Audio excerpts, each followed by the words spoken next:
Good morning, everybody, and welcome back to the 2023 United States National Snooker Championship.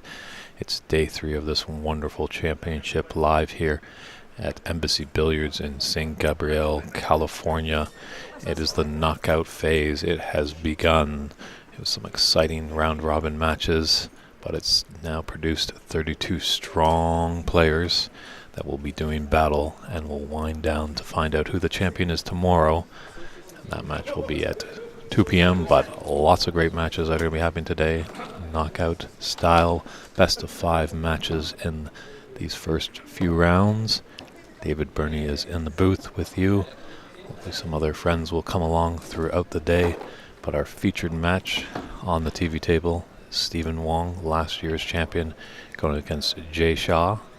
And on our other table that we can jump back to, we'll have Ramil Azmit and Jack Kung, who was a former champion. Jack is looking strong, so they're just getting everything warmed up, and we'll be right back with the action of day 3.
And just before we do get started, the great player Thepchai Onun, great, really exciting player from Thailand, will be coming to Embassy Billiards around December. So definitely reach out to Stephen Wong, who's the owner-operator of this club, to get involved. Fitting to be a great event. Not sure if anybody was listening yesterday, but when we had Darren Taylor in the booth, he was predicting not 1, but possibly 2 maximums by Thepchai. So if you are in the California area, it'd be a great event to check out just before Christmas. Good morning, Godfrey Chan. Today is not the last day. The semifinals and finals will be tomorrow on Championship Monday. Today we've got 32 players strong as the top 2 from each group. We had 16 groups, all made up of 4 players. The 32 have come into the knockout stage.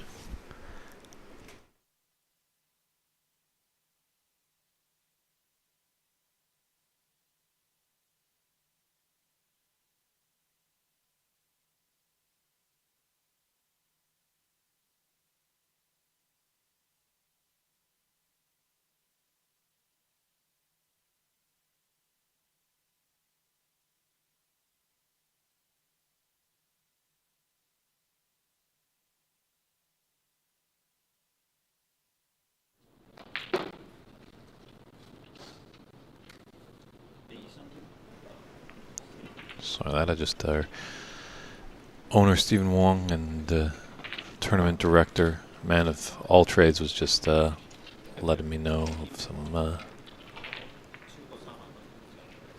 particulars that we needed to clear through. So now we're back. This will be mostly our feature match right here this morning. Will be Ramil and Jack. We will bounce back to Stephen and Jay. Peter, that's quite a possibility that there could be 64 players in the BC Open. I know each growing year we get more and more players. It's always a battle against time for sure.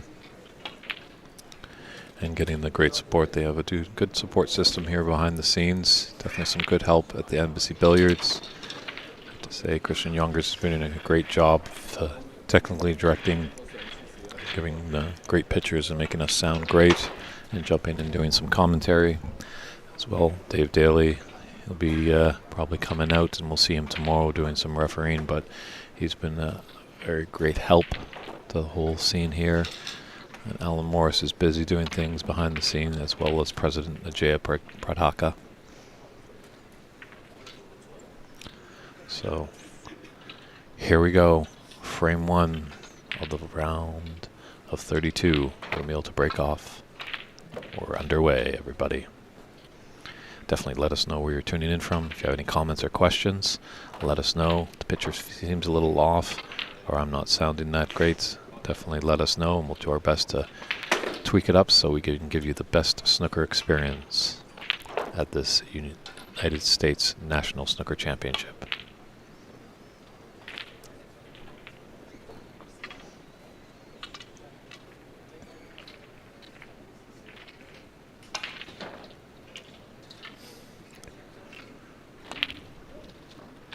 Jack actually is a former champion, so he definitely would like to get his hands back on that Tom Collins trophy.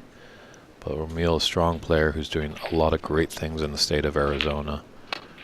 Really helping that state get involved in the great game of snooker.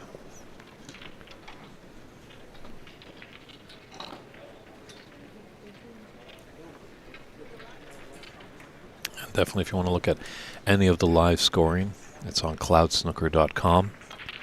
All our new fans that are tuning in, that's a great resource for any of the stats that have occurred during this tournament. You can see where your favorite player fared in the round robin, if they made it or not into this knockout round. Right now we're sitting in at the high break is Renat Danka with 105. Very impressive work yesterday, but it could fall today, as these are best of 5 matches. Some of the players might open it up a little bit in the early stages. Whereas talking with Darren Taylor yesterday, we both agreed that it's a bit tough, those best of 3s, because if you kind of open it up, your opponent could get in and really knock in a good break and take that first frame, and then you're kind of on the back seat pedaling a little bit, because one more frame loss is a loss of match, and you don't really want that.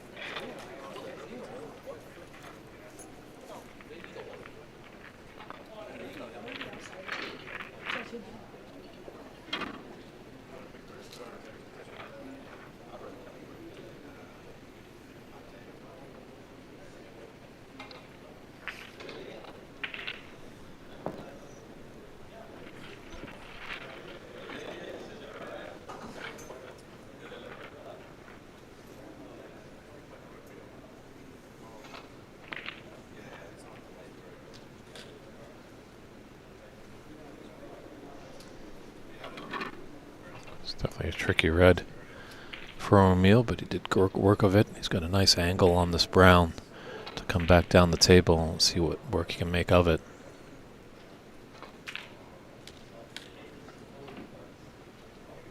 Thought about it a little bit as it rattled in the jaws, but eventually did drop.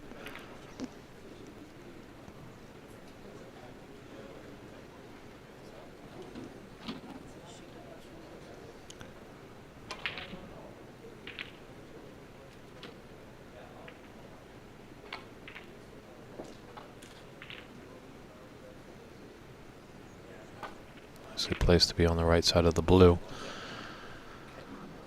What if he adds the angle just to cannon into the bunch of reds, split them open? Does have that one red open on the right side of the table.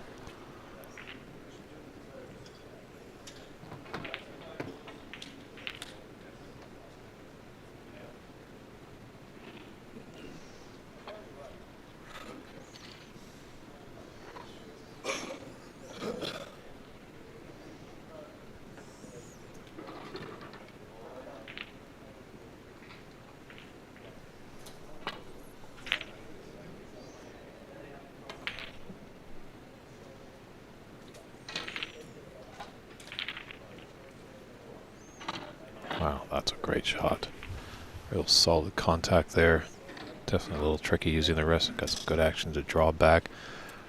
Again, on the right side of the blue. Natural angle is going to take him down into the business end with all those reds.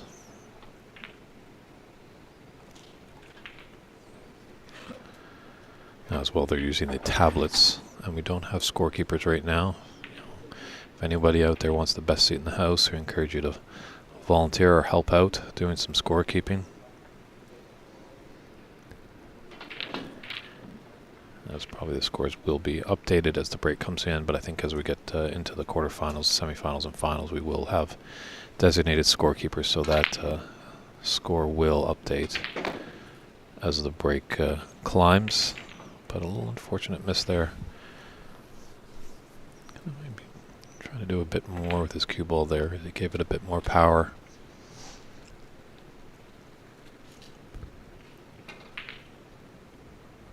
Chance for a double here for Jack.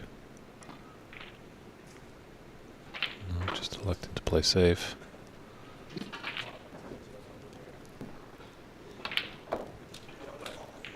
So a decent opening 17 break for O'Meal.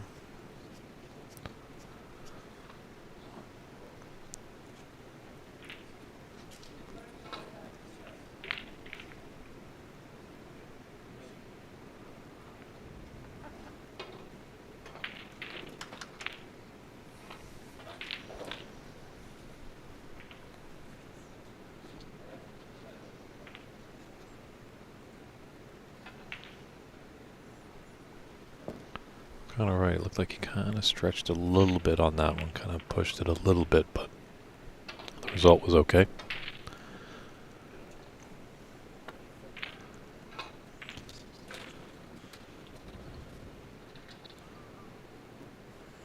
Don't know how this is going to be, but he's pushed the blue safe. It could have been worse for O'Meal there.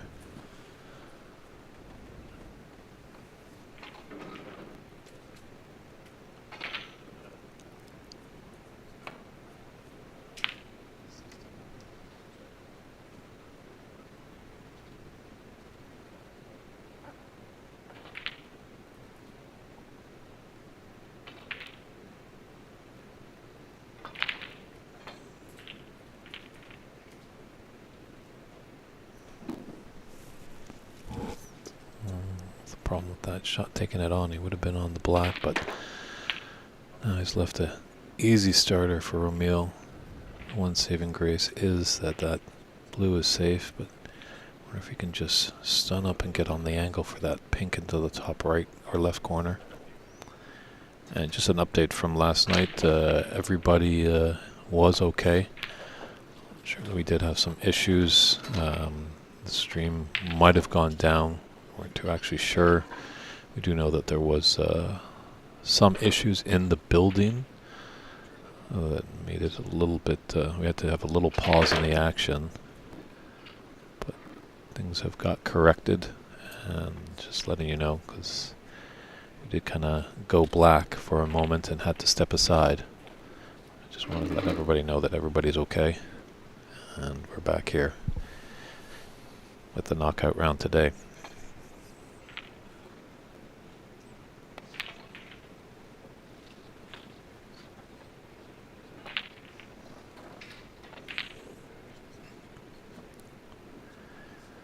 We'll see what help that is for O'Meal. He's kind of developed the black there. Played it with safe, his last shot.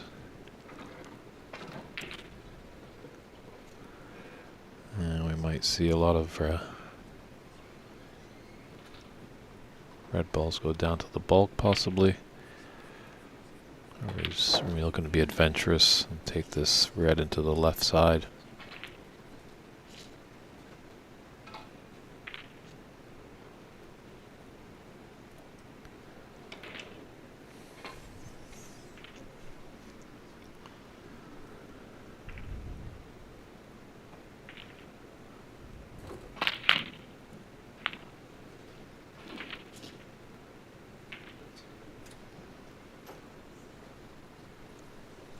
Probably see a few more risk-taking shots, calculated risk that is, in this first frame. It's always important to get that first frame on the board.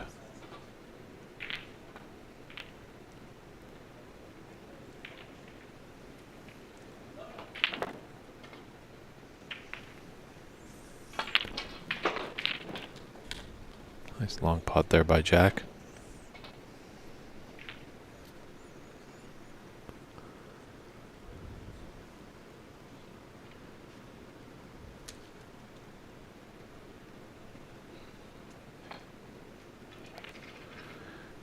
Can't really roll 10 bulk colors, obviously, because he's got that red right there in the bulk area, so.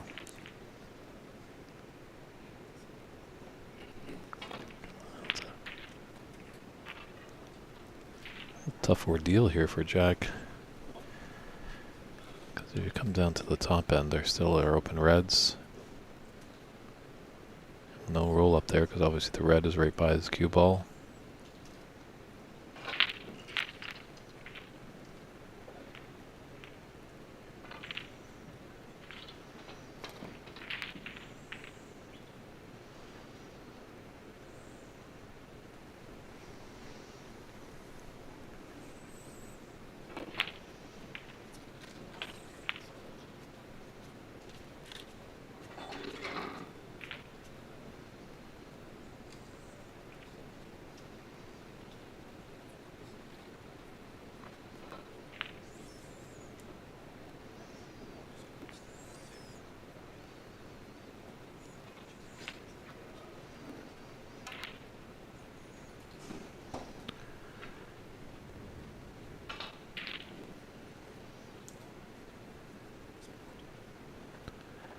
These two reds to the right of the black. The one on the furthest right, if he clips off the side, he might be able to get around the blue and get back into bulk. The problem is obviously this one red that's by the blue spot. You have to get a good cue ball. Wow, great shot there. You have to take that full-blooded, that's for sure. Did well to draw it back.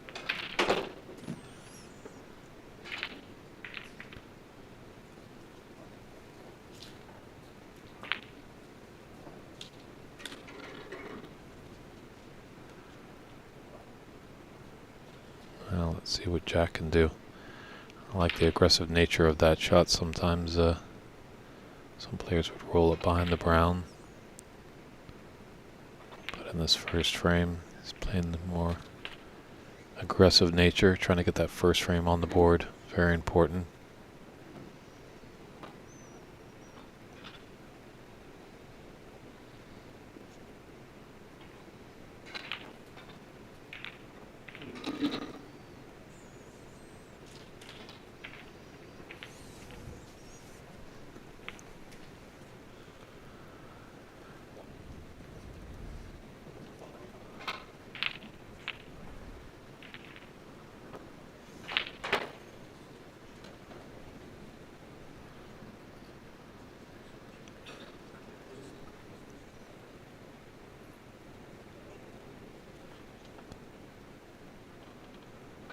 Well, Jack, one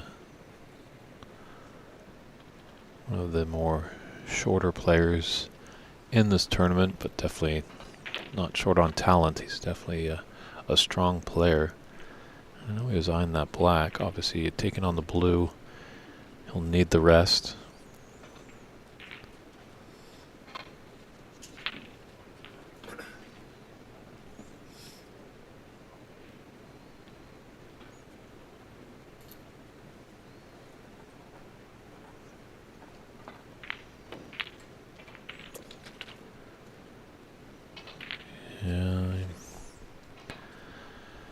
Hopefully he was fully committed to that. You know, the blue was a potential to take that on and stun over for that red that was by that black.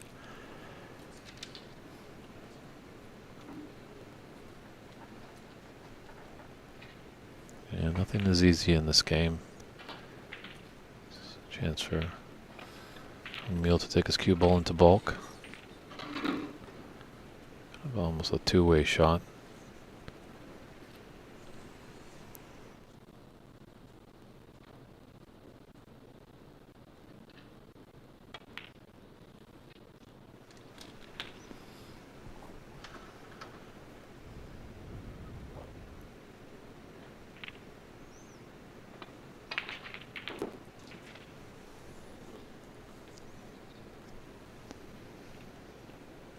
It's a nice little kiss on the yellow. Hopefully he's got a bit of an angle so he can stun down off the yellow. This vantage point on the monitor does look a little straight on. Stuff is we're not right beside the tables.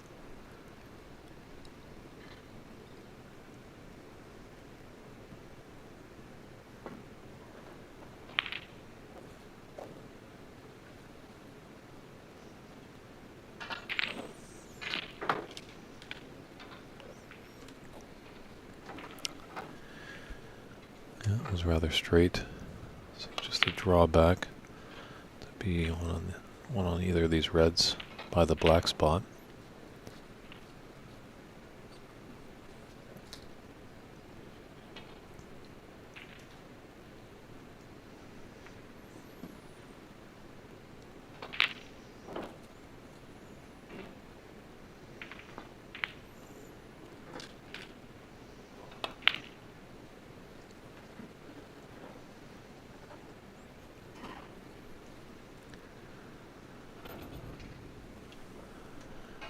Well, now he's got an angle on the yellow to come off cushion, come down table.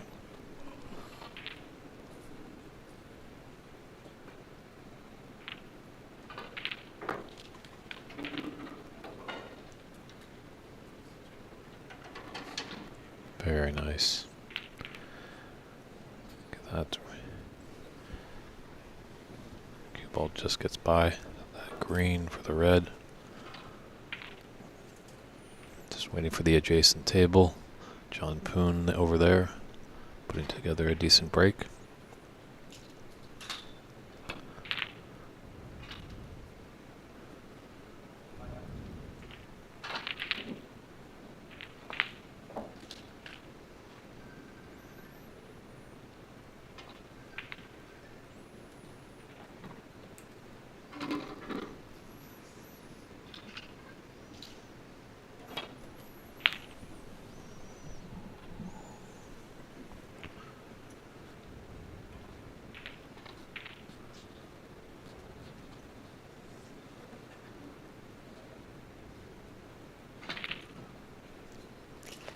It was tough for the rest, and he needed to do a lot with it to give him a chance.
Didn't want that cannon into the brown there with the red.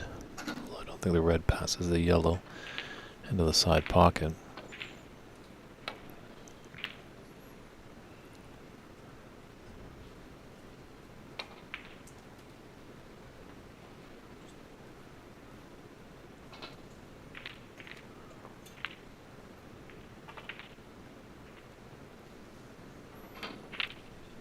Two-way shot there. Give it a shot, but definitely got a good cue ball there as it's tight to the bulk cushion. Obviously the advantage of putting your opponent in this situation is when they are tight to the cushion.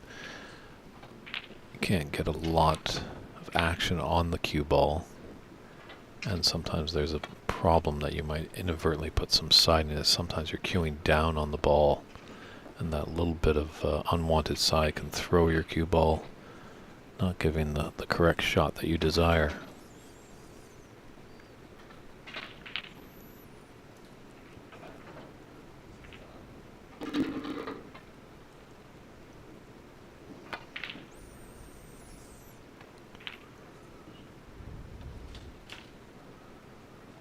I think the brown might have come to his rescue. Ooh, I'm not sure. Ramil having a good look. I think definitely the mind was safety there for Jack for sure first. So tough to have doubles that go in the corners. Mostly when you play doubles, it's going to go into the side.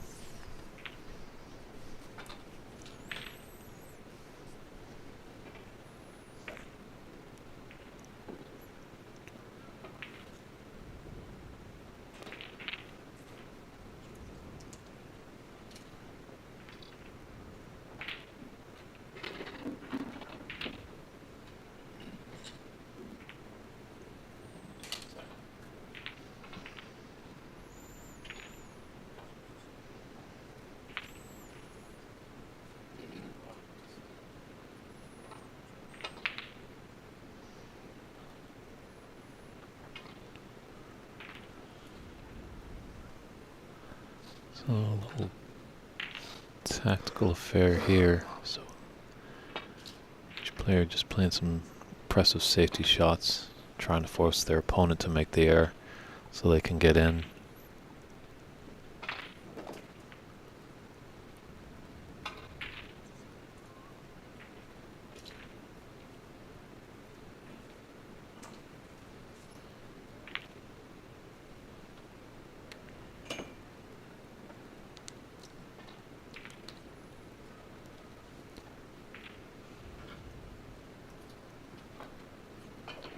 Just gonna skim off these and get up around the yellow.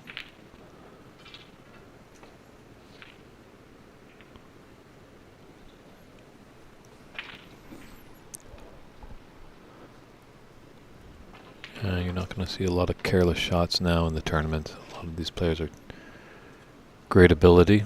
It is an amateur tournament, so there's no pros in here, so there are capabilities definitely of centuries, as we saw yesterday.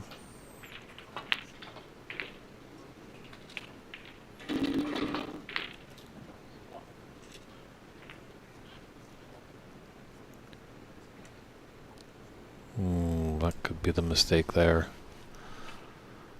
He's gifted an opportunity for Ramil. Let's see what Ramil can make of it. He's got to just give himself some composure.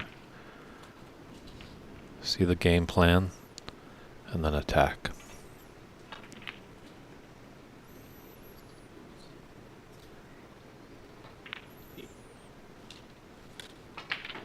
Eric made it in. Glad to hear you're back.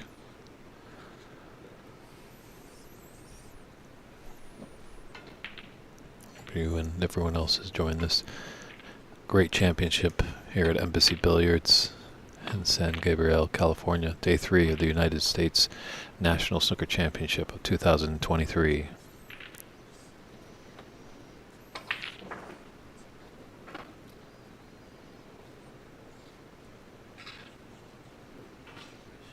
So Jack's going to be in a little bit of trouble here.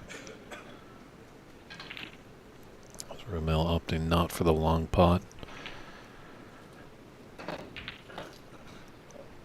As we knew in the round robin, with the foul and a miss, it was 3 attempts, 2 putbacks, but now that we're in the knockout phase, it goes back to the professional rules, where it's unlimited putbacks and attempts until it's a snooker's required stage. So sometimes if you lay a great snooker on your opponent, it could be very profitable.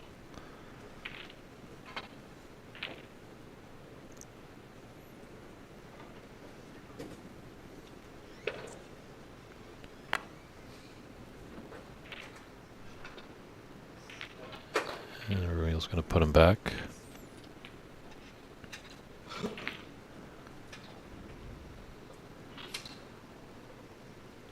Yeah, I think might, when I have a moment, talk to Jay or Alan Morris, the guys with the USSA, as we've done back up in Canada, of putting the paired-on cue ball marker is a fantastic tool there, and it has a little notch right in the middle. So what we've found is to mark the cue ball with that. Take the cue ball away with the marker, and then have a white tailor's pencil and just make a little mark where that notch is, and then put back the cue ball. And that helps exact placement for the cue ball. As we can see, this is getting very costly for Jack.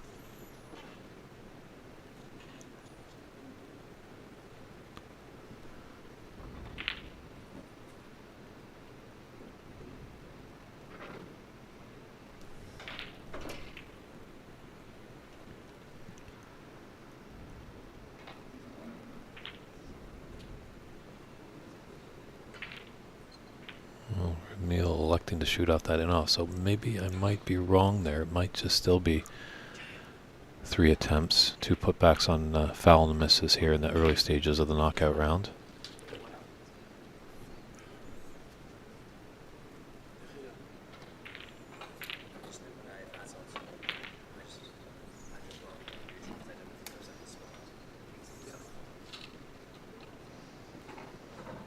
See if Ramil goes behind the brown here as well again.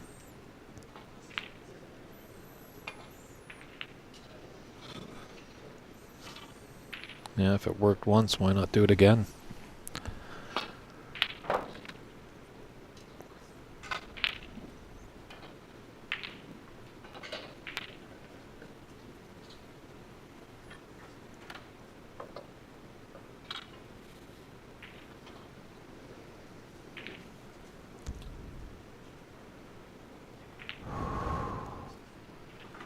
Nice shot there, just grazed the reds there. You'll see now more with these players in the knockout phases. Most of the time they can get out of snookers. The only thing is where they're going to leave their object ball and their cue ball afterwards. That's of paramount importance.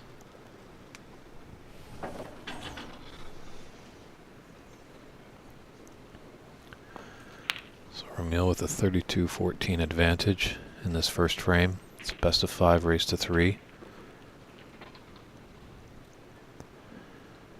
18 points separate these two with 51 on.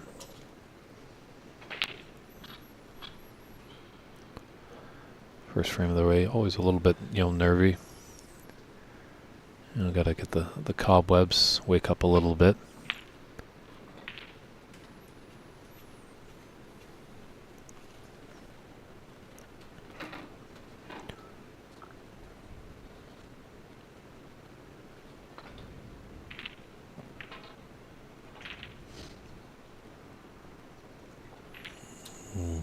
Gave that long pot a shot. He's going to be punished for that.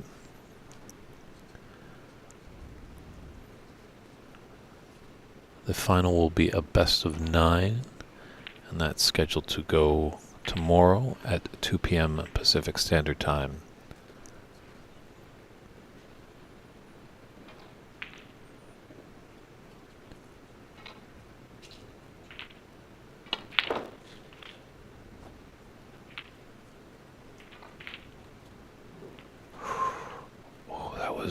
Chance for Jack there.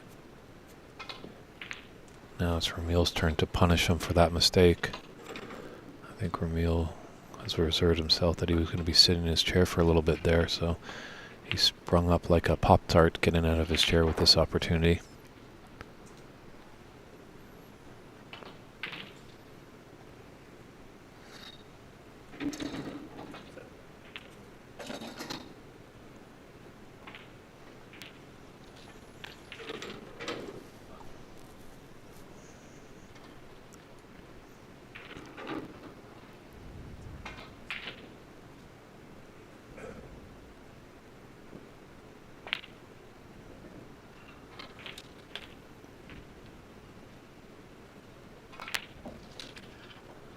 Well, actually, Eric made a tin.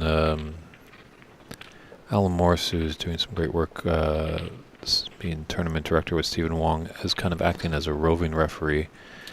And right now, in the early stages of the growth of snooker in the United States, it's tough to get all the facets going. So we're always looking for people to help out with refereeing.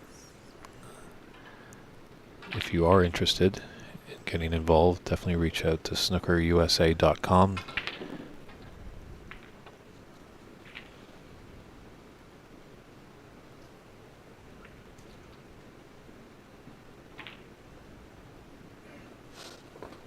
Good eye there, double R. Richards. The yellow ball actually is spotted on the wrong spot. However, that's in the past now. I'm pretty sure some player is going to notice that, but either player hasn't noticed it, so the ruling is obviously there will be no foul for either player. Just oops, let's carry on. But hopefully as we continue to grow, we can get referees at each table, scorekeepers at each table, and just enhance the experience for both the players and the viewers.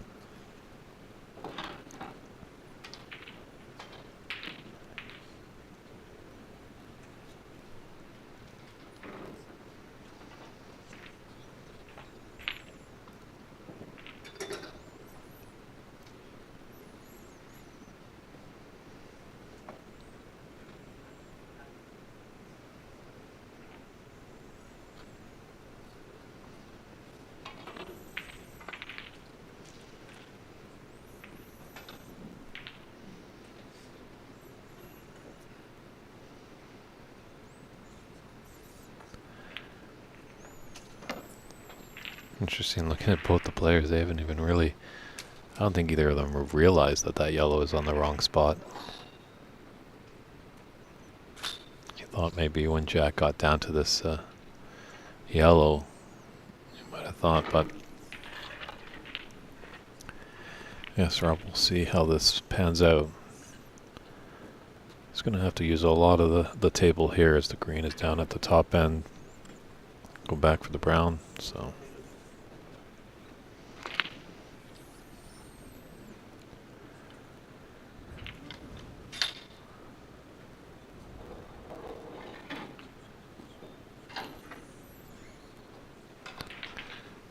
Yeah, it looks like that error respawn of the yellow hasn't come back. Hurt either of the players, and it's game on. So we're down in the colors so many times in these amateur games. It comes down to the colors. A good mantra for a player. Just get to the colors. Just give me a chance down there.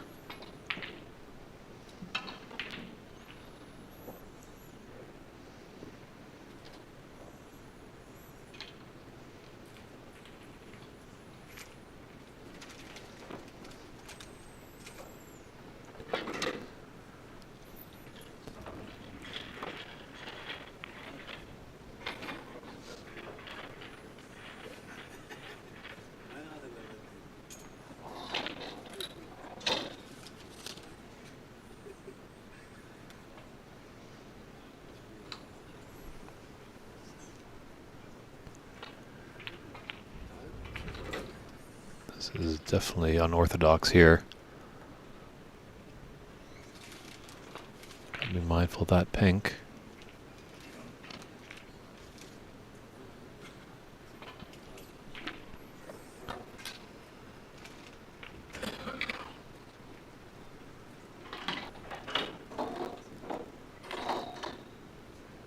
A little snick on the yellow. And Jack put Ramil in a bit of trouble.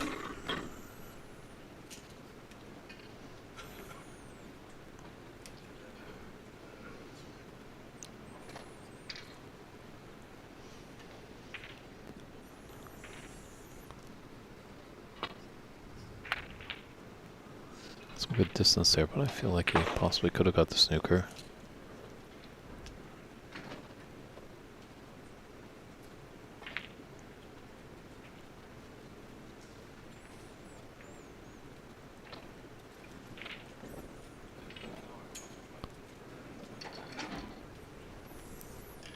And now Jack's in a little bit of trouble.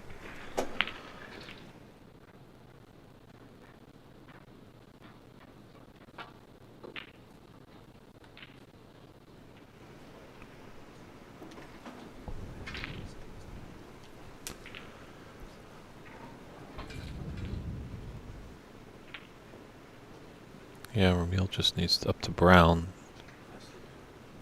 for the frame.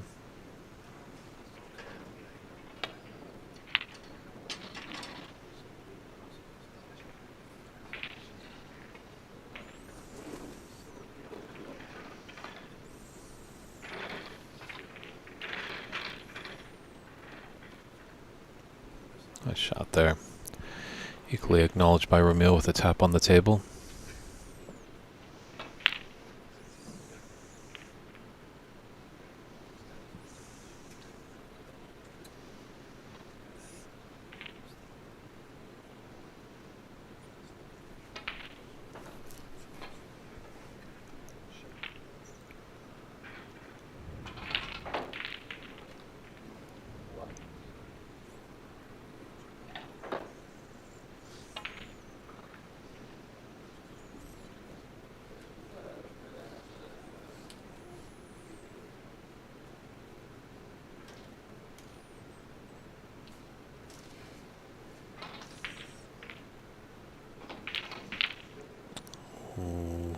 So I was talking to before, a lot of these players can get out of the snookers, but the big thing is where you're going to leave your cue ball and the object ball.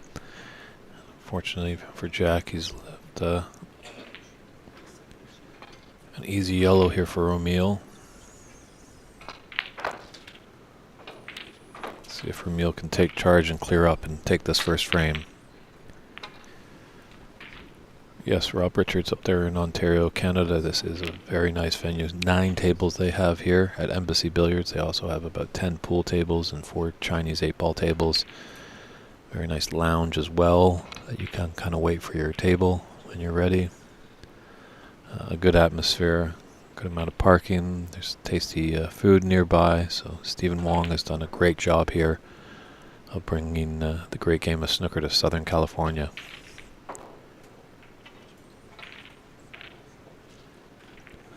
So this should be the first frame awarded to Ramil.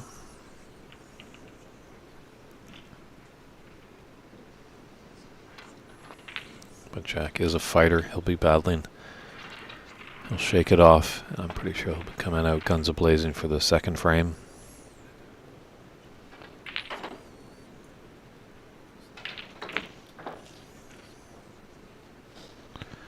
And there's the frame there. We'll just bounce over to our other TV table featuring Stephen Wong and Jay Shaw as they're in frame 2.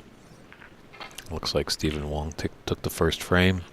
Defending champion, owner-operator here of Embassy Billiards.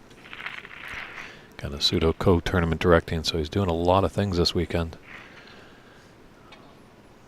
But it's very nice that he has a great staff here that kind of can help him.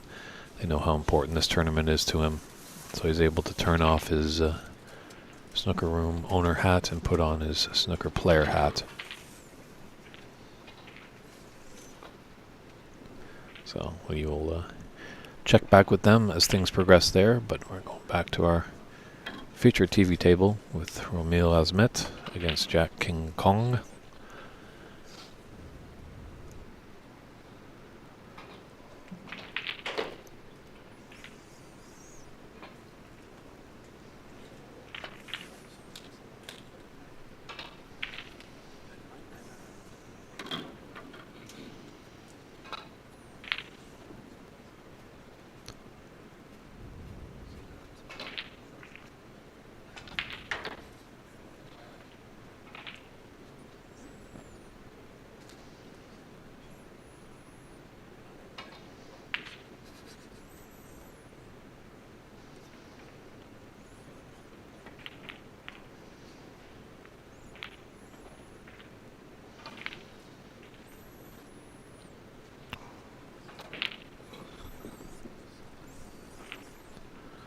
Nice attempt there by Jack. That red had dropped. He had been easy on the black with a good angle to go into the bunch. I think Ramil's going to come off a couple cushions and get behind the black. Could have done with a bit more pace.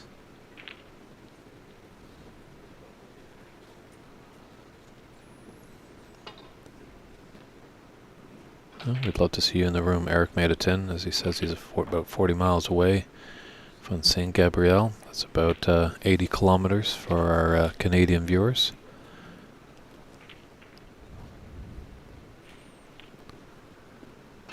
It's definitely fun to watch it on your screens, but being in the venue, you definitely get a feel of the atmosphere, and it's definitely a lot of fun watching it live. A lot of great people watching, a lot of snooker enthusiasts, so it's always a good place for good conversation, jokes, and great tales of snooker lore.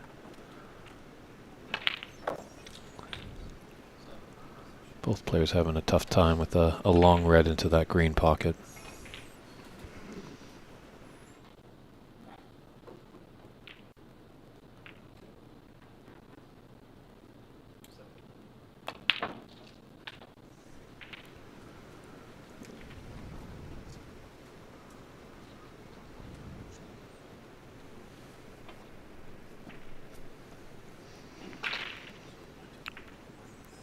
Hello, Honey Potter, all the way tuning in from Belgium, home of this year's world champion, Luca Bassel.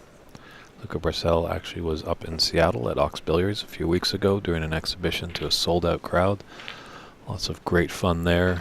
He actually managed to get up to Vancouver as well for a little vacation, so it's nice to see that him and his girlfriend Laura are enjoying the fruits of his actions by traveling throughout the world and seeing a lot of the great sights.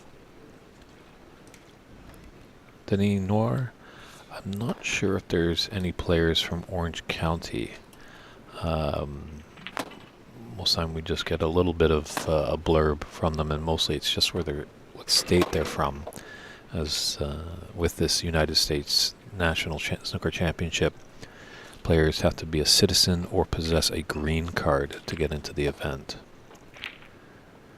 And then when they sign up, I think they're just putting their state in. But as these events grow, and we get more and more of them, hopefully more familiar faces and more players are willing to divulge some more information about them, so we can let you know if they are from Orange County. But we're in, I believe, LA County here in St. Gabriel.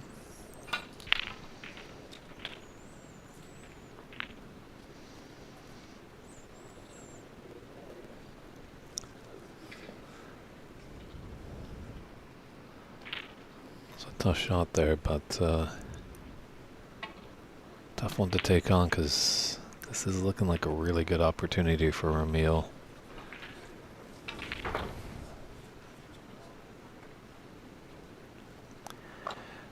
Honey Potter, as I believe, you have to be a citizen or possess a green card, and there might be a thing of being a resident in the United States for 5 years.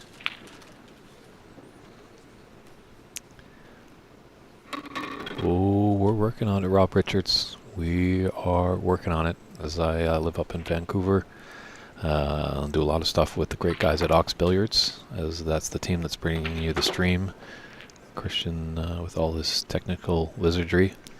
But we have been in talks loosely of starting up a border battle, as we did have one when Bays first opened back in 2020, February 29th, a great event to kick off Bays. Emotions were high, expectations feeling great, but then unfortunately 2 weeks later the world shut down.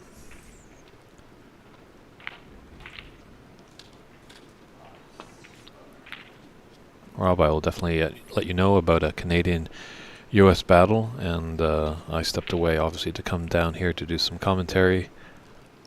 But I am busy working on a trophy for that event. So, yeah, there's a few things that I need to finish to create that trophy. But if anyone tuned into the Women's U.S. Open, that trophy that Mink held high, that was a creation of Mr. David Burney here with you.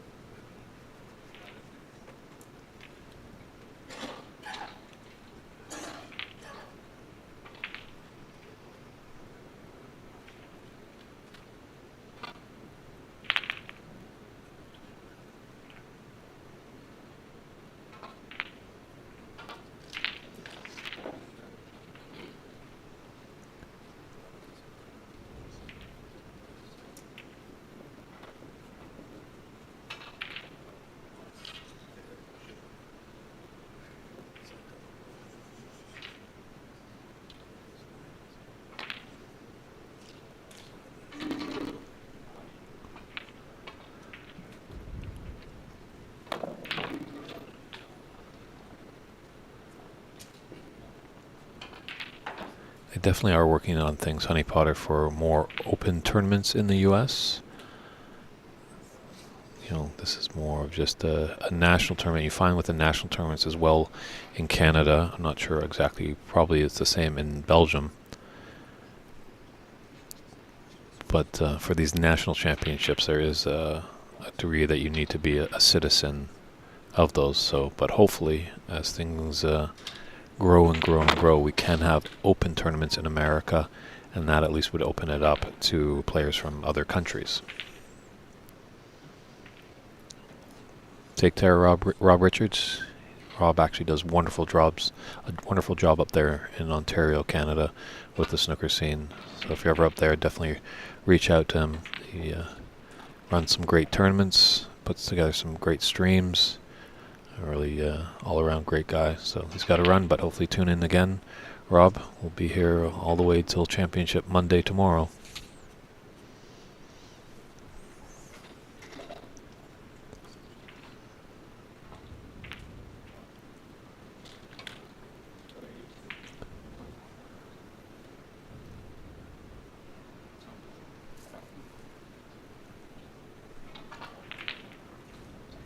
And this is definitely going to really help Ramil's confidence, just getting in the flow.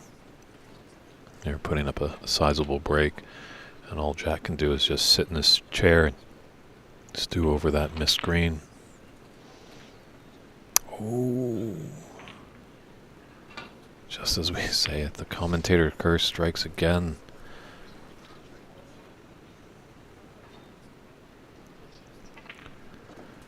Well, Honey Potter, definitely keep snookerusa.com. Bookmark that on your Internet Explorer, and just every so often take a look, as those events will pop up, and that's the spot where you're going to find out news about tournaments and leagues and exhibitions. As Tep Chai Unu actually is going to be coming to Embassy Billiards in December.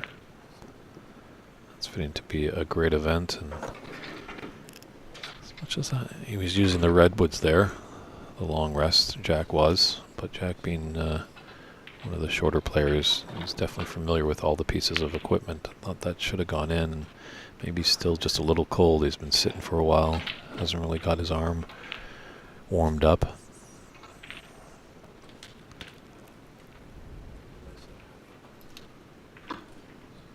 Just could have done with running that a little bit more.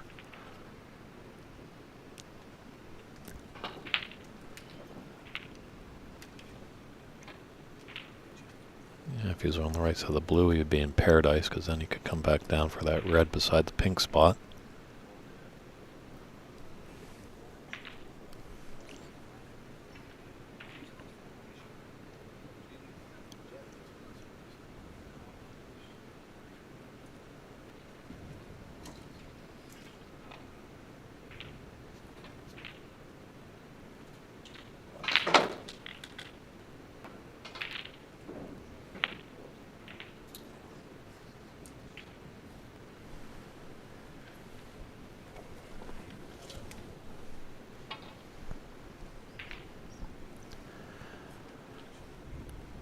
A bit tricky. Line cut here. Played it beautifully. Very nice shot. Ramil's definitely feeling it here.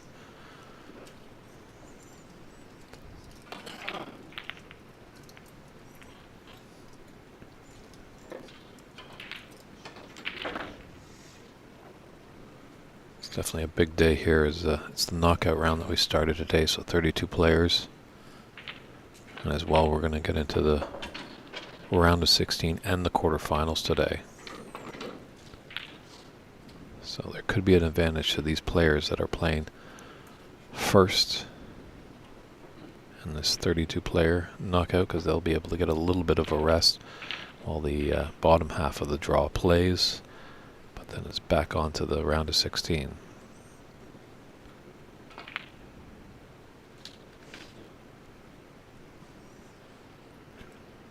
So it could be a little bit of exhaustion physically, but it definitely will be mentally taxing.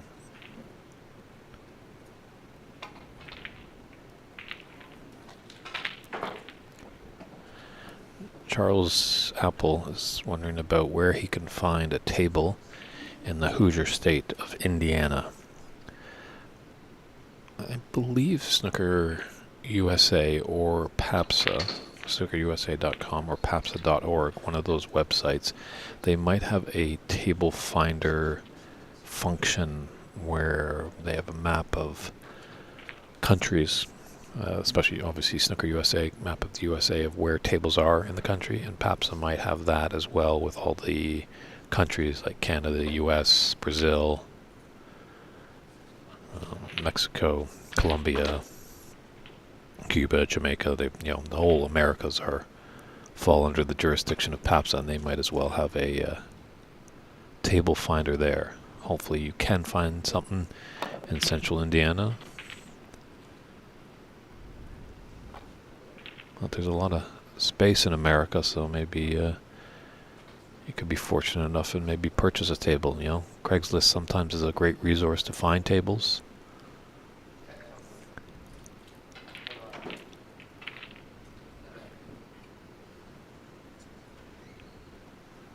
A good friend of the community, the great Simon Barker, has tuned in. Simon, hello, how are you doing? These tables are looking absolutely beautiful. Simon is the mechanic that came over and fitted these all.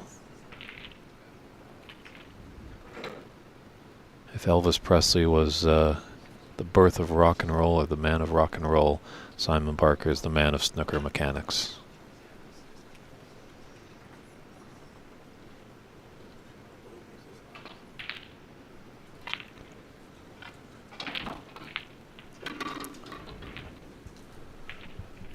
So Ramil has been able to punish some mistakes that Jack has made in this second frame.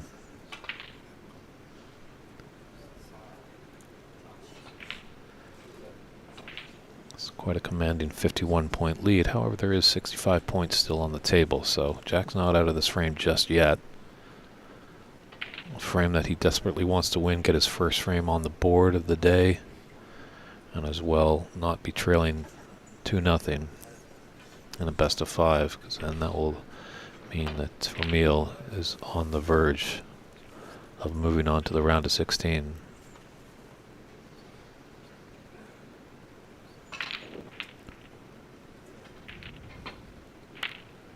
And Charles, we're hoping definitely that, like with putting more of these events on, that people are getting inspired to potentially open rooms.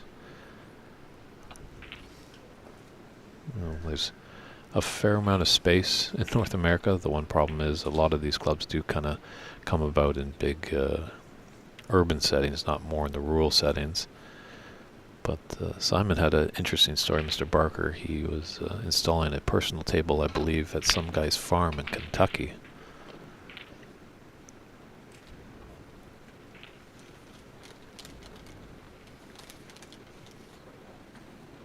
He's fortunate with that shot.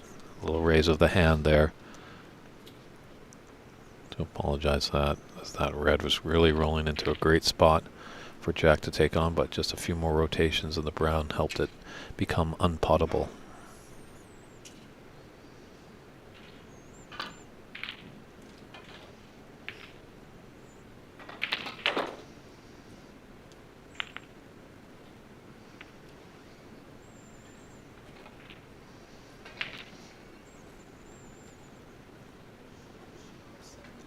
Tennessee, thank you, Simon. Just corrected me where he was installing a personal table. And Charles actually, maybe there's Simon that's on the, Simon Barker's on the stream. As I told you, he does wonderful work. You can check out his site. I believe, Simon, correct me if I'm wrong, it's snookermania.co.uk. Simon is a supplier. He can find you tables. So he's a great contact to know.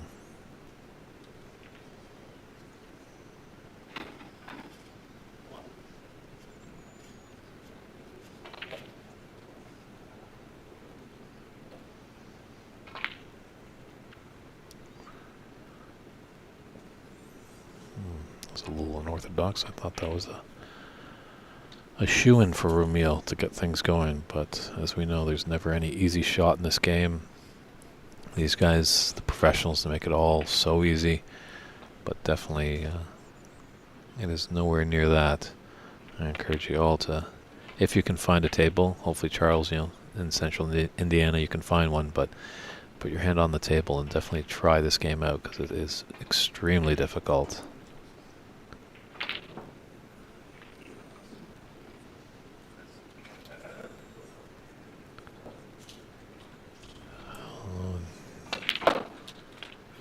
Jack's just not getting it today. Well, Simon, now you're making me blush. I guess it's a trade-off. Paying me some nice, kind words. Really appreciate that. And glad you're tuning in all the way from England, or wherever you are now. He's a man on the move. It's kind of like that Johnny Cash song. He's been everywhere, man.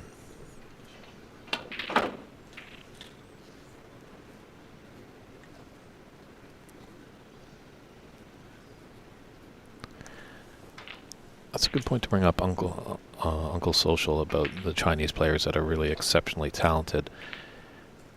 Talking with Alan, who is On Yi's manager over at the U.S. Open a couple of weeks ago for the ladies, Hong Kong and China, they do have funding for these players. So a lot of the players, the government will put in some money so they're able to not really worry about, paying the bills and stuff like that. They have kind of a salary. So if we can start maybe implementing something like that in North America, it doesn't have to be all, for maybe a few players that are showing some promise, that we can kind of get back and support them. That might help foster the talents, and maybe us here in America and Canada can have some great players.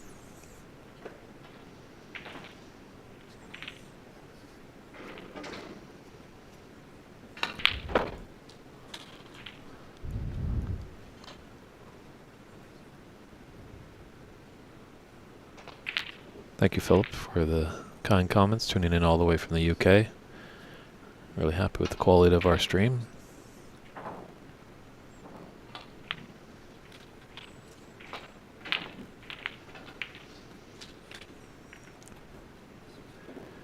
You can't knock the quality of play here by Romeo. He's really turned on the jets in this second frame. A few missed opportunities from Jack, and he's let Romeo in, and Romeo has done the important thing of punishing the opponent. When the window opens, you want to jump into the party and enjoy.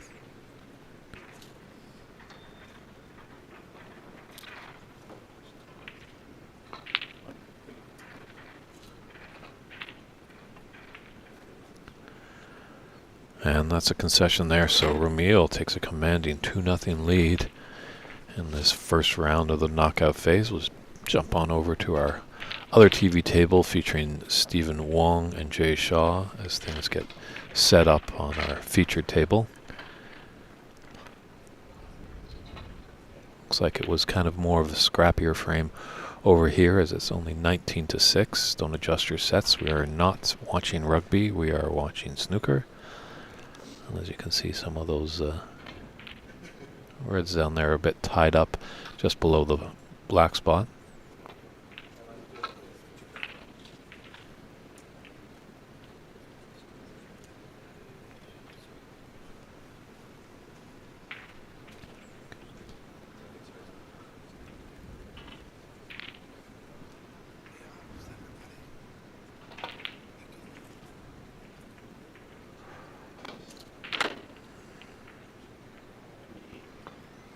That's leaving an opening there for Stephen for a long red.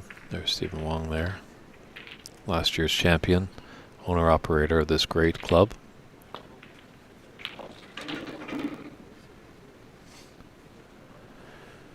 Hey Andrew, so yeah, some issues kind of happened in the room last night, as some of you might have been tuning in.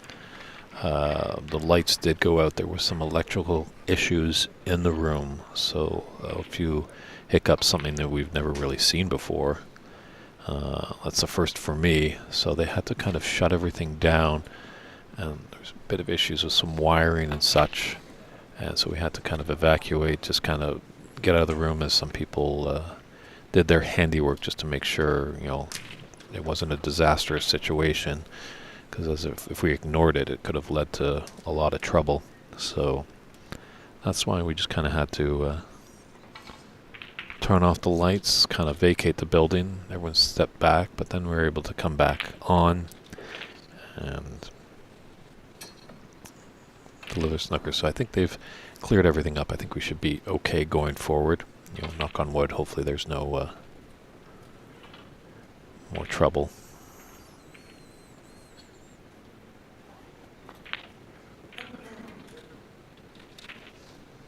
Yeah, that's the one thing. Obviously, when we came over to this match, it looked like Steven was a little bit ahead, but it like Jay actually was on a break. And that's the tricky part with these iPad tablets kind of scoring system, is if there's not someone right at the score thing, most players are usually accustomed, you know, when the break is done by the opponent, that's when they put up the score on the scoreboard. It's just how we all learn and know how the game is run.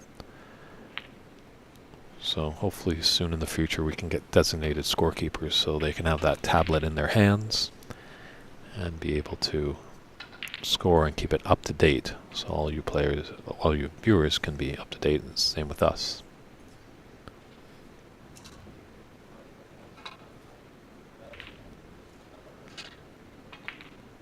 57 Megan's telling us that there's an old snooker table at the Mother Lode Saloon in Red River, New Mexico. That sounds fantastic. I am itching to get to the land of enchantment, New Mexico.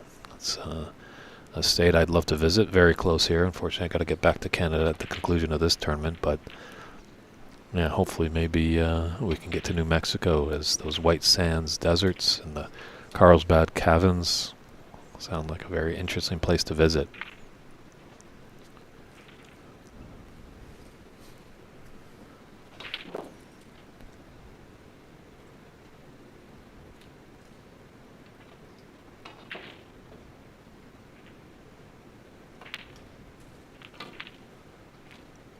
Oh, 5-7 Megan.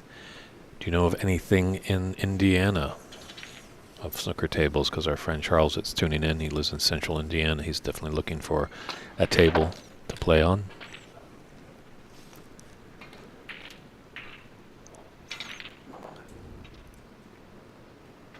I'm just looking through the room now. You can see that Emil and Jack, they're just kind of a little safety battle on the beginning of their third frame, so I just keep it here as this one's a little close. 2 points in it. 43 on the table.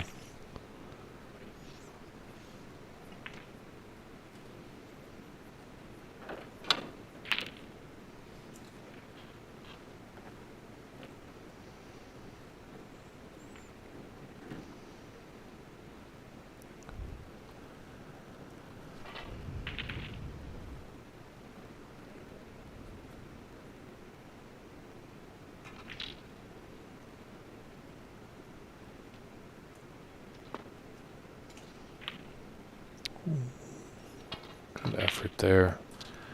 Nice try. Unfortunately, he's left this mid long for Jay.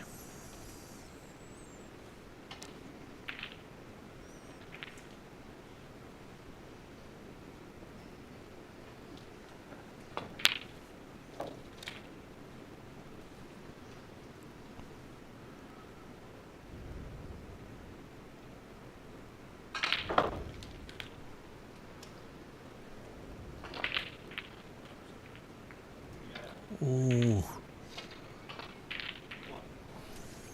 Didn't go.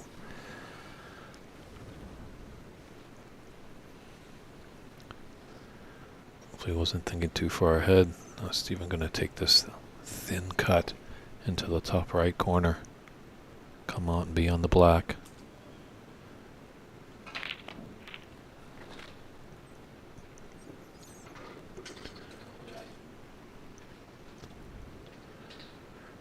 Good opportunity here for Steven to steal this frame.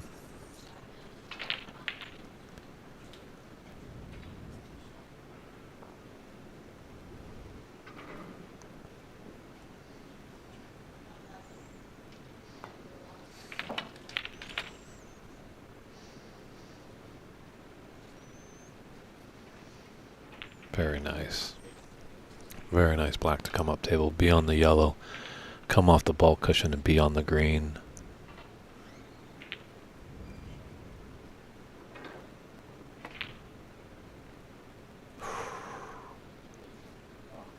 Maybe he just got ahead of himself.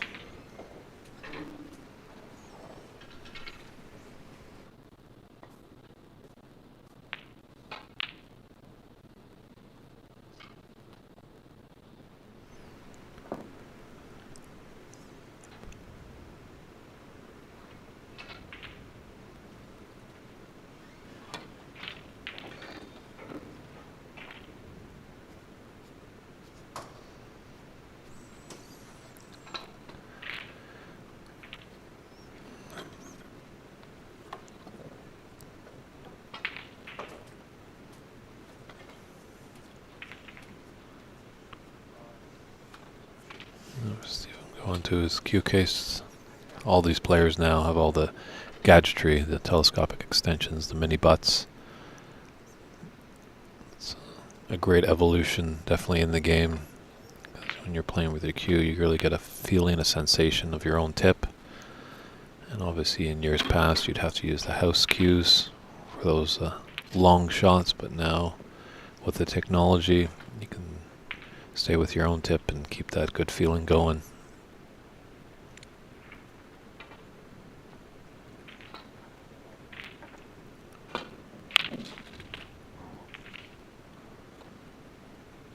Well, that was just undoubtedly fantastic there.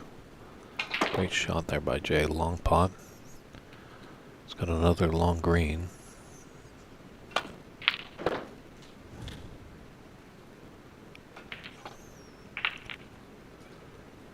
He's got another long pot in his bag of tricks. Well, mid to long range here. It's amazing that some of these players, the long pots that they take on and are able to make.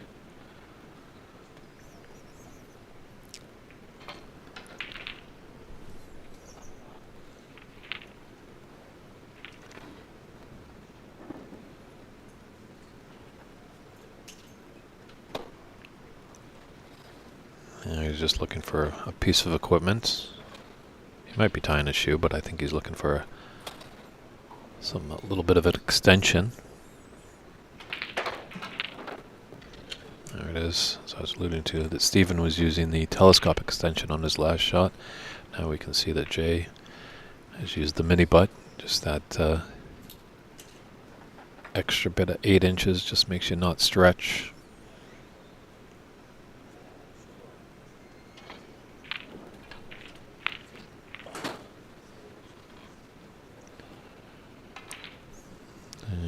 Have it now. Does this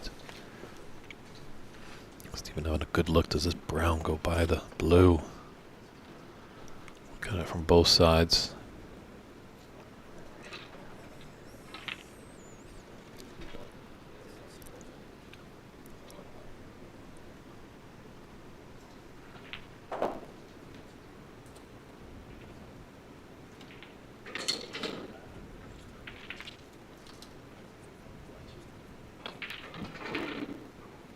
Was on.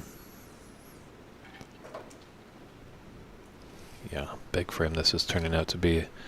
So we're tied 40-40. And there's 22 points on the table, so if Steve can nip this one and take a 2-frame advantage, it really will boost his confidence going into a third frame. But if Jay's able to take it, it will tie this match one apiece.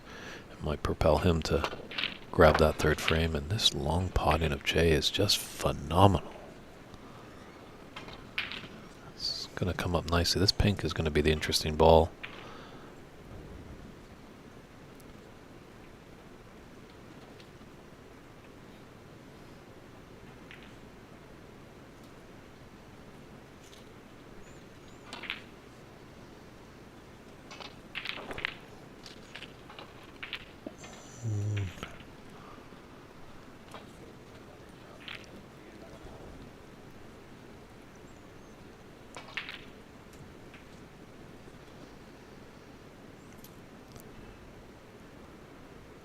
Blue really is inconsequential.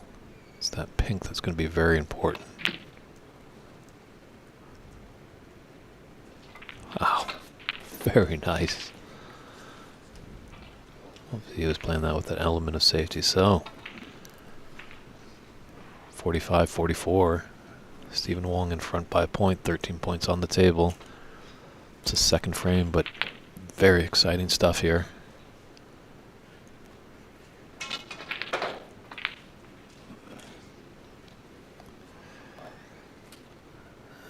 Long pots have been Jay's specialty. Can he put this pink into the bottom of the green pocket?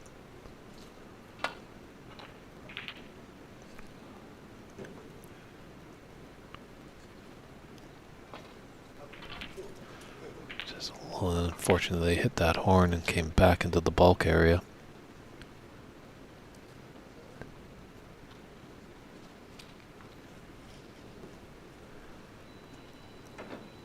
I think Burnett will be scheduled to come on after these matches. This is the first group of the top half of the 32 player knockout draw.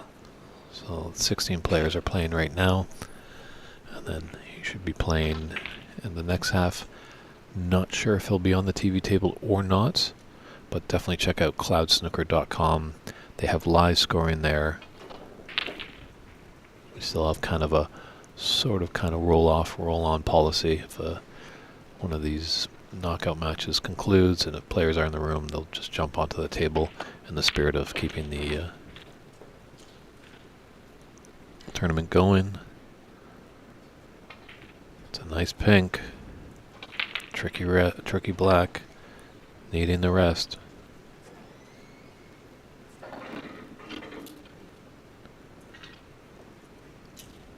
Needs this to tie this match. One apiece.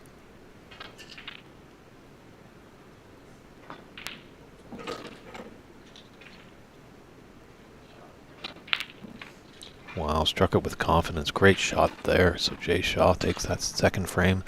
They're tied 1-1. Now bounce back over to our feature game, and we'll check in on these guys a little bit later.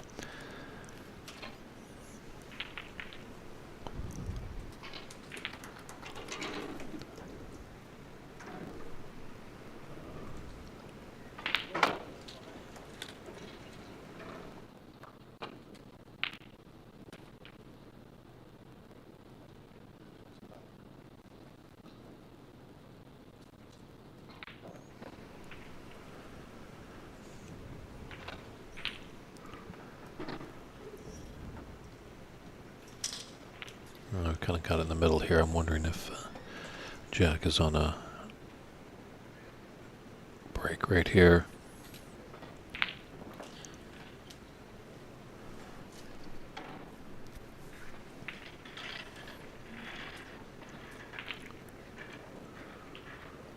Something tells me he is on something. He's stroking the ball quite nicely. Getting a little too close to this blue.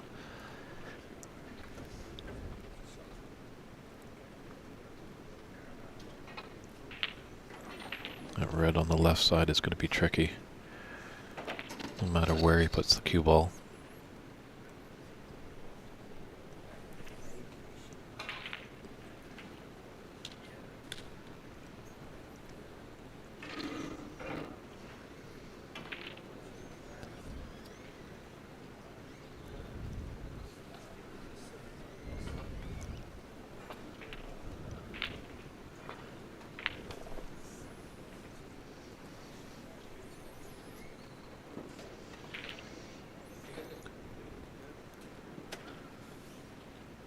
Well, that's true, Uncle Social. There is a gap, but these are amateurs, and you know what amateurs are? They do it for the love, whereas professionals do get paid. So a lot of these players play it for the love. They do have other sources of income to pay the bills, but we're glad that there's a lot of up-and-coming strong players. And Darren Taylor, who was in the booth yesterday with me, was quite impressive by the standard of play, as he comes all the way from England, is playing snooker for a long time. His father was the great David Taylor.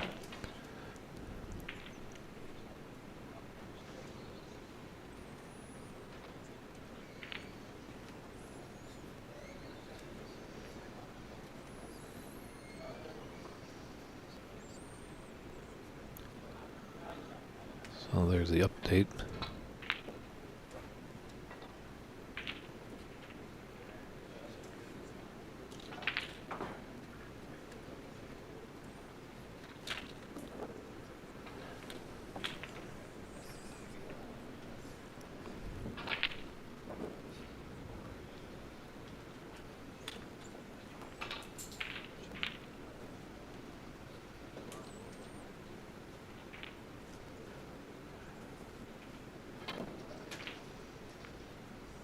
A little shot to nothing here for Jack. The right side of this red by the pink spot. Oh, we went that way.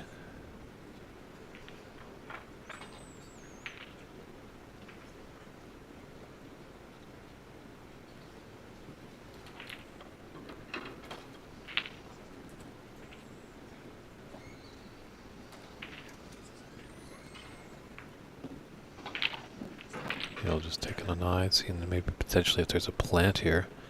Tough part with this plant is there's a little bit of distance between the two balls, making it that much more difficult.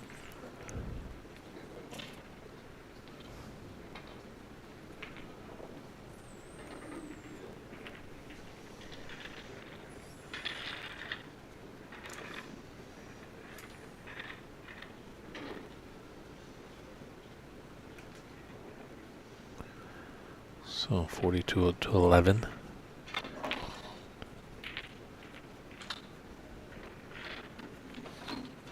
£67 on the table. So a lot of snooker to be had in this third frame. Important one for Jack. He needs this one to keep his hopes alive of becoming the champion again. He took the crown, I believe, back in 2017. And Ramil has yet to hoist the Tom Collins Trophy.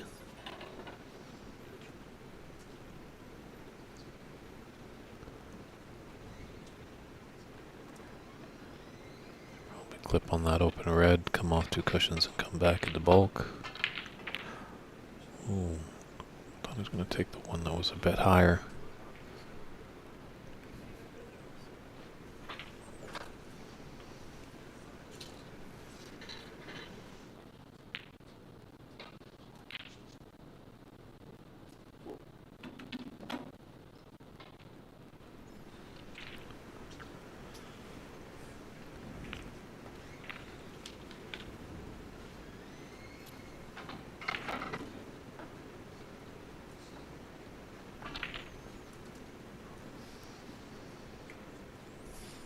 Gonna go on this brown to come back down table.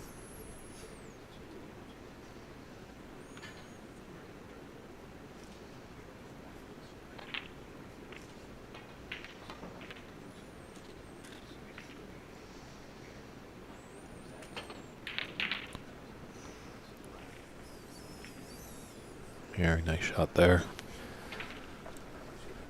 Good chance for Jack here to take his first frame of the match.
Yeah, couldn't hold for the black there, but able to get on the right side of the blue to come back down table. Come off one cushion for this red by the black into the top left corner after this blue. There's a little body language, wanted it to run a bit more.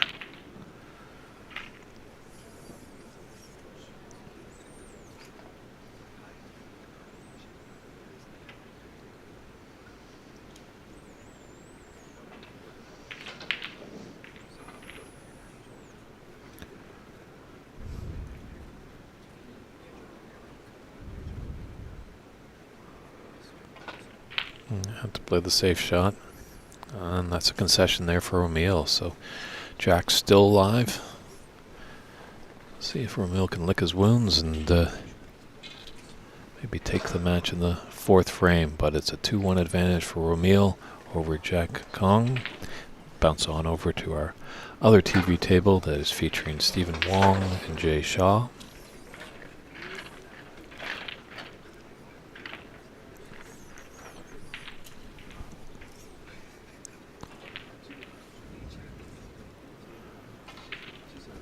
This is a tough cut here for this pink. If this goes wrong, it could be disastrous.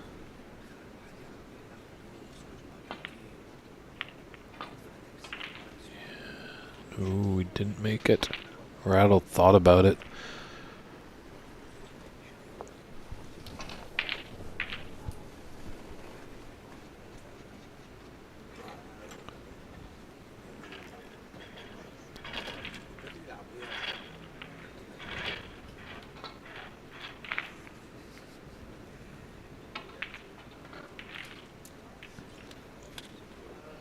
Let's see how Stephen does with this opportunity.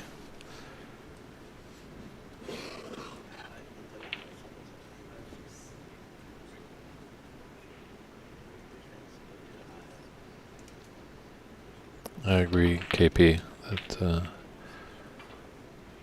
lot of players, it's such a jump to go over to the pro circuit, and we need to do something to get the youth involved, get the new talent coming down the pipe, as well as potentially, hopefully, our governments, our sporting organizations can put some money backing behind it. You're definitely thinking Canada, they might help happen because we had such a trailblazer in Cliff Thorburn in this game. Was the first overseas player to win the World Championship, first player ever to make a maximum in the Crucible Theatre, which is pretty much the holy grail of snooker, if anyone knows, in Sheffield.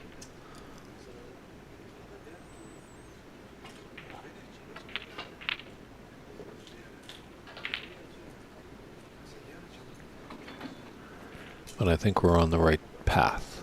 It's obviously, snooker is not a quick sprint. It's kind of a marathon of endurance. And as is promoting the game, it's not a quick fix. Hopefully with hard work by everybody involved on the table and off the table, we can get a Maple Leaf back on the pro circuit. There's definitely Ahmad Ali playing out of the New York City Athletic Club. He has got a 2-year card as he won the PAPS Open Championship last October. That's going to be going on again this October in Brazil, down in Rio de Janeiro. Should be lots of fun for that tournament. Hopefully not too many distractions for the players as they can get on with business, as the winner always of that tournament is granted a 2-year card.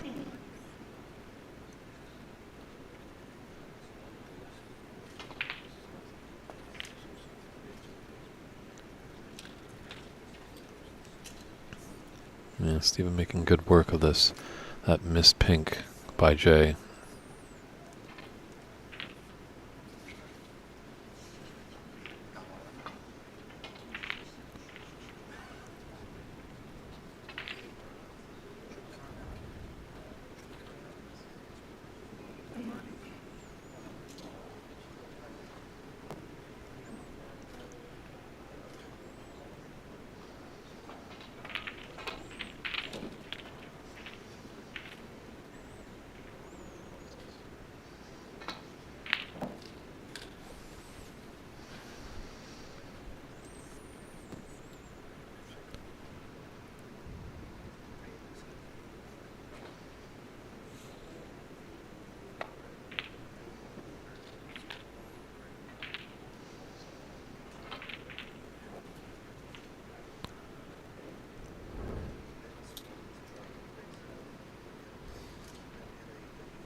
It's just a bit tricky, but there's an angle for him to come down. A couple cushions.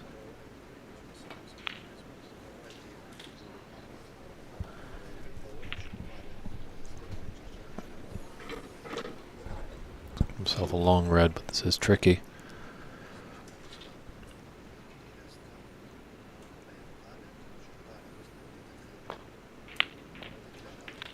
Oh, that's a great shot there by Steven, showing that championship form.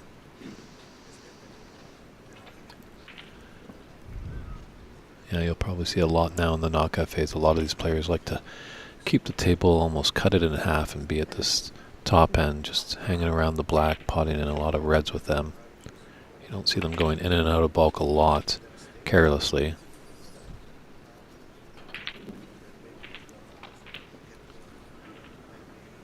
Is there a plant into this side pocket?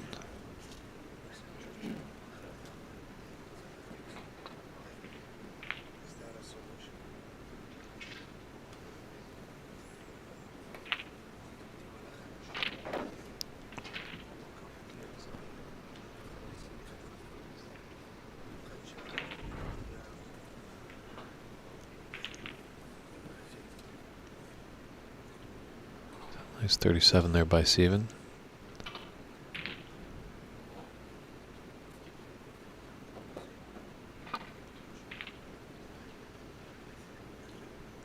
That's great to see KP up there in Ontario in Canada. About 5 years ago, there were 60 players playing, and now they have over 160 players playing in their tournaments. Yes, Uncle Social, there's, in Canada, hockey is a sport. In America, baseball and American football. So, but as I've alluded to through the broadcast, is now we're showing this game, I think more with multiple sports networks. Hopefully maybe the great game of snooker can get onto those and just exposure. Because that's how I found out about this game way back, as some people of our Canadian fans might know TSN, the sports network. I was able to see this game in the late 80s, early 90s, and see when Stephen Hendry was just potting them from the lampshades, as they say. So if we can get exposure, that's a good help. As myself in Vancouver, British Columbia, we were in dire straits as well. BC Open maybe had about just over 20, and then I kind of jumped in to see if I could help out, and now I've got BC Open tournaments that have 32 players capped, and I even had a waiting list of about 10 players last year, and there's even talk about potentially maybe having a 64 player field this year. So it's good to see that there's interest, but as well we do also need great interest in talented and passionate people behind the scenes as well, and rooms as well, access to these rooms. This tournament, I don't think, would have been able to hold 64 players if it wasn't for this marvelous room here that has 9 tables. That really helps, because as we said, it's an amateur tournament, and a lot of these players have traveled far and wide in this country, and they do have jobs that they have to get back to and family and stuff like that, so it is pretty tricky.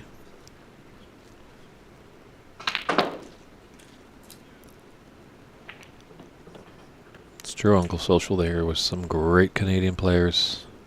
Brady Golan also in there, Elaine Robidoux, Bernie Mickelson.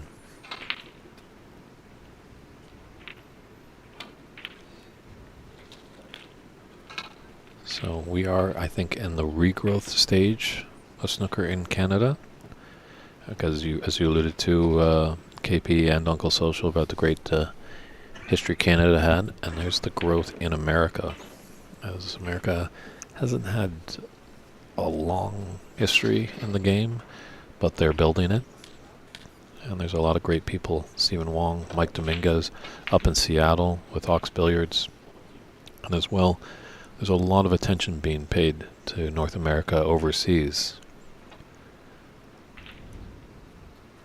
I was fortunate enough to be in the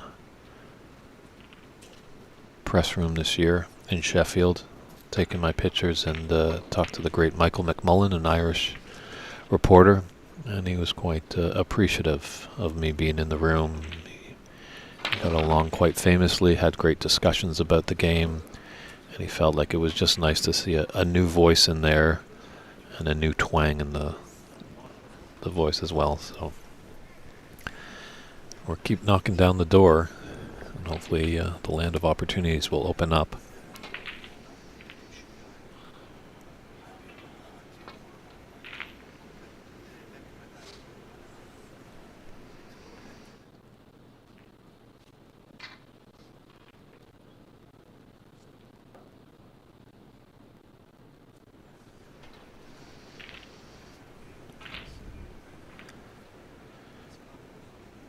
This red pass. Another red. Having a good look at it.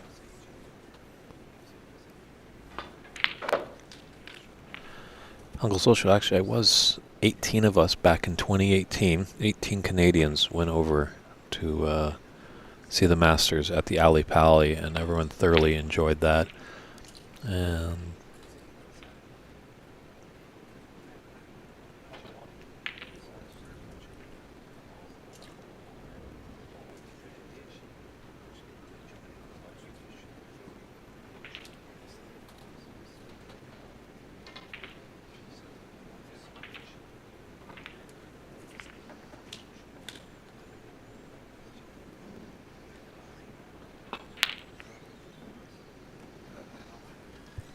Jay has kind of crawled back into this frame.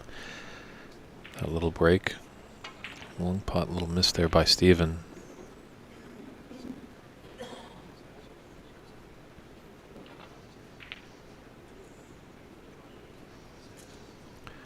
Yeah, I think that would help as well, as you mentioned, Uncle Social, about being the Masters is an invitational, the top 16 players.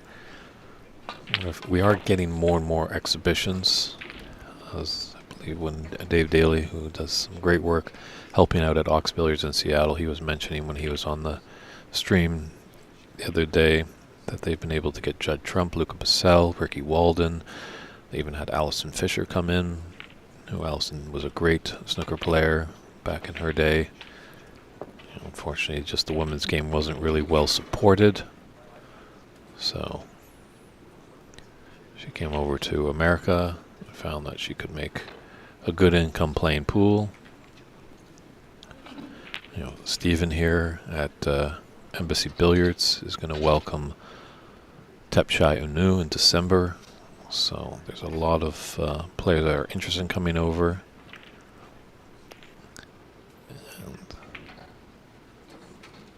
And that might work as well. Maybe a little invitational tournament. Maybe bring over 4 players from the pro side, battling some amateurs or a pro-am or some kind of thing like that. Might help really boost some more interest.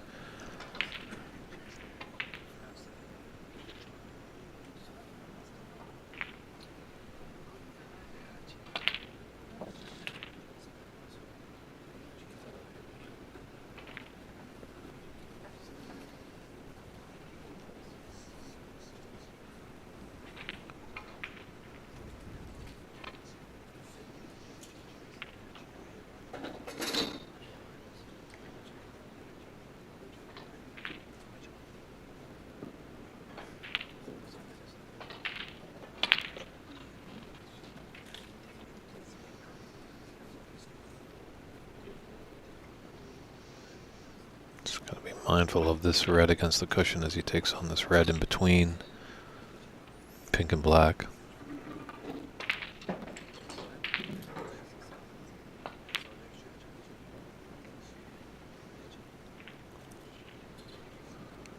Oh, and that's popped up into a pottle position for Steven.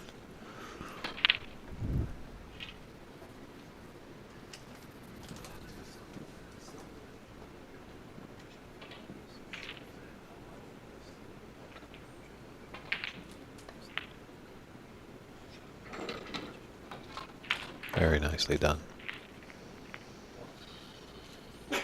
think Darren Taylor would be quite happy how these players play. He's a bit critical of some of our other match yesterday's. John Edone the third and Darren's pupil Mike, trying to pronounce his last name, they were kind of popping up on the shot. As you can see, Steven stays down for not a huge amount of time, but they stay down more than the newcomer. There's no need to jump up on the shot after you take it. It's always good to stay down, and as I say, listen for that pot to go in.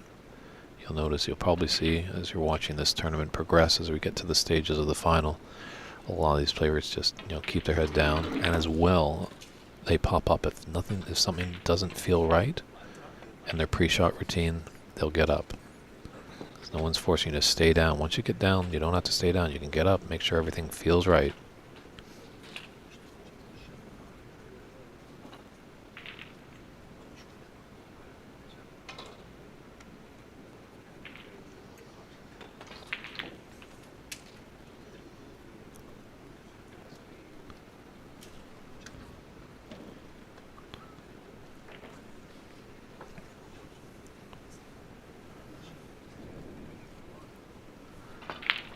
So that little break there.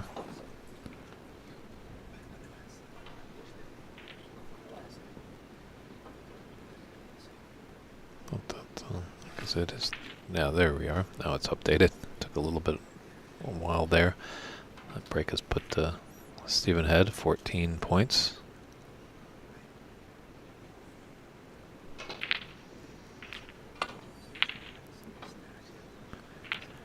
And we haven't forgotten about Jack and Ramil, but they still have a fair amount of reds on the table, on that other TV table, but this one's getting near a climax.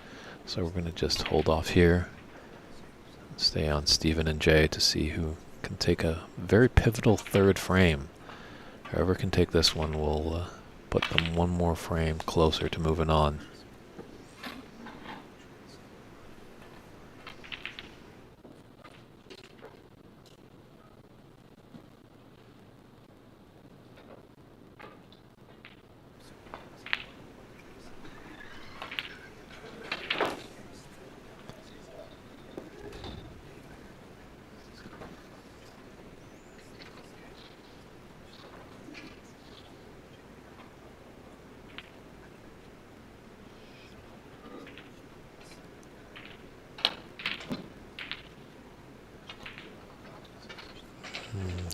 He kind of maybe stabbed at that a little bit, but he did need to draw it back for the green. Tough because it was a mid-range shot.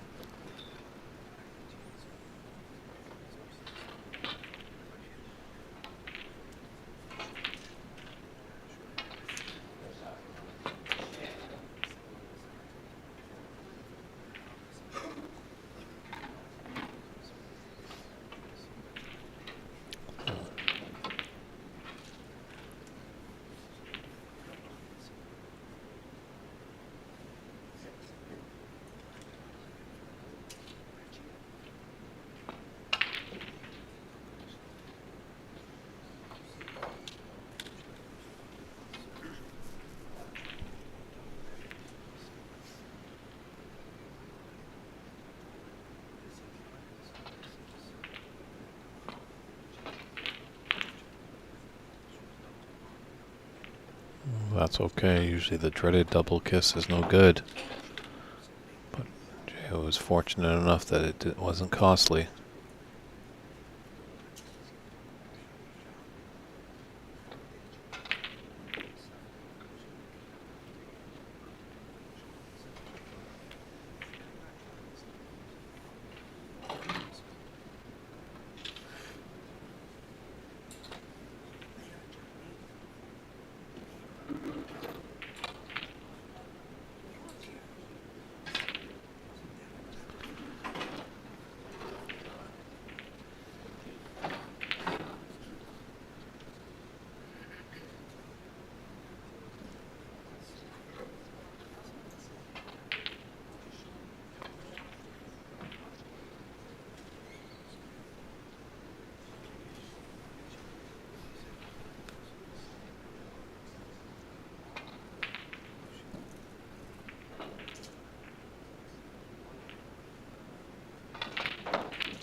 A potential free ball here.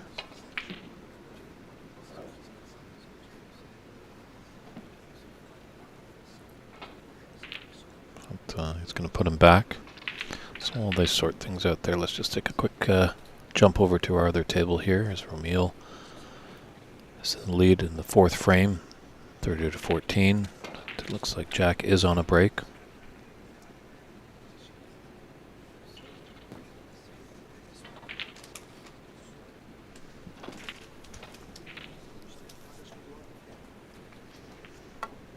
Jack's going to do everything in his willpower to force a decider.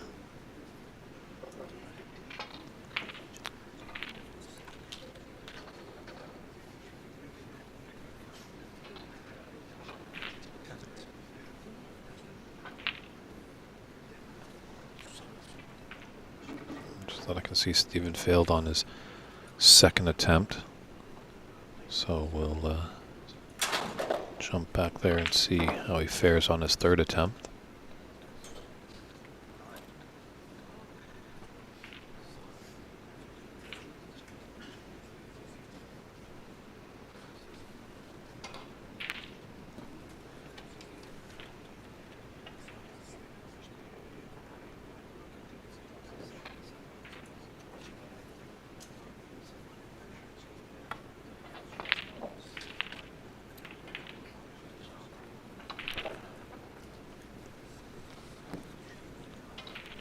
Well, that's not the end of the world for Stephen there as he's pushed that brown up to the bulk cushion.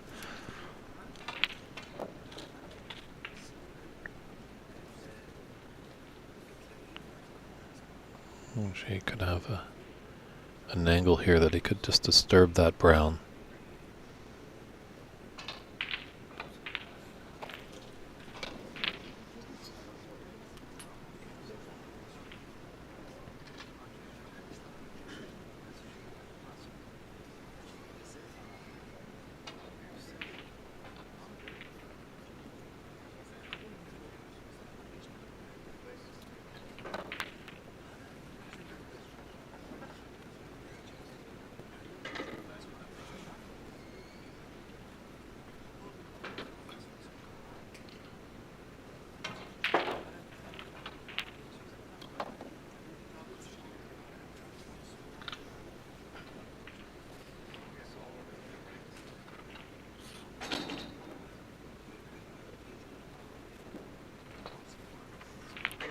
It's a good shot here. Take the screen, develop the brown, and this third frame could be his.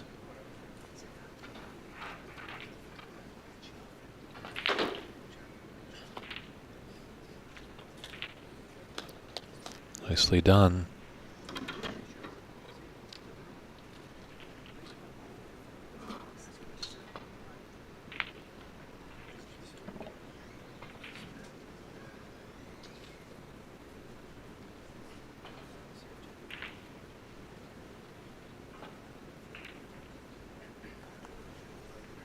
Still needs a good shot to come off the brown, come down for the blue. He does the angle to come off two cushions.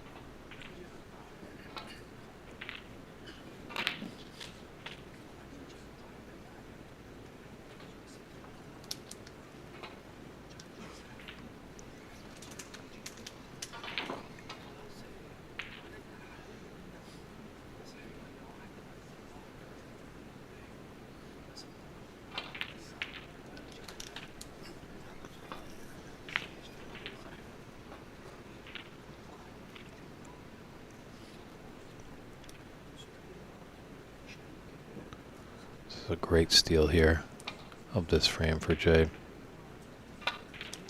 It's putting the last year's champion in trouble. Just having a glance over there at the scoreboard. It's tough for us to tell as they're not updating. Don't know if this black is needed or not. Doesn't matter because the black goes down and Stephen loses that frame as Jay takes frame 3. That's a good lead there, 2-1. We'll definitely check back, but right now we'll head over to our other TV match. Emil Azamat from Arizona. Jack King Kong just playing a lovely snooker there. The 2017 U.S. National Champion. They're both tied 32-32. 51 points on the table, so anybody's frame here, but very important for Jack to keep his hopes alive. He needs to take this frame. I think this blue is going to be very nice for Emil. I think he has the snooker. Looks by it, yeah.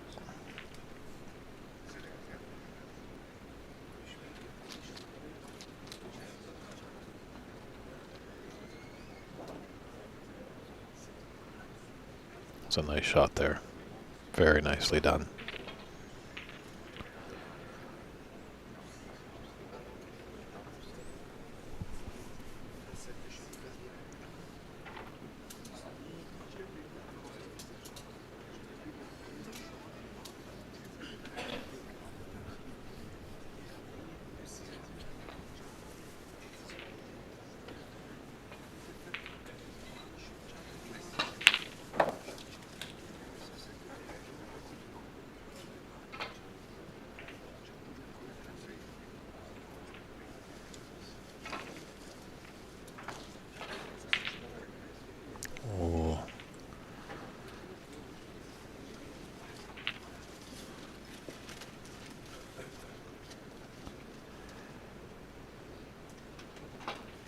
I believe there is possibly in this first round a limited number. To our good friend in South Carolina out there. 6 guy. Obviously in the round robin we were playing with 3 attempts, 2 putbacks. And I have noticed in some of these TV matches early on that that was the case here. Definitely when we come finals and semifinals, I think they're going to be putting obviously unlimited putbacks until snookers are required.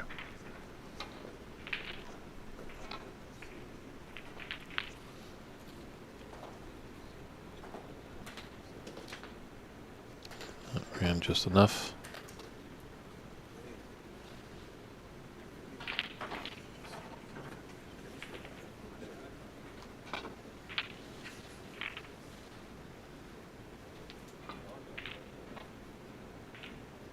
I think the 3 attempts is a good philosophy to have in the amateur game. Just because you do see some strange flukes that can happen, and there's nothing more frustrating than when a player flukes and puts the result as a snooker, and then the opponent racks up a bunch of points. So it's nice to keep the interest, because that can be really deflating. Almost as deflating as that great long pot there by Ramil. He's kind of been left in a little bit in nowhere land there. Wanted that to pull up a little bit shorter to have an angle on that yellow.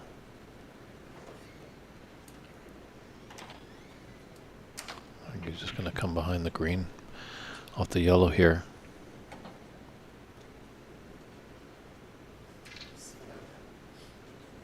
Or he might just actually roll up to the yellow. Gotta hit it.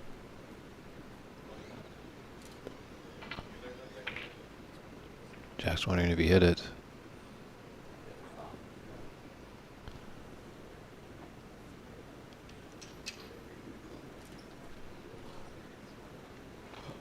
So he did hit it. Obviously tough to see on our screens. Hopefully as we keep growing, we'll get more and more cameras and instant replay. And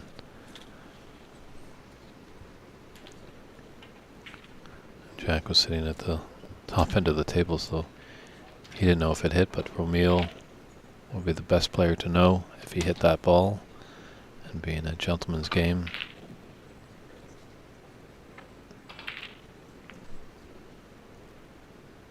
Oh, my apologies, the score did show up, so Ramil did actually not hit it.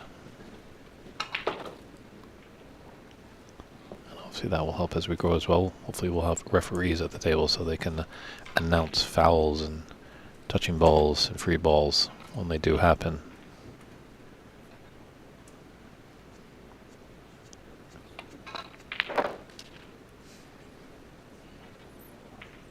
But this looks like Ramil can recover nicely.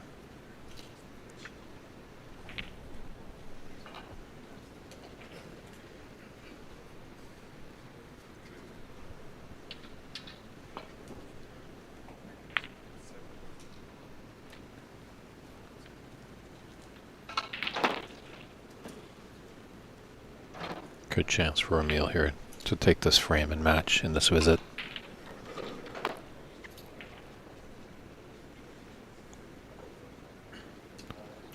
No real color ball in trouble.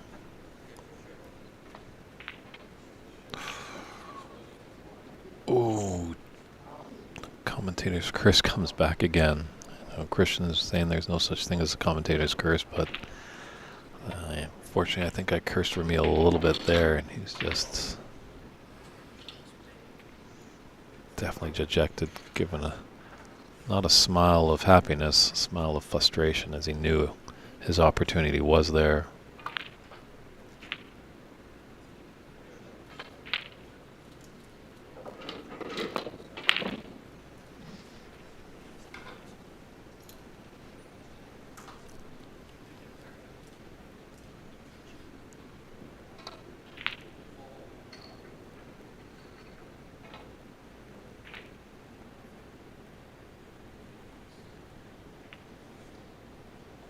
Don't know if he's got the cover on the blue. Jack taking a good long look at it.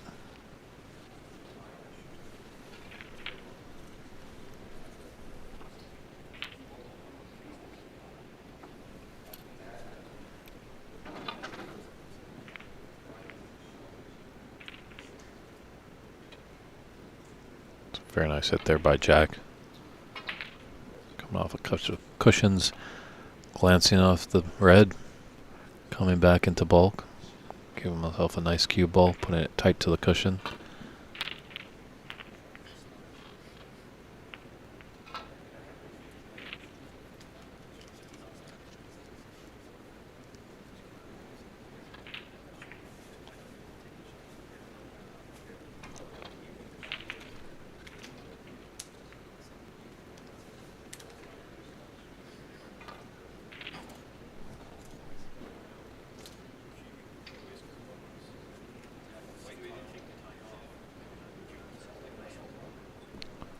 Oh, is there a gap between these green and brown? Doesn't look like it. Taking a look at where he's had it. Is it on the long cushion?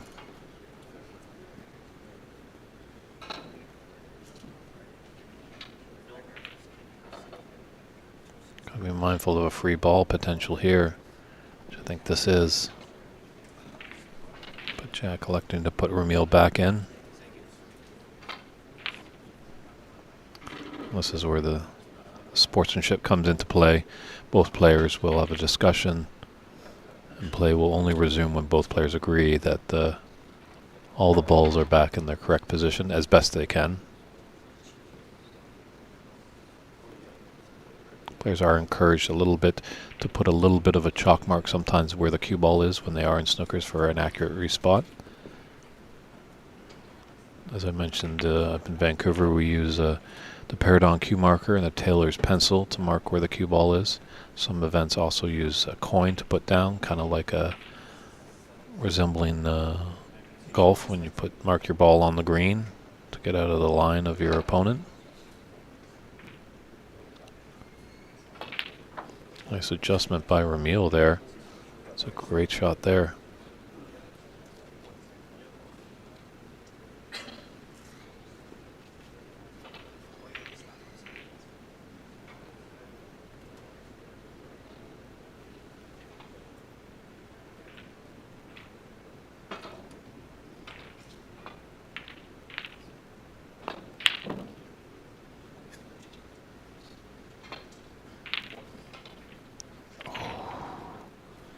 the nap at that pace. Thought the nap might just take it a little bit, as when you're going up against the nap from top to bulk, sometimes that ball that's rolling up there will veer left or right.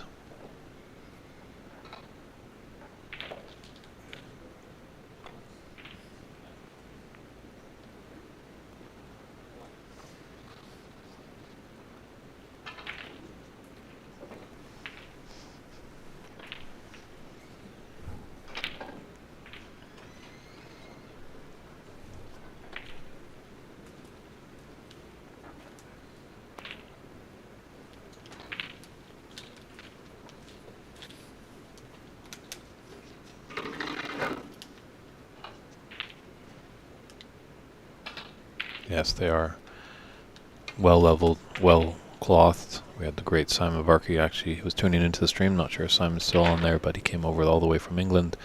Lives in Sheffield. He's pretty much the godfather of table mechanicery. He is top notch. So he did wonderful work in this club in preparation for this tournament.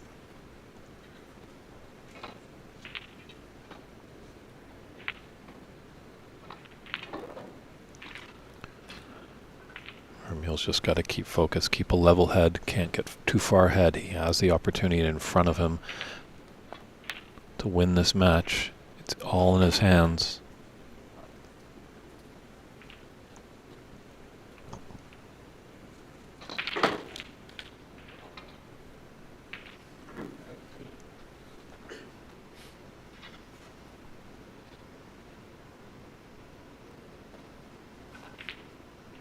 Just looking at the scoreboard, but also doing a little bit of arithmetic in his head. He's got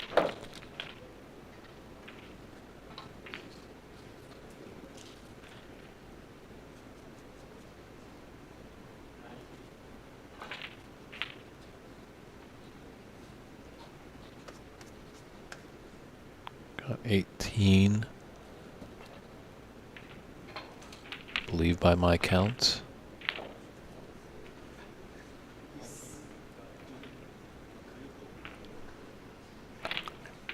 I think Jack is needing one snooker, if my addition is correct, because he did get a green with that red.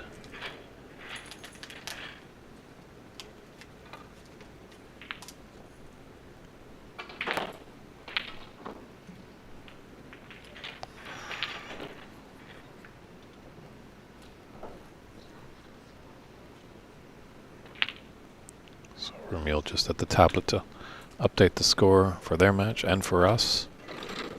So it was actually 19. So Jack does need a snooker to keep his hopes alive of becoming a two-time champion of this event.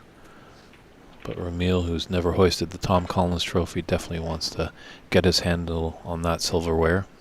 As well, $5,000 goes to the winner. But as we've said, money comes and goes. It's the trophies that last forever.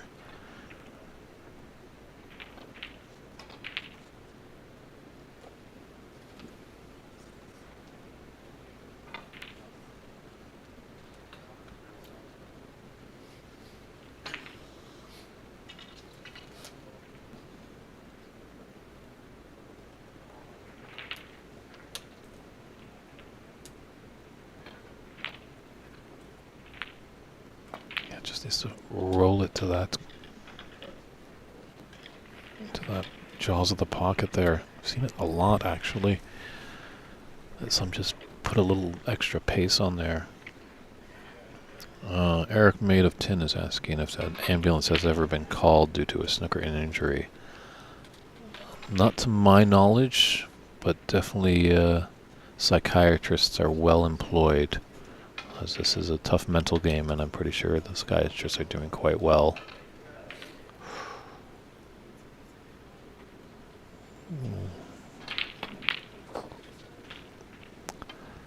I think this could be it. Unfortunate hit on the horn there. And that should do it there. So Vermeil has moved himself in to the round of 16. Both players shake hands, a little embrace. So unfortunately, Jack Kong You're not going to get that second trophy in the mantle there, but let's see if Romeo can he win his maiden trophy. Time will tell, but lots of snooker to be going on.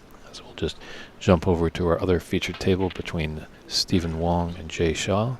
Just going to step aside for a quick little comfort break, everybody, but we'll be right back.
And it looks like in this fourth frame, Stephen has a commanding lead of 55-12.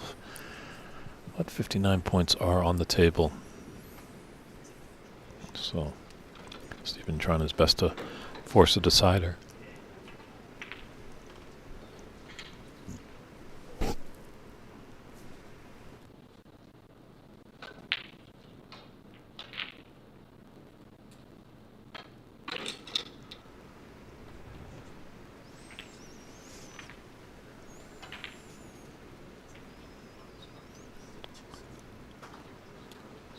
Cue ball there, tight to the ball cushion. Jay is going to be cueing down a little bit on it. Always a chance of unwanted siding to be thrown onto this.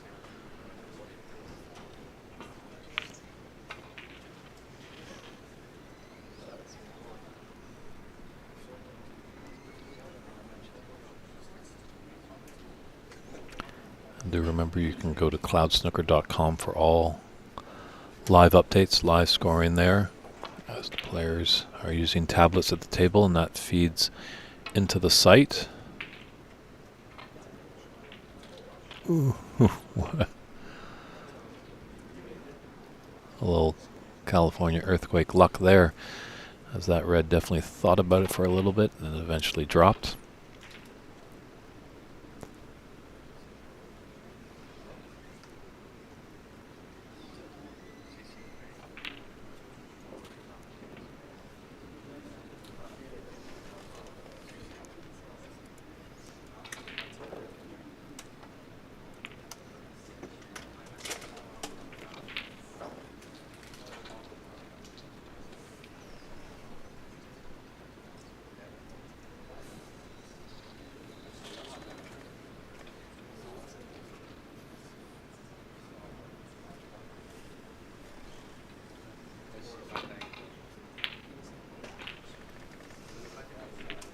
Just while we have a little moment over here, just give you some updates from other tables. John Poon is leading his match 2-1 over Rick Arady. Li Hua Chen, strong player, has a 2-frame advantage over and Shiji, although he is trailing in that third frame, 49-33. Christian Youngers is trailing Kevin Wong 2 frames to 1. They're in their fourth frame, and Christian has a slight advantage over there. Truman Wu has a 2-1 advantage over Dawa Zhao. And Patrick Gigi and Peter Kwan are tied at 1 apiece. And Jay He and Corey Sykes looks like they might have just been getting started. They might be on a new table as a conclusion of some other match has happened, as they're just getting started. And as well, Omar Balasara and Jeffrey Pong will be getting started momentarily. So that's the updates from around the room. You can follow it as well on cloudsnooker.com. It's the 2023 United States National Snooker Championship. It's David Burney in the booth, and we're live here on YouTube, Facebook, and Twitch TV under the Ox Billiards channel. And as well, you can also look at St. Gabriel, California. That's where we are. But St. Gabriel Embassy Snooker Club YouTube page as well to check out all the action. Feel free to like and subscribe to all those great pages so you get updated when we go on air throughout the day.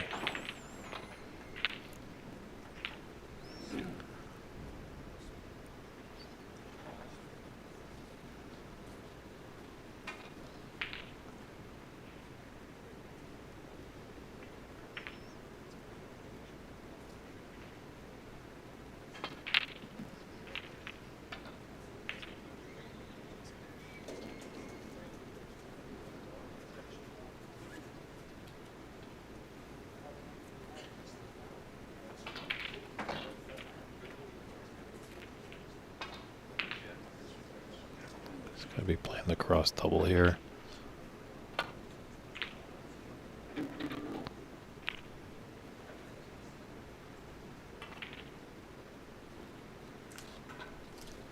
Nice to see some strong support for Stephen Wong in the chat. Definitely, if any of these players that you're rooting for, show your support. I think they'll feel it somehow through the Ethernet.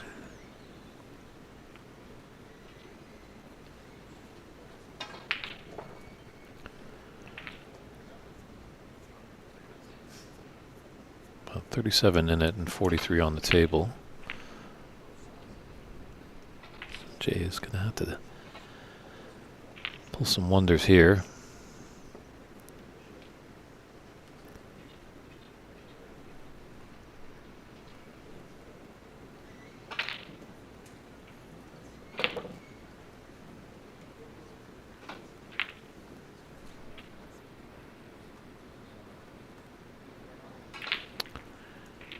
And it looks like on our other TV table we will be having Raymond McCarthy and Renat Danka. So, but they're just reached the table, so they've got to get warmed up a little bit. We'll definitely be staying here with Stephen and Jay. But once that gets going, we'll definitely pay a visit to that table.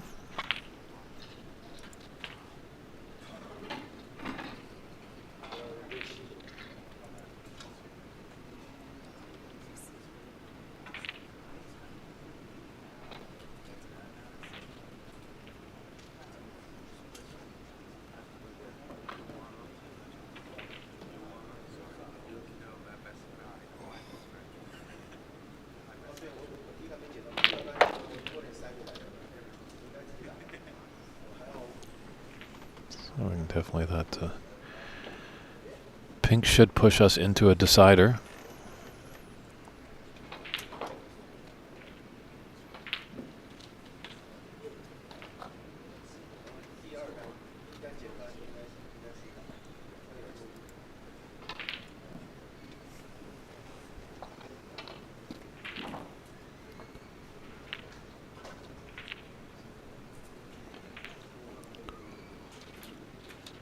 Ooh.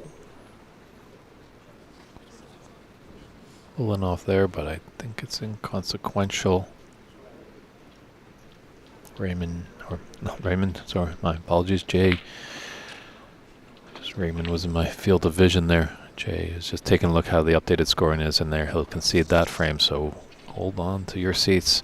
We've got a decider here. Will the champion keep his campaign alive to keep that Tom Collins trophy in Southern California? Or is Jay Shaw going to be upsetter? We'll see what happens. Andre Thrope, just an update. Yes, Raymond McCarthy and Renat Danka are going to be on the other TV table, so we'll be kind of jumping back and forth to them as they're just kind of getting started. There's going to be just a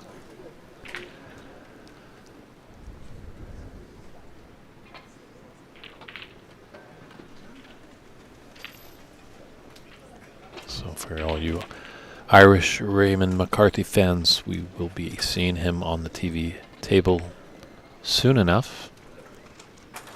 Obviously, we'd like to hopefully stick with Stephen and Jay for a bit as they have a decider. So we have the powers, we can go to 2 different tables, which is always nice to see. And hopefully as our productions grow, we can have cameras on all tables. Would that be the day?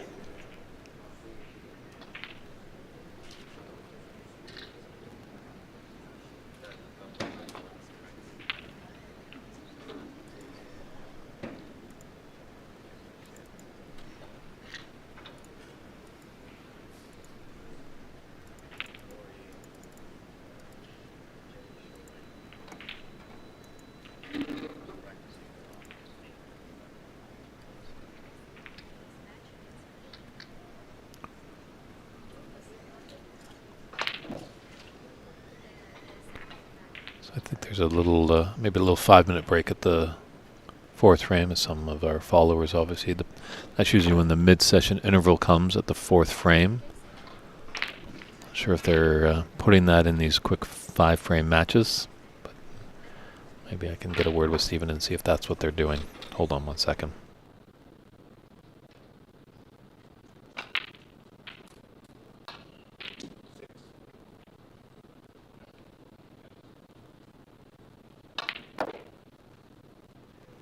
So yeah, our 2 players, Stephen and Jay, are just taking advantage of a comfort break. There is no mid-session interval in these best of 5s. With them take care of business over there. We'll just here's our other match that we'll be following. Renat Danka going against Raymond McCarthy. Renat right now is the possession of the highest break so far with a 105, but definitely it feels like that could fall over the next few days. Definitely a lot of more players play quite open up. As we alluded to, those best of 3s can be tough. You don't really want, you kind of come in already thinking safe, whereas the best of 5s, and when we get into the quarters and semis, best of 7s, and the finals, best of 9. In the early stages, some players might really start opening it up. And the coin toss has taken place, and it looks like Renat has won that, and he's elected to break off in our other batch of 32 player knockout. So a few players have gone home, some are moving on. And we will see how Renat and Raymond fare. Definitely at the early onset, I think Renat was touted as one of the favorites, so Raymond's going to be up against it. But I think as we've seen in this tournament, anyone is beatable.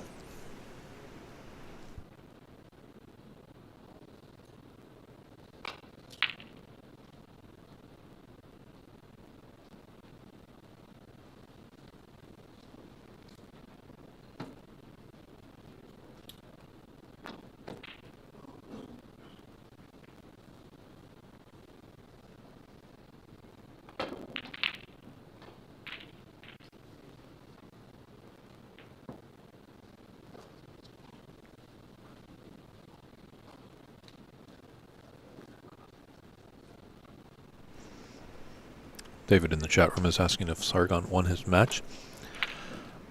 If you want to know results, head over to cloudsnooker.com. Cloudsnooker.com. I know Sargon was on a table that was in the room, wasn't featured on our TV, but I definitely don't see him in the room right now, so a result has come from that match. Whether he was victorious or not, I do not know, as I'm focused on these TV matches, but you can help me out by going to cloudsnooker.com. There should be results there from the knockout stage, as that's what we're in. It's day 3.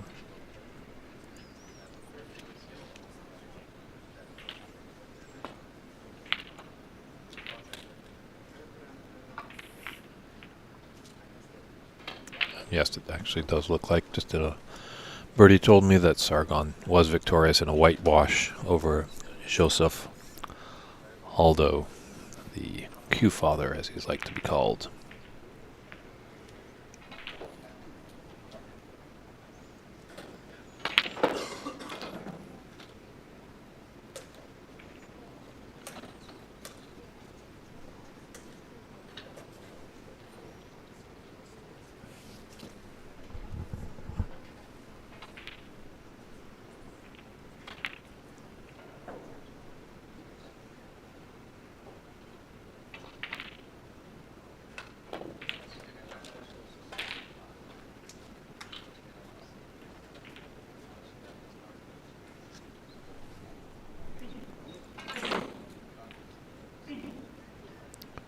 We'll have to see here if Renat can punish Raymond.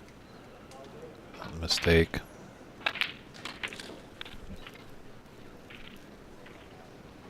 He might be able to push through this red, those 3 in a row, the red to the right.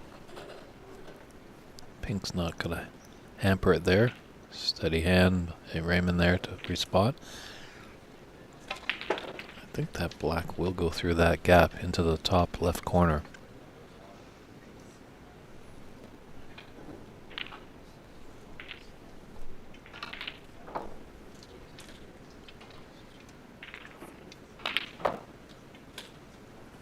Guess the black might not have gone. So left himself with a funny blue.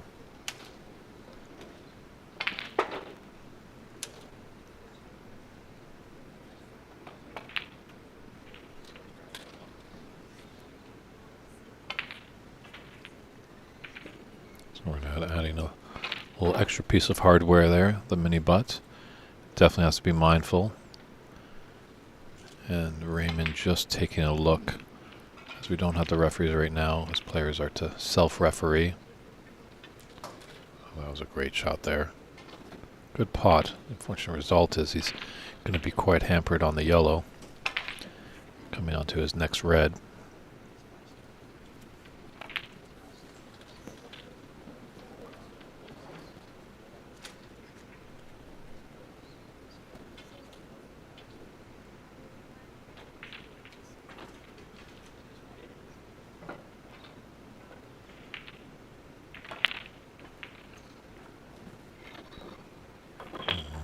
Gifted a chance there for Raymond.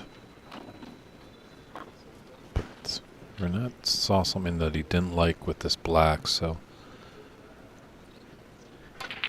it's an 80 starter for Raymond. He's coming down to seeing if the pink can go.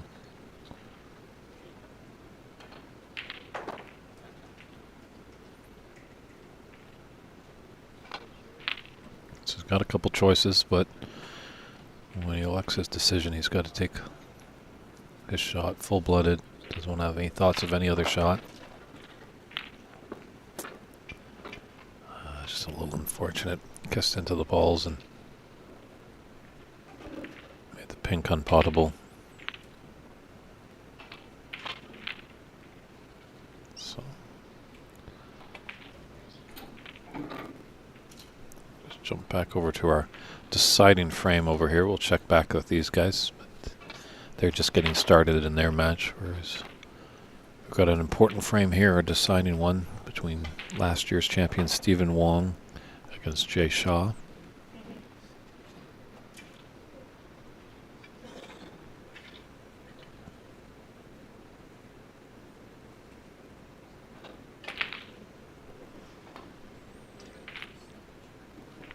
Steven got in early.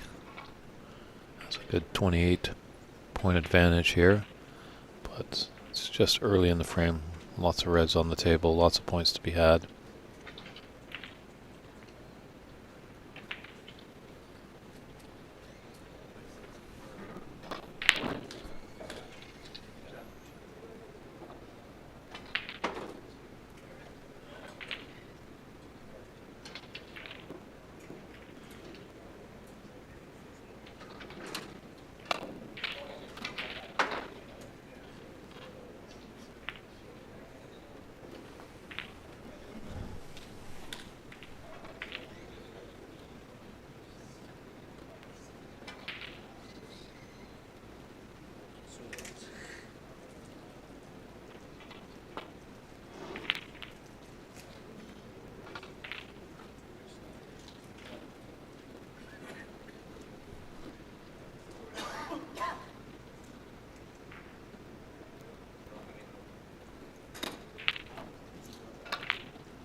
That red in the opening on the right side. The stun net will probably hold for the black. I don't know if he can take it on with the element of safe of running back behind. Well, he was able to get through, but unfortunately he wasn't able to get the pot.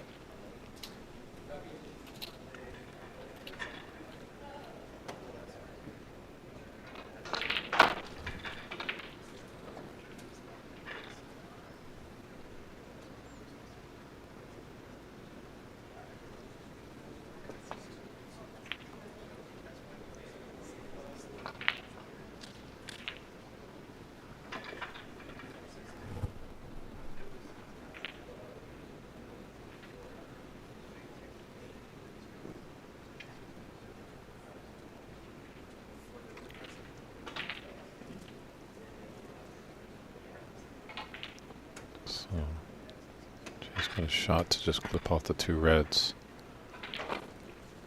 Back up table. Could have been a bit thinner and he could have got higher up there, more into the bulk area.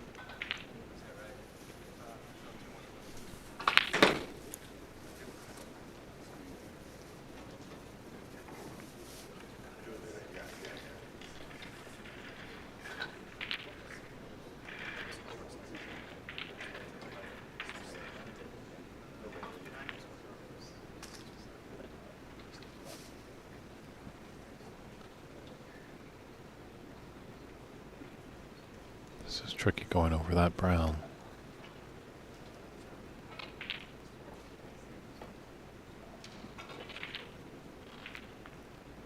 Just elected to be a little safe there. Has left a few reds into the middle pocket for Jay.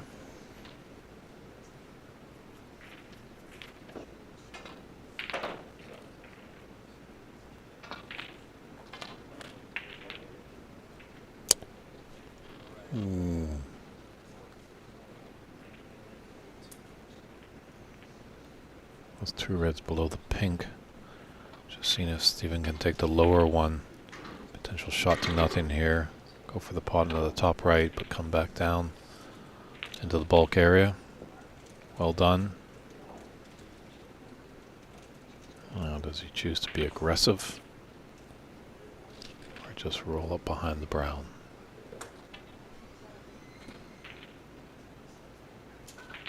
Even roll up behind that green.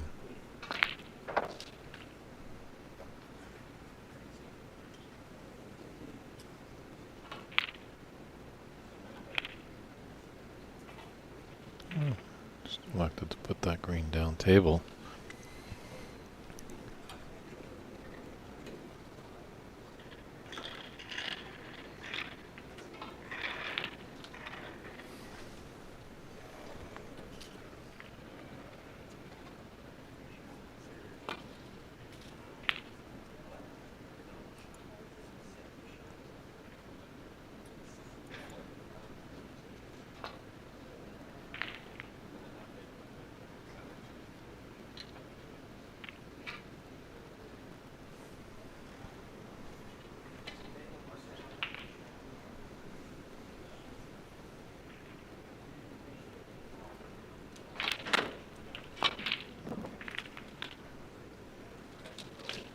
Ooh. Didn't see that coming. He should have put the green down there on his previous shot. So is this an opening? Kind of a little bit messy table with those 3 reds on the top cushion. So if he wants to make a substantial break, he's definitely going to have to work for it.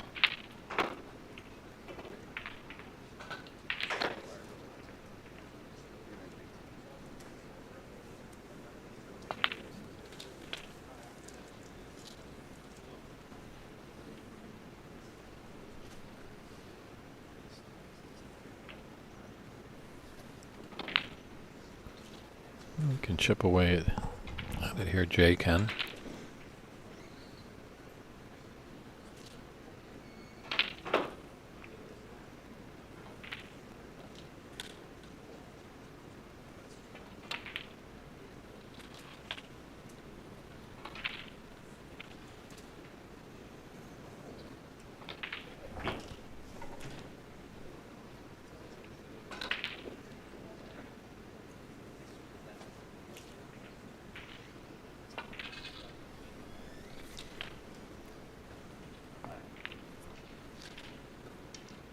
Ran into that a bit too much.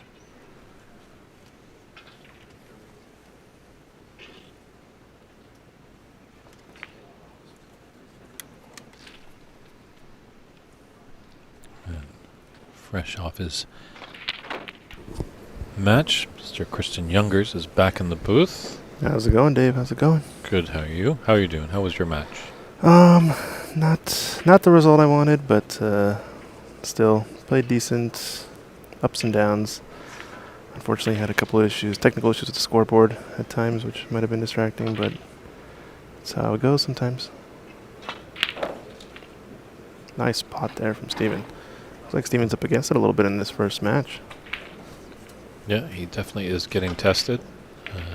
He actually had to win the last frame to force this decider, so as I think we alluded to earlier on in the broadcast, maybe day 1 or 2, we'll have to see how this affects Steven, as it is his club. He's kind of running the club, kind of co-direct, tournament directing as well, wearing a lot of hats. Mm-hmm. I just wonder if that will affect him if he can't turn off that switch. Yeah, it's got to be dialed in for sure. Got a good opportunity here, though. That great pot puts him in a good chance to pick off some of these reds. Opting probably play for blue next, or a bulk color. Oh, no. Just overcut that. Tough shot. A little bit of a blind pocket there. David Brock in the chat. It's coming up with new nicknames every day of the tournament, huh? What was the one previously? Beauty and the Beast? I forget the one before that. Oh, shall I add to your poison, David Brock? What about Jughead and Archie? Or Beavis and Butthead, created here in Southern California many years ago. Yeah, right, yeah.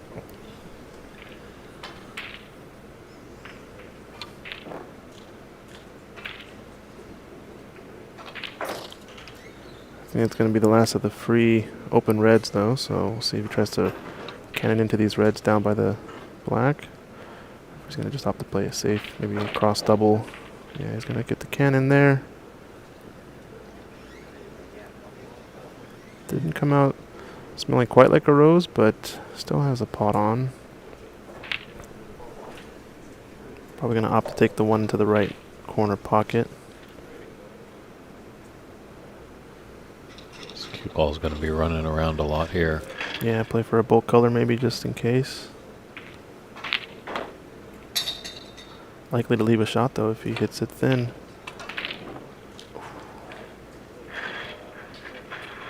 Ooh, that could be disaster for Jay. Opened up the other 2 reds, and it looks like pretty good chance.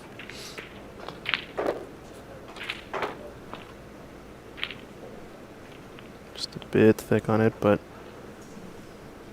only going to leave a mid-range long pot. Yeah, you got to be careful with these players now. In the knockout phase, once they smell blood, they really attack. Mm-hmm.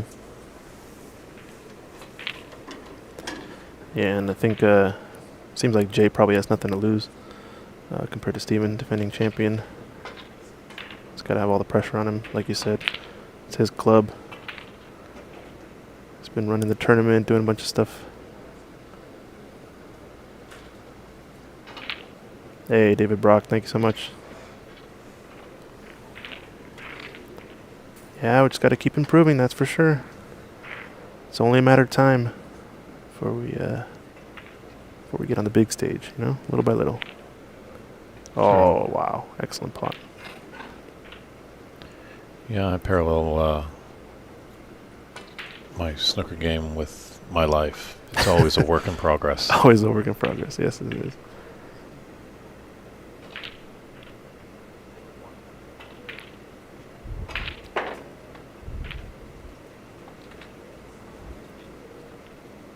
It's going to have to nail some pressure pots here to close out this frame. He's been here before, though, so he's got to lean on his experience.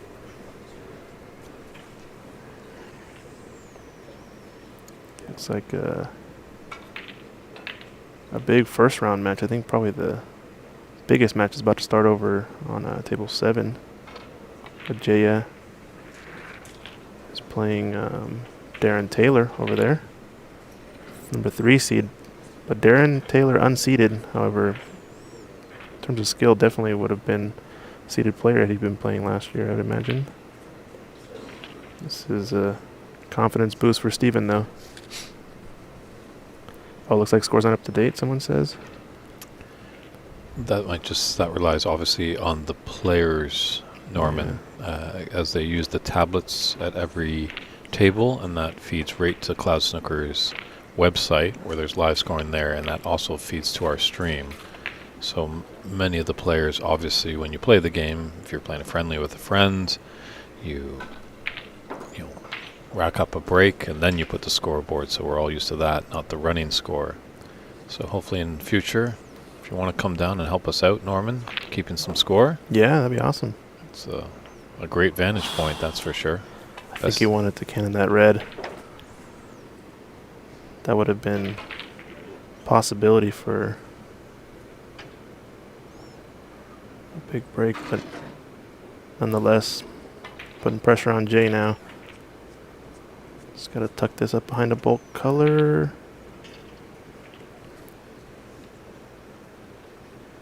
Not too bad.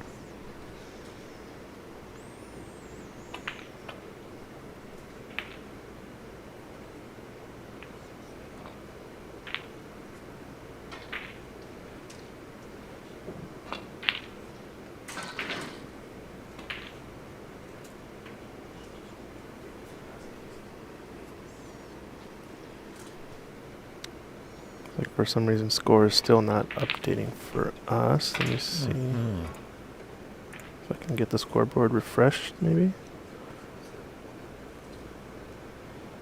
Nope, still looks incorrect. Looks like it was a double-digit break, I believe, for Steven there. Don't know what's going on there. Yeah, a little hiccup with these tablets, I guess. Yeah, it was happening during my match, like I said, so maybe it's sort of the same issue. I think seems like it's scoring, but it's not persisting on the actual remote scoreboard.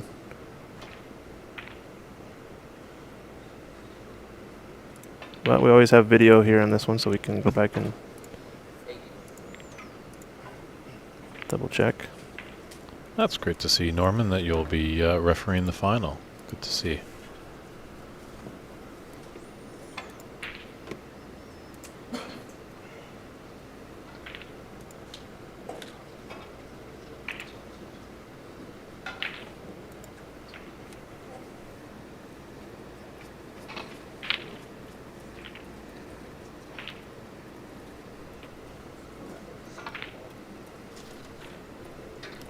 Looks like 21.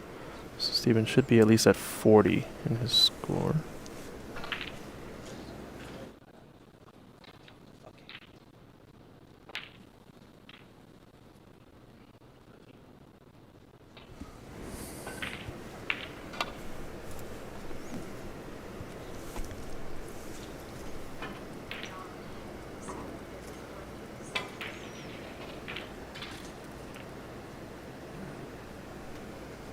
So took the first frame there.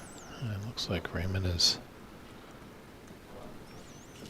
done a good job to come back in the second frame. He's got a 22-point advantage. And Renat has led him with an easy starter.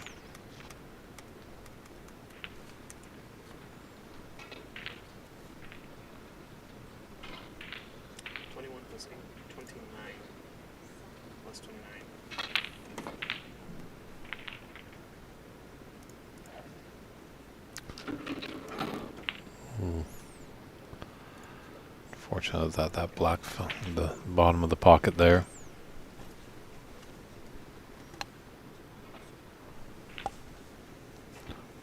And we'll come back to Renat and Raymond because I think the scoring has been updated on this deciding table. Yeah, so looks a little bit better. This is correct. Yeah, so he had the 8 that was missing, and I believe a 21. So 29 plus the 8 break. Thanks, Hung Norman, for letting us know. And then we did double check that on the video feed, and then he had a 21 break, a couple blacks, and a brown afterwards. So 58. Now he's on a break of 1. And that was his frame ball there. Yeah, and it's going to roll up on this black, I think.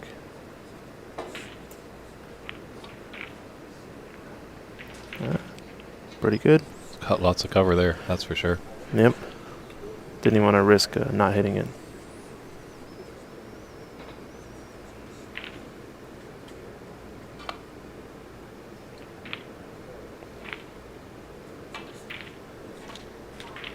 Retort there by Jay. Don't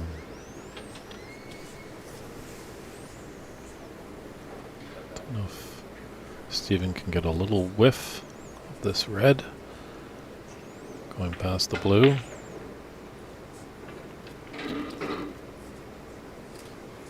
Guess not, because you're looking to come off the long cushion. Smart shot here, because if he misses, it doesn't look like it's going to be too costly.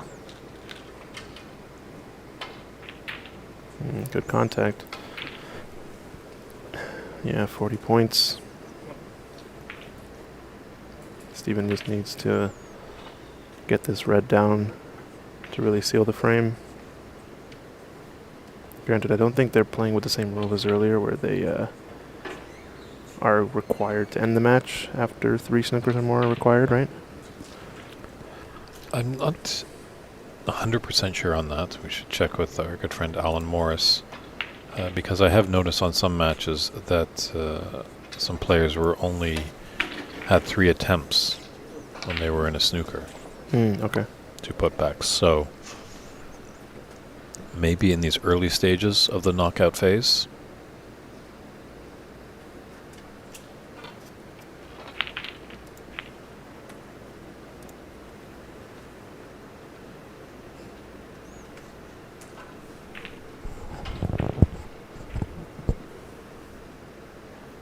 I also overheard that once we get to the quarterfinals, we are going to be doing unlimited putbacks until snooker's required, because I believe there will be a referee. It's going to leave a pot on. True, but with 40 points in it, 35, Jay does need a snooker, and there's also potential of a free ball with that last red. Interesting. I don't know if he's intentionally trying to play the safety there. Maybe just mishit it. A great opportunity there to get onto the black, so I think he might have just missed the pot.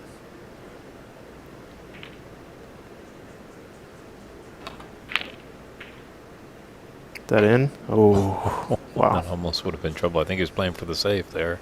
Yeah, for sure. Almost reminded me of my shot from yesterday.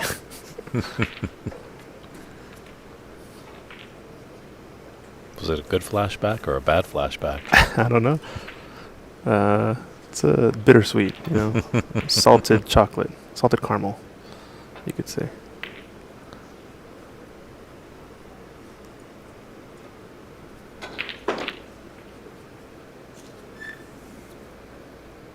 That's the snooker that he needs.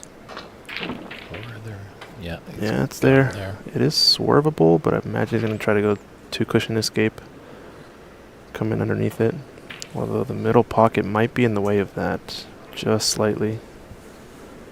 To the left, yeah, he's going to go around to the right side in this case, okay. Does slide a little bit with the new cloth, but is he going to get enough slide? Nope, and Snooker's there. I think Jay's going to have to take this pot on because Steven would definitely be a favorite to hit that after a second attempt, but he's back in it. We are in the Snooker's required stage, so he cannot go back. Oh, he cannot go back. Yes. Oh, he's still required. Oh, sorry. Still needs the one more. It's 40-35. He needs one more. Okay. My apologies. Sorry, you're fresh off of a match, you know, concentrating still there. You gotta dewind a little bit. So here's updating the score. Should be 23.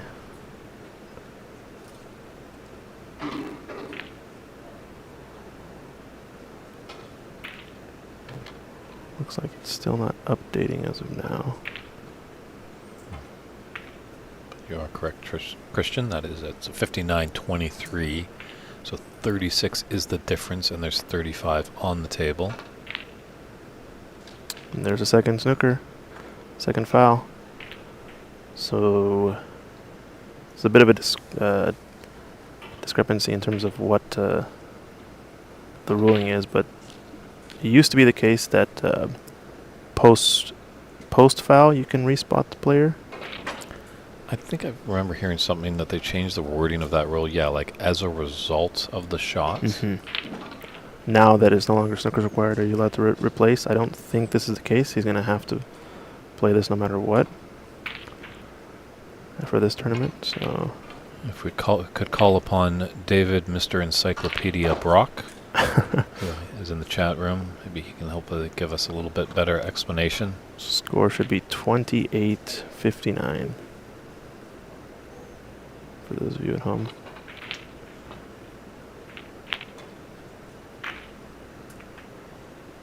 And looks like there's a window here.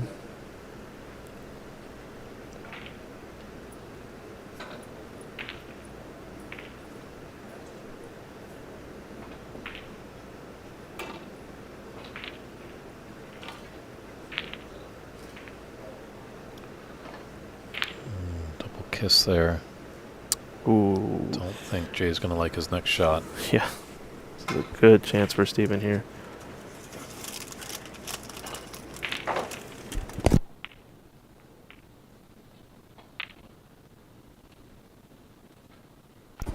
I think he snookered him on the better side, not leaving an offensive kick opportunity here.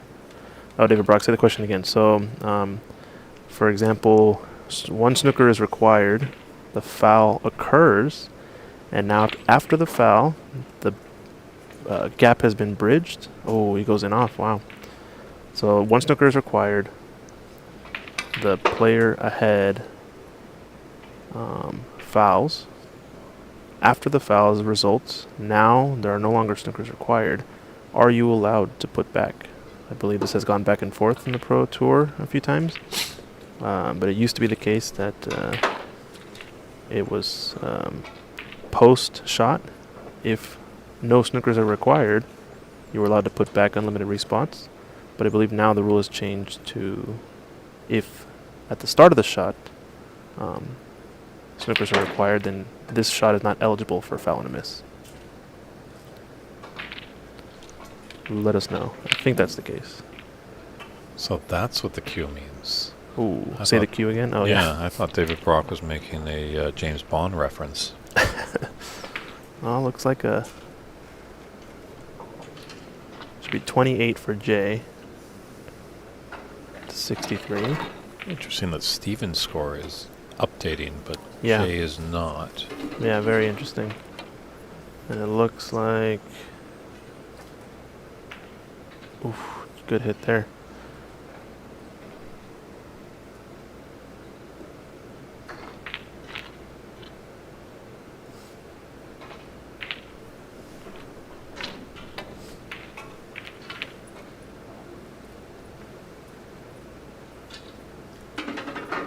So got the fluker earlier, off of the miss, and out of the D, and managed to get a pretty good snooker here. I think Steven will definitely rest easier once this red goes down if he's able to pot it. It's going to be the big 8-point swing if he can get it down. It's gonna, yeah, another snooker. So back and forth, they're going at it. Yeah, tense and nervy decider. Neither player wants to go home.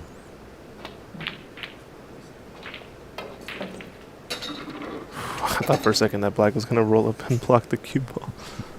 Yikes.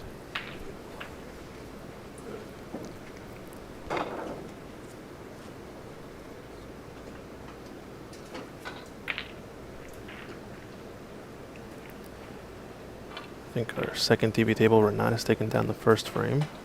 Let's just take a little pop over there and see what the score is. Yeah, Yes, it looks like as Renat is putting the balls on the table, is leading that frame as that score line said, so he's got a 2-0 advantage over Raymond McCarthy. Watch out, black here. Oh, does that have a chance? Nope.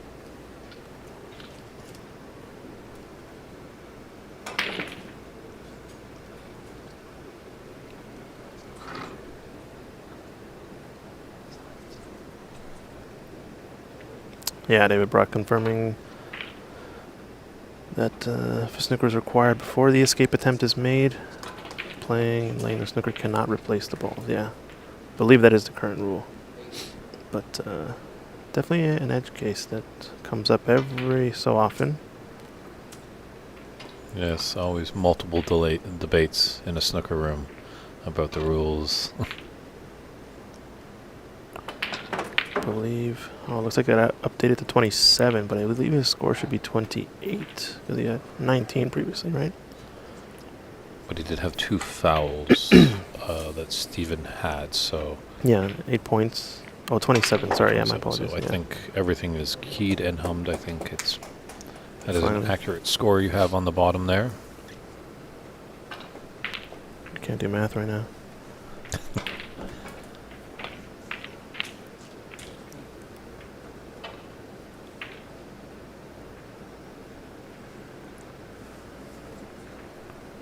So you have an angle to thinly slice this in.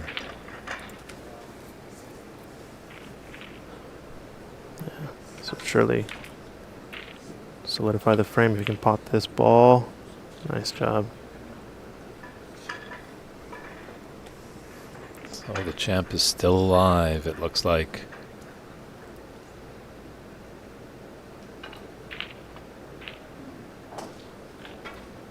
Yeah, this is definitely... Nicely on the yellow too, yeah. Let's get a clearance. Come on, Steven. Let's see the clearance. I think he can relieve the pressure now and let the arm a little loose. True, he was definitely up against it, trailing 2-1. But sometimes when your back is up against the wall, you produce the best snooker of your life.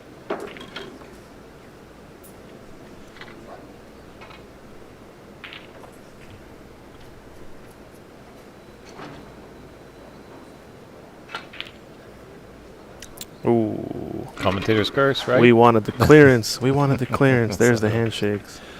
Great to see. So, commiseration to Jay Shaw. His campaign to become the U.S. National Snooker Champion has come to a close, but Stephen Wong moving on into the next round. Maybe he could be part of a select few that have won back-to-back U.S. National Championships, but only time will tell. We're back to our other TV table between Renat Denka, who's got a strong 2-frame advantage over Raymond McCarthy.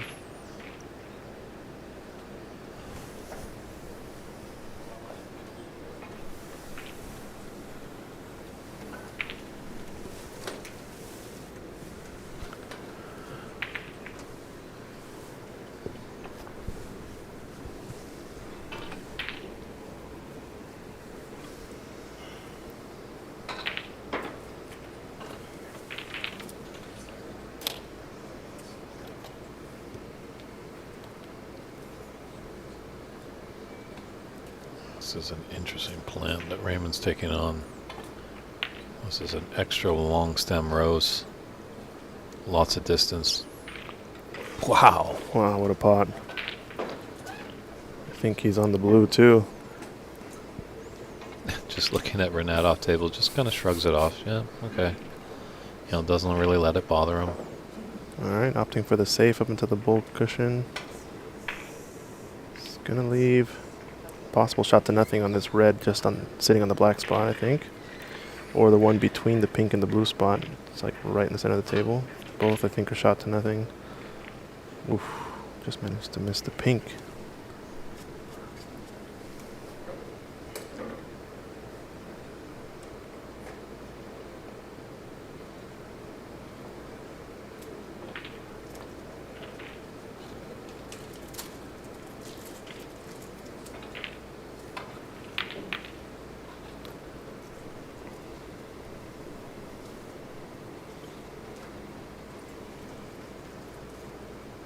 Yeah, we've got a few matches still going in the first batch of the knockout phase here.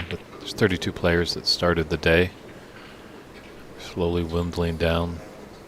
By the end of the day, we will have the final four. Yeah, we're going to have the quarterfinals at 5 p.m. Is that right today? That is what it's scheduled for, and then the round of 16 is scheduled for 2 p.m. Okay.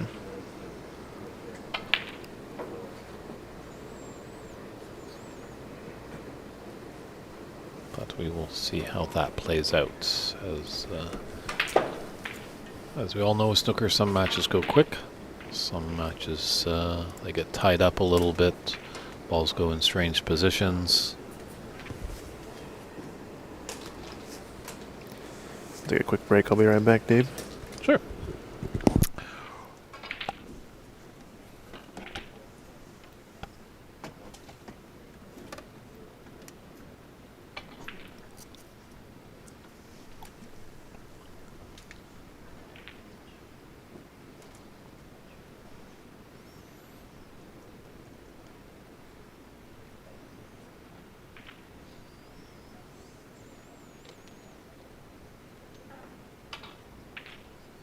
Yeah, hopefully Raymond can channel some of that good support.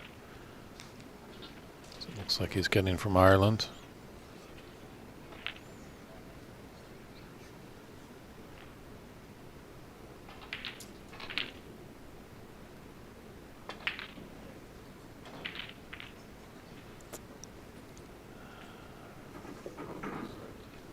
Just couldn't find a home for that pink ball.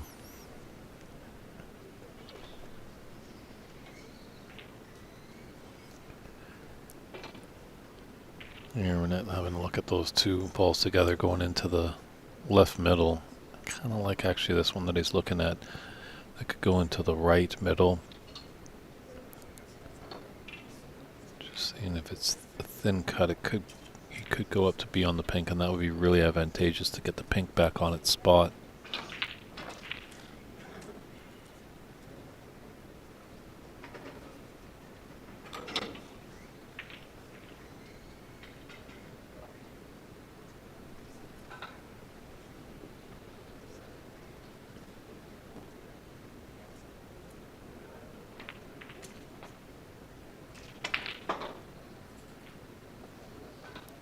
Yeah, black's in a tough position as well.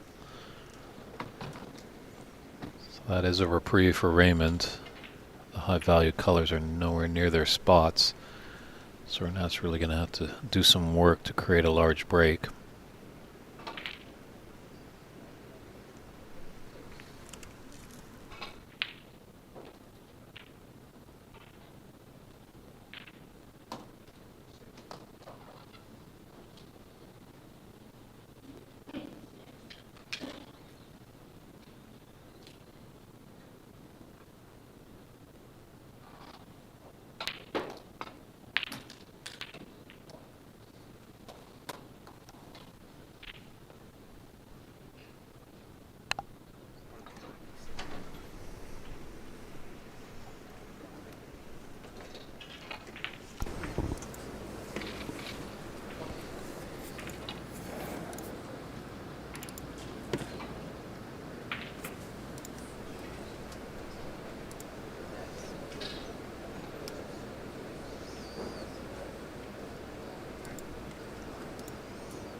unfortunately hasn't left an easy starter.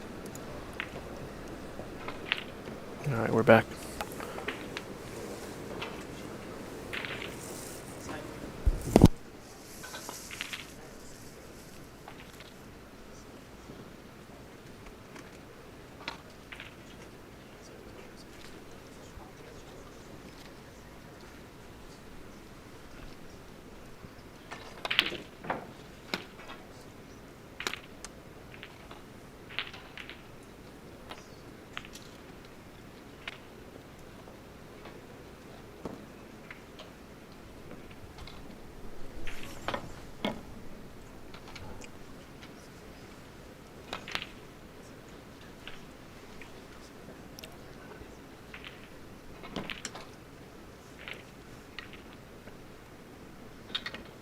I think both these players would just love to get either the pink or black back on its spot with a lot of red spaced out in this business end of the table.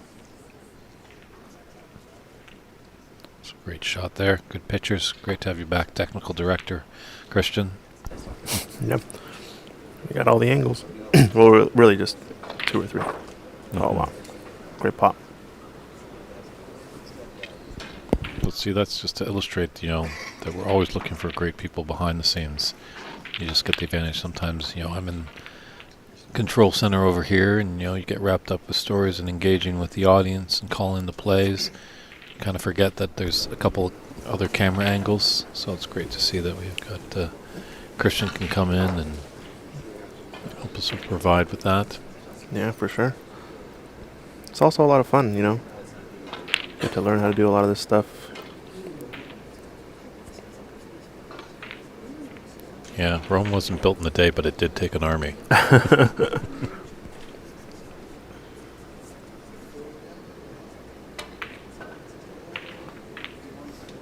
Oh, thanks, David Brock. The official verbiage in the rule, basically saying that you shall call foul and a miss unless a player required penalty points before or as a result of the stroke being played. So before or as a result. All inclusive. So if you were in that position of needing snookers, and then the result was you didn't need snookers, you could be put back, correct? No. No? Saying you cannot call foul and a miss if you needed points before or after. You can call foul and a miss unless you needed points before or as a result of the shot. It's kind of like a weird, it's a negative, right? With this too positive makes a negative kind of thing? No, not a double negative makes a positive, but it's saying that you shall call foul and a miss, but you're not allowed to call foul and a miss if the player required penalty points before or after. I think the tricky part is that it says or in the statement, right? Before or after means that you're not allowed to call foul and a miss. You're showing us some great cue power there. So you had to dance around the blue with those reds.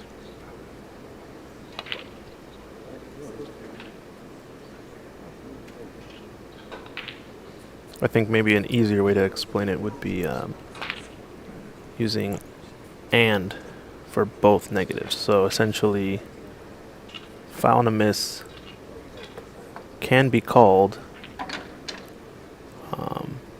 only if you did not need foul points before and you did not need foul points after. Hopefully that makes a little bit more sense. We're getting there. Yeah. It's nice to see that David Brock can use copy and paste. Yeah, but I'd like to see that. That's a good rule. It's good to see the official rule, so it's good. Wow, what a pot there. We're not just ball pocketing machine. Well, we were talking about it the other day, obviously, for all the newcomers. It's not a bad reading just to get a copy of the rules. You can actually get a hardback copy, or you can even just go online and print it off from the WPBSA website, free of charge. It's also free admission here in Embassy Billiards. for this 2023 United States National Snooker Championship. We're in San Gabriel, California. Say it's sunshine all the time, but actually I'm starting to see a lot of Pacific Northwest weather here the past few days. It's been rather overcast. Kind of the way to wrap up summer is a lot of the kids will be going back to school come Tuesday.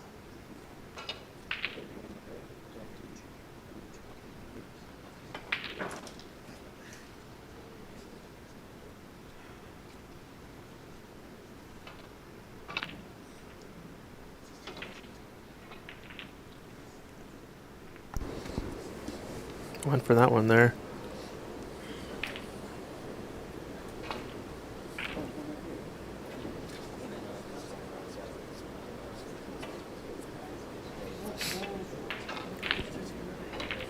Yep, right you are, David Brock, exactly.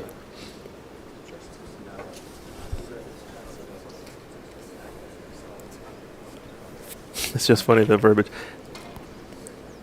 Cannot now claim a snooker. It's not allowed.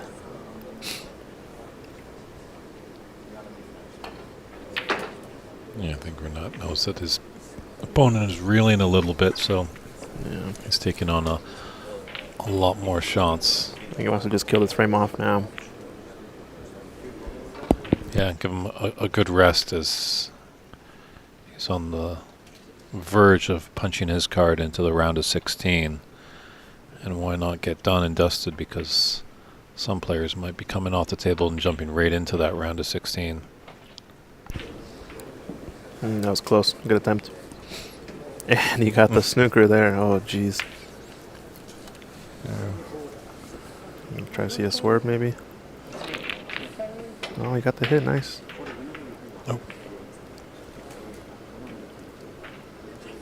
Yeah, sometimes you just get roll of the balls. It's been unfortunate sometimes in these kind of rather shorter matches, the best of fives.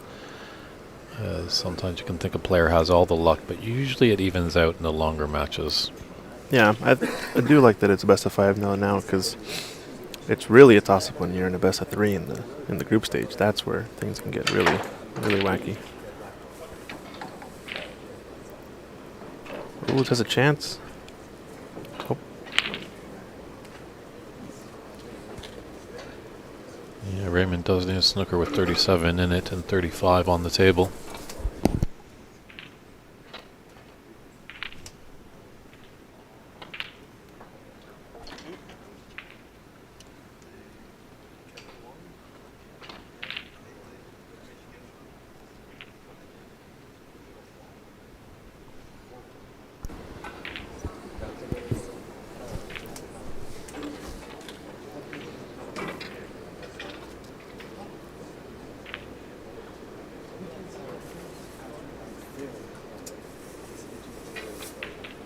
There's a potential for the snooker here.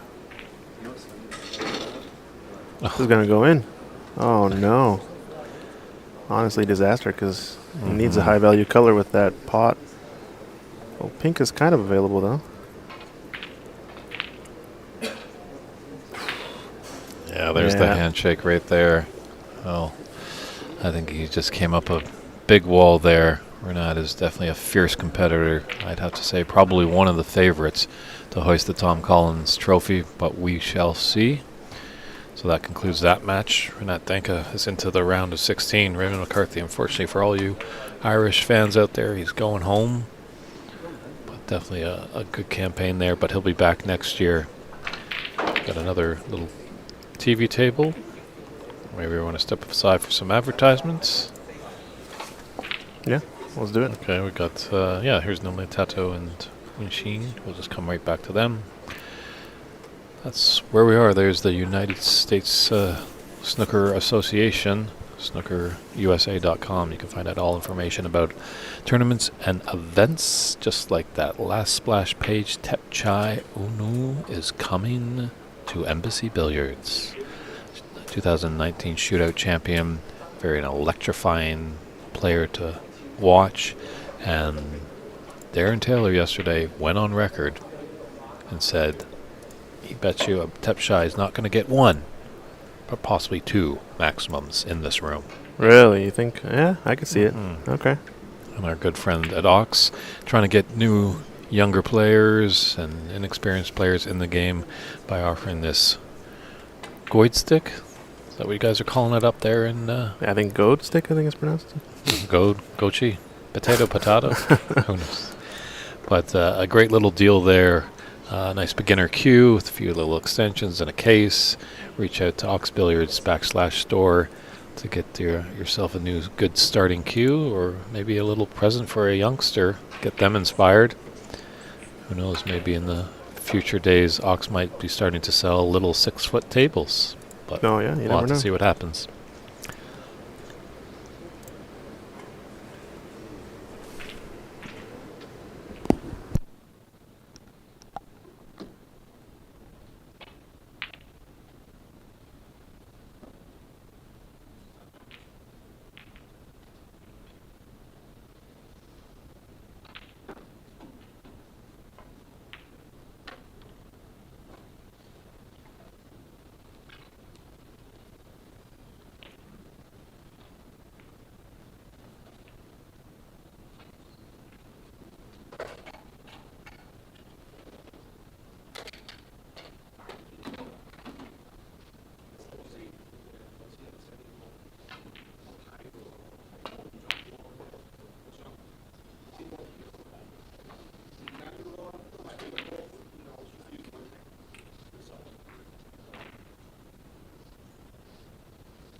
Sorry there, Mr. Brock. I just had to take a quick little comfort break myself, and my partner in crime, Christian, has just gone to get some lunch as it's approaching the noon hour here, 12:30 on the West Coast. It's the 2023 United States National Snooker Championship here at Embassy Billiards in St. Gabriel, California. If you're in the neighborhood, feel free to come and visit us, as admission is free. As well, the stream is free to watch as well, so subscribe and share it with your friends, whether you're watching it on Facebook, YouTube, Twitch TV, via Ox Billiards channel, or with the St. Gabriel Embassy Snooker Club channel. Like and subscribe those.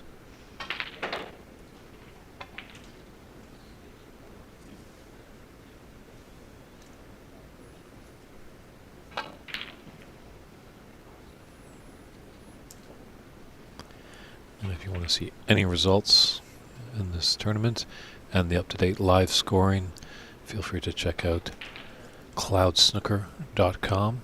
It's cloudsnooker.com, as all the players in this tournament are using tablets to keep their score, and that directly will respond to the website there. As well, it responds to our TV table matches, where we have one right here between Nali Tito and Wenxi Zhayu.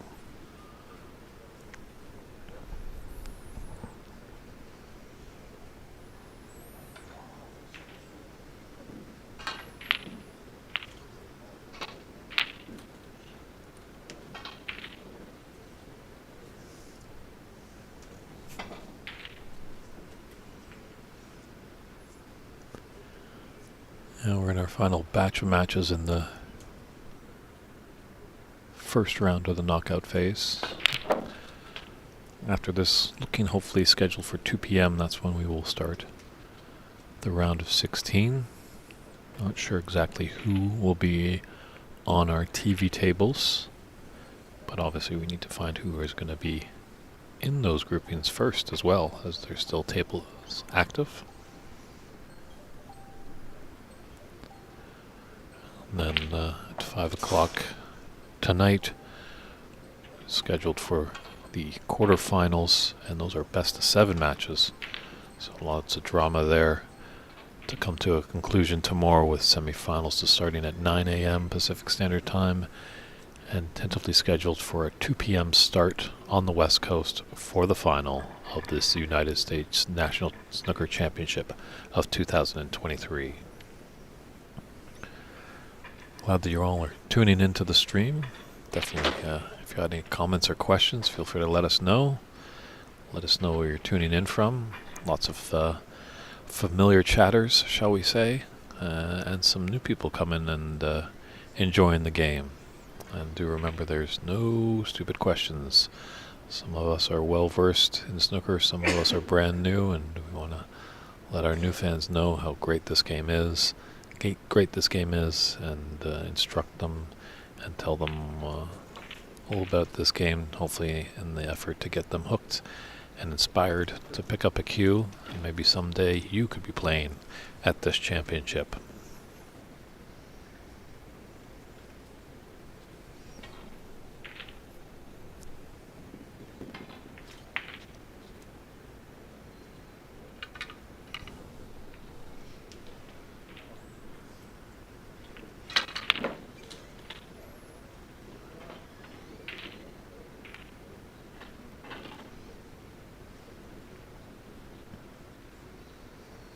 Yeah, this will be our only TV table here, as Renat Denka really made quick work of Raymond McCarthy in our other TV table match.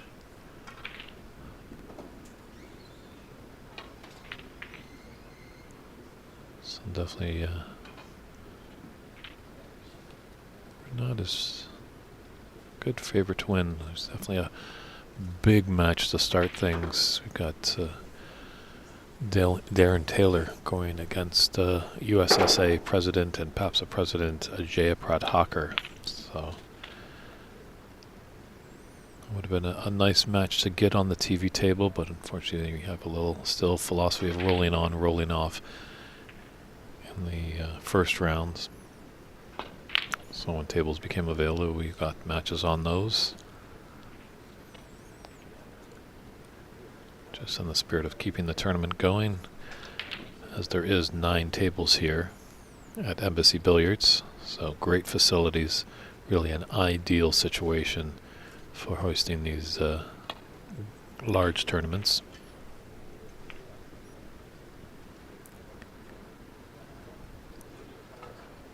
But when we come down to the round of 16, all tables will be in use. And we will have 2 TV tables that we will be bouncing back and forth from.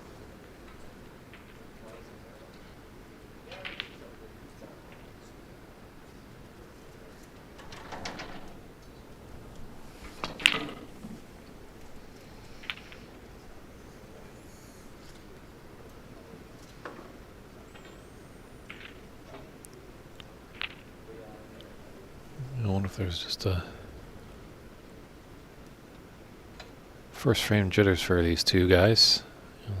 No one's really getting in stride to start things off, but we'll see who's ever to take the first frame. That might bode them some confidence.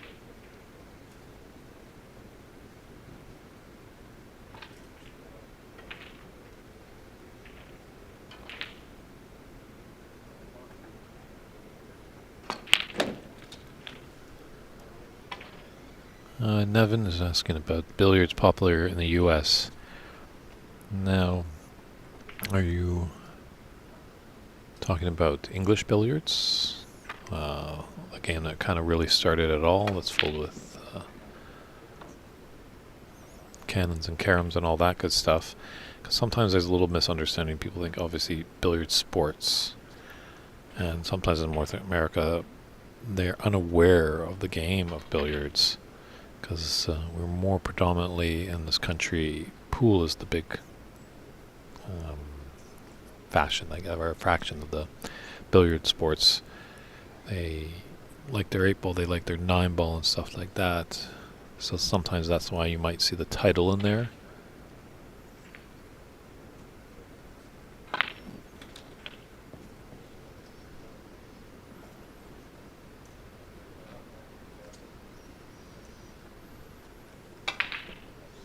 I think sometimes you'll see some places are called the Snooker and Billiards Lounge. There is the Top 147 Club in Vancouver that is aptly named that. However, Ox labels himself as Ox Billiards, and maybe just billiards encompasses all the games. I'm not sure if our good friend Mike Dominguez is on the stream, why he went with Ox Billiards, not Ox Snooker and Billiards.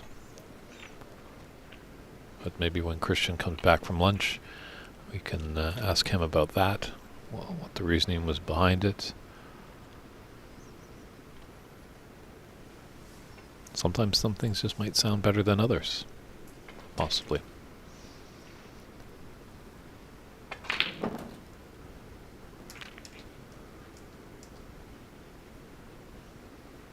Even I know some people that haven't even include billiards, snooker, or pool in the name. Our good friend of the community, Rob Johnson, up in Vancouver, many years ago, was poised to open up his own club, and he was wanting to call it the Black Knight. So maybe the Black Knight and then in small letters, Snooker and Billiards Club, but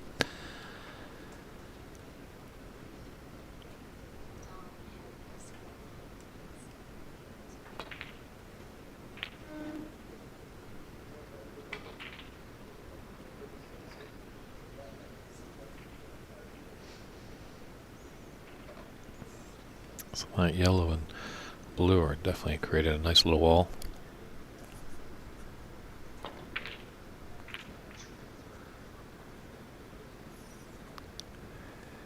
And he might just be getting behind it there. Oh.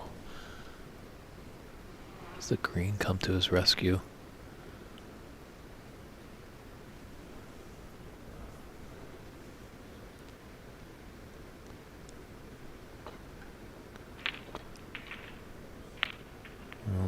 was able to get through.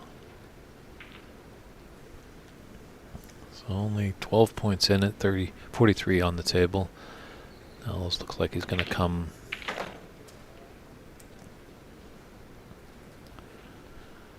And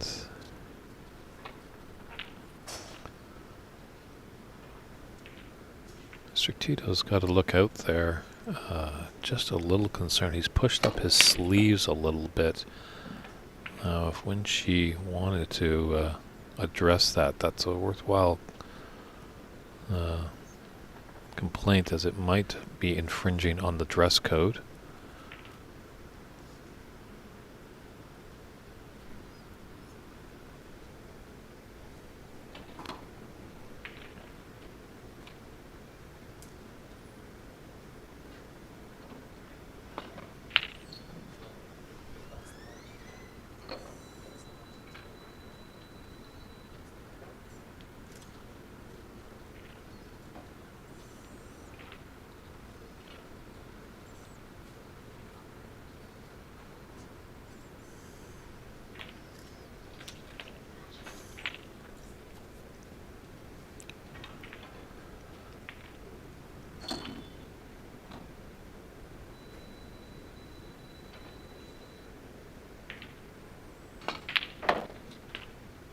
Nice black right there, increasing his lead.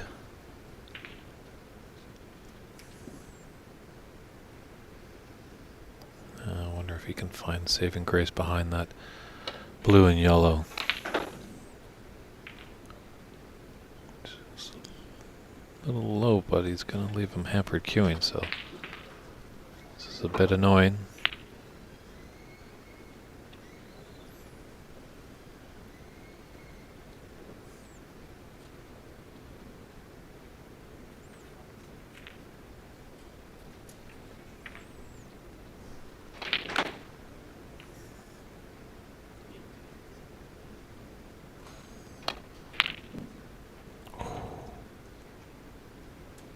Attempt there, just hit the horns and didn't drop. He's pushed that. Well, it looks really thin on our screens here, so it's definitely a chance.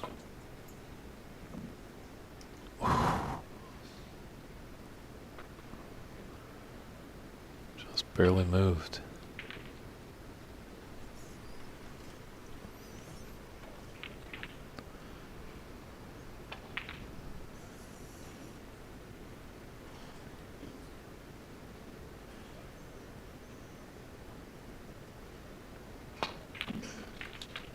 That's how you cut it in. Great shot there by Winchi, coming all the way down. Hold up. Not too much.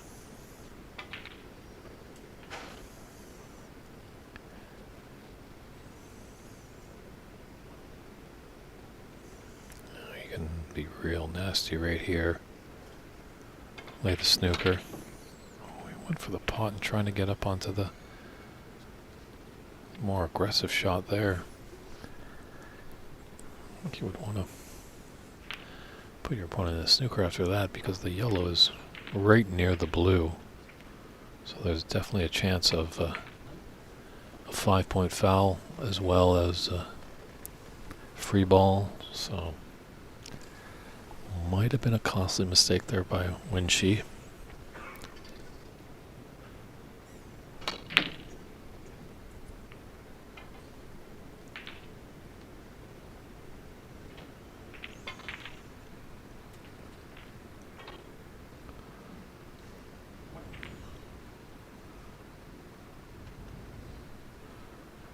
So another exciting match actually in this bottom half. Callan, the Romanian assassin, going against Jackie Wee. As we did see Jackie in his first match, he was struggling a little bit, but definitely dug in and got out of the group stage. But he's against a tough customer there. So definitely take a look at cloudsnooker.com for all those results there.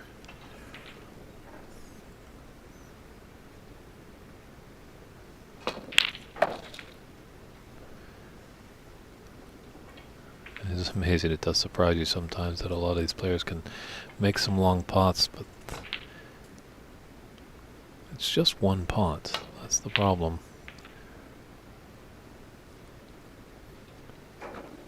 You know, I think if you're a snooker player, would you take one impressive pot, or would you take a break of 45? And I think I would have the latter.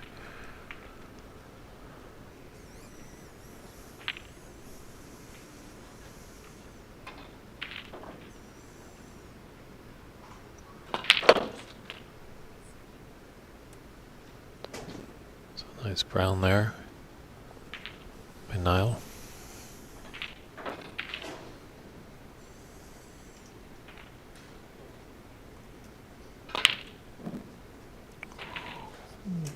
Can force a black ball respot if he was to take all those colored balls there.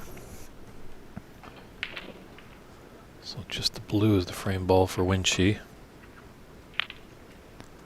But black is safe, pink is safe, so I'm not liking Niall's chances here.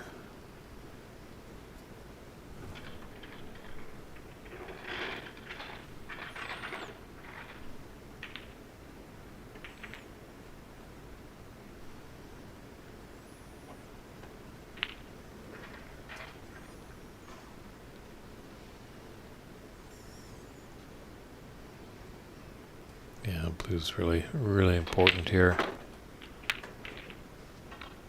Ooh, danced a little with danger there. That pink almost dropped. That could be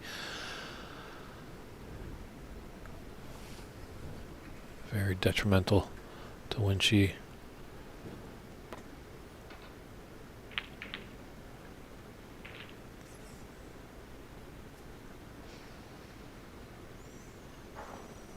Now, how do you like?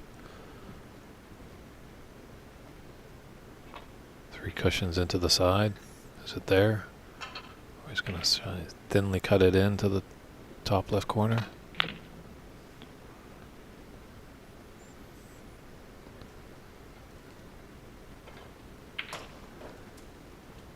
Well, this has shades that we could be going down to the black ball.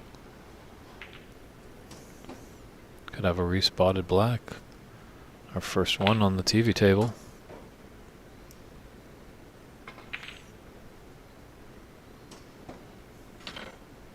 Preferred a bigger bounce.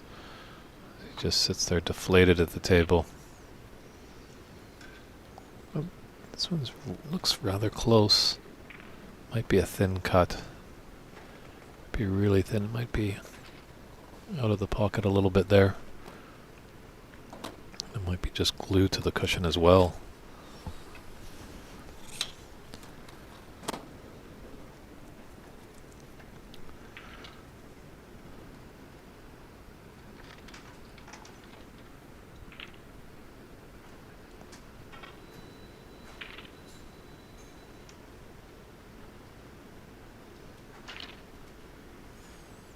Yeah, Niall just doesn't like it.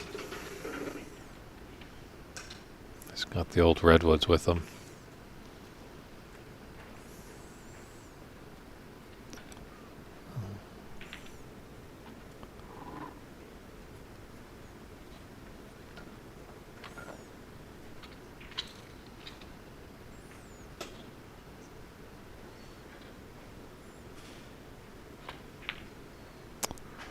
Yeah, it was tough.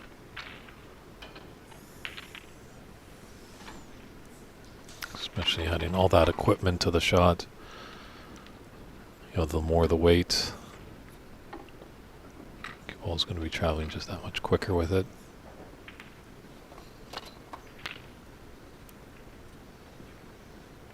Needs this to run.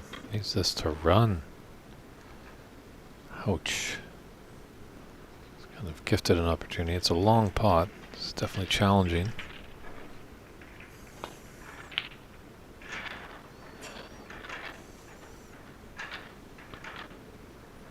He's left that on too. We'll see if Winchie can get his hand on the table. He's not one of the tallest players, so yeah, he's going to need the help of the rest there.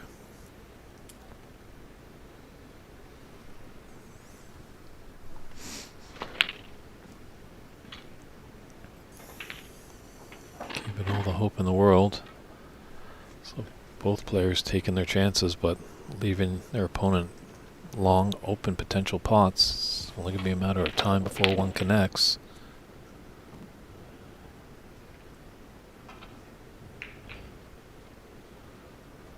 Let's push that black even more safe. I want to play a cross double here.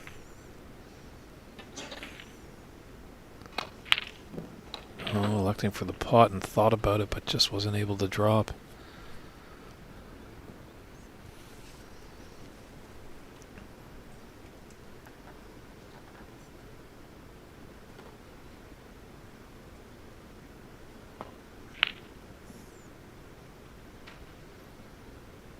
Just gonna keep running. Keep running. It's okay. It's maybe about 6 inches off the cushion, so I just look down the table.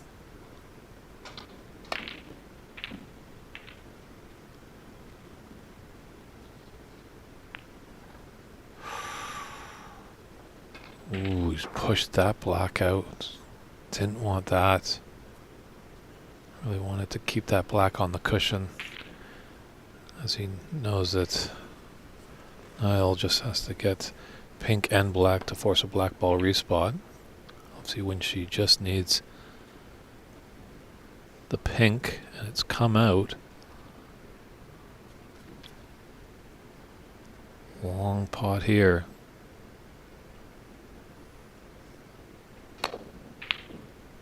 Still just can't find the bottom of the pocket.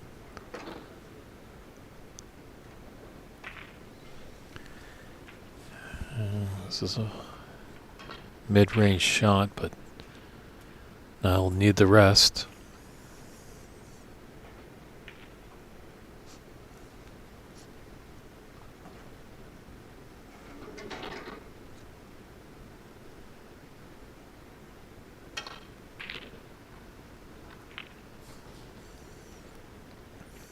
Around just having a look at the angle.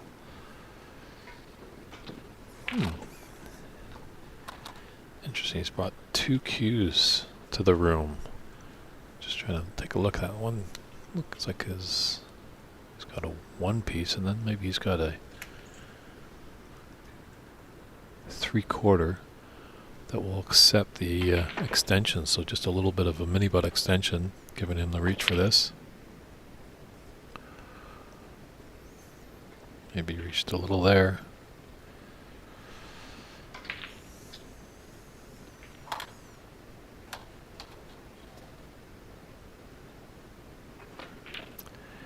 DM, as long as you are an American citizen or possess a green card, you can enter this tournament. So definitely we have some players that were natural by birth, born in America.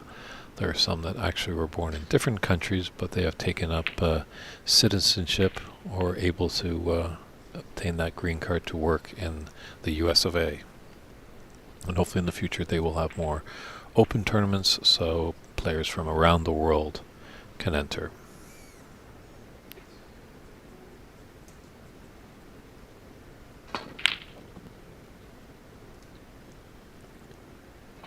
It is true, when she does have just 1 gear and he's hitting it very hard and he's left this pink on.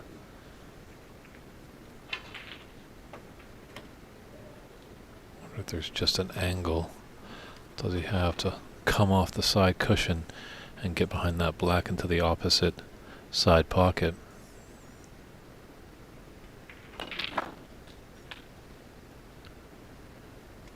Alright, this to force a black ball respot in our first frame of this best of 5 match on the bottom half of the round of 32. The 32 players, the first round. Ooh, thought about it. Does when she play the cut, does he play the double?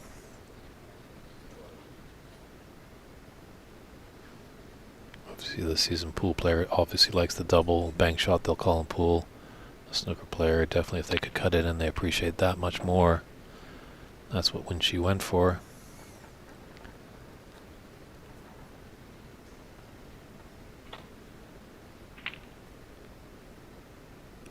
DM, I think it's only for amateurs. I'll double check on that. But however, there is only one American pro player right now, Ahmad Ali, and he is actually over in Britain playing in, I believe, the Wuhan qualifier, and unfortunately he lost. So he's busy working on his pro card there. I think if this tournament maybe was in the middle of the summer, or early summer, that is, June possibly, or late May, because that's when the kind of pro snooker tour comes to a close for their season. You know, Ahmad might have flown back to participate in this tournament if he's allowed, but with only the one American right now, it's highly likely we're going to see a pro player in it. But when she takes that first frame on that final black, frame 2 will be coming up. So we'll step aside, take a look at our sponsor roll page right there. It's our good friends there. That's snookerusa.com. That's where you can find out great information about this tournament, upcoming tournaments and special events, especially like this one with Tepchai Unu coming to Embassy Billiards, looking to be here in December. Make sure you get a ticket for that. That's going to be an exciting exhibition for sure. Tepchai is a very exciting, fun player to watch.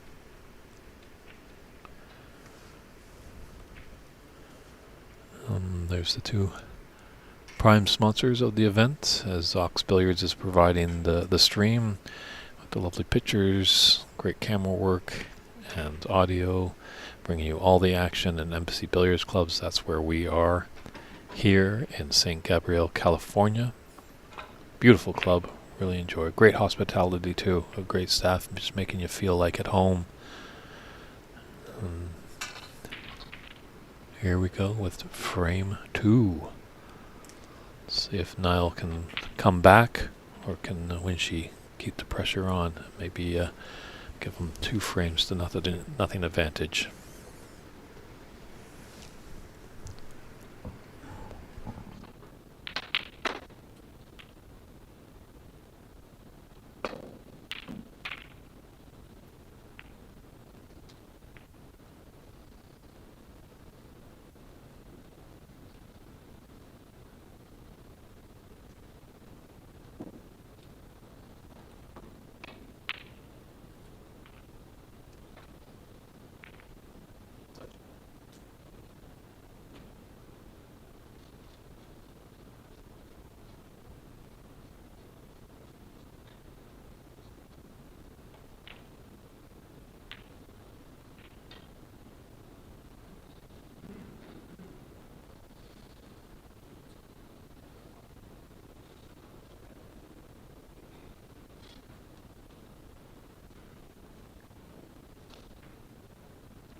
Red balls are starting to space out here. Black balls unobstructed, so whoever gets in first could put a substantial break.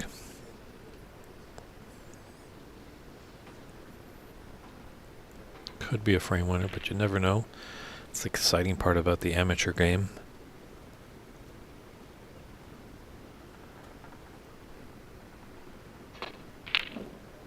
Thank you, David Brock, a good friend of the community over here. Always willing to help us out on the stream, doing some great research work, and he's found out that unfortunately pros cannot enter. I think that's happening a lot in North America, as I believe actually Cliff Thorburn might still have his pro status, and that means that he cannot participate in the amateur tournaments we have in Canada. However, Brady Golan has succumbed his pro card, so he is now amateur. Oh, my apologies. I misread that, David. There's nothing that says a pro can be in there.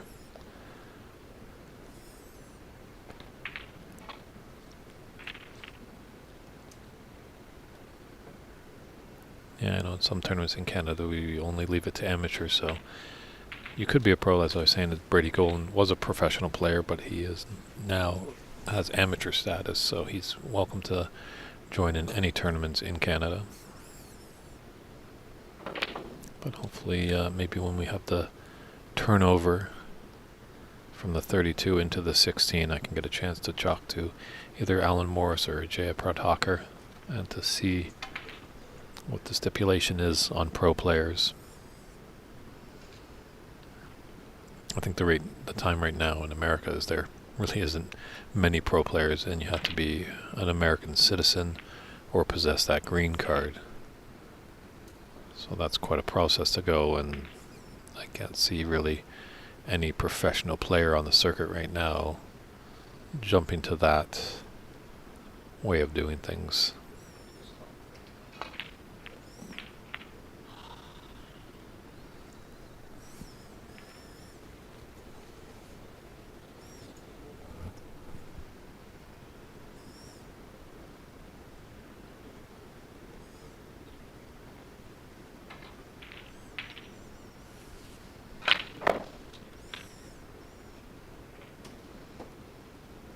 Got some good cue power there.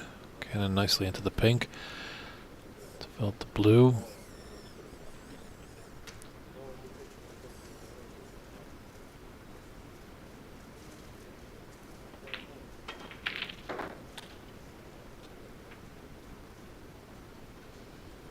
Paul, I agree. It's a great sport, and we're seeing a lot more Americans getting into this great game of snooker.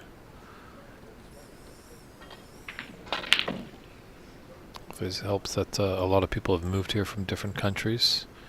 There's a strong presence of Indian players, East Indian player that is, and we know that this game was invented in India way back in 1875 by the Army officer Neville Chamberlain. Definitely you're going to see some as well. Ex-Brits and Irish. Don't have any actually Scottish. It's more been British and Irish players over here that have taken up residency in America. A few Europeans. Colin, who was on the TV table yesterday, originally comes from Romania. He's definitely a fun sight to watch at the table. Just doesn't really dilly-dally, gets on with the business, and is a great potter. Maybe one kink is maybe his safety, but he could be a favorite to win.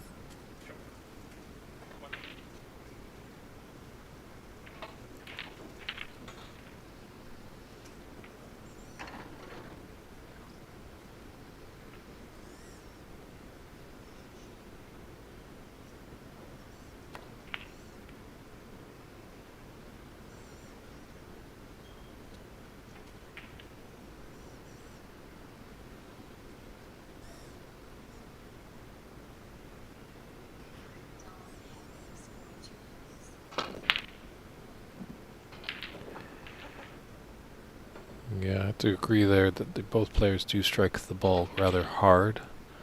I wonder if these players come from a pool background. Not sure their background in the game. Obviously the telltale sign sometimes is how they chalk their cue, as you see. Sometimes the pool player will chalk their cue east to west, where a seasoned snooker player will chalk their cue north to south.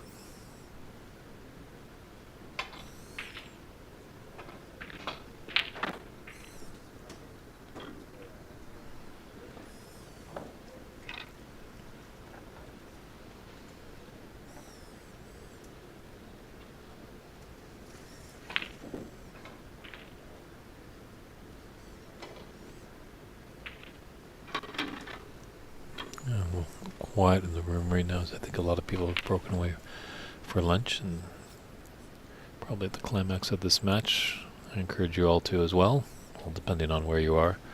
I know we have David Brock over in the UK. It's probably even past dinner time now over there.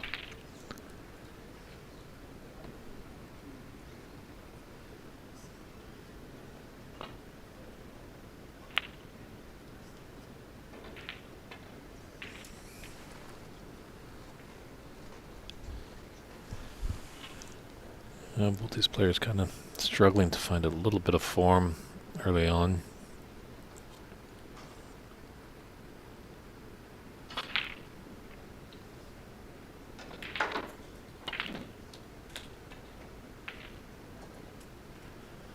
Yeah, I don't know why he hit it so hard. That pink could have been a lot easier, and I don't even think he's got the pink. Don't think he's got the black. Don't think he's got the blue. What's left for you is just a yellow sitting out there. He's trying to will that pink with all his might.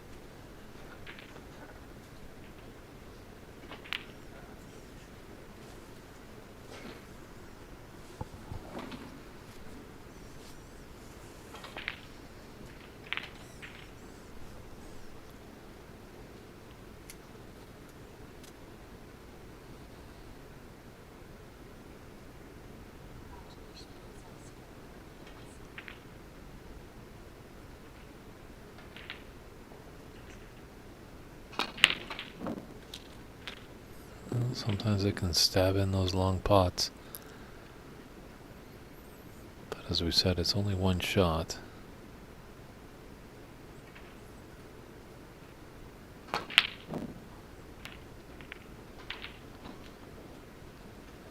Yeah, I don't think either of these players know the term dead weight or pocket weight, shall we say. They're really like making sure if they pot a ball, they want to put it hard against that back cushion in the pocket, slap that leather and make sure it drops. The part is with hitting it so hard, you have to be that much more accurate, whereas rolling it in or gently putting it in with comfortable pace, sometimes the horns can help you out and make your object ball drop.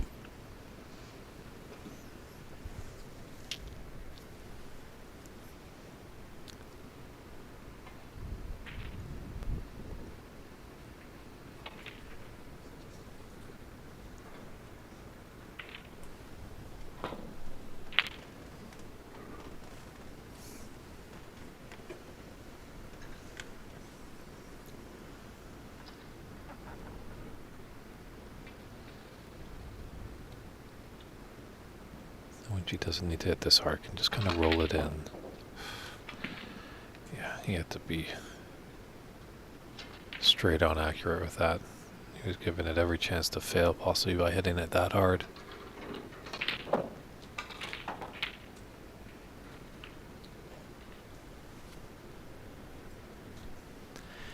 Some of these players I feel like haven't fully developed a snooker mind. They obviously come from a background of cue sports, probably maybe pool or 8-ball. And just fascinated. There's another game, and it's a very challenging game, this game of snooker. So it does keep you coming back to the room because you always feel like there's something that you can improve on, a shot that you missed that you know you should have missed. And then as you get going with that, because everyone obviously comes into this game that you want to pot balls, and sooner or later you will realize that the game is called snooker, and somehow that's an opening to let the devil come in, and you can find ways of really scuppering your opponent. As the old adage said, snooker is not a game of what you make, it's more of what you leave.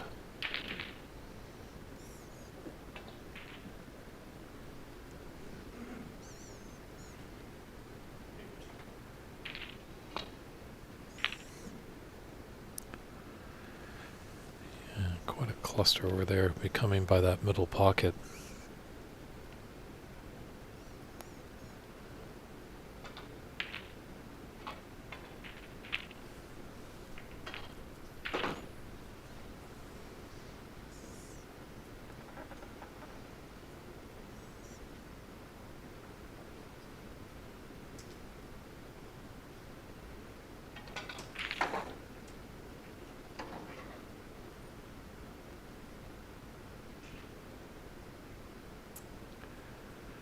Agreed. AA 688-4888.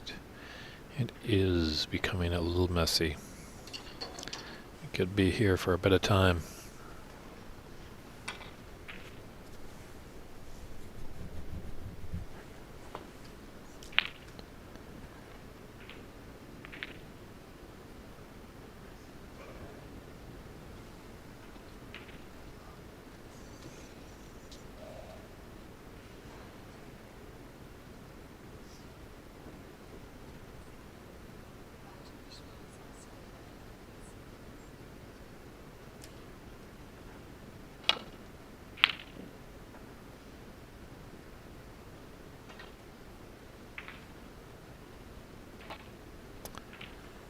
Well, Paul, there is Ahmad Ali. He is an American player that is on the pro circuit right now. Ahmad, a great, accomplished player. And no disrespect to Ahmad if he's listening, but there's such a great talent pool over in Britain, as still snooker is highly Britain-centric, that he might find it tough over there. But at least he's opened the door, and maybe some youngsters could see what their fellow country person is doing and get inspired to pick up a cue as more and more of these great clubs hopefully start opening up just to give people the chance to play. That's a big thing. I don't think there's been many snooker tables in America. We're now seeing more growth of it over here.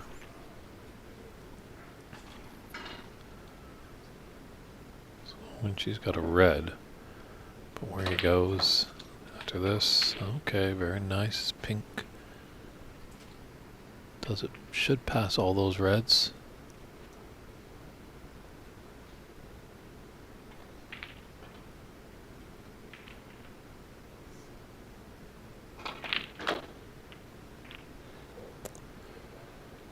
Ooh, really messy now. Pink, black, and blue all tied up, all in those bunch of reds.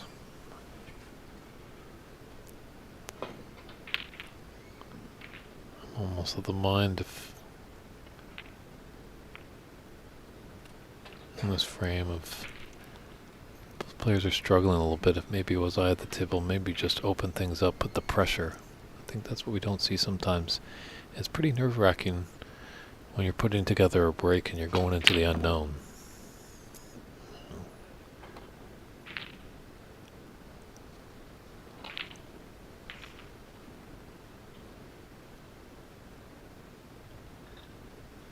This has come up nice. He's going to have to go forward to get onto the green.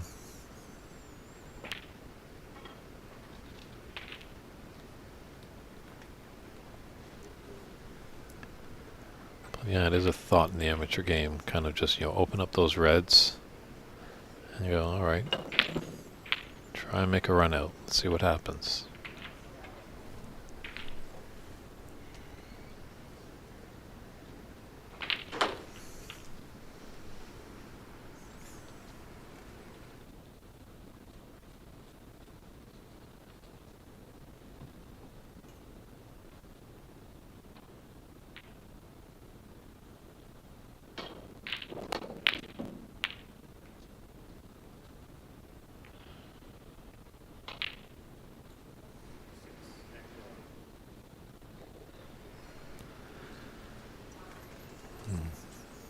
Just left this round onto the middle, so a few more reds are getting away from the cluster on the side. But, ooh, that's not looking good. But the brown is rather tied up. Pink's kind of open. I'm just wondering if it goes by that red.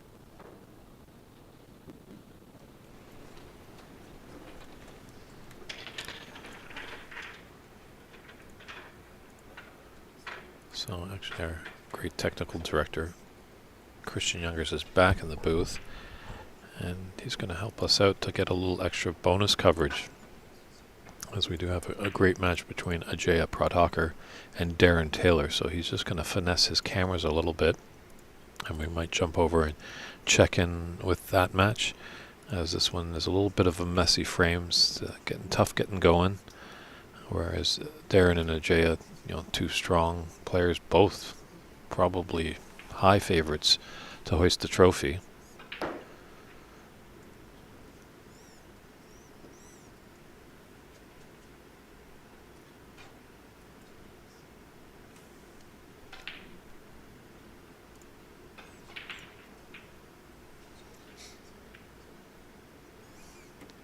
Maybe they got feared over there on their featured table here. Alan is starting to make some balls.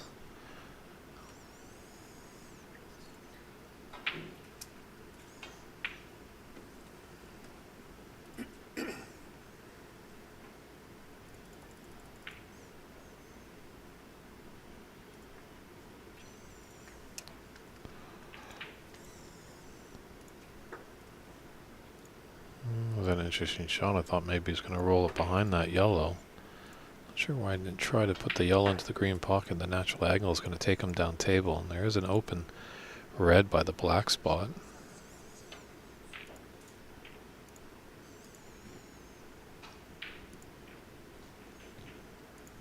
Oh, 2 for the price of 1. Maybe that's how you're going to get things going.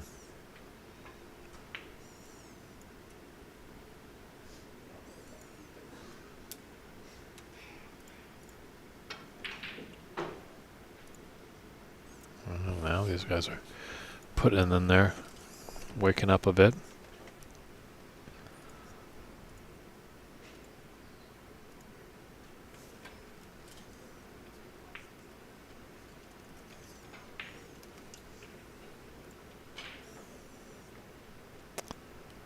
Why didn't he take the other red? There was a shot to nothing there that he had on. Just didn't go for it.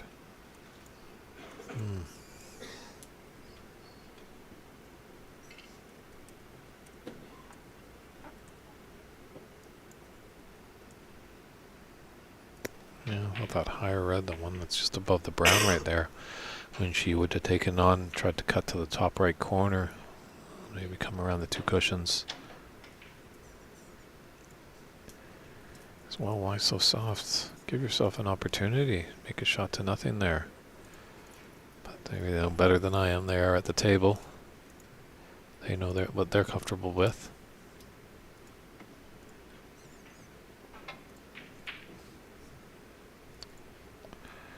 Or you can just double it in like that, so.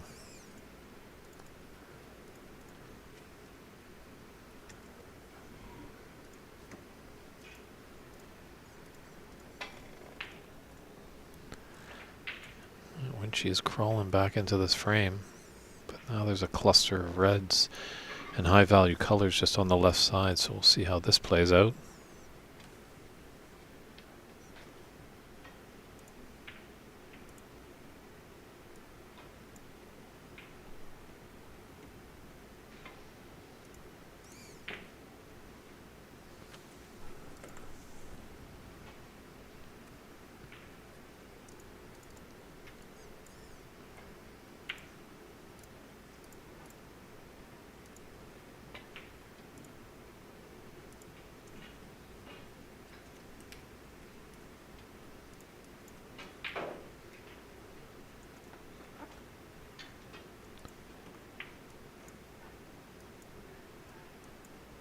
Yeah.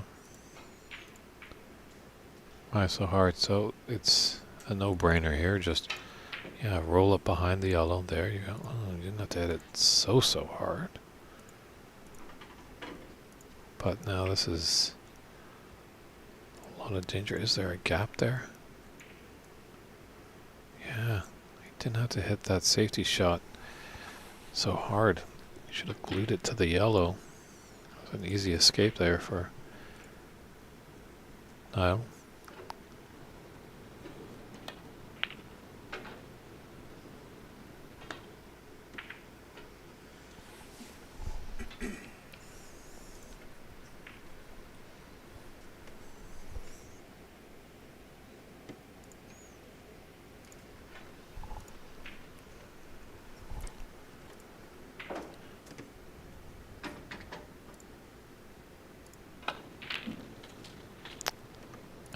there we are.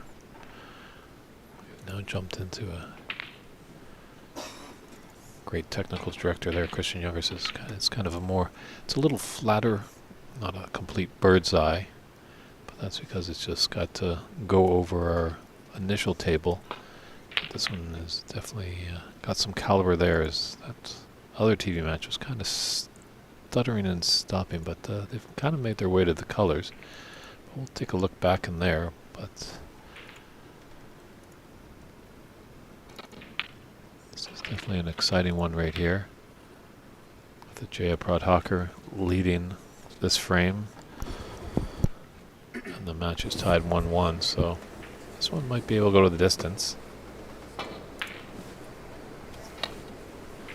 But I'm actually going to step aside because I know we've got a long day of some great snooker action, so I don't want to be falling over in the booth. So I'm going to go grab some lunch, but Christian right here, he'll be in your trusty hands, and he'll guide you through the 2 TV table matches that I have. So take care of our viewing audience, Christian, and I'll see you when I'm back with a full belly and ready to plow through the rest of the day. Sounds good. We'll see you in a bit, David.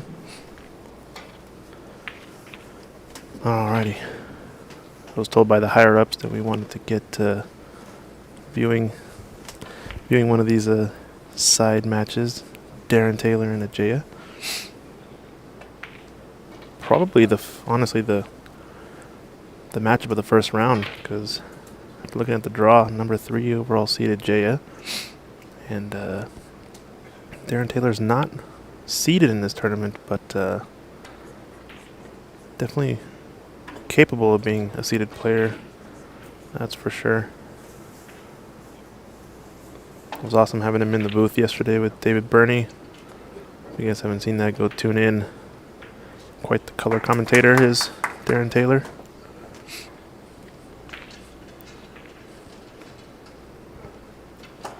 He knows his snooker, that's for sure. He's kind of in a bit of a tight spot here. He's behind in this second frame to Ajaya, and still not at the snooker's required stage, however. I think 27 points in it. And a couple reds on, so 43 points on the table. Now, at most 35 available for Darren to make a comeback.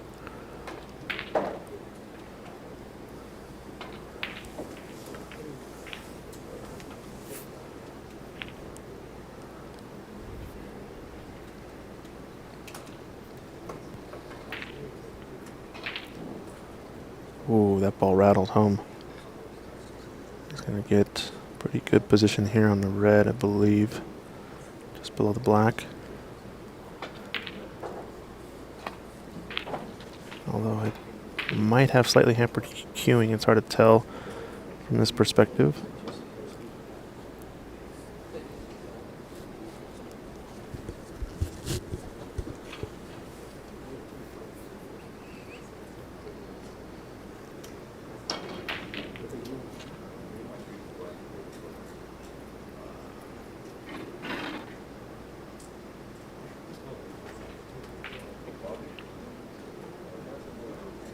Yeah, good pot.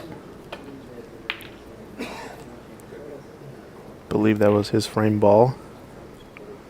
After potting that red, only 27 points available, but the break's not over yet. The yellow over the pocket. This is a big shot here. Ooh, just caught it a bit too thin.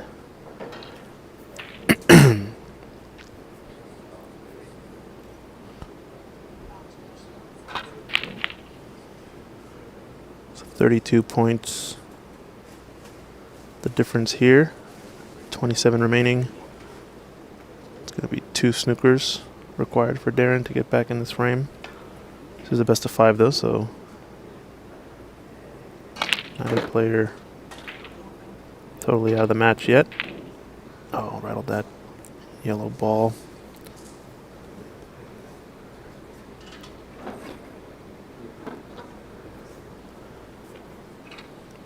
think the clearance is a little bit obstructed with this pink-black situation in the bottom right-hand corner of the table. So definitely going to see some snookers back and forth, possibly. Might be a slight window here. It's hard to tell. If not, I like the two-cushion escape behind, around the green pocket, basically. Come in behind the yellow and hopefully get behind one of the bulk colors, but it looks like he has a direct line at it. If not, a one cushion. Yeah. Wants to get behind this pink, ideally. As long as he controls the bulk color, still going to be playing back and forth in this one.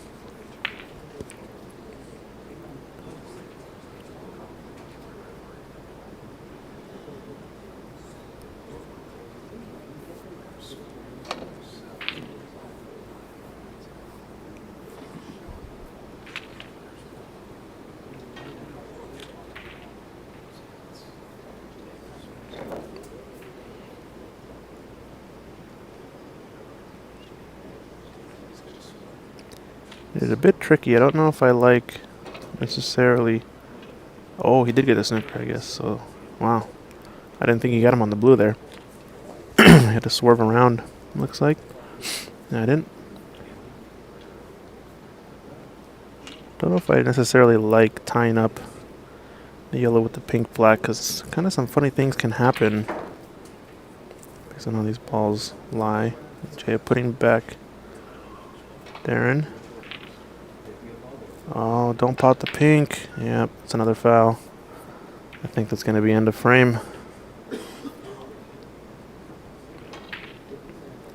I guess with the black and the pink over the pocket like that, it makes sense. But feels to me like typically when you're pushing, the ball that's on up against some other colors, can be a little risky because you can be asking for a situation where your opponent maybe can just roll up on a ball or play a stop shot and leave you dead hooked on the ball, forcing you to kick multiple rails. But I think it was prudent by Ajaya to just roll the yellow short of the pink and black, forcing a mistake there. So now 2-1. He's going to be on the hill, as we would say in pool.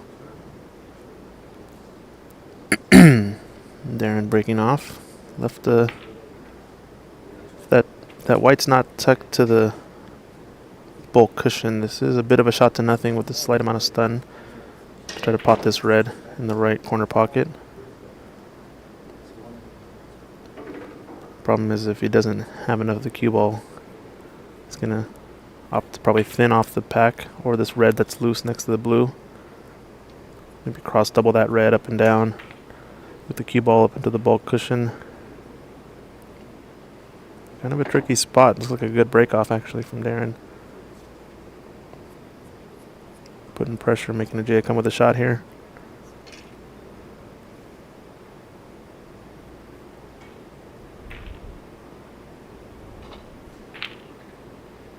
Yeah, I'm gonna have to kind of go for that pot. It's what it felt like.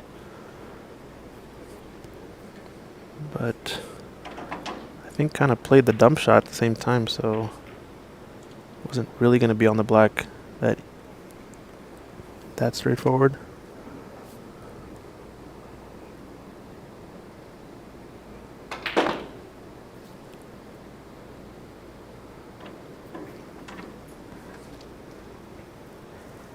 Do you go for it if you're Darren? I think he's probably going to play a safety, try to tuck the cue ball underneath the black. Put Ajay in a tough spot. Oh, went for the double. It's not a bad shot. Looks like there's not really any reds available in the pack to the right middle pocket, so pretty safe with the cue ball. Only shot that he would really be leaving is the red that he was attempting with the double. You can see another dump shot situation here. Just push this red up and out of bulk. Play the cue ball tight to the bulk cushion. You kind of put Darren in the same spot you were in from the break off. Oh, he actually went for the pot there. Played kind of a stop shot with a cue ball. He's going to leave a pot on. I think this blue is slightly blocking the pocket potentially. Looks off awfully close. Do believe the round of 32 is coming to a close. I think we only have 2 other matches in this room and 1 in the side room. We're in a bit of a barn burner on table 10 over here. Looks like Patrick Gigi and Peter Kwan in a grinder of a match. They're in the colors. Patrick potting the green now in the decider. He's leading 15 points, it looks like, with 22 on. So Peter Kwan in a tight spot. Was leading 2-1 in that match. Oh, Ajaya with the miss pot there. Uh-oh. I think he did manage to get away with it. Doesn't seem to be the most costly of misses, as he was playing for the black along this top cushion.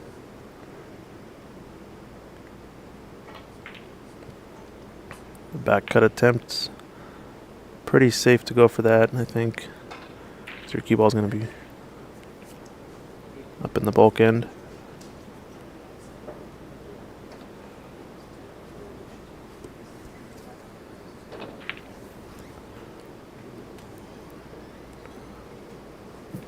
There's a mid-range long pot. Fairly long. Yeah, fairly long pot into the right corner for Darren. I think the angle he has is a little bit, makes it a little bit risky to go for this with low.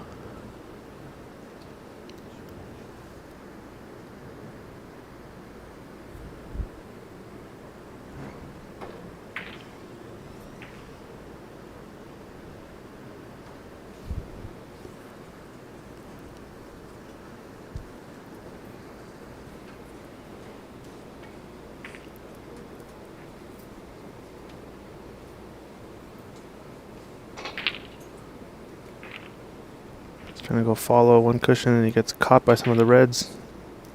But pretty fortunate roll if he doesn't leave anything in this stack into the corner. I think there might be a couple options into the green pocket, but they're all going to be pretty tough long shots.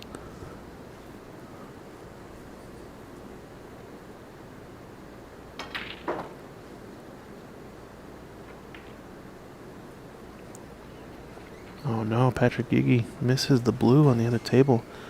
He had a sitter in the pocket on the brown. Misses his frame ball. No, sorry.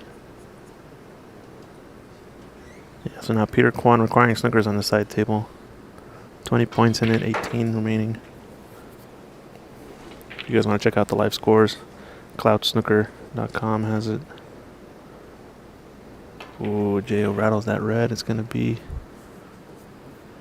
tough for him now. Unless this green came to the rescue. I think it did. Covers this red. The yellow pocket.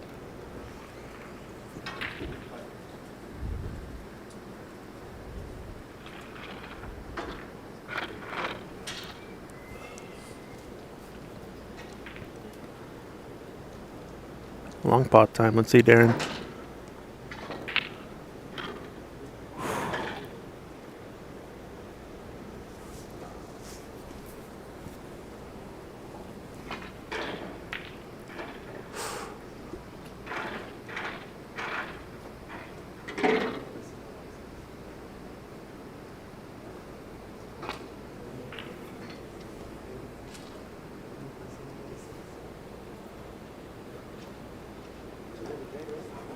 Yeah, looks like a score update. Looks like Patrick Gigi winning that match.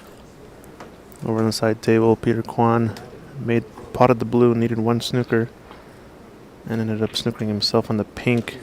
Made contact but went in off. And that was the handshakes. So now Patrick Gigi advancing to the round of 16. Commiserations to Peter. Local embassy player, I believe. Alright, so Jay has potted this red after the long miss from Darren. He's got an option, probably either brown to middle pocket or yellow into middle pocket.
Oh, missed there from Ajaya.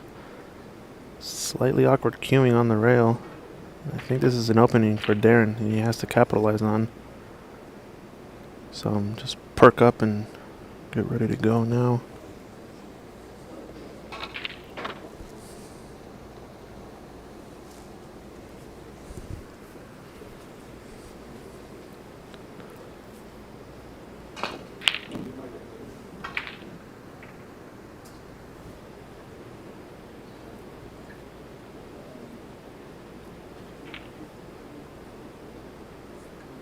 Wow, what a pot there.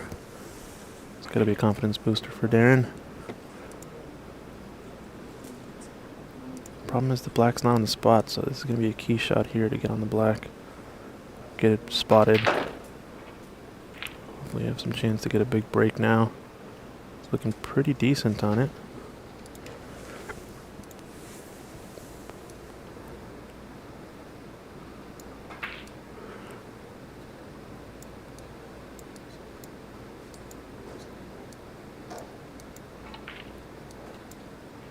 Yeah, nice spot there from Darren.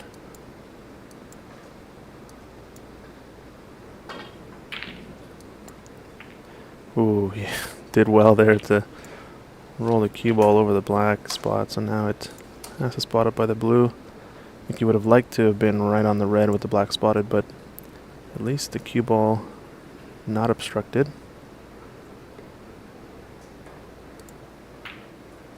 So he's got some angle to come across. I think pink is available based on his body language. Yeah, looks like it is.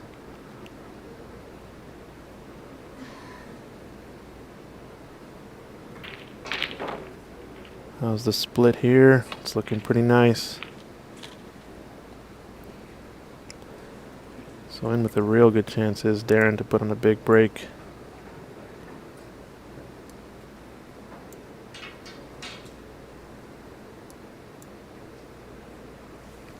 Just trying to see if pink will spot or not.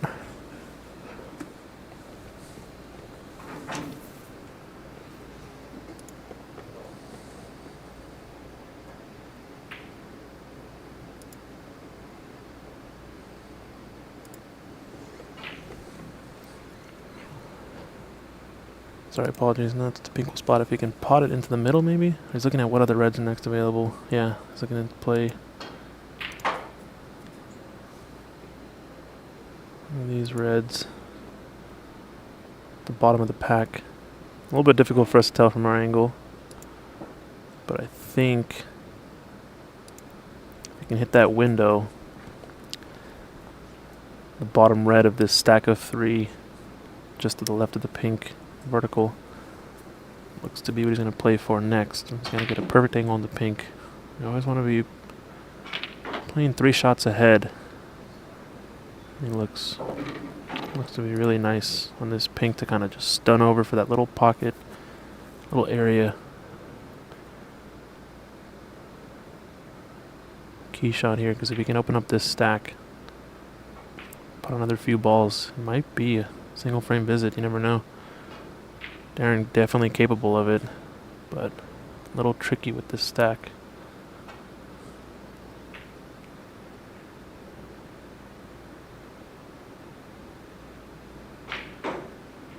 Good pot there. Where's the cue ball going to end up, though?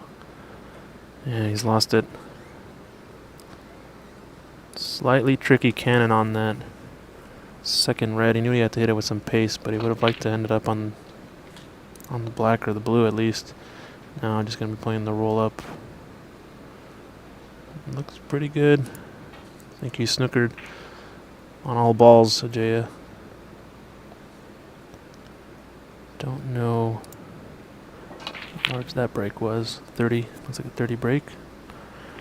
And then with the snooker.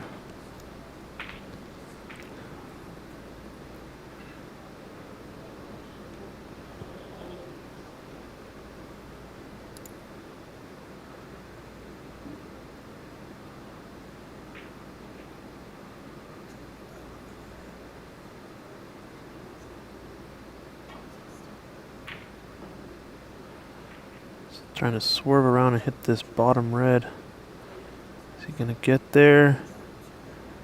Nope. I think based on the angle, it's gonna get put back.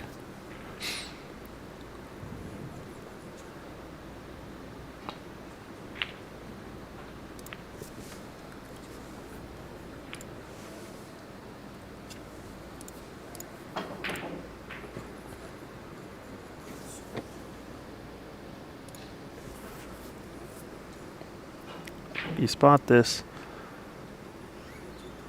They are playing 3 attempts, 2 respots on this situation. Oh, he's hooked it a little bit more this time. He's going to hit the stack. Is he going to leave a pot on? Nope. I think he's alright.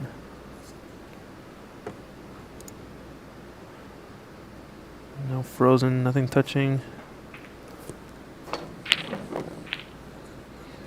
Looks like touching ball has been declared.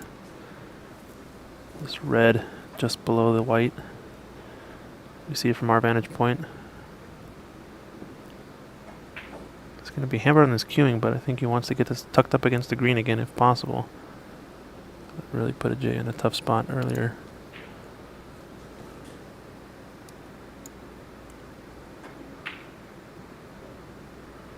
Good queuing there.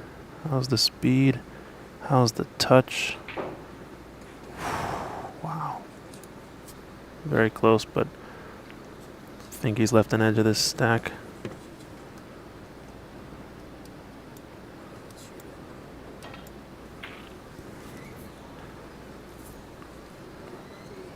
Okay, just taking a look. See if he clips the edge of this rightmost red on our screen. Where is it going to go to? Can it cannon off of that bottom red? Go towards the pocket? Doesn't want to leave a shot on, obviously, so he's going to try to cut it the other way.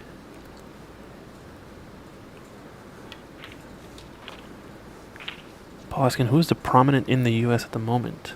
The prominent, I'm not sure what you mean, like one of the, you know, who's sort of the top player in the U.S.? To me, it seems like it's still pretty much a toss-up. There's a lot of players in the mix. Obviously, we had defending national champion Stephen Wong. We do have an American on the tour now who's not here, Ahmed Ali El Saeed. He's definitely in with a shout. Oh, nice shot there from Darren. Good snooker. There's definitely some players. These two are definitely in with a shout amongst some of the best U.S. players. Renat Denka, I believe, is in the group. He's looking pretty strong. He has the high break currently in this tournament with a 105. Hit the century yesterday. Got some other known faces. CCU as well is up there, I think. Obviously, standard in America is going to be different than in the UK or Europe, but this is the U.S. Nationals, so you're looking at some of the top players for sure. And we're only going to see more as the tournament progresses on.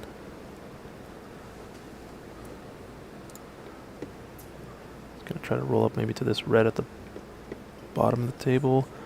Oh, he's hit the gap. It's going to leave a pot on. This might be a costly mistake from Ajaya if one of these reds is potable to the right pocket. Darren doesn't look happy though. This is going to put him back. It doesn't look like this cluster of 3 reds, if any of them are potable. Maybe the bottom one of the pair that's closest to the top cushion on the bottom of your screen. Maybe the bottom one goes, but cue ball position crucial. Is he gonna hit the stack? Thanks, Paul. Yeah, we're working on it. Just trying to grow the sport and improve the game.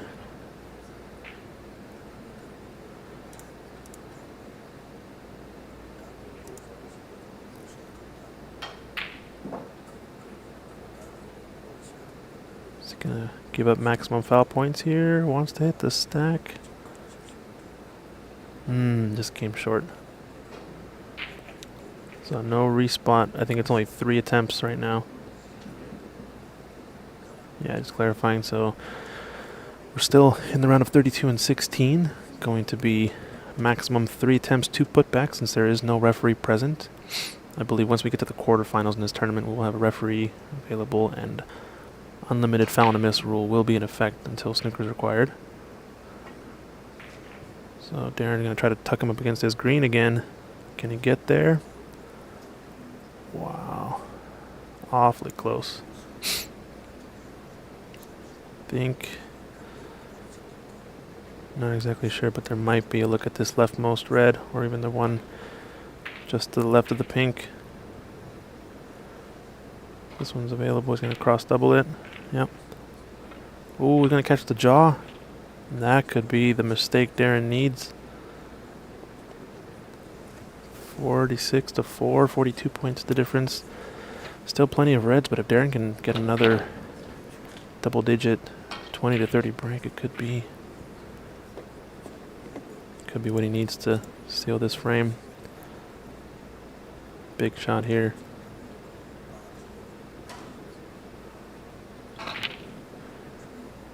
Needs to punish Ajaya. Misses that pot, so I think he knew how important that shot was. This could be a big moment in the match. There's a lot of reds available. Problem is, black is not on its spot.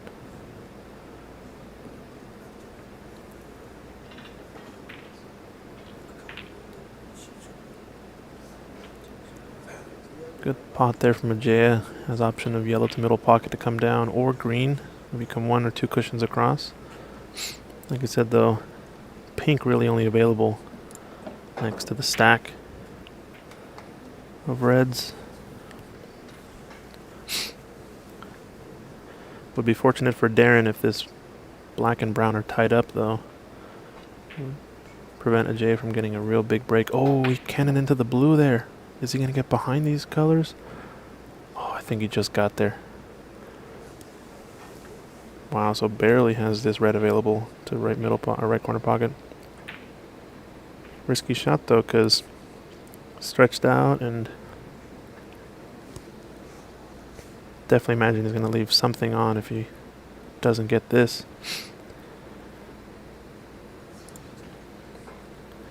Realistically, with this angle, he only has pink into left middle to play for next.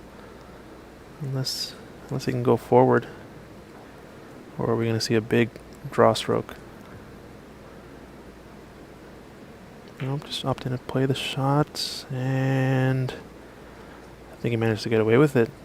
Just that light cannon off of that red after contact has doubled up these reds along the top cushion, forcing Darren to have to play a plant or just play a safety back in the bulk. So back and forth action. Fortunate roll there for Ajaya. Not out of this one yet. Let's see Darren roll up. Probably try to roll up on the yellow here.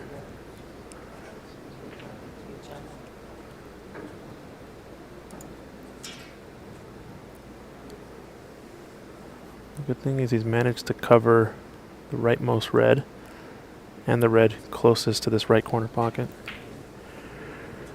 But has a shot to nothing, I think.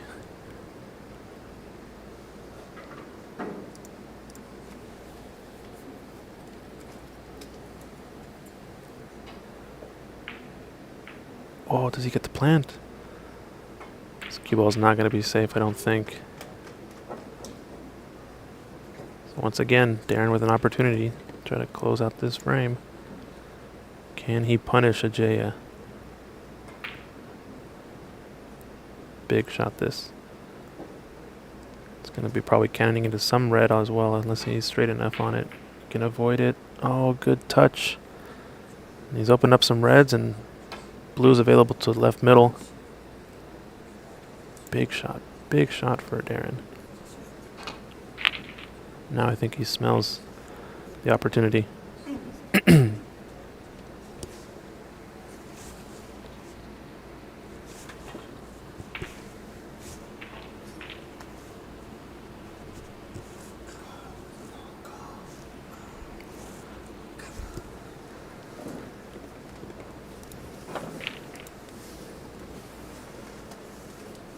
Wow, missed pot from Darren. That was a huge moment.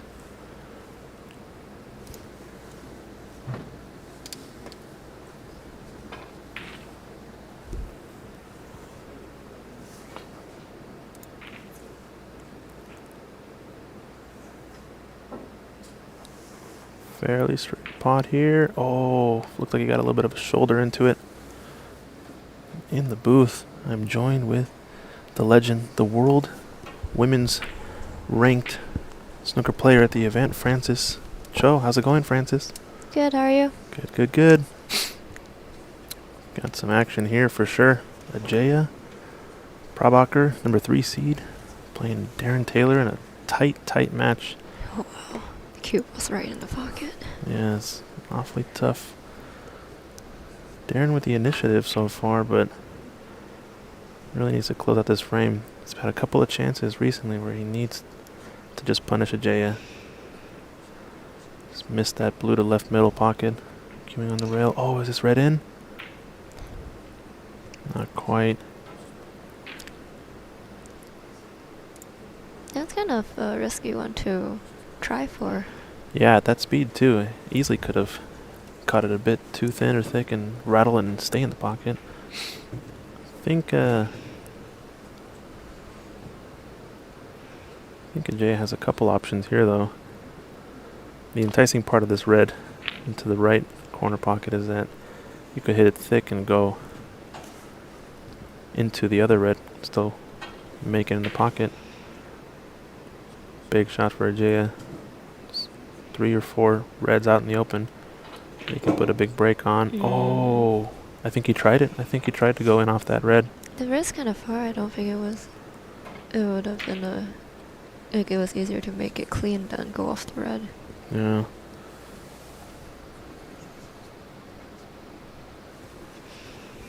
Now I think Darren has to capitalize. These are the moments that he needs to take full advantage of. The reds are all open, basically. Yeah, they're all open now for sure. Oh, he's gone a little far. Does he have blue? Wow, if he's not on this blue, this is unlucky, but... Looks like he's going for it. Yeah, body language says yes. I just played on that table, and that rest that he picked up feels like balsa wood almost. One of them is extremely very light and one Yeah. of them is very heavy. Wow. Does it not go? It's so hard to tell. Paul is asking in the chat, where is this snooker club? I've been to the U.S. many times and found it very difficult to find clubs.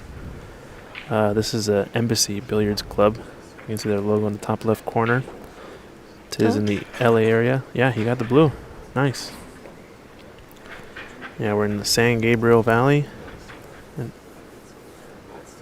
sort of east central LA or so. Northish. Pretty sweet room. He's got 8 tables in the main room with some pool and Chinese 8-ball, and then he's got a private table in the back, so 9 snooker tables to run this tournament of 64 U.S. nationals. And everything's running basically on time when during the group stage, which is quite impressive. Yeah, I think the next round is supposed to start at 2 p.m., which is right around now. But we obviously have this match going and a couple others still rolling. I think that 9th table has made it much more manageable for us to keep track on schedule. It's just a little sad. It's so it's in a separate room, so you can't really watch the match inside, and you're kind of just isolated from everybody else. Yeah, that ninth table. Yeah. And the other place you want to go to definitely is up in Seattle, Ox Billiards, which I'm involved with. 4-star tables, world class, in the heart of Capitol Hill. We've got 4 6x12 stars, heated slate, pro cut pockets. These ones, I believe, are all Riley Aristocrats with 6811 cloths, or a little bit slower. Oh, wow. And broke that. And he can in the black. Yikes. A little bit of a hand wave there with the position, but I think he's going to be perfect on this black. Based on the position, it's going to probably spot on the pink spot, maybe. If not, The blue's on the black right now. yeah, the blue's blocking the black spot. This is a good question here, though. Is it going to spot on the pink area? I can't quite tell. Yep. Yeah, but he's bang on this red. So this is Darren's opportunity to tie this all up. DM, this is not the same club that hosted the U.S. Open World Women's event. That was at Ox Billiards. We did take our streaming gear on the road for this event. We're here in Los Angeles at Embassy Billiard Club, bringing you the action for the U.S. National Tournament. But check out our other live events over at Ox Billiards for the tournament you're talking about, the U.S. Open Women's event, Seattle Open. Last year we had the U.S. Nationals there. Seattle Open. Seattle Open. It's a good event. This is our first Ox Billiards on the road snooker tournament live stream that we've hosted.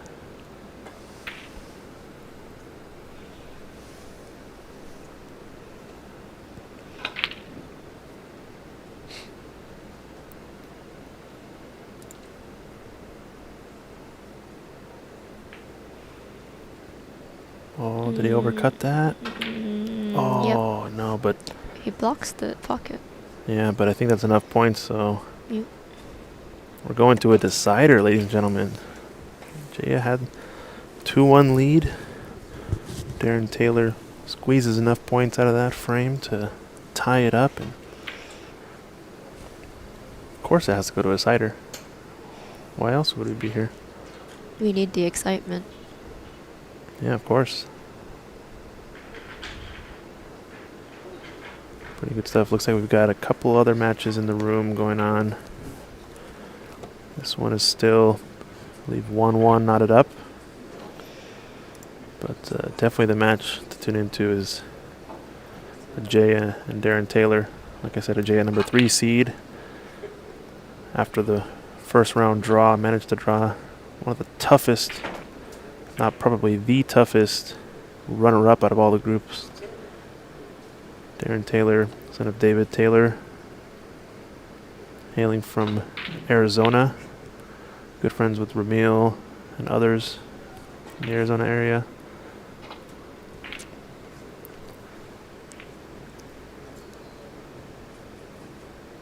I heard their Arizona Snooker Academy also has 4-star tables. Yeah, Arizona Snooker Academy, 4-star table, yes indeed. So they're used to playing on the tight pockets, that's for sure. Oh, he's going to play the cross double, I think, here.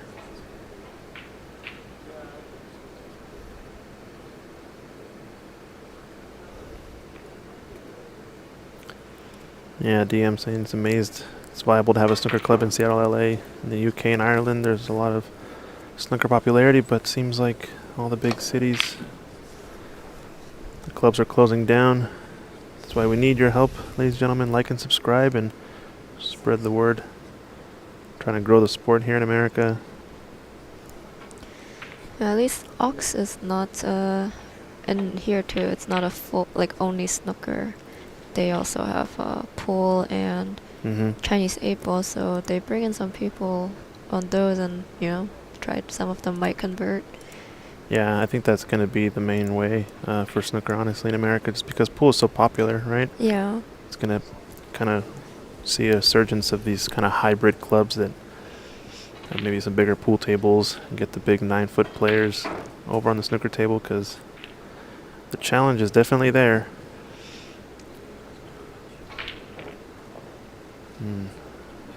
Light little cannon into the stack. Played it to definitely play onto this red into the left corner.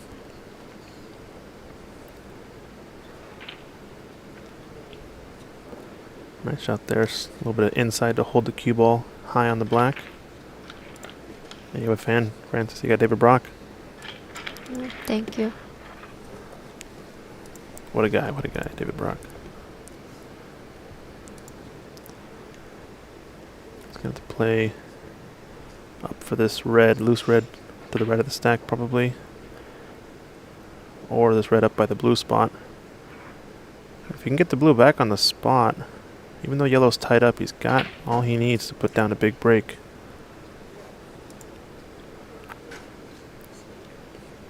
Might want to cannon into the brown to hold it, or just go in and out. Yeah, nice shot there. Does he get the cannon speed right? Yeah, he got a good roll there, top of the table. So Darren looking strong in this one. He's got a resurgence offensively in these last 2 frames. This is a crucial shot here, though. If he can pot this blue, get on a red, with blue and black on the spots, all he needs is maybe another cannon or so. Wow. A little bit under.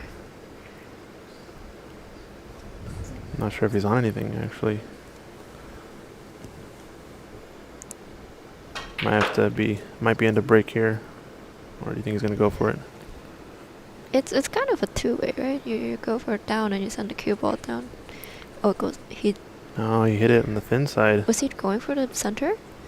Might have been. Yeah. It's a little bit more of a two-way if he catches it thicker, hits the knuckle, and it comes back towards the stack. But I think now he's kind of helped the J out.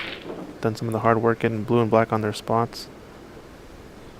Okay, now it looks like the red is past the side pocket enough that it's not really potable for a JSO. We're gonna see safety and the cue ball back up and down. He's under hit this though. Would have wanted to be tucked to the bulk cushion. It's really hard. I found this, at least because I'm used to ox tables, so generally I can get the speed right to get pretty close to the rail, but here, I have a really hard time getting even behind the bulk line just because it's so slow. Yeah, the 6811 cloth definitely slower speed. Ooh, that plant almost on. Needs this to roll. I think he's covered this red. Just in front of the pocket. DM asking who's leading the commentary box. This is Francis Cho. Check her out on her Ox live streams. She was playing the World Women's Snooker event recently. We can call you now the world ranked Francis Cho, right? Ugh.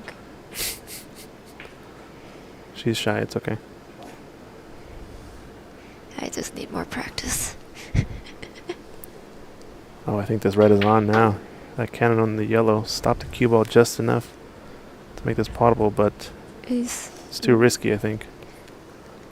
Well, yeah, like, I feel like even if you make it, you don't have much afterwards unless you can get out of the pack. Yeah. That's a good question. Francis, do you have any plans to travel and play in any other WWS events? Maybe eventually, but just traveling and having to, like, balance that with work and other life stuff, it's a little hard. I definitely try to travel for the ones in the US and Canada, but anything outside of it is it'll take some planning. Yeah.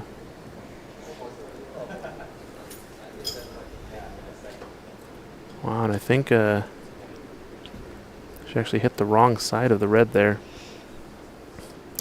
Have you played Allison Fisher? Nope. Nope.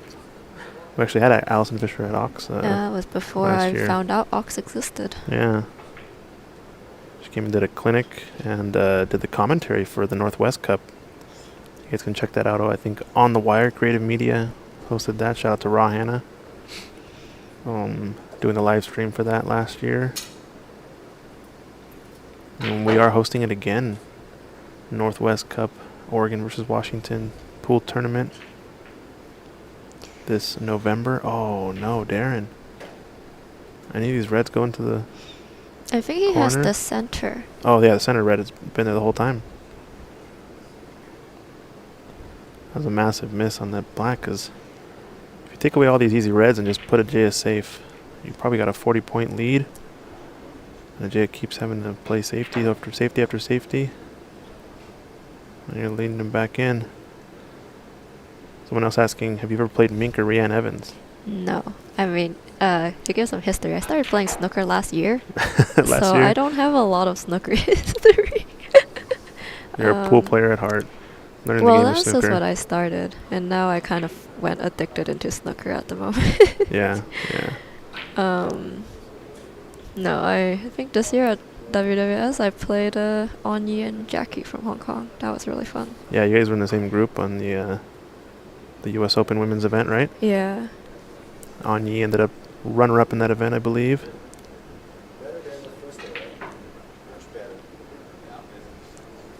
Oof, just came enough to get on this red. Yeah, Mink was champion of the U.S. Open this year as well. Yeah, but watching her play is really awesome. Yeah? Yeah, she's incredible, right? Yeah, sorry, DM, the stack, it's a bit of a one-pocket term, I guess. Call it the stack or the pack of reds in the middle of the table. I'll try to use the right verbiage, but the pack... I missed the jack up green. Typically when we call it the stack, we mean, when you have to spot balls, game of one pocket or straight pool, when they go into the wrong pocket, you end up having to spot them kind of like the pink would spot behind the pack of reds when it's not available to its spot. Oh, good pot there.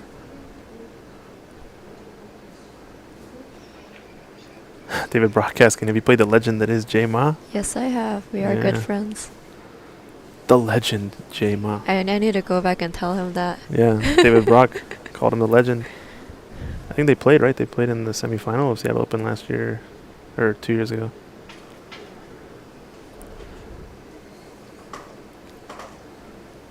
Yeah, I do believe Mink is the only one who's registered a maximum on the tour.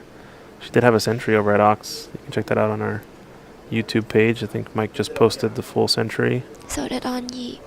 Onyi had a century as well, but we unfortunately didn't catch that one on camera, right?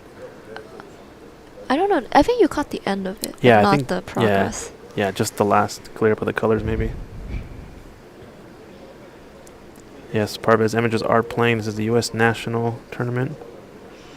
Standard America is not as high as in the UK, so you're going to see maybe not necessarily the same standard you would on the Pro Tour, but we're trying to grow the game and get things better, so hopefully we'll one day have more Americans on the tour and maybe an American champion one day. One day.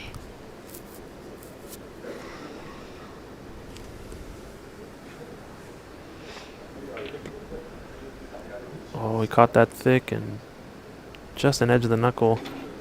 Fortunate to get the red into the pack, so not really available.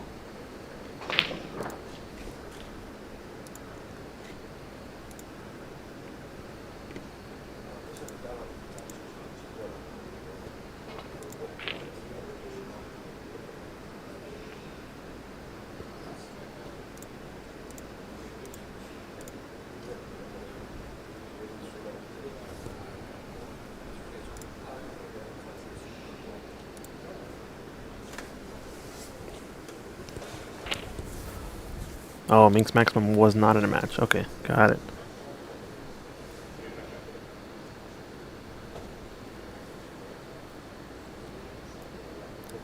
Yeah, Uncle Social on YouTube. I agree. If we can get some young kids inspired into the game. I think a lot of it is, it's on the kid, but it's also convincing the parent. Yeah. That It's a worthwhile sport, right? Yeah, because like at least when I was a kid, pool and snooker weren't exactly the place you take kids to.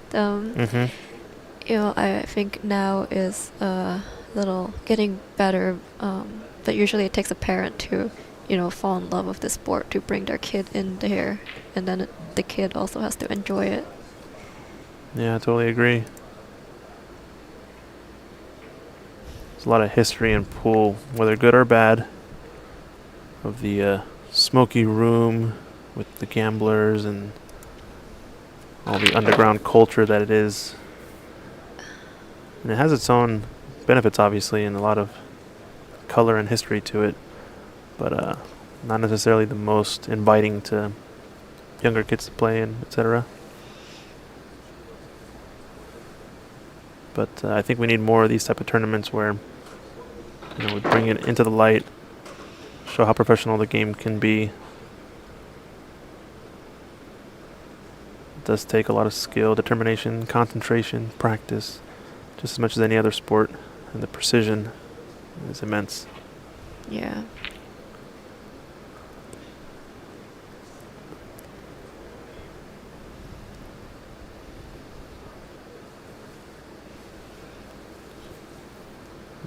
I think a couple of comments in the chat talking about some of the UK players visiting China in the 80s to promote the game and seeing how many Chinese pros there are. I think it also has a lot to do with a special player by the name of what's his name? Gosh, that escapes me.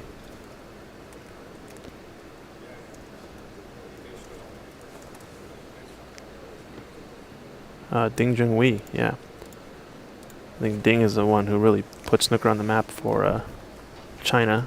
Inspired a lot of young players to come and play. And he's still playing at a top-notch level. Yeah, thanks folks in the chat. Yeah, exactly. The surge of Chinese talent. Yeah, and he opened Ding Academy over in Sheffield. Had the pleasure of visiting that when we were in town for the World Championship earlier this year. Awesome setup, ton of tables, a lot of players play out of there on the tour. But I think America needs their own version of Ding. Come on the tour. Proficiency at snooker is a sign of misspent youth. Depends who you ask. Yeah, I guess so. Over in the UK, the snooker players are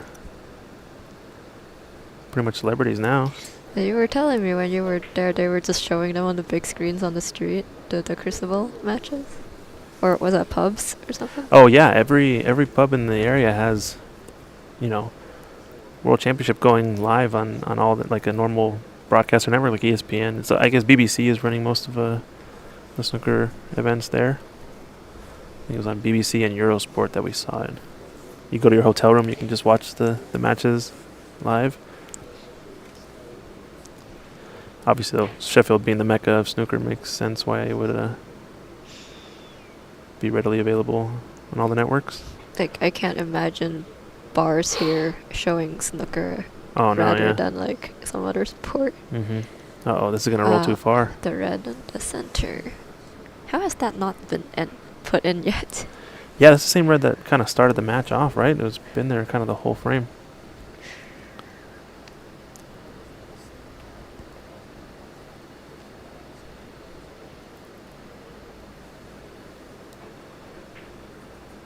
Now it finally goes down, but cannon. Yikes, he's going to have a long pot now. I think that was a tricky red because the pot was not necessarily very difficult. It's always going to be positioned. Yeah.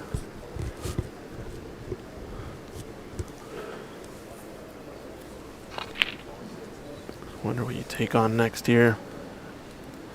You try to take on this long blue and hold for the red to the right corner. It's a little risky. Got the lead. Did he maybe play for the safer green? No, he's going for it. I like this. Heart of the pocket. No, he's going for the green. Still plays good position. It's much more potable, I guess. So. Rolled a little. Yeah. Much. Actually, yeah, way too far.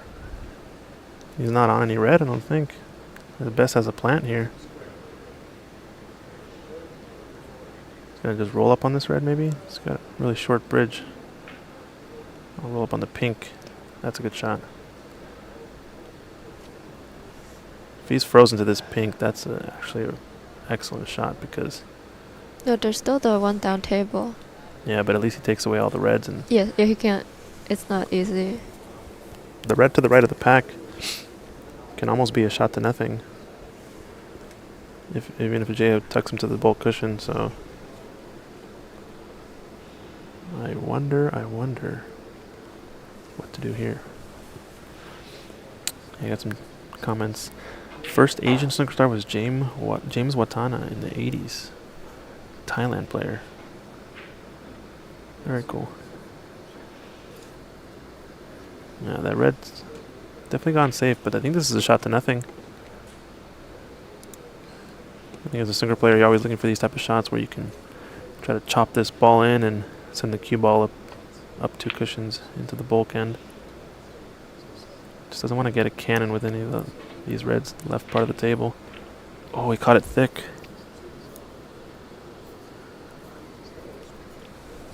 Wow, some back and forth action. I think this could easily be quarterfinal, semifinal match even. You never know.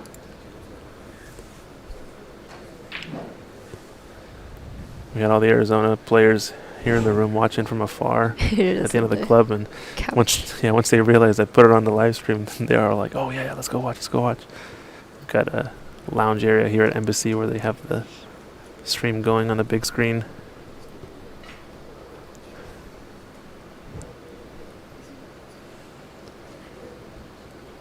I'm just gonna cut this in the side. Oof, he might be too straight on his green to do anything with it. He's got a slight angle. He can maybe go forward. Play for the red to the right middle if he can get high enough to get around the brown. Personally would just play safe here. Yeah, It's so close to the rail. If you miss this, you leave the cue ball open for all the reds. He's looking at where he can cover this red to the right middle. Tricky spot because really just have to kind of get right up on the yellow. Marco Fu, someone's saying, is probably the second biggest star emerging in Asia. Yeah, I think so, yeah. Hong Kong player, right? Had a lot of history also playing in Canada. And now we got a couple of strong Thailand players too. Tepchaya, which we It's coming to Embassy, right? we have an event coming up. Embassy Billiards is going to be hosting Tepchaya Unnu sometime in believe it's December, Christmas time here in Los Angeles. And Napon Sangkam as well is on the tour. Strong potter. Really nice cue action. I love watching him play too. He's got the cool hair as well, right?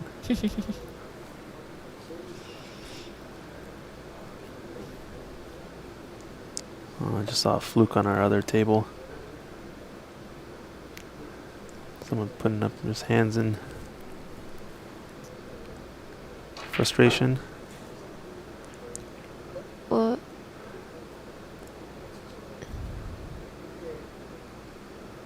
Was he going for a safety or a make? For the green? Yeah. I feel like he was playing safe, actually, yeah. Because he's in a tight spot now, right? Sorry, I took my eyes off the screen. I don't know if he was... I didn't see his body language either, but... looks to me like he wanted to play the safety, no? Yeah, where the ball ended up, I thought it was safety, but... Yeah. Then it went in, I'm not sure. He's definitely covered the red to right middle. So maybe a big mistake from Ajaya. Yeah, and up on Sankam, yeah. Just going to play a dump shot. Uh-oh, this red's going to... No, it's going to settle on the long rail. Highest break in this tournament, 105. Renat Denka? How do you say his last name? Yeah, Renat Denka. Yeah. Sorry about that. Checking on the other side table, but yeah, we did get a century. I believe that was yesterday, right, in the group stage? Yep. Did you guys catch that all on stream? Yeah, I think, not all of it actually. I think we caught the last 2 reds or so in the out, so probably about half of the century or so. Everyone's putting all the rest of their well-known players in the chat. I think this red just below the pink is cuttable possibly. If not, there's an edge maybe. He's playing it. Yeah. Definitely was playable for the safe. I don't know if it was quite potable.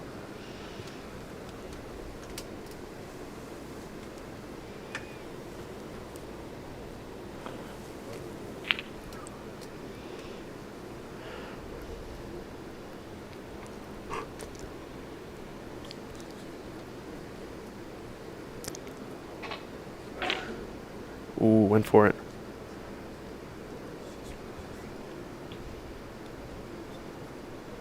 I think really has only left a long pot by the blue, but is it worth it? Oh, someone asking who is with you in the commentary right now? In the booth we have Christian Youngers, Francis Cho, and David Burney's back from his union lunch break. We're in a tight one here. So I think we're going to say goodbye to Francis. You're going to hang out. Oh, it's going to hang out for the decider? All right, cool. Francis is sticking around. And this decider, Darren Taylor, rightfully taking his time. Then a super close match. Like we said, Ajaya, I think number 3 seed in the tournament. Might be. You know how seeds are determined? Believe it's history. Wow, what a pot. Sorry, I believe it's the historical play in the U.S. National. So I'm pretty sure the standings that were at the end of the last tournament essentially dictated the seeding for this year's tournament, along with some, historical standings as well. I was looking at, some of the past winners weren't seeded. Yeah, and I think that has to do with just how recent their play has been. They haven't been playing recently. A lot of new players this year, but a lot of, older players that have been in years past, like you said, previous champions that are unseeded. I don't know if this is Darren Taylor's first time here or not, but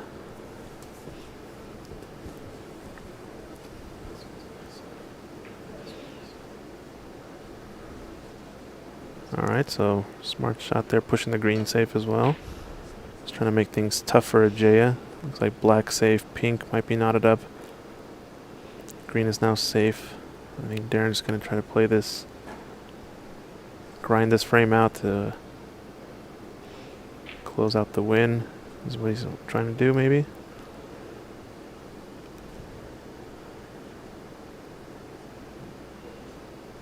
It's the highest level of snooker in the U.S. I think it's a little bit difficult to gauge as we don't have very strong rankings right now other than the U.S. National seeding that we maybe have done for the past couple of years. And that's really just once a year. Yeah, and that's kind of just been from the one tournament that happens once a year as well. But I think, talking to Ajaya, there are plans to get more tournaments going for the USSA, hopefully. Another nice mid-range pot from Darren there. But, yeah, hopefully we can eventually get a national ranking for all the U.S. players. At least something to work with for the time being. But right now we do have an American on the Pro Tour. Ahmed Ali El Said. He won the Pan American tournament last year and managed to secure a 2-year tour card for the World Snooker Tour.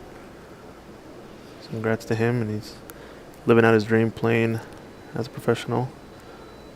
I think he moved to Sheffield recently.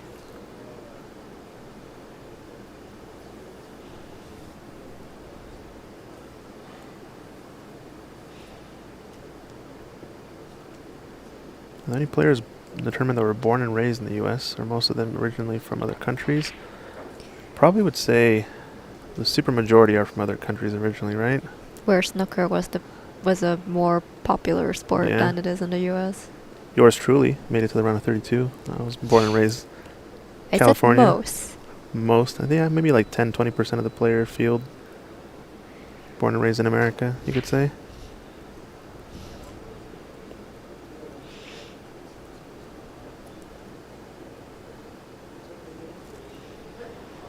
Yeah, I totally agree, Rob. Definitely some pretty decent players in this event.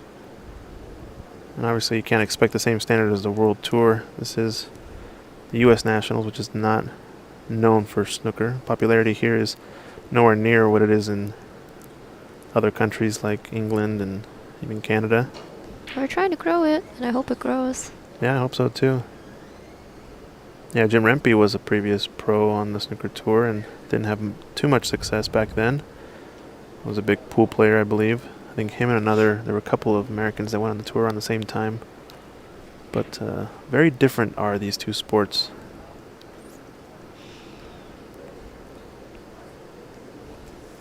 It's a little easier going from snooker to pool than the other way around. Yeah, when it comes to ball pocketing especially, right? Yeah. I think certain things also you learn in pool that you don't necessarily need in snooker. Some of the...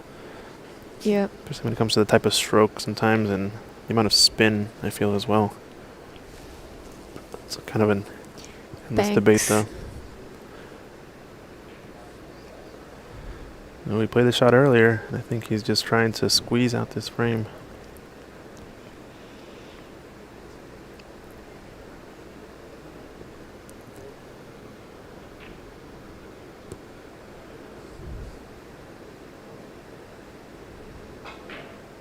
So 26, the difference. Oh, I think the red's going down. Yeah, I think Ajay's going to regret this shot here.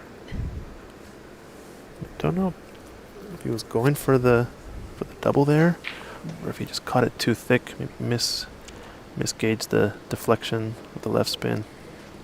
Do pool players in the U.S. also try snooker? It's honestly pretty rare to find a snooker table in the first place. Yeah, I think that's the main thing. Yeah, so you have places like here, Embassy and Ox, and I'm sure some other places, but a few have both snooker and pool, and that's really the only time you'd find like you'd think about trying snooker, which is what happened to me. I discovered Ox and I'm like, hey, snooker looks fun, let's play it. Yeah, and that's how I got into it. But other than that, like, I've never seen a snooker table until I found Ox. good pot there on the blue. Nice mid-range. Yeah, Corey Deuel's another American on the tour for a little while. Oh, he wants his black to roll. I think he's good. I think this is a chance for Darren, actually. He's going to open up the red now. Needs this color. Screw back for the red. He did push that green safe earlier, and you wonder if that's going to come into play for the remainder of this this frame or not. Ooh. Wow, what a pot. He's feeling good. He knows it's in his control. It's in his hands. It's got a nice wall though here with the black and pink and blue. But I think something tells me he might go for this pot. It's kind of a natural two-way shot. Play up for the bulk color. You can always play safe if you pot it on the yellow. Otherwise, I think you go for this. Try to kill the frame here and now. No, He's playing the snooker. safety. Looks pretty good. I'm always the aggressor. Sorry, I'm going to be calling the aggressive shots usually, but he's got him on the black here. It's the first instinct, though, you know, that black and pink, where they sit, it's a nice couple of blockers. Jay's going to probably have to load up with some right spin, actually, to get around this blue. Oh, he actually had the gap between blue and black. Oh, no. This is disaster. He's opened up the green. He's already at the snooker's required stage with 35 remaining. The difference, 43. So a couple of snookers needed for a Jaya in this decider. I see you in Seattle.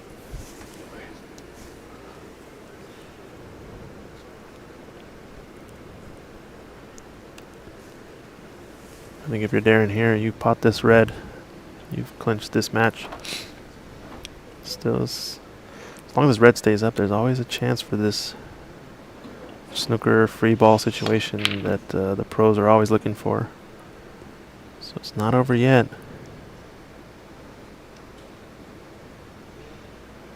Yeah, Rob. I think I'm one of those players always looking for the slightly more offensive shot sometimes when... But I don't think it's most players here, actually. Yeah, a lot of players here do have a pretty strong snooker background, honestly. Yeah. The only ones I know for sure with a pool background is us two and Corey. Yeah, Corey, yep. Oh, this red can settle in the middle of the table. Could be good. I think he's got the snooker on the yellow. Although it should be a pretty straightforward escape if he can go one cushion along the long rail.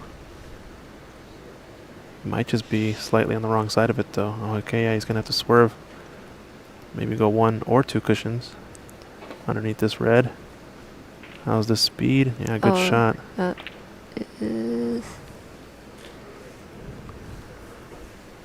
A chance for Jay to lay another one down. I think just the black being higher up in between the pink and blue makes it a really nice area.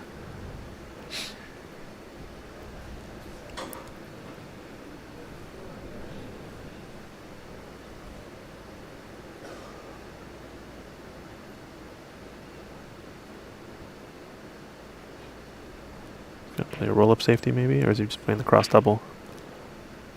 Oh, he's playing the gap between those balls? He got fortunate there. Got it, but I'm not sure.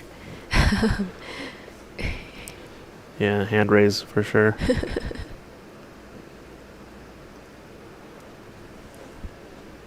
Just caught the double kiss in the right way to leave this snooker. I think a Jaya would be fine in the shootout. That'd be fun to watch, that's for sure. Yeah, all the balls are nice out in the open. There's a nice wall in the middle of the table, and they're kind of all offset from each other, so ideal for laying snookers, but big shot. Wow. So that's one. I think Jay does need another. Darren smart to shoot that at the right pace and not leave a free ball either.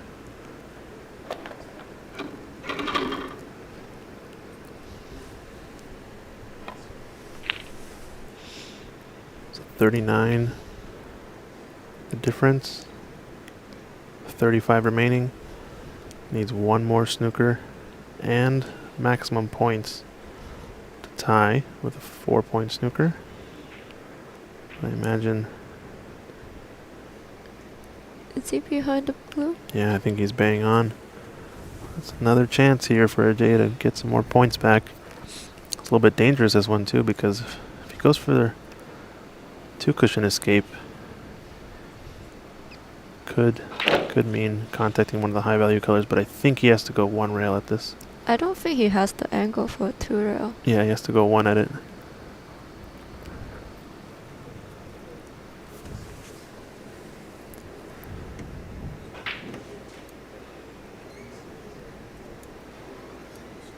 Darren just taking his time thinking about this shot.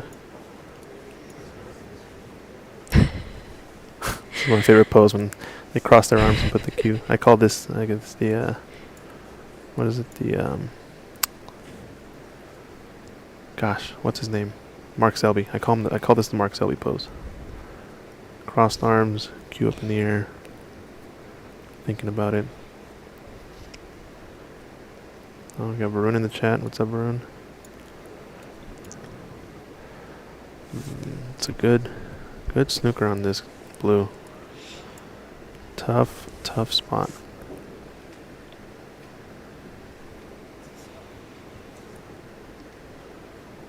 Oh, I guess he doesn't have the one rail either. Oh, is that why maybe he's I thinking don't know. about it? He's looking at the opposite. He's looking for 2 cushions this direction, huh? Maybe 3 cushions. Long rail, short rail, long rail, maybe even 4. Oh, he played it this way. What a shot! Oh, What a that is shot! amazing. Wow, what a hit there. Talk about a pressure escape. My goodness. Did not see that one coming. Holy. It was ridiculous. You can hear the reaction in the back room as they catch up to the stream. Holy, what a shot that was. I think that might be enough to do it there. Imagine if you're a Jay, might be a little deflated after that escape.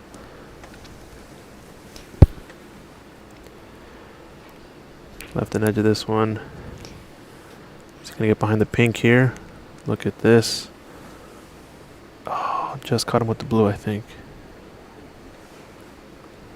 Yeah, sometimes I watch these and I get envious of all the people taller than me. No, I think there's an edge of this red, actually. Oh, we got Dan Peterson in the chat. Darren is a monster. Yes, indeed. Not only at the game, but in person, he also will tower over you. Like you said, you're jealous of how tall some of these guys are. Loved having him in the booth yesterday, too. Him and Dave Burney did a great job in the commentary. Love that deep accent. Oh, what up? Oh, God, I thought it went in. I thought it was in.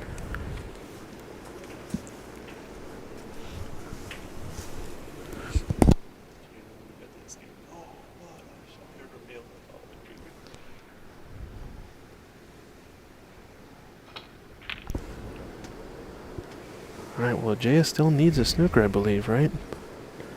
39. Uh-oh. I Yeah, mean, he's shaking his head. that would be a chance for Snooker. No, I think he was playing for the black there. This is a mistake, I think. He's got an off angle on the pink now. He wanted to get on the black straight in.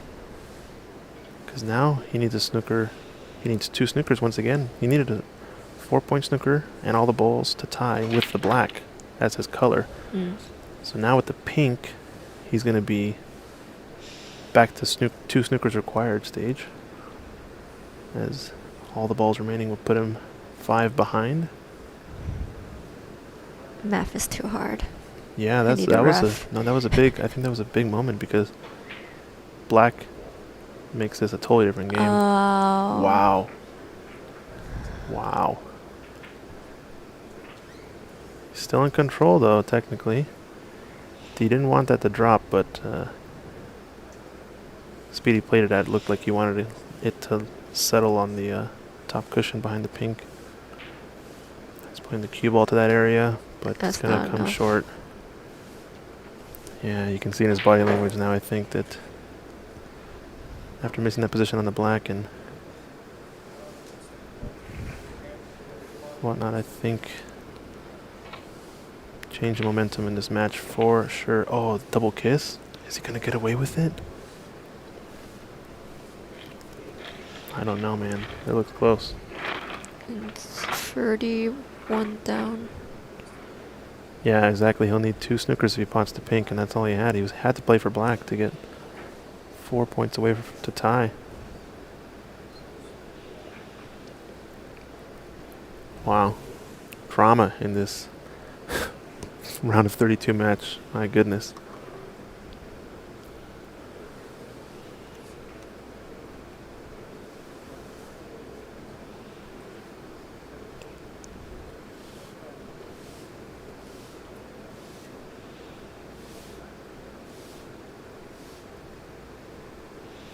Yeah, score has been updated. It looks like they were fiddling with the scorekeeping, but score is correct. 30 points difference with 25 remaining. Means that Jay is going to need 2 4-point snookers or a 5-pointer to tie or a 6 to win. So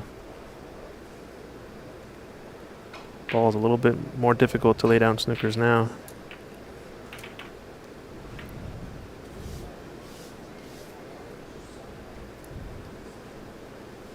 I think if Darren lays down one more or pots one of these, it's going to be frame and match. It's not over yet, though. This could be the shot right here, though. Get up tight to this pink or black. He's going to catch the jaw, maybe. If he has a gap between the pink and black. I think just a slight one. Don't know if he has enough to do the cross double, but you can at least see the right edge of the ball. Yeah. He's playing 3 cushions. Is he going to make this? No, it's going to be a possibility for Darren. Feel the tension in the room, though. Only 2 matches going. We have our main match table just started their decider, their 3rd frame. And this one, the one we came to see. Oh, he just overcut it. Oh, I think he just might have taken his eye off the shot there. Just so slightly. No ball came to the rescue, and now that the pink is up higher, it's a little bit easier to play for snookers, I imagine. Looks like the last table going is also on the decider. They just started. Yeah, they just started. It looks like 2-2 in that best of 5. Yep. We'll tune into that one after the conclusion of this match. We're getting ready for the round of 16, though, soon.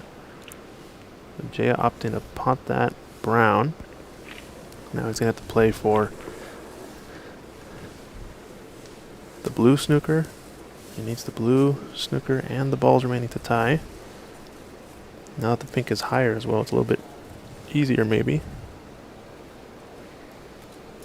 If you can get this sort of separation snooker where he lays the balls on each of the short rails with black or pink as blockers. Don't imagine he's going to play any sort of roll up. Oh, so he's playing for the pink. This is not a bad angle, actually. If he can roll up on this black. Trying to force a 1 cushion escape from Darren. Ideally, he gets this close to the pocket so it's potable. Oh no, he's way overran this. Oh no. Guess the balls were just too far apart to roll up on the black. This seemed easier to get the snookers when there were still like 4 or 5 balls on the table. Yeah, but I guess he realizes. More. Shows you how important that missed position was earlier, right? Because now he needs the yellow or the blue for snookers to tie. He really just wants to get the one, it seems like. Laying it all on the line for that pink. It's gonna be short. I like this position for Darren, actually, for the snooker behind the black. Play this with a high, slight amount of right spin, 1 cushion, and get the line right to get up behind the black.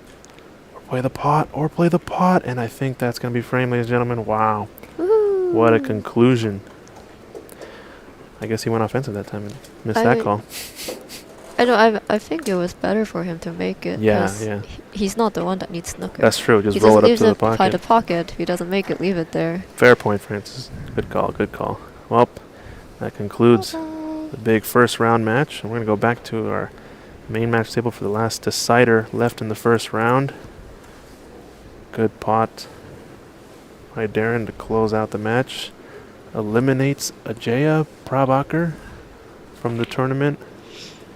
Previous U.S. national champion, president of USSA. Probably going to get him in the booth later on. After this one is done, they're going to start the round of 16. Yeah, I believe so. So we're going to have a lot of action left. Well, let's see if Dave Burney is ready, if he wants to come back in the booth or not. I might go take a break a little bit. Wow, what a match, ladies and gentlemen. We'll tune right back in. We'll see you later, Francis.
All right.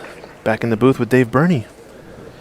Yes, we have to have some lunch, but so we've got a little one match that's kind of taken a little bit long in our 32-player knockout stage, but in keeping the tournament going, we're going to get 7 of our round of 16 matches going, and we'll be on one of our TV tables. It will be our featured match right here to start. Christian's just going to quickly get the scoreboard set. It's going to be CCU going against Corey Sykes. So remember, Christian, no bias in the booth. Oh, no. I love both of these guys. What do you mean? Is Corey from the Washington area as well? No, Corey's actually, I believe right now he lives in North Carolina, I believe, or Virginia. I'm not sure. East Coast.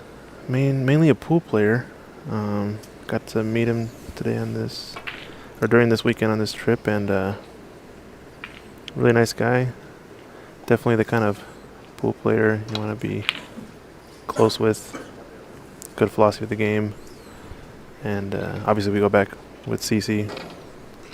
He's our Washington, probably our Washington #1 player right now, you might say. Although Omar, I think, also is registered under Washington, even though he's currently living over in Africa, and he's been playing pretty well. But I don't have a dog in this race. Don't worry, it's okay. I can be unbiased. But we're going to have to go back and forth on this because they are in the colors in the other frame, even though that is still the late match for the round of 32. Yeah, possibly maybe we can take a little jump over there and see as that gets close. But we're glad that you all kept the stream on. Much appreciated. As sometimes this can happen. You get little hiccups. Yeah. I think, as we were talking about as well before, that can be the tricky part of sometimes selling the game of snooker, definitely in North America, where it's all about the money. And you just never know when a match is going to finish. Like we saw Renat Danka just motor through Raymond McCarthy very quickly. Yeah, really fast. Crazy. And then yet we have a match in that same round that is still going. So Well, nice long pot here from Corey. Pocket the green, the yellow pocket. Good stop shot and decent start to this one. If you can get this red down, I think blue will be available. Oh, just overcut it. And, as much as there's going to be tactical play here, there's going to be great potting as well. The only thing really I think that we're going to get hicked up with a lot of these matches is if a colored ball rolls over a pocket and doesn't drop to block it off. Yeah. Just the level of play, kind of the cream rising to the top. We're only going to see stronger and stronger matches. The other one I think that's worthy of the TV table for sure is Jackie Wee and Renat Denka. That's going to be over on table 7, which we do have the angle for. We can go check on that in a little bit. I think they're about to get started. Yeah, 2 exciting players right there. Yeah, there you go. So, going to wrap up that scoreboard and fix it real quick. But that's going to be a quick one for sure. Both players very offensive, very much run-out, open-minded run-out players. Not going to be too crazy tactical, I imagine. And looks like Niles leading this one, the decider. But yeah, we'll focus on our TV table 2 for now. CC's on a break, it looks like.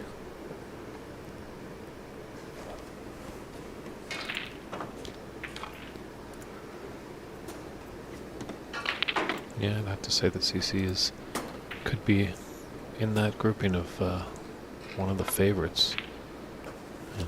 But we'll see what Corey can do. Yeah, he is number 2 overall seed, I believe, in the tournament. Definitely dangerous when you're playing a high skill player and you got really nothing to lose, where it's kind of you don't want to say embarrassing, shall we say, but when you lose to an unseeded player, it can really hurt the self-esteem, hurt the ego a little bit. Oh, definitely. So some of the reds in the pack definitely open here. Yeah, Cece's got quite the great resume. He was a Western Canadian champ. He's a Seattle Snooker Open champ. I think he's hungry for this title, though, the U.S. Nationals. He's runner-up, I believe, 2019, 2018, if I remember correctly. I don't remember who he lost to, but he's gotten close many a times.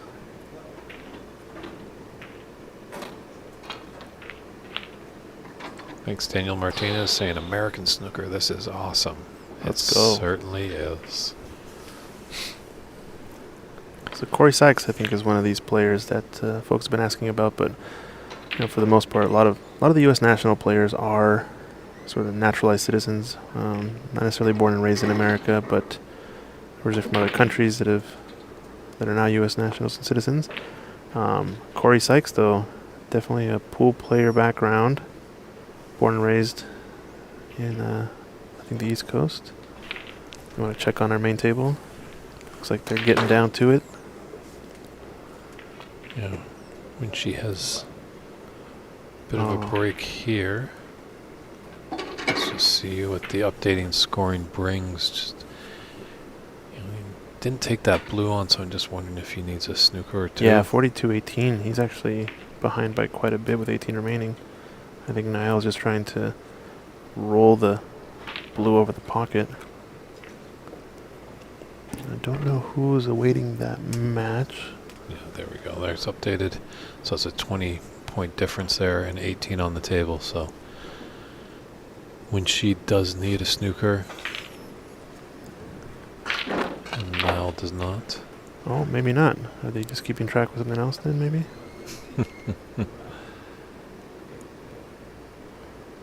Oh, they're taking a look at the scoreboard now. I think he realizes that maybe the score didn't keep track of what was previously there. Yeah, I think we're having some more scoreboard issues.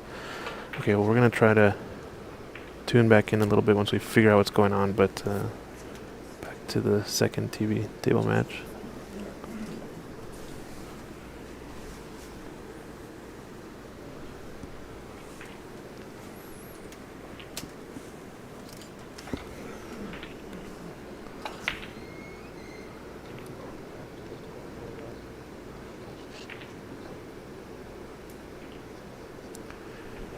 Unfortunate for Corey is there is a red all the way in the bulk area, so he can't just kind of glance off a red and run his cue ball back into bulk.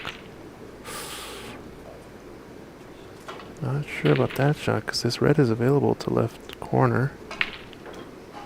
CC is right-handed as well, so might need a reach, but... Or with the spider. Yeah, he's going to get up on the table a little bit. It is thin. And do remember, even if your tippy toe is touching the ground, it is fully a legal shot. You kind of can see that CC has propped himself up on one foot. Just playing the safety, smart shot. All these reds up in the bulk end makes it pretty dangerous to play up there. Tight to this top cushion. Now, okay, so it looks like... As a player, Christian, you did get the championship form. I'm just wondering about Niall over here. Now, he has the proper attire, yet he's pushed up his shirt sleeves. Now, is that in accordance with the dress code? I'm not exactly sure. I think the dress code, remember, it's stating that it must be buttoned at the wrist, is what the verbiage says in the email that I remember seeing from Ajaya. I don't know. Wow, what a shot there by Weixin. Wenching, yeah. Wenching, my apologies. Oh. But, yeah, it's not really buttoned at the wrist. It's more buttoned at the... Yeah, like mid-arm, forearm. Yeah. The forearm. Good call. Yeah. But, he also... I don't think he's wearing a bow tie either. I thought knockout stage required a bow tie. Otherwise, it was a disqualification. Yeah. I don't know. We'll have to follow up, I guess, with the dress code situation. Mm-hmm. I'm going to go see if I can find someone to answer a question. Maybe Alan Morse? Yeah, maybe. I'll be right back. Okay. Thank you, good sir. Just trying to make sure it's a fair and equal playing ground, obviously, for everybody.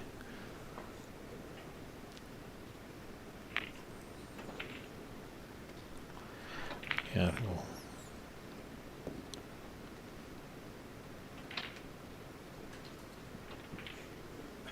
I agree, Mike. There should be a professional snooker competition in America, but these things take time and money. But there's a lot of great work that Ox Billiards is doing as well with this club Embassy. So the governing body over there in the UK has definitely got their eye on America, that's for sure. I think it's a market they have definitely been eyeing up.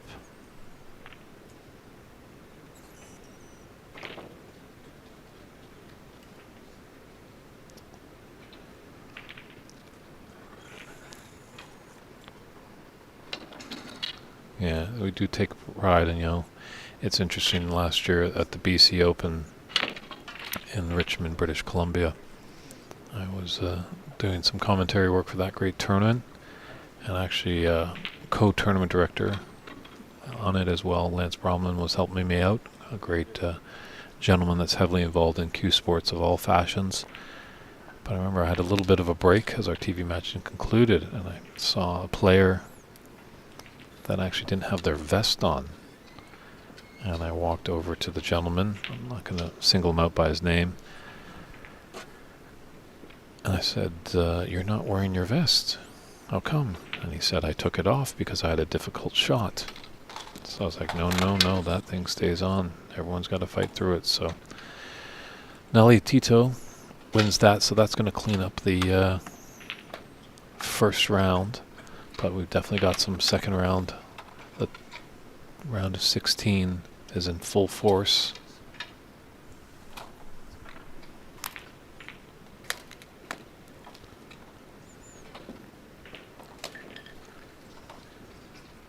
But definitely fortunate enough that we can have 8 tables in this room, so really everybody's starting almost at the same time.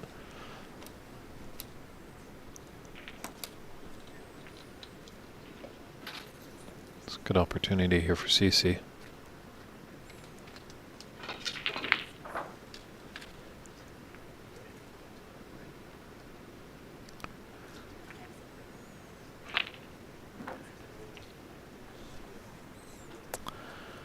I would agree, Rob. Yeah, we'll just up the level, and because not a lot of these players can get over to the UK or in China. That's a far way to go, because there is definitely nothing like seeing like a professional at the table, and I think a lot of these players will be quite surprised of how slow the players shoot.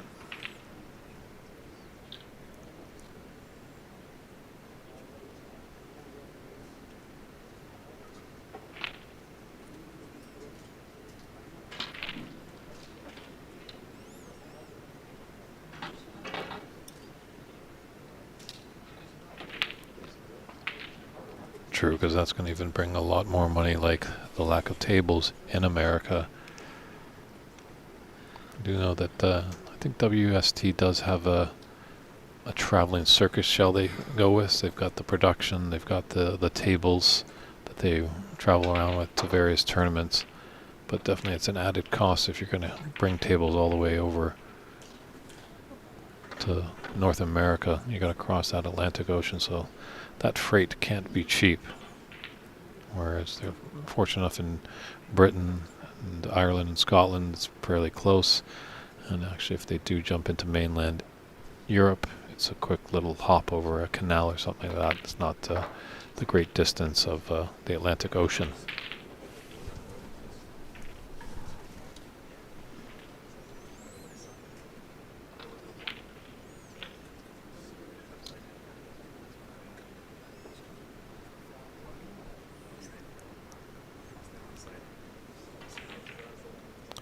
Mike, we are at Embassy Billiards in St. Gabriel, California, just in LA County, so kind of just outside of LA proper. It's a little warm and sunny outside, but it's nice and cool and air conditioned, and a really nice environment here at this club as well. The staff has been very helpful getting everyone ready for this great tournament. A snooker table, and these pieces of slate, each of them weigh upwards of 200 to 300 pounds. So you're at least going to need 4 strong people to move one piece of slate and then move the next and the next and the next and the next. So they do have invented a few jacks and tools that they can have to ease the load, but CC definitely doing some good work here.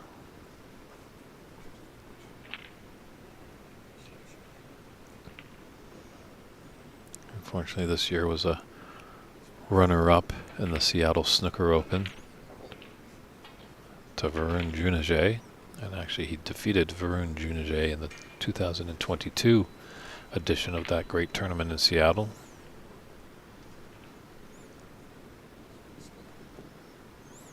I believe he placed in the semifinals in the BC Open. I'll have to look at my paperwork, but I think he went up against, he went up against Max Guan in the 2023 BC Open. That was a rematch of the final, actually, of the 2022.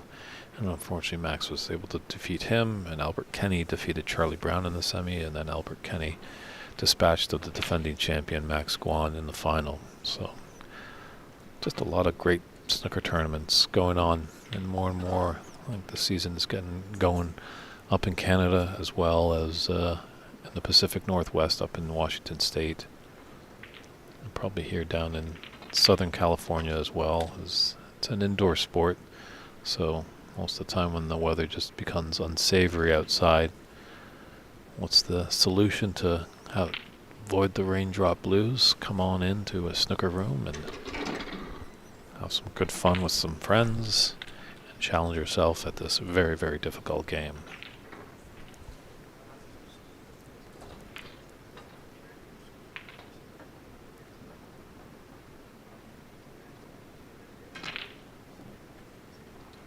Ooh. Just rattled in the jaws and didn't want to drop.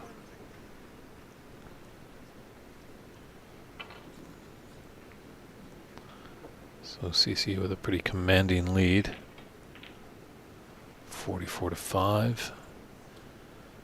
But there's 67 still on the table.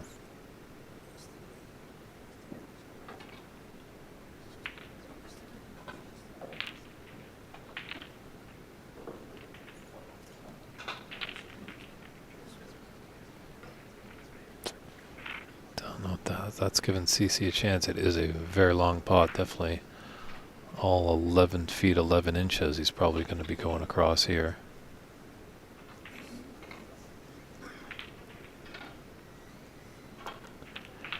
Rob, some do have coaches. He's asking if these players have coaches. Varun, who comes from Texas, who unfortunately knocked out, I was having lunch with him today, and he actually has 7 coaches. I think some players have brought Nick Barrow into their game. It's a great Englishman that does some online coaching, and he had a little world tour the last year that he was able to come over to North America and talk to some great snooker people.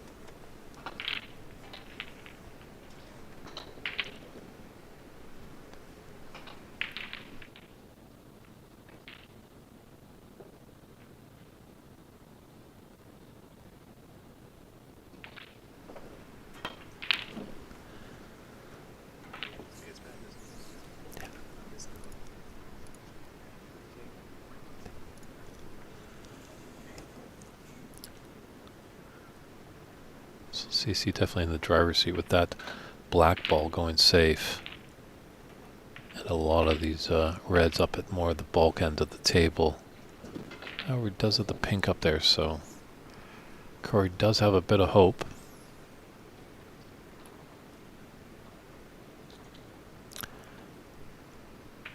I agree, Rob. Like the trouble is obviously with our growth in the game here. Hopefully we can get more and more coaches involved. I know John Wallace and David Putty, who are out of Ontario in Canada, have created the Canadian Q Sports Academy, and they're doing wonderful things up there. David and John actually went over to England and took the WPBSA coaching clinic with Chris Lovell. So if we can get more and more people over there, it really helps. From personal experience, I picked up a cue, when I was a youngster and played like 8-ball, 9-ball, and then kind of went away. And then it wasn't until about 2013, when I picked up a cue again and was just fully dedicated to the game of snooker. But I never had actually anyone take a look at my stroke, see what I was doing. There might have been a few old veterans in the room, but they just have tips of experience. It wasn't until, as I mentioned, Nick Barrow coming over, that he really took a look at my stroke, and I feel like I've jumped leaps and bounds for sure. It really would help, and it's obviously tough when you get a little bit older because sometimes you fall into those old habits. So it's good to get into the game when you're young. I know that from my golf game. I know it's there somewhere, but unfortunately a career came in the way. But I do have the muscle memory in there to get a good golf stroke.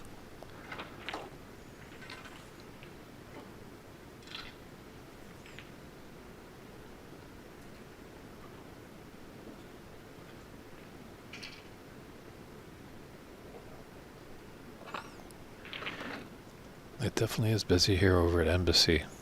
Like as soon as we get finished for the day, there's a little pause, they'll clean the table, and it just seems like the cavalry comes in to get on the table, and a whole bunch of nice people that enjoy their snooker. I was talking to 4 gentlemen that play out of this club, really stand-up guys, and they just love coming in and playing this great game.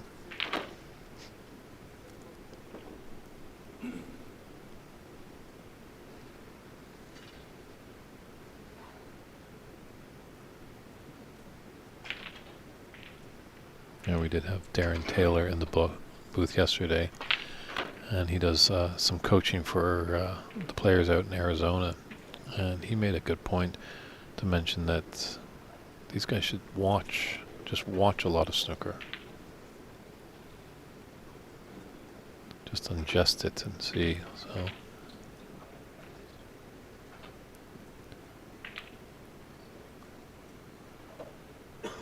just checking if it's a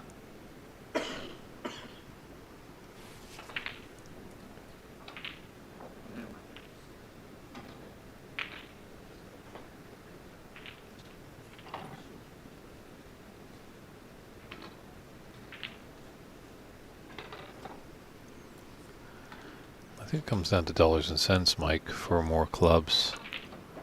Obviously there is, a lot of space in North America, as we know. But a lot of these clubs definitely find themselves in, highly dense urban areas. Did have to be mindful of that black, Corey, when he's queuing over. Like obviously to get a really nice snooker table and like all the accessories, you could be looking into about upwards of $10,000-$15,000. So it's a scary investment in the beginning. But know that once you've got the table, pretty much if you treat it right, it's just replacing the cloth every so often and the cushions.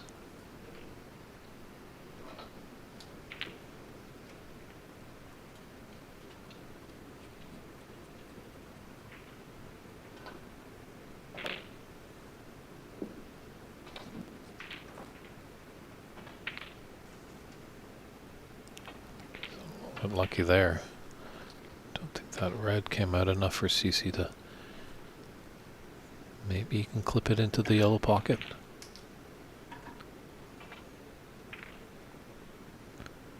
So 50 points in it, 51 on the table. So all CC needs is a red to put us into the snooker's required stage.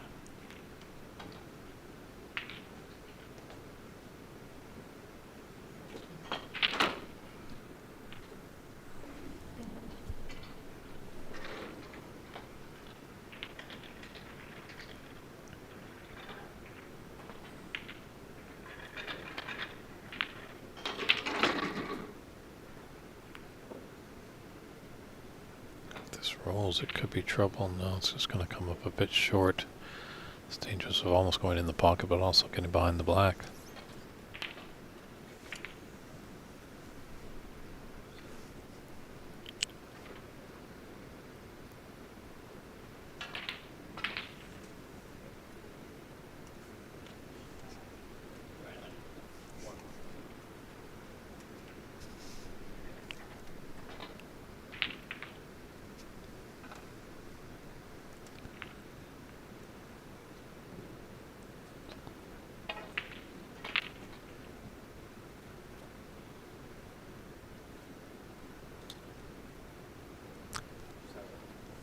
It is true, Mike. Like if you search, I'm just, when I mentioned about $10,000 to $15,000, that's obviously for getting, brand new tables. It is definitely a worthwhile investment, but these tables that Steven has have definitely been around for quite a while, and they're playing quite nicely. I think we alluded to yesterday there's a bit of humidity in the air. That's why they might have been playing a little bit slower. Because back in Canada and Vancouver, actually in northern Vancouver, there's a town called North Vancouver, West Vancouver, and Vancouver. I know it gets a little confusing. But at the North Van Fire Department, they have a beautiful Oxford table.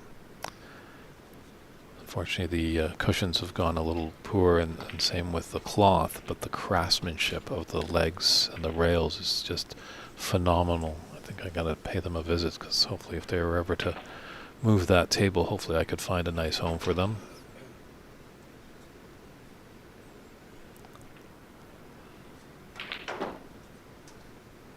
And as well in Saskatchewan, there's a small town and there's a train museum there, and in the basement there's a little snooker table. Well, not a little snooker table, a big regular snooker table. But it's interesting where you'll find them pop up, and I think when you talk to people in Canada, snooker kind of perks up the ear, and they like, oh, I remember that, but they don't play already.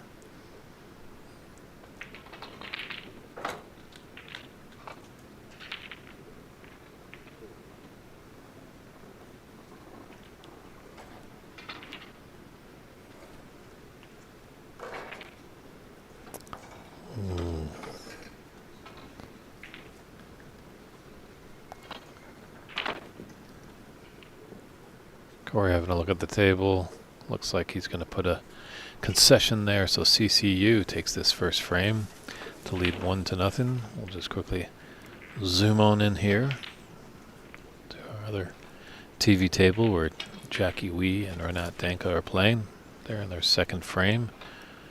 As we saw it, these guys are, seems like they might have tickets to the Dodger game tonight or something like that. They're always playing so quickly.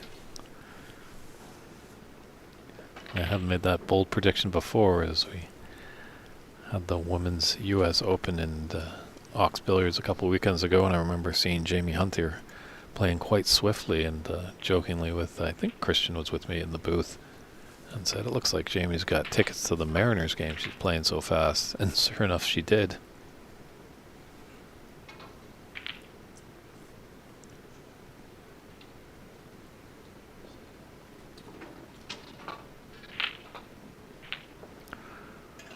Ooh, rain. That's it. That is the tough thing. There is some price to it, but it's not the end of the world. You'd think, when you think about it, what if you're a skier or a snowboarder? That's quite a lot of money. Like, to buy all that gear. Lift passes are a lot. As well, the game of golf.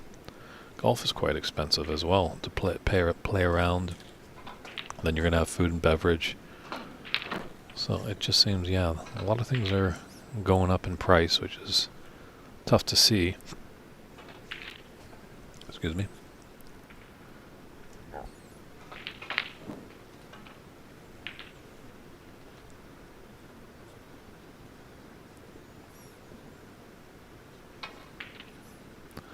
I know some places, I feel...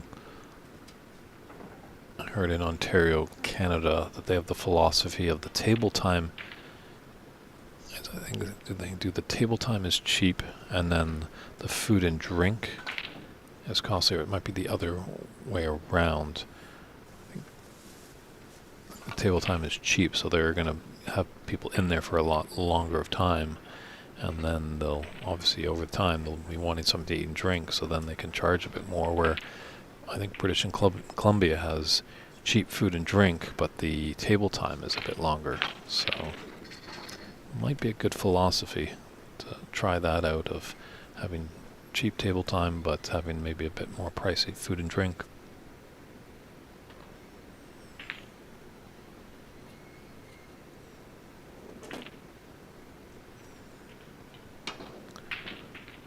Yeah, Robin, I think that's what Rob Ashton discussing some notable players from Canada. And yeah, Ahmad Ali, the American player over there right now, he's trying his best to make some noise. I think he's finding that he might be a little fish in a big pond over there. But, hey, somebody's got to kick the door open first. When this country decided to go to the moon with the Apollo missions, it wasn't number 1, or it wasn't Apollo 1 that got to the moon, it was Apollo 11, so...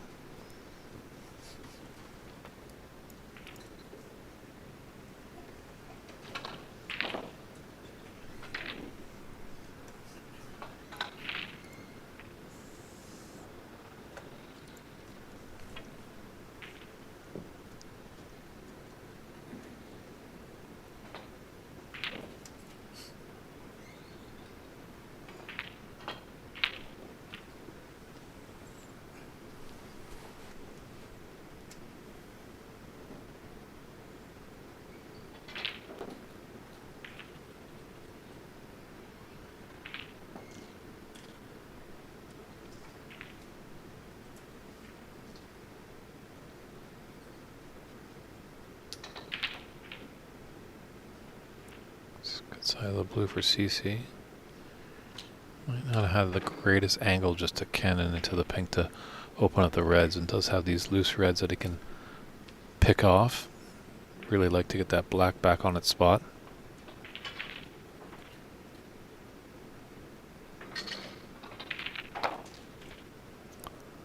I think Stephen Hendry is a great ambassador for the sport. I don't think would be. I think with his channel he's done a dynamite job, and I think you're seeing a lot of people trying to emulate what he's doing on YouTube. I think if you went back in time you would never have thought that. Stephen was very to himself, didn't really want to mix with players, very quiet, and as Darren Taylor and I were talking yesterday, pretty much Stephen Hendry's job was to win tournaments. So he would just practice relentlessly because he knew his job was to win.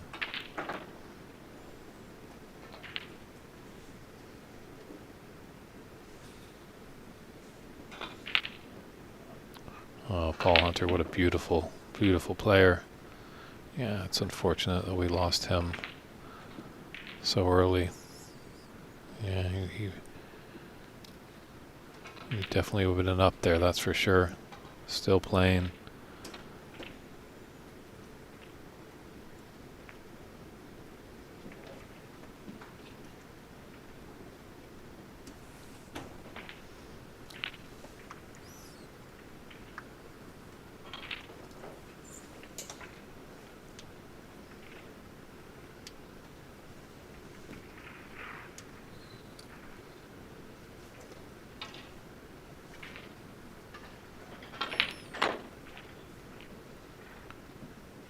A little tactical play here.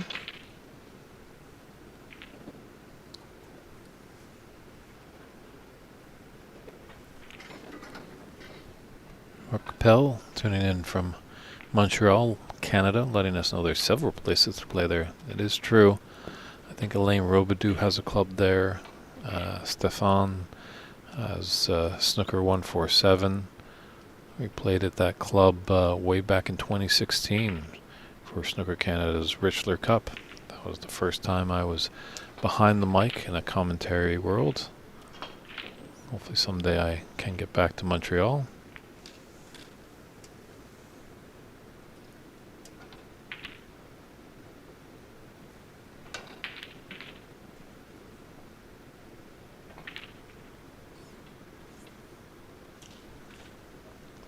Nice black there by CC.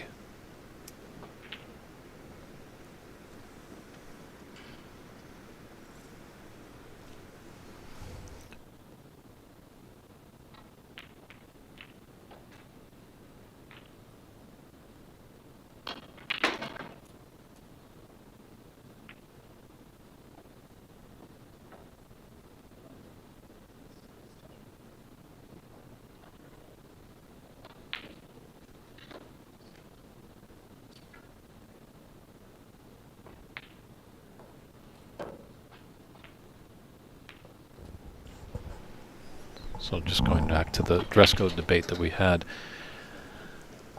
players they are allowed to have their shirt buttoned at the wrist, but they can move it up a little bit as long as it's not rolled up. But they must be wearing a bow tie.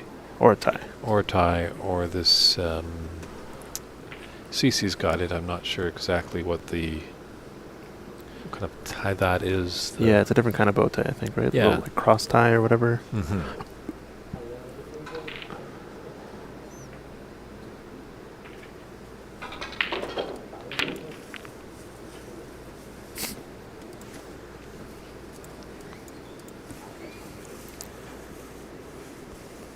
Looks like our last match hopefully is going to get underway soon.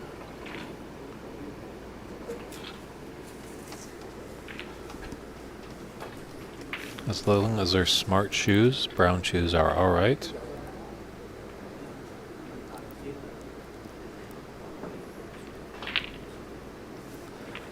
What's our other match at right now?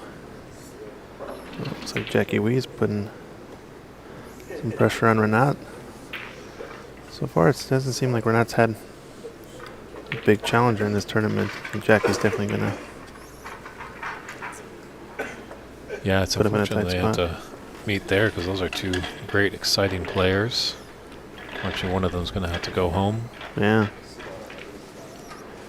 I think Jackie Wee had the most dramatic match of the tournament last year, while playing Ray Feng, I believe, in the semi-final match, if I had that correct. I don't remember. Yeah, it must have been semi-final. And I think he had missed like a straightforward blue in the middle to losing the decider, if I remember correctly. I think that's something like that, but it was a very dramatic ending to that match. It seemed like Jackie Wee had all the chances, but alas, fell slightly short the final. Yeah, sometimes these players go, oh, that final shot, I can't believe I missed it. Well, there probably would have been multiple times before in the frame that you had a chance to possibly win it. Oh, there always was, right? There always is. Oh, a little bit of a loose cue ball here from CC on this safety. He's left this pot into right middle.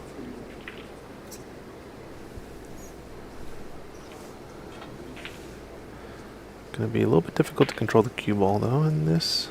You play for... Slow roll it, play the brown. Do you go around? Try to play the green to the green pocket? Just a lot of reds up table that kind of create a cluster. Yeah, looks like he likes green. We just stunned it a bit too much, a little powerful. Yeah, I think yellow might be on, actually, no? Yeah, I think blue may pass the yellow there. But I think you're right, he was playing for that green. Just tough to tell from our angle. Looks like Corey's just waiting for Stephen Wong to take his shot on the adjacent table. He's going to come over and play.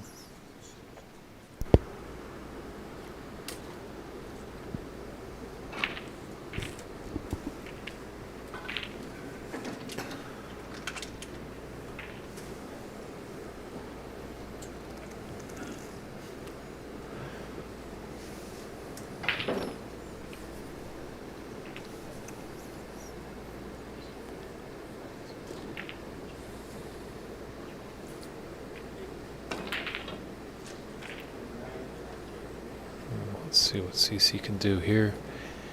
For this red, he's got an open red on the bottom of those four surrounding the pink. Don't know if that other red above that low red goes into the left middle.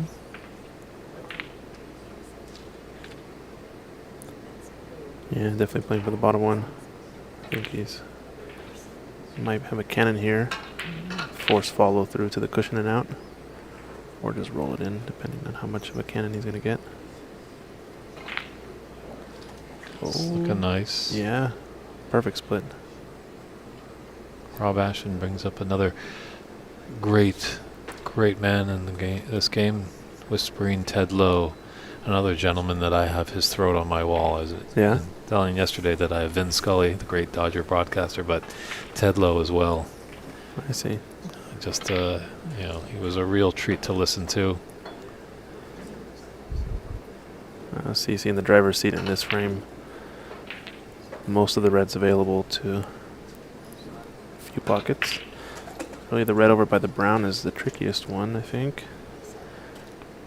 But I think it was actually Jack Carom who had the best line of snooker. Oh, is that so? As Cliff Thorburn was making his 147 at the Crucible in 1983. As Cliff came around for the final black, Jack, all he said was, "Good luck, mate."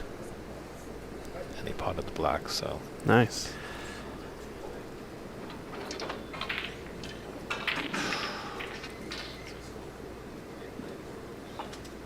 Maybe just a little tension in the arm there.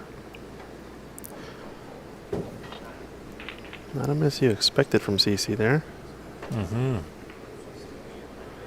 Pretty good break, though.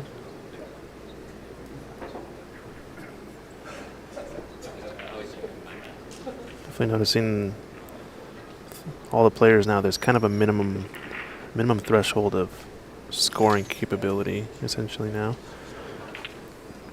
We're given a chance, you're going to have to assume that most players can get double-digit breaks at this point. With you there, Christian, for sure. Yeah, this is the type of caliber, and no disrespect, obviously, to any of the players in the tournament, but there's some that have been playing for a while, some that have really dedicated themselves to wanting to be good at the sport.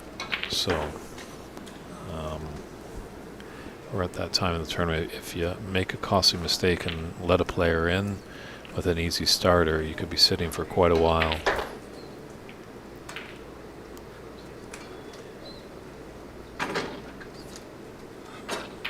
Yes, Rob mentions the great Bill Urbanek. Bill actually had a little bit of a tremor in his arm. So to calm that shaking, he found that lager was the key. Definitely Bill liked to have a good time, so he might have maybe abused that a little bit, but boy, did he put back a lot of lager, and actually tried to get lager as a write-off for his income tax purposes. Oh, wow. Over in England. I do know a gentleman in Vancouver that I've been discussing with. I know he has been interviewing some people in the snooker world, and it looks like hopefully soon this documentary will be coming out about Bill Werbernick, titled "The Man That Drank Canada Dry." So I might reach out to that gentleman maybe when I get back into Canada and see what that status is in our next tournament. I can give you all an update. And then unfortunately, Bill had to take beta blockers, and they were actually on the IOC's banned substances list. And Snooker wanted to obviously comply with that as well. So it was on their ban list. So unfortunately, Bill got suspended. And it was a real hefty suspension. As he jokingly once said, I would have got an easier sentence if I was doing cocaine. Wow. So just unfortunate, because Bill was quite a character. I know some people back in Canada that knew him, and he was just the life of the party. Just always enjoyed a good time, always smiling, always liked to gamble a little bit too. I had to switch over to this one really quick. Looks like they're in a close match here, 41. We're not coming back in this frame. Corey's on a pretty good break, so we'll let him continue going. But no worries, we'll just have to have a talk with our camera people, aka the walls here at Embassy. think Renat has a chance to clinch this frame with the pink. This would be quite a steal. It looked like Jackie was really zooming ahead in this frame. Uh-oh.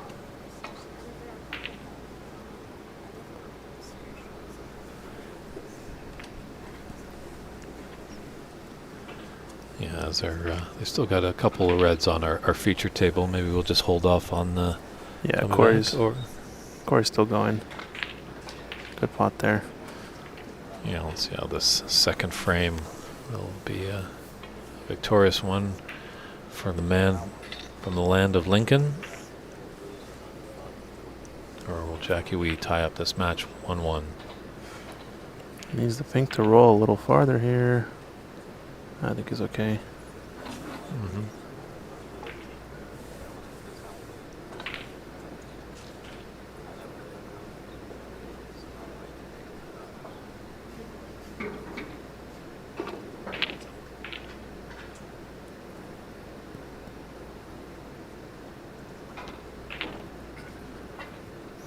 Yeah, this is, as you said, Christian, earlier, this seems like the first time that Renat has been a bit challenged. No offense to his earlier opponents, but he's having to think a little bit more. Uh-oh. And it's in. Wow, Jackie Wee with it. Astonishing double. Black ball game. It's a big shot here.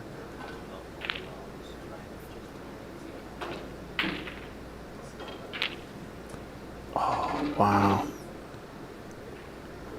Big missed opportunity, I think, for Jackie there. Yeah, I think exactly right. I think Renat so far has had maybe, I wouldn't call it an easy time, but hasn't had to struggle too much. I haven't looked at the actual results of the groups, but I wonder how many frames he's actually dropped in the tournament. Yeah, he's left that black out for Jackie. It's no walk in the park, but it's not safe. The pot is on.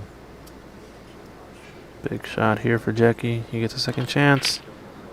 Oh, just a little twist of their arm at the end there. I think he knew he was going to miss or something. His body was telling him otherwise. Looks like on our other table, CC's in a tough spot here. Snookered on this red. Corey's got a big break. Got himself back in the match. Oh, sorry. Keep pressing the wrong buttons. See, we need lots of people behind the scenes. If we're all concentrated on one job, we can do it very effectively. Christians is doing many, many things at once.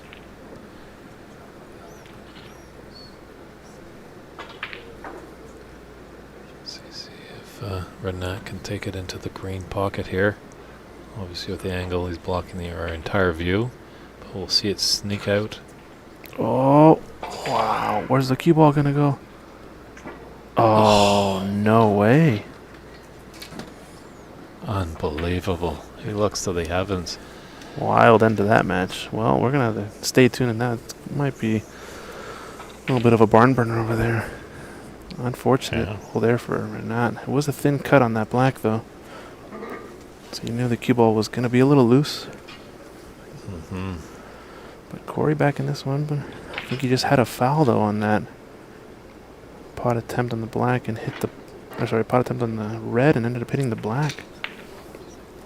I think I'm kind of missing. Not exactly sure what happened there. CC now back in the driver's seat, it seems. Yellow and pink not available, so without a couple of doubles or thin cuts, I don't imagine this is a easy table to run out.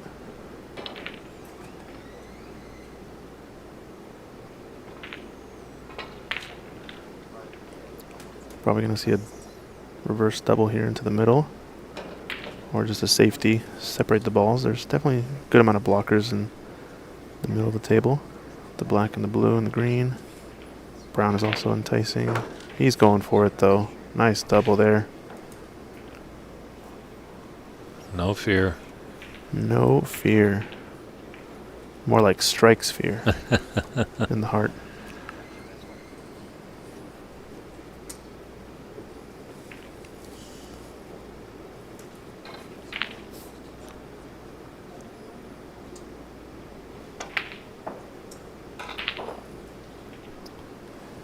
CC just apologized for the double kiss fluke there. But 25 points on the table and 16 in it. CC just needs green and brown to force us into the snooker required stage.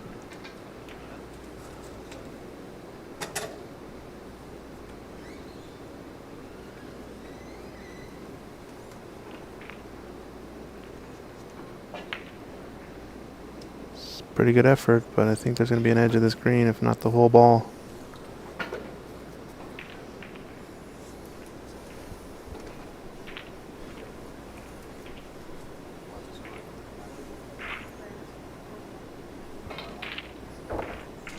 Wow.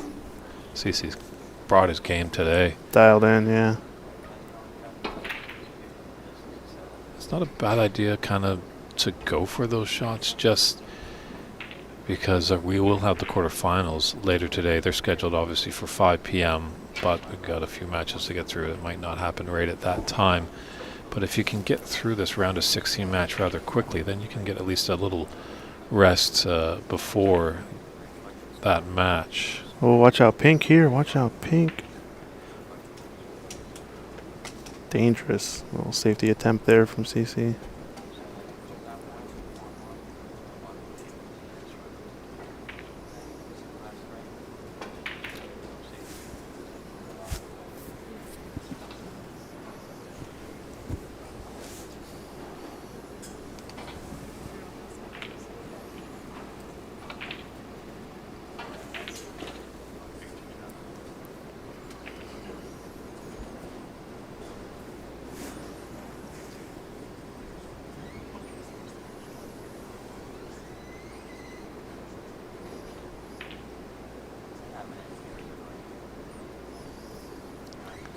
See if this is maybe a hit and hope for Corey. Try and pot the brown into the green pocket. Let's play in the back cut. Safety attempt maybe. It's not a bad result. It could have been a lot worse, that's for sure. He was studying the shot before. It's just there's a lot of great options. Let's see if CC could take this down into the yellow pocket.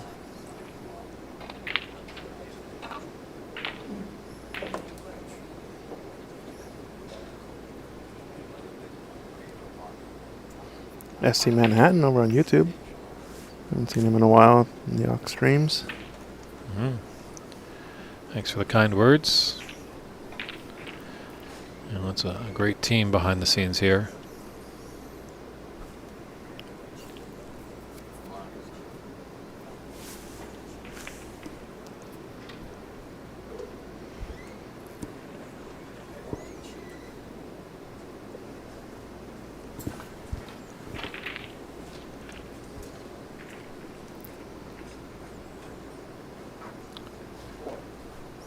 Fortunately, that black ball is going to take the middle pocket out of play for Corey to get the blue ball in there. So that would have been the nice shot there because the natural angle would take him down to the pink.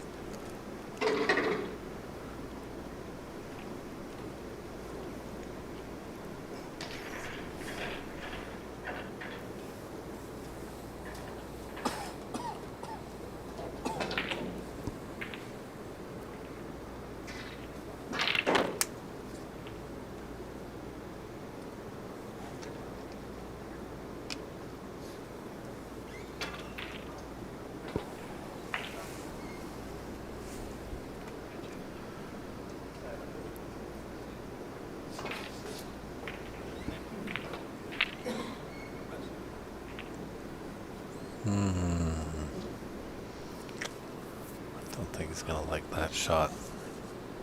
Sure, CC has to use the rest, but you know. And this type of angle actually leads to a clearance opportunity. As long as you guarantee the blue, you almost naturally open up the pink, which could be a bit of a bait shot, I guess.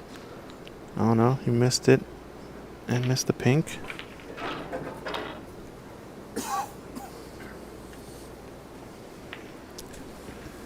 You want that pink off the cushion so you have more place to hide behind for the snookers. Although, but no, he doesn't require snookers, I guess. So 15 in it and 18 on the table. But if that pink had gone down, or blue had gone down, that would have been trouble for Corey. Either way, I think Corey wants the pink off the cushion to either run out and clear up if he has a chance. Yeah, definitely if that pink can get off that cushion. And CC has brought it off, but he's put the blue onto it almost. But getting that cushion, the pink off the cushion, just helps Corey's cause. Because then he can do a little bit more with his cue ball and potentially put it in good position to get onto the black. But yeah, he needs the blue as well, so we can talk about the future a little bit in the booth, but when you're at the table you want to be in the present mind, stay in the moment, be focused in the present.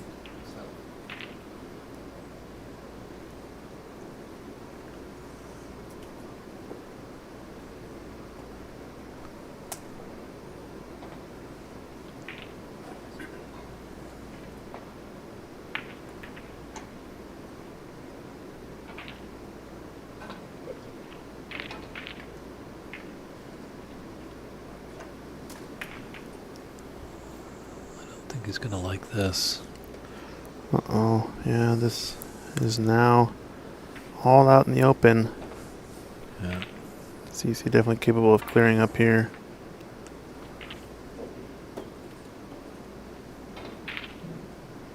Ooh, tough miss. Is it gonna hit the black? Oh, wow, he pots the black by accident. I think he's opened the door for Corey now. Does this blue cut? I think it's awfully thin, but it goes. This is a real tester for your eyesight. Might be a costly mistake for CC. Oh.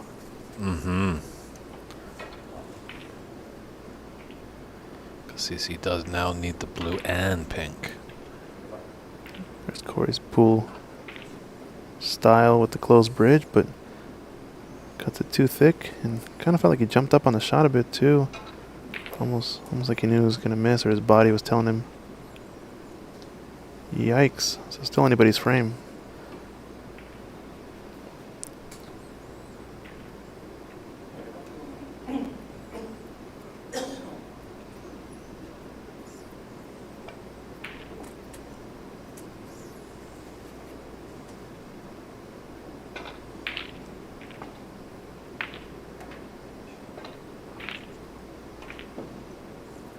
Oh, is his cue ball speed? How's his cue ball speed? Oh, I think he just got it. I think he's there. Looking very nice. Great shot. 2 cushions across with the white. Pushing the blue ball up table.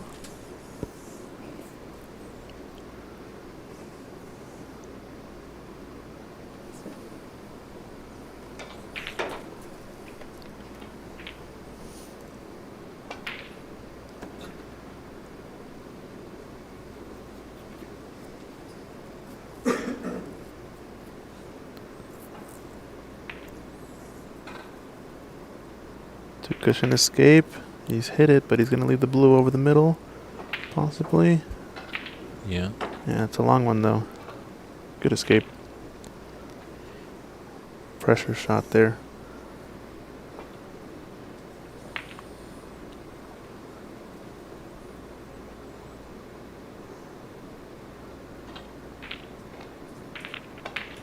And he nails it.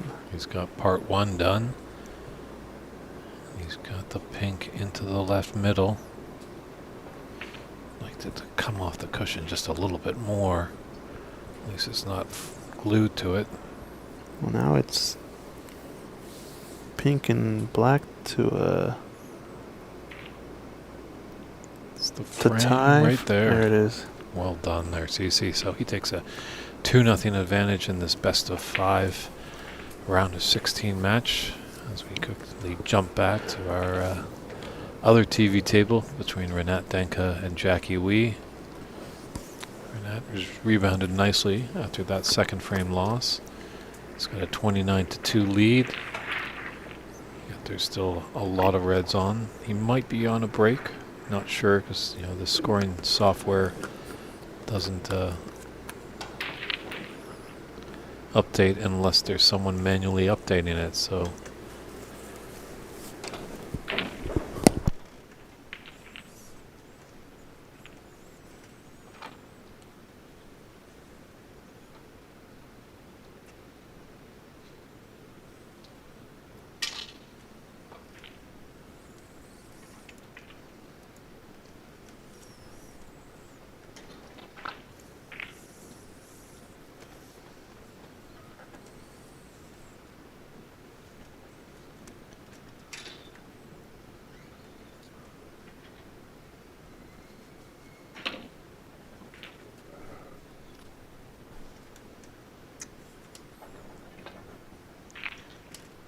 I've just been told by our technical director, Christian Youngers, in about an hour's time, actual hour time, we might have just to reboot the stream. So as we get close, we will let you know that we are going to reboot it, and the YouTube will stay on, but unfortunately the Facebook and the Twitch TV, you might just have to click on a new link.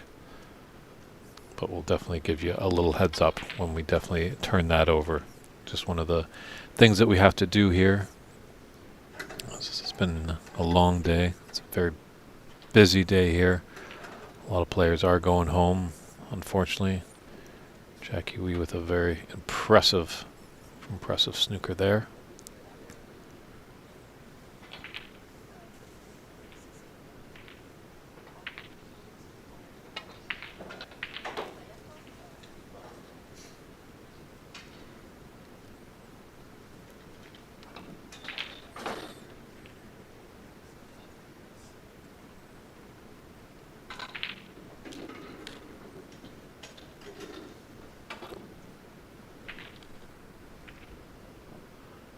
Yeah, I agree, Mark. I think things are picking up in the game of snooker. A lot of great people doing wonderful things. Great to hear things are happening in Montreal. I know back home for me in Vancouver, things are motoring along. Seattle's doing some wonderful things. This club here in San Gabriel, California, Embassy Billiards, the site of the 2023 United States National Snooker Championship, is a great haven for all these snooker fanatics in Southern California, even some friends from Arizona, as Romeo was telling us that he used to take the 6-hour drive to play here because there was no place to play in Arizona until he opened up his room with 4 great tables.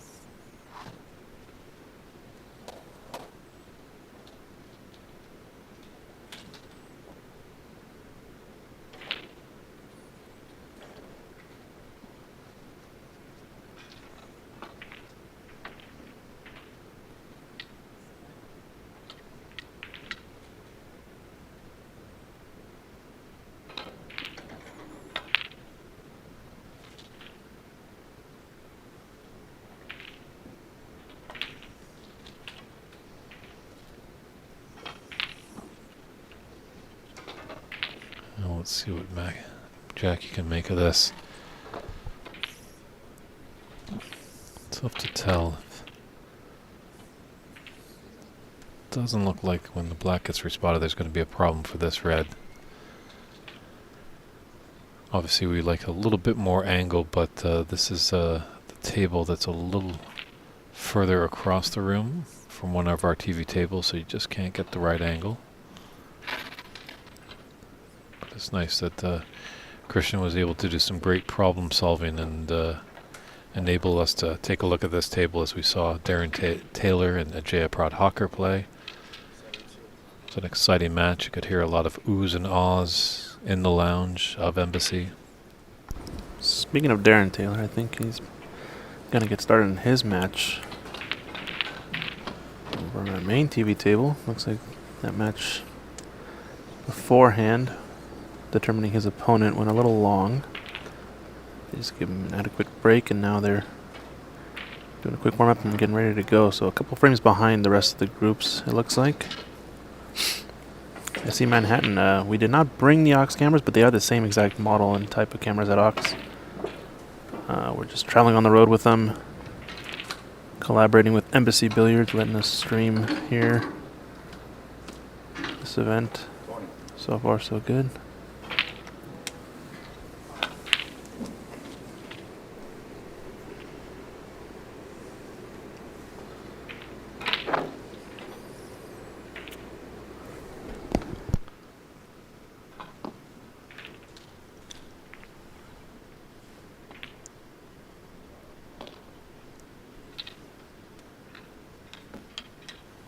So Jackie kind of cuts Renat's lead in half.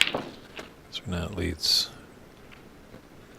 45-22. Great shot there to get close to that blue. Didn't get the snooker. Obviously, one is out in the open, but it's really not potable.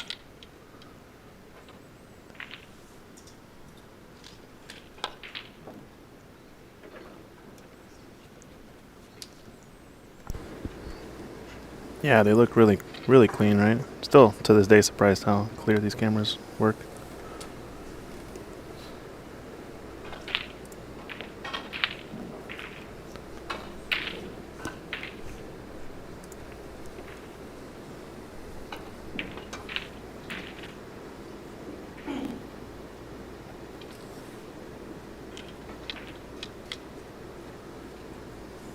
Mistake there by Jackie. He's left a open red for Renat.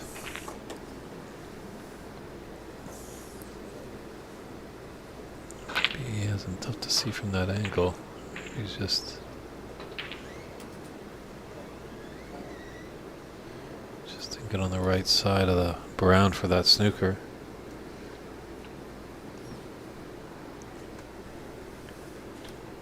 This red does go by the blue. It's a bit tricky, obviously, from that camera angle. I'm just kind of squinting my eyes, trying to see all the way. It's at the farthest spot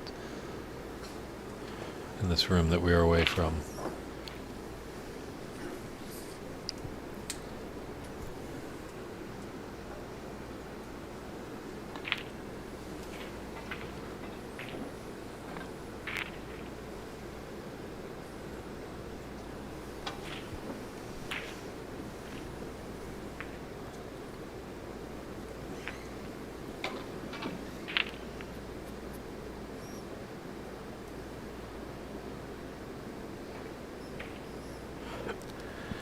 Renat playing a little bit more tactical.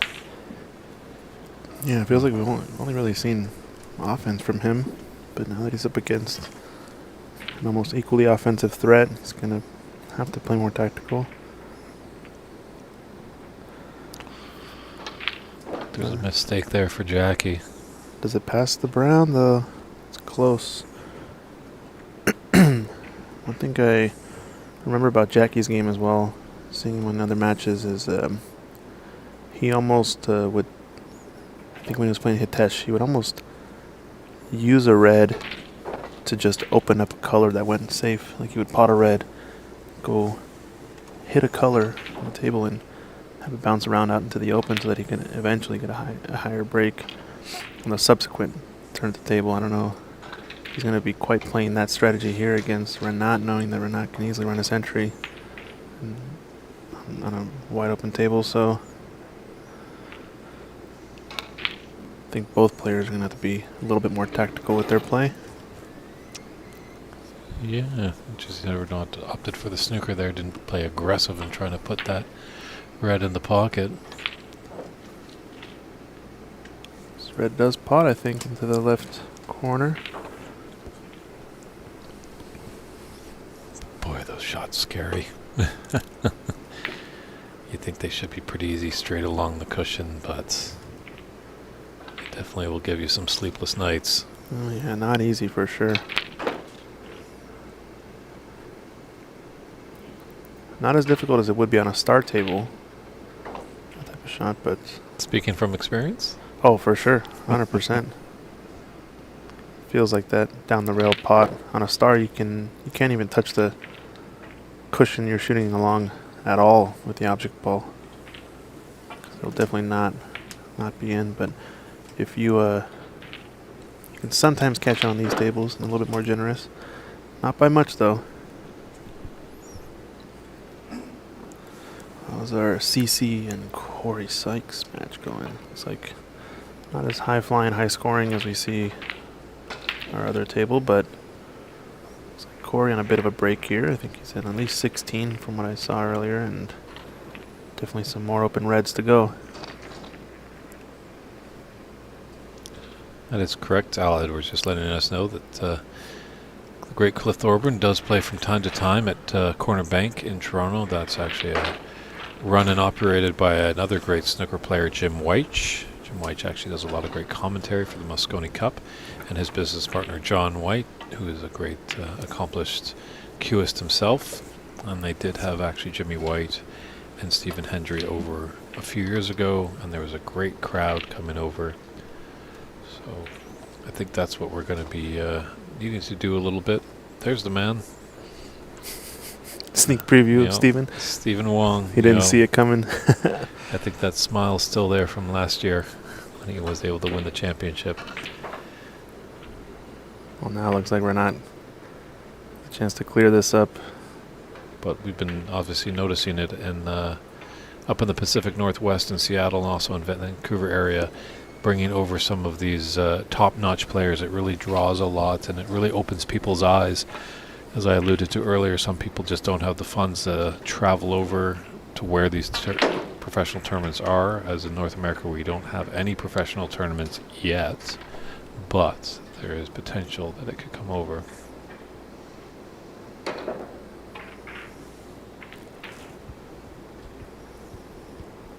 Nice little 24 break there for Corey, but unfortunately left this pot on for CC. We're missing the back cut on the red.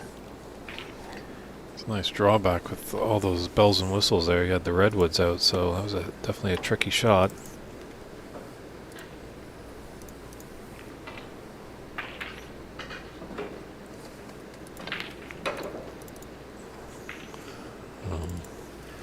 Actually, the black did not go in.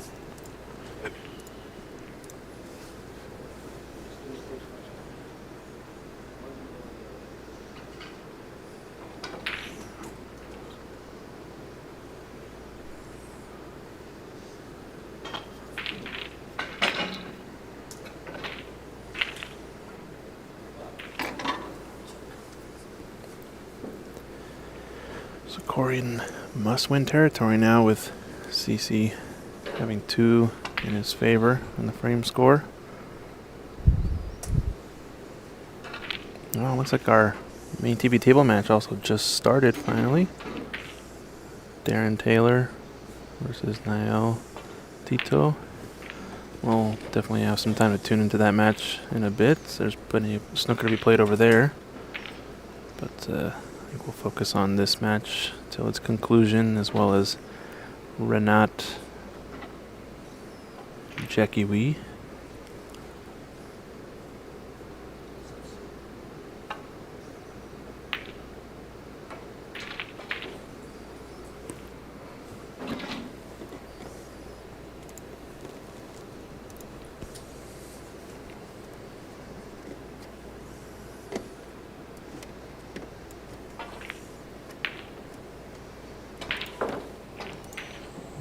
Just curled around that pocket and didn't fall in, so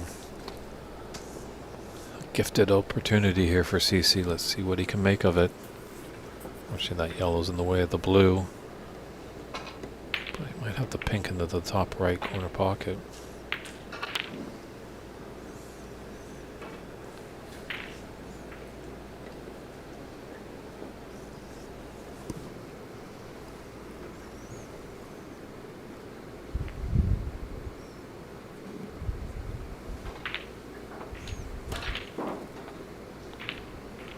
Very nice cannon, developed a red there, open things up.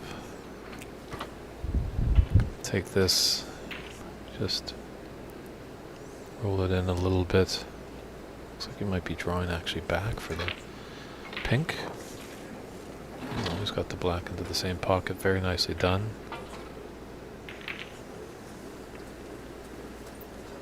the hand, the angle, if it's just play some top, little trace of side. It could be on the higher of the two reds that are close to the pink spot into the left middle pocket. A bit quick, but does have the left of the two reds. He has to cue over. Bit of awkward bridging and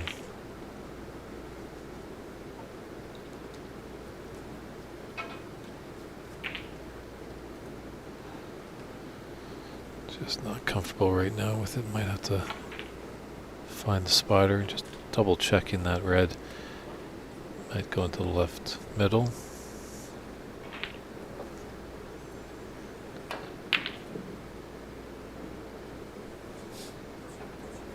A little stretched out on this one. I think he's still a favorite to make it. Nice shot.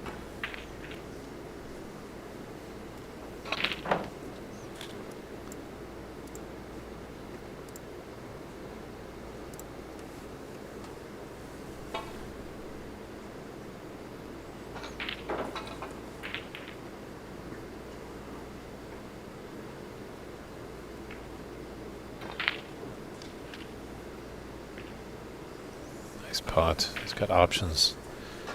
Yeah, obviously the red into the left middle, much easier.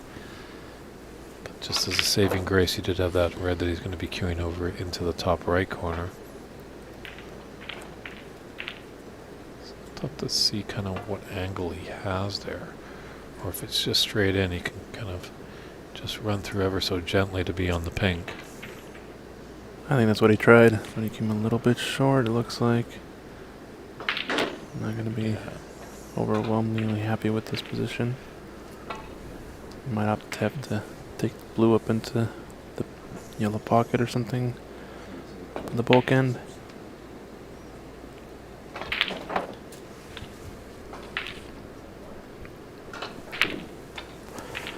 Do a little bit of a tournament update. The rest of our matches are underway. Got Stephen Wong 2-0 up against Rick Rady. I think the table adjacent to this one. Oh wow, what a cut of a pink. Sorry, I always gotta give some time for a good pot like that. Yeah, Stephen Wong 2-0 up in frames and 14-0 in the third. Winning. Liwa Chen is down 0-1 against Kevin Wong. With Kevin Wong 40 points up in the second. Sargon Isaac is up in the second frame after taking down the first one. He's up 41-27 in this frame, and I believe they're on the yellow into the colors. Ramil Azamat is up against Patrick Gee in the third frame, 46-36. It looks like they're on the brown in the third frame, 2 frames to 0. Ramil over Patrick. This match, as we said, 2-0. Corey in a must-win situation. Omar Balsara is 2-0 up against Dharma Hemnani. And Dharma's likely to close out this frame as he's 62-14 in the third. Pretty close over there. Like we said, Darren Taylor just started against Nael Tito on main match table. And Renat looking to try to close out this fourth frame. And then our back corner table, 38-1 in the fourth frame.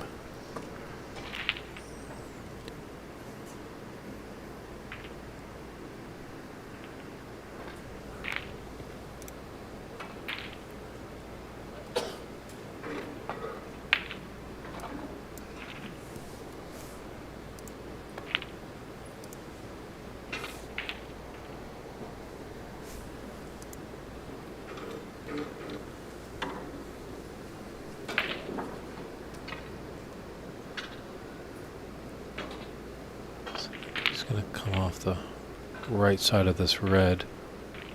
He went the left side, and that was the trouble there. Ran it into the black. I think he's fortunate enough that the pink has blocked that red, but I like being on the right side of that red actually, because then he could come off 2 cushions and hopefully go into bulk. He's going to roll up on the pink though. Good safety.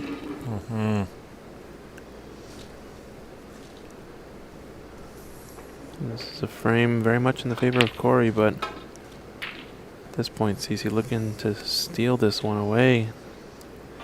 If you can get the 3-0, we'll have plenty of time between matches for the next round.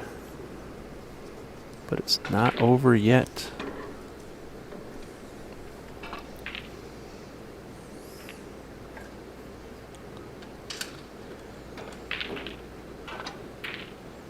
Ooh, Corey trying to play it at pace just to not leave a shot on, but this might be a free ball situation.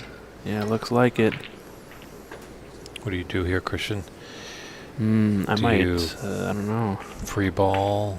Do you put your opponent back in? I think I put him back in here because he's got a really nasty snooker here. Take the 4 points and leave him in a worse snooker than on the pink. I feel like the pink snooker was easier to make contact and not leave a pot on. I don't know. I think it's the right call though. Put him back in.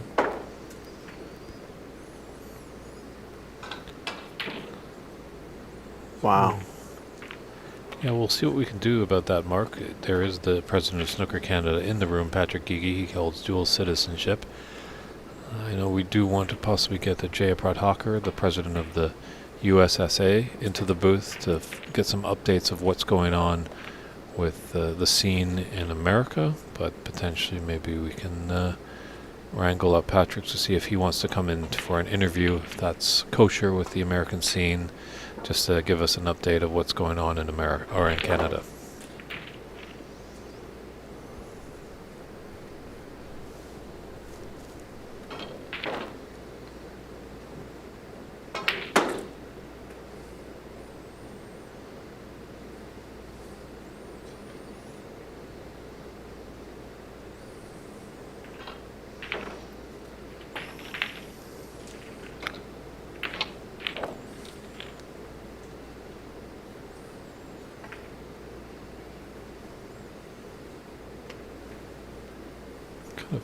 Something there. I was distracted by what just happened here. CC took the blue. Was there 4 reds? I thought there were only 3 reds on the table. No, I missed it. I'm not sure. I'll have to rewind it. Maybe go back later tonight. Yeah, we both kind of gapped a little bit there. I thought there were only... Because I was watching. CC used the blue as a free ball. Oh. Then he'd have to take the color on. Oh, I don't know. Anyone didn't get distracted like we do in the chat room, feel free. Brown was the free ball. Oh, I see. Brown, Thank okay. you. Thanks, Al. Sorry, I was watching Liwa run out on the table right in front of us. Yeah, there's a lot of tables going, a lot of great action, so it can get a little distracted sometimes. Yeah.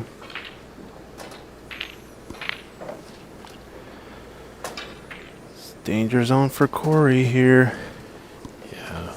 CC with an opportunity to steal the frame, to take the match.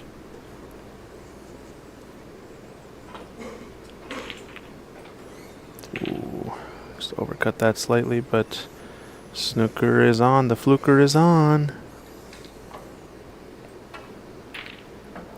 This is tough for Corey.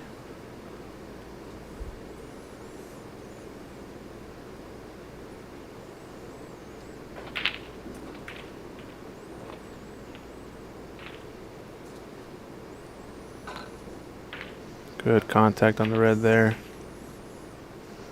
Is he going to get a roll? Yeah, he's all right. Although CC's now 19 points ahead with the last red remaining.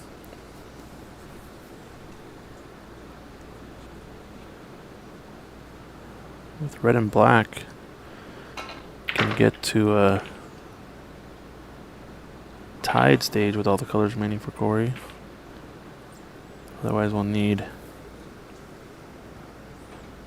few more balls for CC to close this out.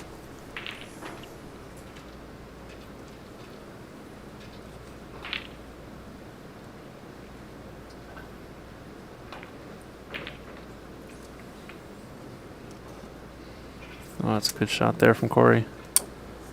It's going to get a little tight up against this green. Not enough to take away the one cushion escape, but nonetheless a good snooker.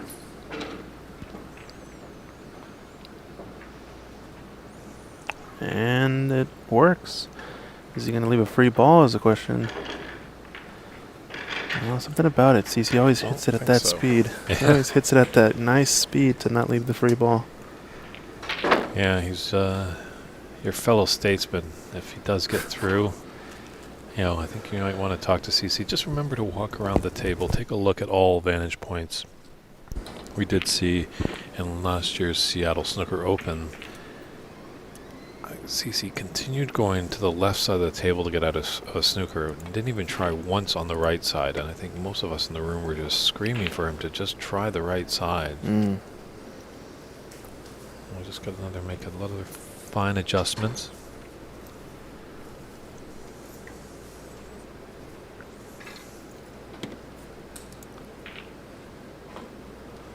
So it looks like Ramil has whitewashed Patrick Gigi.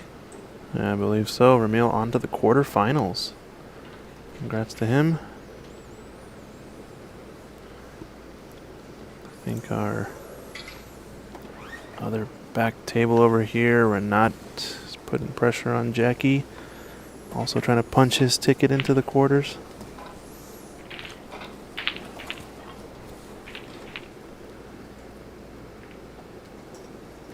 Yeah, 34 ahead, 51 on. So Jackie not out of the woods just yet.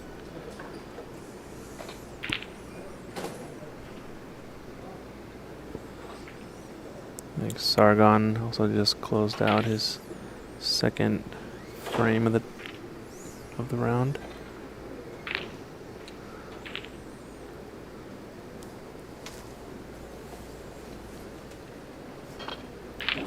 Oh, good pot there from Jackie. A little difficult to see. We got our friend there, Darren Taylor.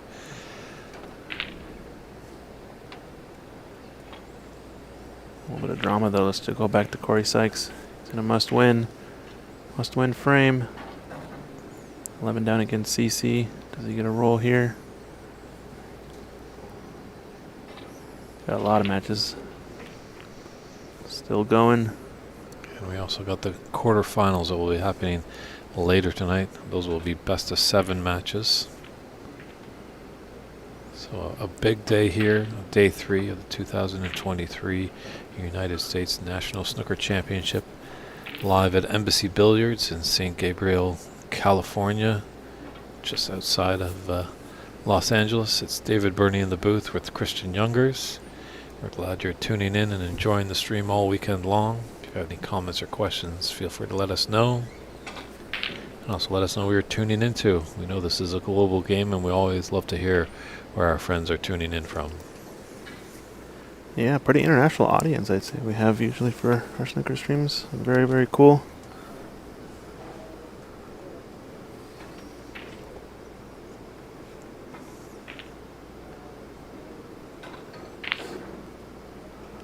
So Corey playing the 3 cushion red here.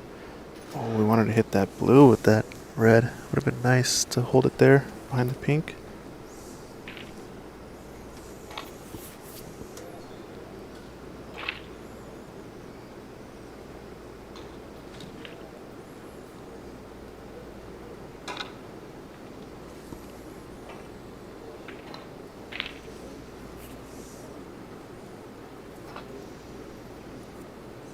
Well, he's got protection with the brown, so he's got the snooker.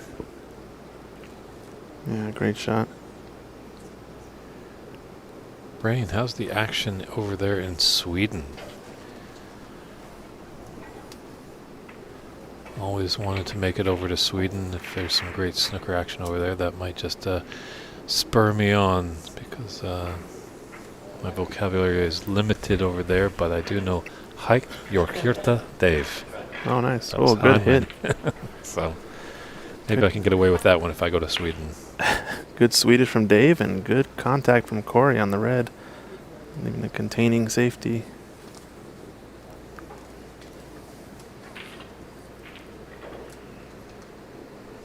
I do know in actually Reykjavik, Iceland, a friend of mine was over there, and there's a club that has 10 pristine star tables.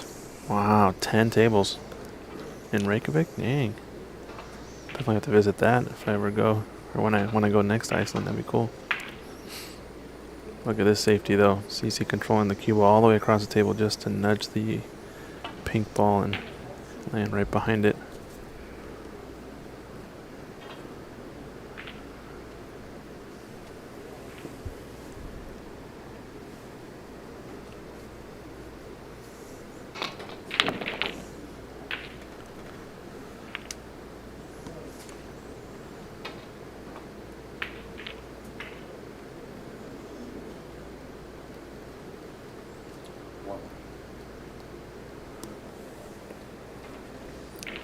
Corey in a tight spot. Let's check really quick. It's like Darren Taylor's up in his first round, or first frame. And Renat still up in this one. 24 points. So far, Jackie's still alive, although he's in a must-win frame. Likewise with Corey, he's still alive, but he's in a bit of bother here, that's for sure. Might be able to hit the red, but where's object and cue ball going to go? Hopefully in a safety spot for him.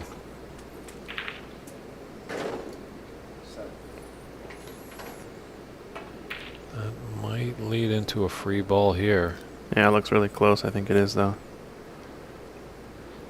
Both players kind of looking at each other, wanting to have a discussion about it. Or come and take a look. If it is a free ball, I imagine he's going to take either black and just roll up on it and play another snooker behind the pink.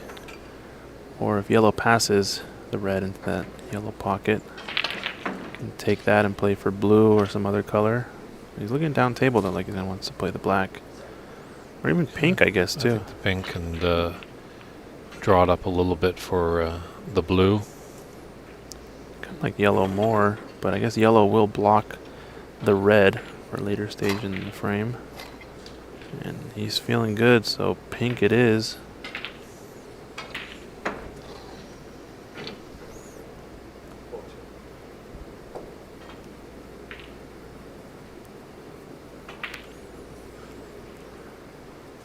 Hamza, hello, how are you doing? Glad that you're tuning in. And Rain, that's unfortunate that it's very expensive to play snooker in Sweden.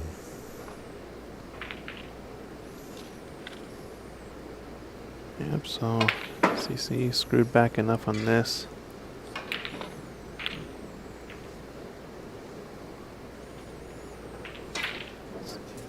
It's kind of in a bit of spot of bother.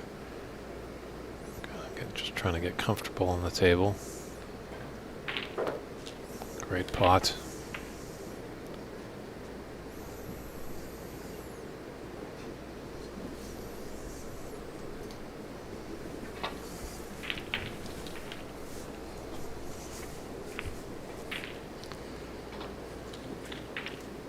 Come up and down table off this blue.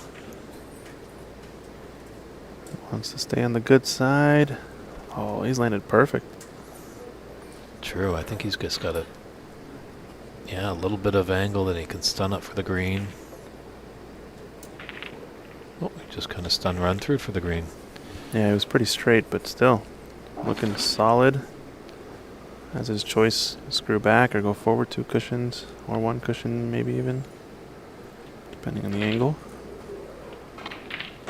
Nope, stop, yeah. Screw shot. This is looking like a whitewash.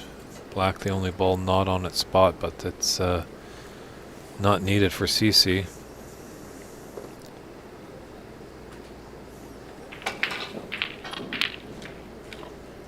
Yep, I think this is going to be match set point.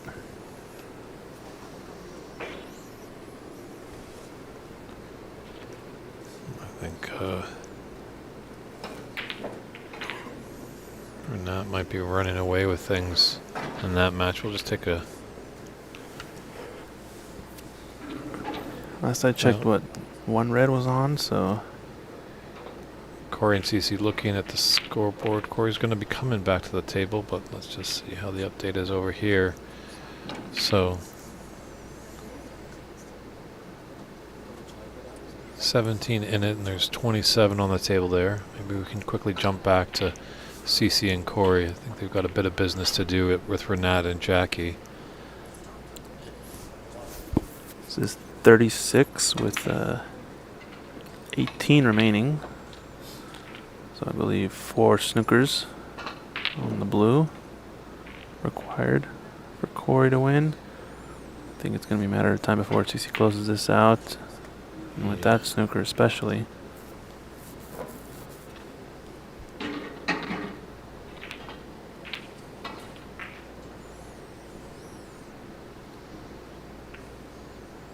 He might be able to do it, but it is a tough feat, that's for sure. Oh, this is looking alright actually. Oh, I would have liked it to come a little bit more. Caught the inside of the jaw there and came across the bottom of the table.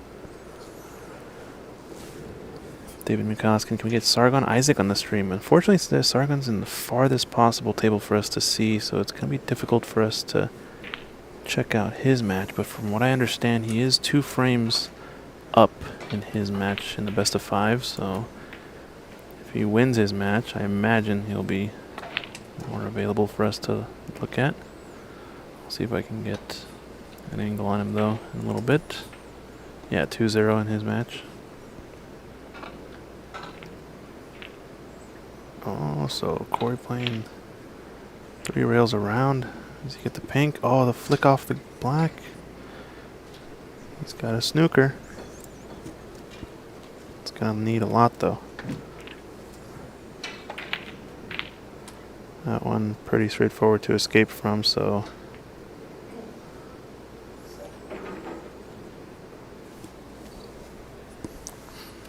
looks like Renat's in a tight spot here from Jackie. But makes contact with the green, no problem. So a few of these frames going back and forth. Drew Stern asking about Bob. I don't know. Yeah, Dharma, and he's playing Omar, as a lot of people know Dharma as Bob. Oh, that's right.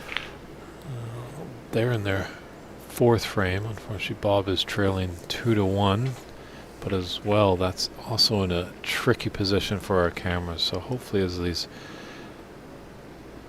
events continue to grow, we'll get maybe a more budget and maybe more cameras will be able to come on. More angles, for sure. And we are getting about 15 minutes away from restarting the live stream over on Facebook. We've got about 15 viewers over there, so just heads up for those of you watching on Facebook. We are going to restart the stream in about 15 minutes or so for you guys. You'll have to click on a new link and refresh the Ox page to check out the new live stream link. But folks over on YouTube are all good to go. Shouldn't be a problem. And Twitch TV is okay? It's not going to get... I think Twitch will be fine as well, yeah. Okay. Just Facebook has an 8-hour restriction on time. Oh, CC missing that blue. Stubborn. Hard. Yeah, I don't know why. Just maybe could have been a little bit lighter there. Just float it. Just float it, because if it sits in the pocket, it's probably going to be handshakes. With that shot, though, diagonally for the blue pocket, or for the middle pocket, you often will see the cue ball kind of roll off a little bit. Maybe he just doesn't want to risk the roll off and just pot it clean. Yeah, I think it's fully in his rights to want to continue on in the frame. So there is no restriction on number of snookers to automatically end the frame, since this is not the group stage anymore. And we have plenty of time for the players to finish their matches, it seems. And now CC rolling up the blue. But it is... there is some sportsmanship, obviously, to the game, like 4 snookers that you need, and in fact, that almost leads to like 7 or 8 really good snookers that you need to do. Yeah. I think has been left out there. I think handshakes happen over here. Renat Danka takes down Jackie. Yeah, a little dent to the armor a little bit there as Renat lost 1 frame, but kind of woke him up and knew what he was up against. So unfortunately, Jackie Wee's going home, but Renat Danka is moving on. Oh, has he fluked it? Oh, wow. Jinx, you owe me a Coke, Dave.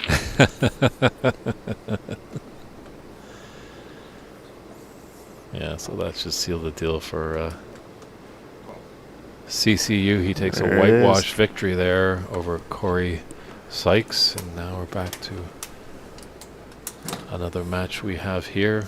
They're going fast and furious. And Darren Taylor has won his first frame. So he's got a lead there. We'll see if Nail Tito can come back.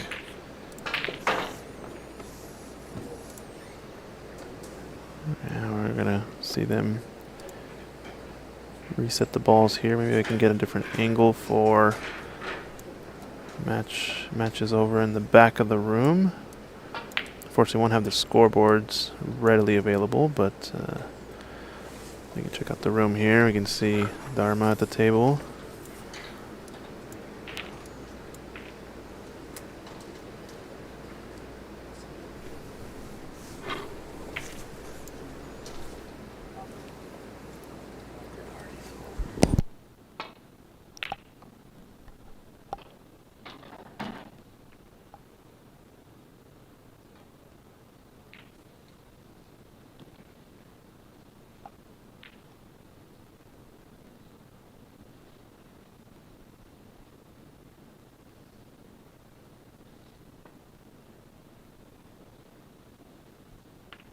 Looks like we're 2-1 in this match, with Omar leading. I believe Sargon Isaac's over here in the back, leading his match 2-0. And there's the defending champ in the forefront, Stephen Wong. He's in a tough spot over here playing against Rick Ratty, I believe. I think he's 2-0 up in his match as well. So, still a few matches going in the room. I think the only one that's really been sort of delayed is over here with Darren Taylor and Nail Tito, but one frame down in favor of the Arizonian. Frame 2 action. We'll take a quick break. I'll be back in a bit. We'll leave it on this match.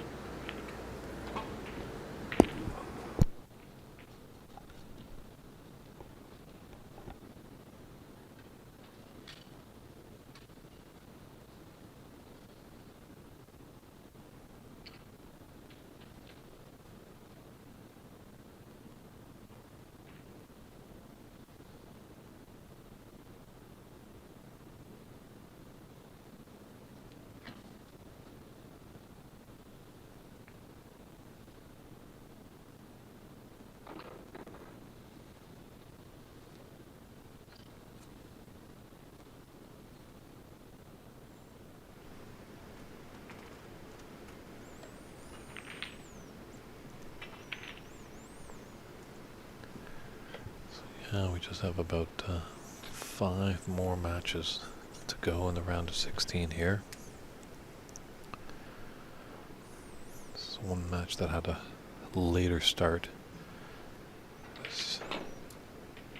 Nail Tito was really in a grind match against his opponent.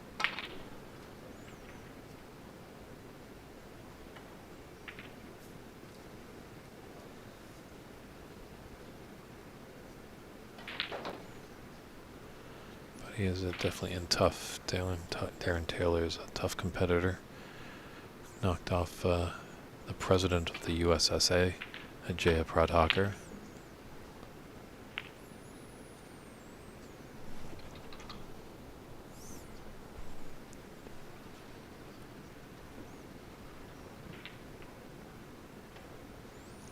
Yeah, if you want any updates, there's live scoring on the cloudsnooker.com website.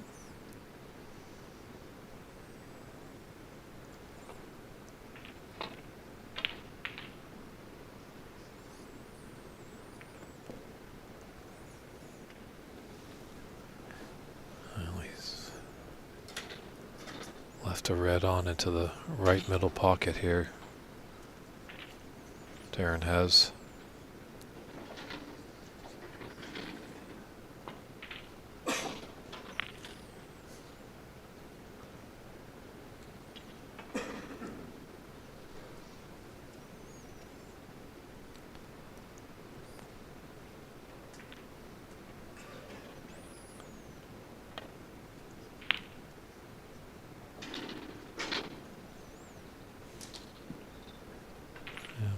played that with a pace of element of safe, as he's going to be pushing himself into the bulk area.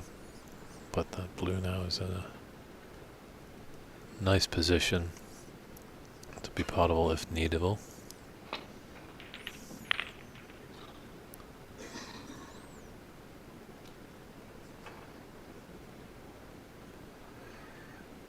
Fortunate enough that that blue has come to his rescue just to block the path for that red.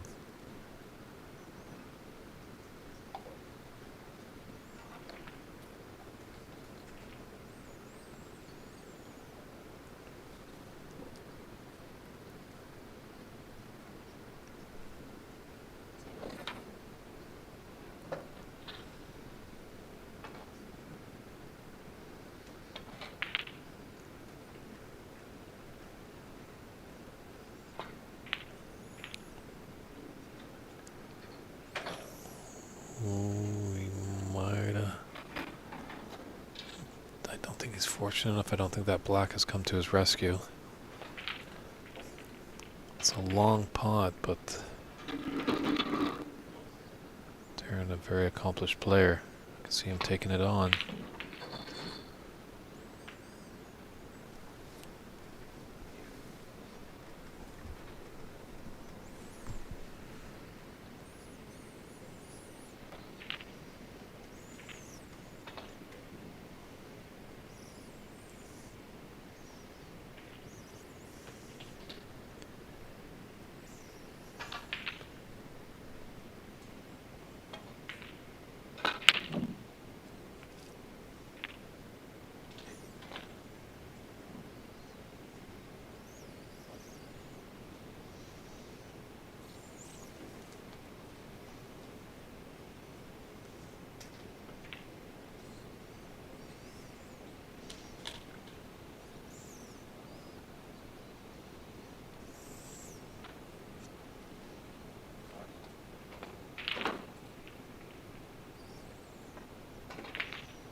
Nice long pot there by Niall.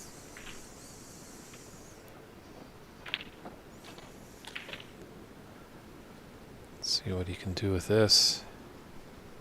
A few open reds.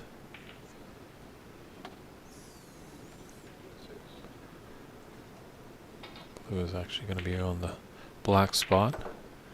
That's when a colored ball is pocketed. It comes back up on the table as we know, but if its spot is taken by another ball, it goes to the highest point value available. So in this case, the black is where the blue would go. And if all spots were taken, then that blue ball would go in line with the top cushion, up and down, just with the blue spot.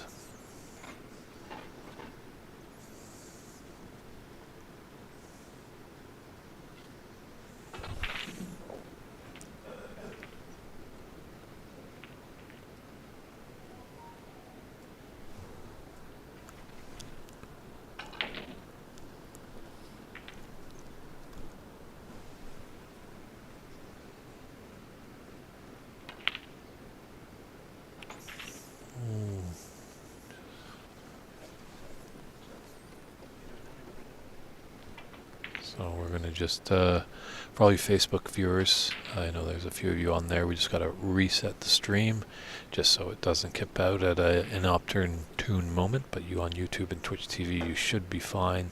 So hold on and we'll be right back.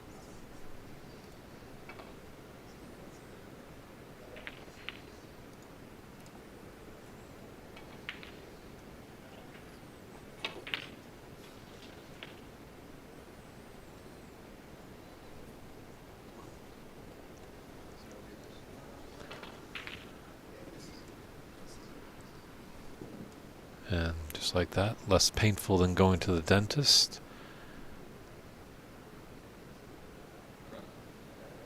The stream has been reset, so didn't want all you Facebook people to have trouble, so hopefully you did sign off and then found the new link. That's a great shot there by Darren. Putting Niall in a bit of trouble.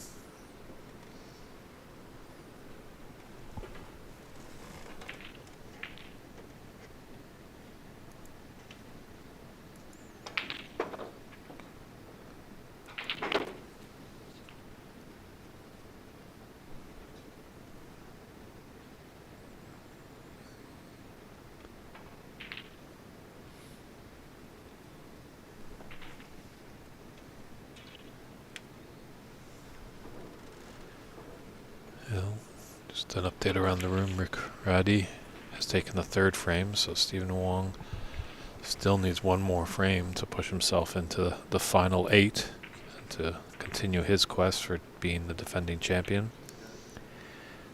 Liwa Chen is leading 38-14 in the third frame, but trailing Kevin Wong in the match 2 frames to 0. Sargon Isaac is leading his match over Truman Wu 2 frames to nothing, and also leads in the third frame 48-36, and they are in the colors. And Dharma Bob, as they like to call him, and Nene is up 17-14 in the fourth frame over Omar Balsera, but Omar is actually leading that match 2 frames to 1.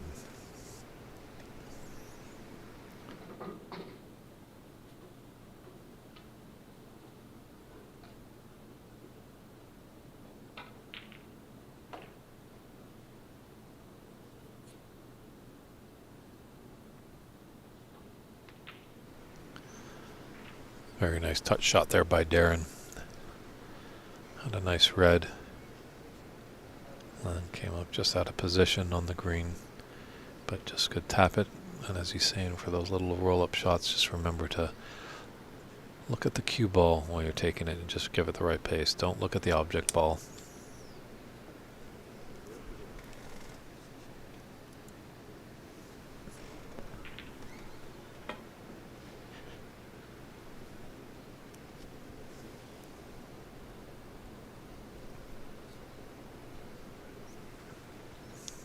He'll be putting it back.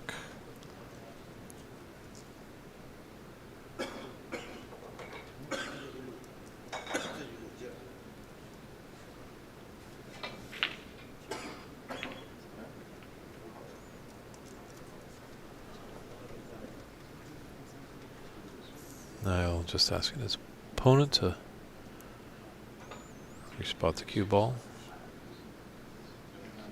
And both players just having a discussion of where the respot goes. So we don't have a referee on this table. It is up to the players to self-govern themselves.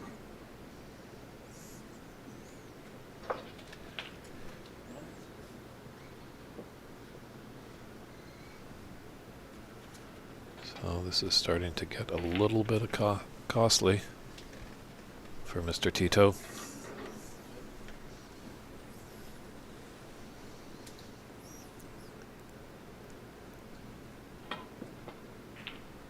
Might hit the pink. Oof.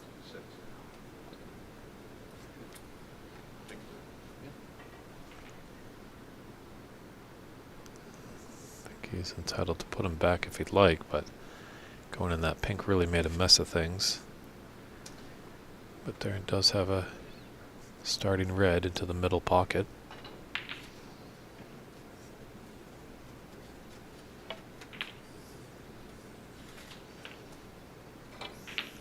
To go up and down the table.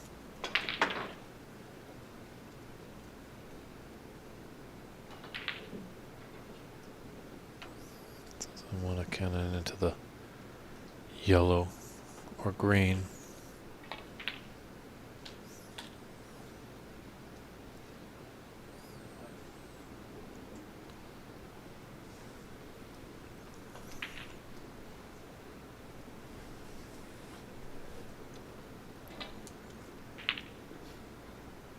Supposed to stun it in there to be onto the blue.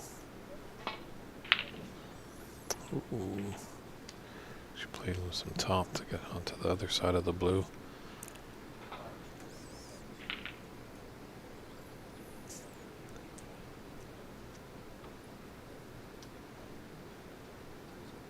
Sorry, Mark, I just had a brief conversation with Patrick, and I don't know if that's going to happen today, as he's got some family in town, and he was just shook my hand and said that he'll be back probably tomorrow to check out things, but this evening into this afternoon he just wanted to enjoy some family time with the wife and kids in La La Land.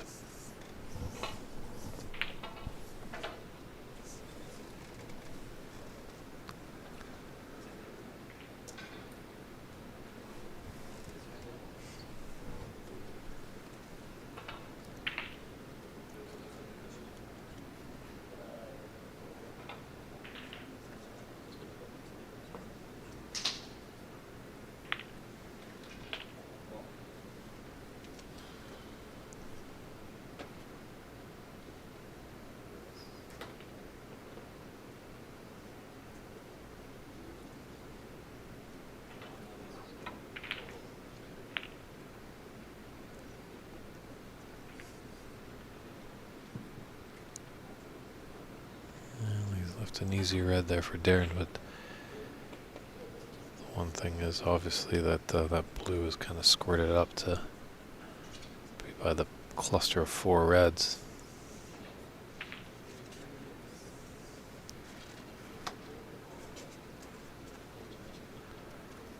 Yeah, you notice with Darren, he's always walking around the table, as he was alluding to in the booth yesterday. He teaches his pupils in Arizona. You know, it's one thing to pocket the ball, but you want to put your object ball in the pocket, say the red there, but before that all happened, did want to know where does he want to put his cue ball after the shot to be in a position for his next shot.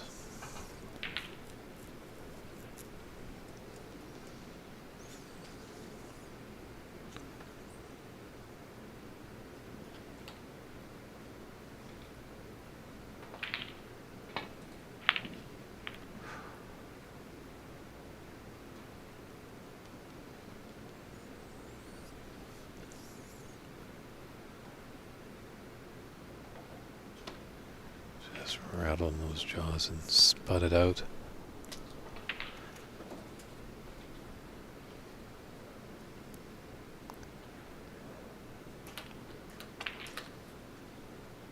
I'll just take a look at this red that's on the black spot.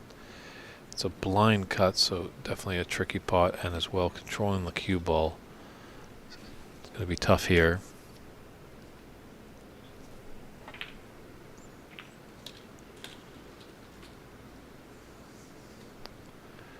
And just looks like a result over there that Omar Balsera has knocked out Dharma Bob Himeni.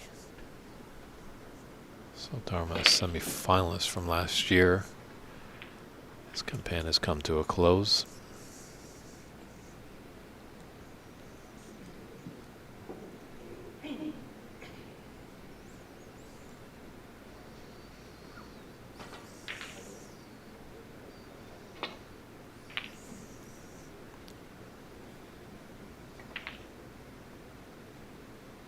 Seems to run a little bit, so I'm not going to make it behind the brown.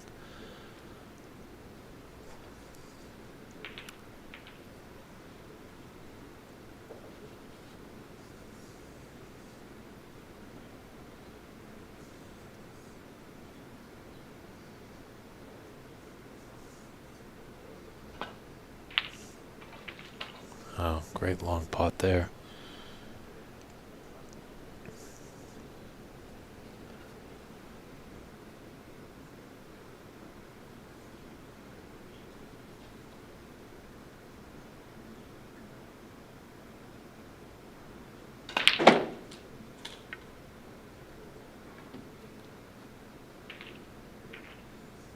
That might have been one of the last places he wanted to be. Fortunately enough, he can just clip off the reds and come into bulk. Might even have an angle to get behind that pink, yellow I should say.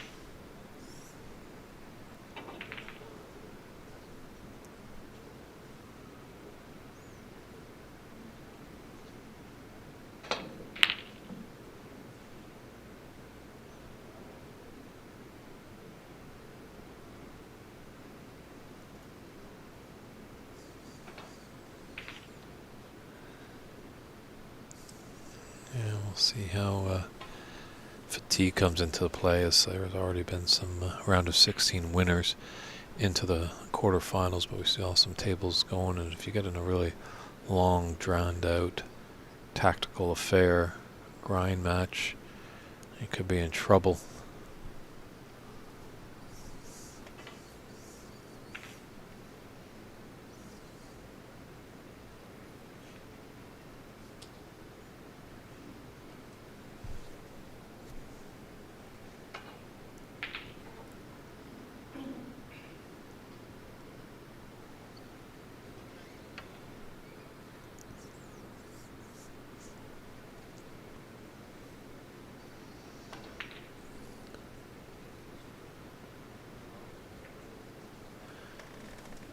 Let's just get an update from the room while Lyle just contemplates his next move. Here he comes. He's taking the blind cut on into the green pocket. Did, but a little flick on that pink. Pushed that red in the opening. So it's early in the fourth frame between Stephen Wong and Rick Ratty. Rick Ratty is leading 8-2. Li Hua Chen is leading 52-30 in the third frame over Kevin Wong, but Kevin Wong is ahead in that match, 2 frames to none. And it looks like it's a black ball game between Sargon Isaac and Truman Wu. Wish we could put the cameras over that way. Unfortunately, we are a little restricted. And Sargon has a 2-0 frame advantage. He's got a long black on. He's up against the cushion. I can see it from my vantage point to room, so I know we do have some Sargon fans in the stream. So I'll just let you know if he's able to take this long black, put it in for frame and match. And he does it. So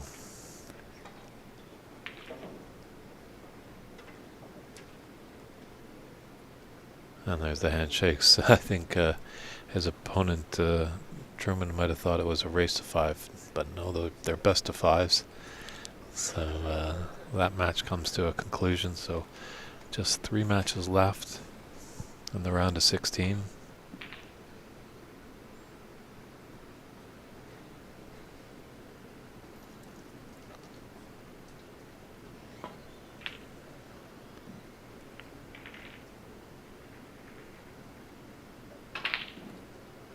It's a good safety shot there.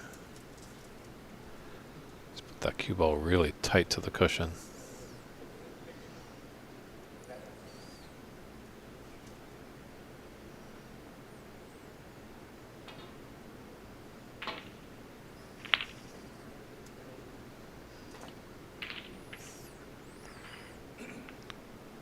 I don't know if that's exactly what Darren wanted to do, but it looks like he's come out all right.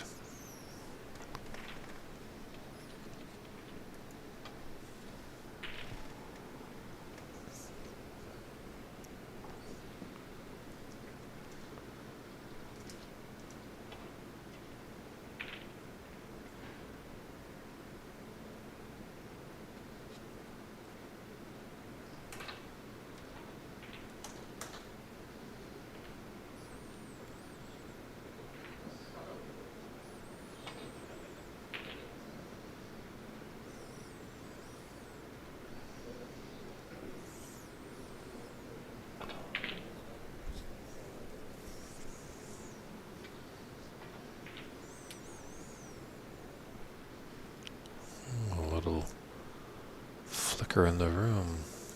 Not sure if there's a storm outside or something like that. But we'll flickering with our table lights. But didn't last too long.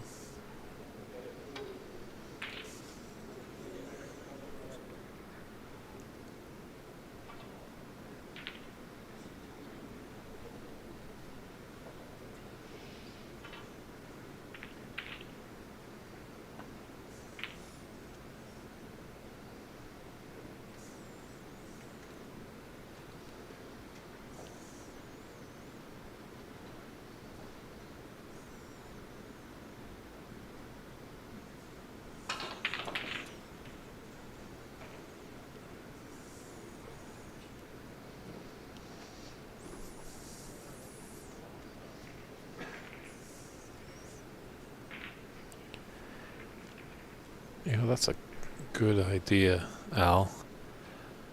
You know, obviously the better player, I think, does like to play on great conditions. So why not staggered pricings for certain tables? You know, there might be, say, a beginner table and a more elite table.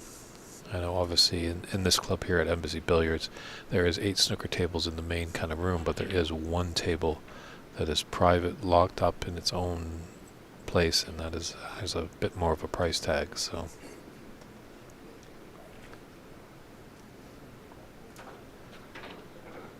I'm not sure exactly what the lights are. SC Manhattan. Just trying to take a look at them as you speak, just seeing if there's any label on them, but they seem to be quite unlabeled.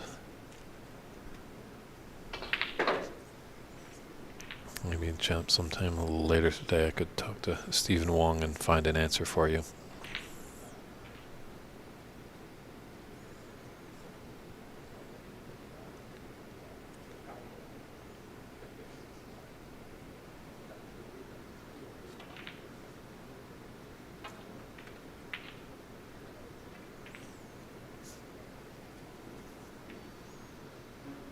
Yeah, Stephen Wong actually has put a lot of finances into this club to really give it a top-notch snooker feeling atmosphere.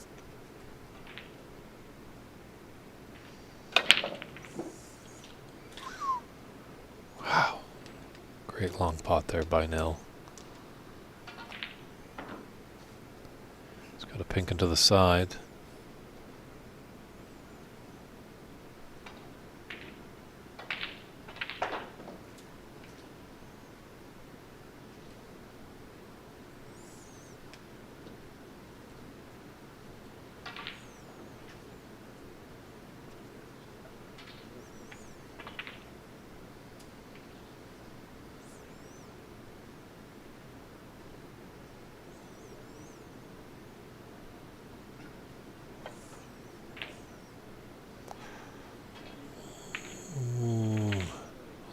Convert the pink. Let's just start get some of those colors going. He's left Darren a red into the left middle.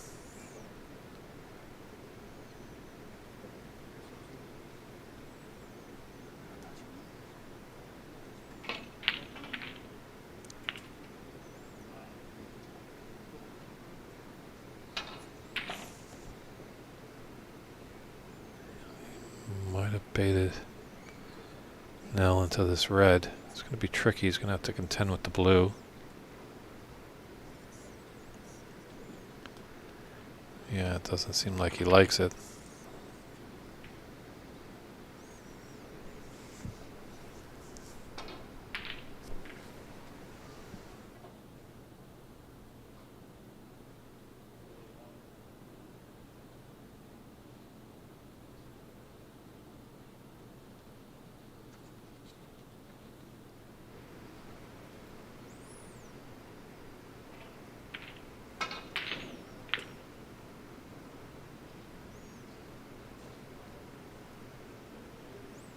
That's okay. Good safe shot, so a little scrappy right now. This shot, nothing. Darren has the angle to thinly cut this red into the left corner. Gave it a shot.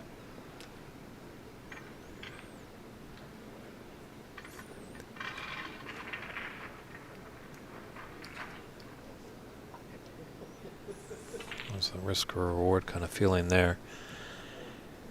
He has left it, but this is quite a long red here.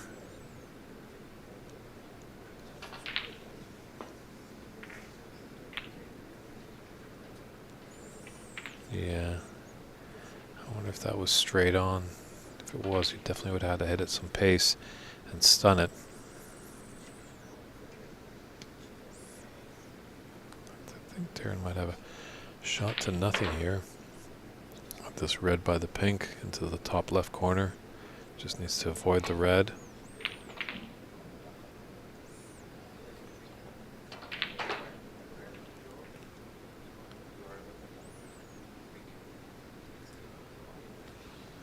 He's given some awkward bridging here. He's got to contend with that brown if he wants to take this pot on. Just has to make sure.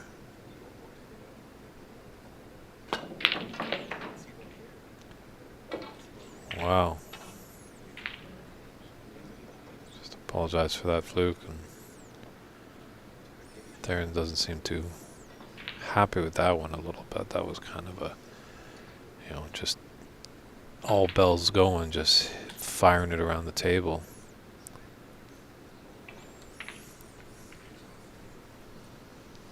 Sometimes you're forced into those shots where you've got to hit and hope, but that wasn't really the situation there, and it resulted in a fluke.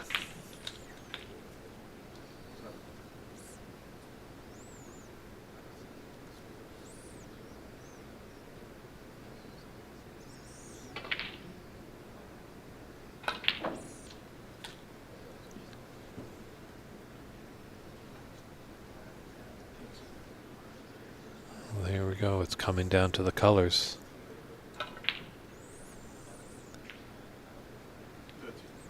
That's a pot I thought he should have made. I don't think the blue has come to his rescue, so there's a chance for a long pot here for Darren. That little break there. Niall's taken a 8-point advantage with 35 on, so it's definitely going to come down to the wire this frame.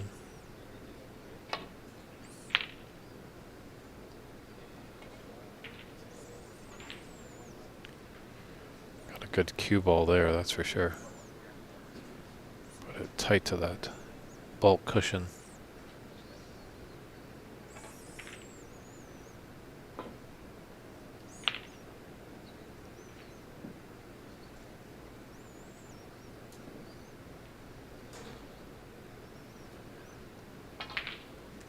Looks like he's got the snooker.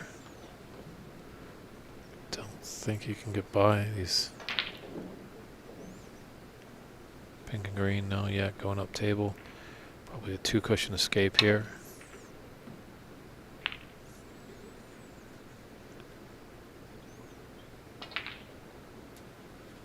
Oh, he's left it out. But really going yellow to green is going to be very tricky, and then green back to brown, so a lot of mileage to cover for either player if they want to win this frame. Definitely Nil would like to tie it up at 1, but Darren wants to keep the momentum going and put up a 2-0 advantage.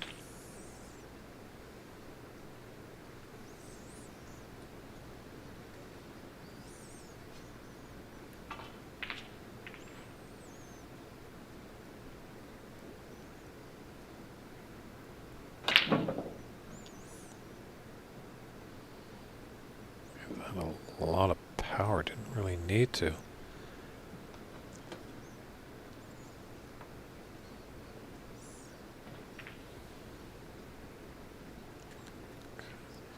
Darren could get behind the brown here. I'm just gonna leave it there and let the black help him out with the snooker.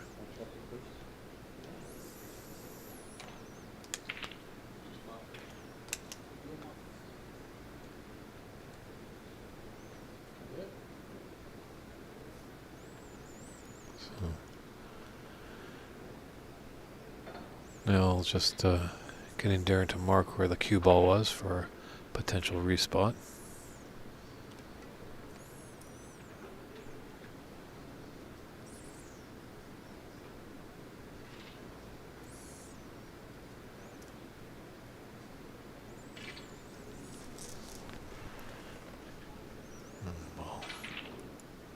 Now contemplates that. I'm going to go to cloudsnooker.com.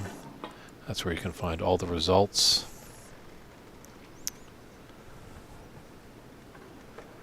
It's going to be really a free ball. And looks like Liwa Chen won that third frame, so they're into a fourth frame. And Rick Reddy has won the fourth frame to force a decider between him and Stephen Wong. So Darren's surveying the table and he's going to put him back, not wanting to take the free ball, just not seeing the advantage.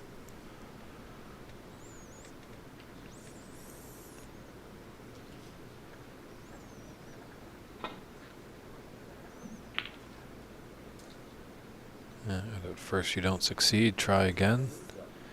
That's what happens a lot of times with these players. Sometimes that first shot in a snookered situation is just a feel-out shot, just to get a feeling of where to go, and then they make the minor adjustments.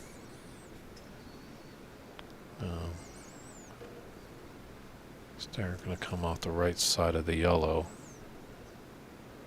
get behind the brown, or take the pot on into the green pocket.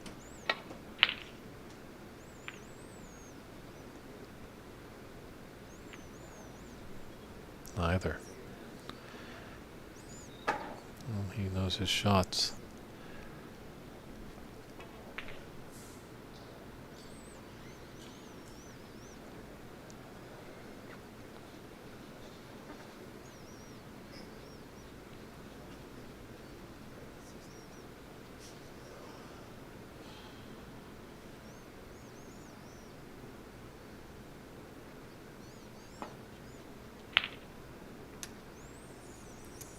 I just wanted to flick on the other side of that blue. He's left a long shot to nothing here for Darren. You have to take this yellow in the green pocket, come off to a couple cushions, come back down table.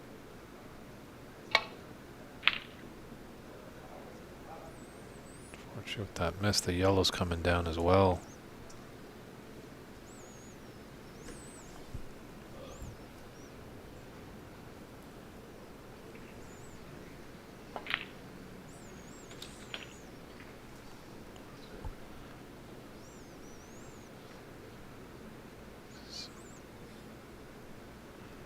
I don't think Darren's going to like his next shot.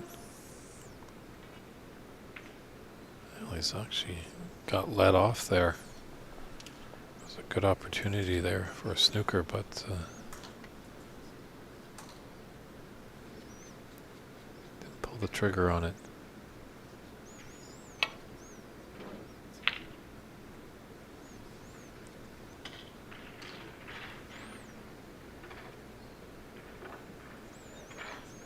Definitely see sometimes of these more accomplished players trying to play safe and trying to bait his opponent into taking a long shot on and maybe leaving an easy opener. But Nell's not going to take the bait.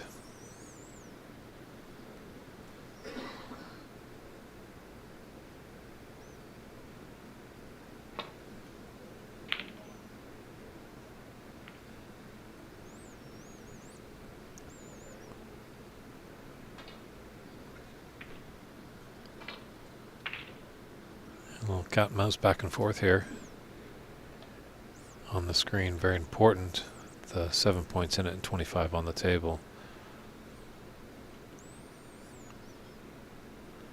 Green and brown are starting to look like the really important balls here as pink and blue are out in the open. Ooh, there might be a gap here. I think there is. Turn to take on this green into the top left pocket.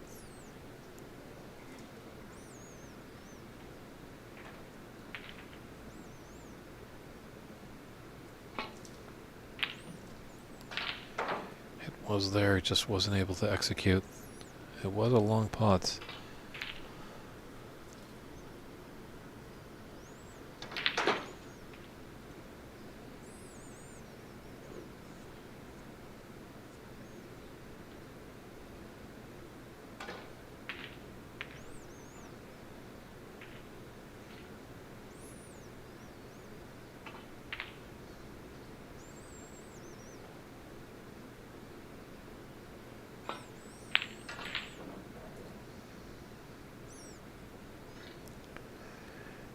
And got enough. I wonder if the cross double is on here for Darren. Play with an element of safe. Get great distance between cue ball and green ball if he is to miss.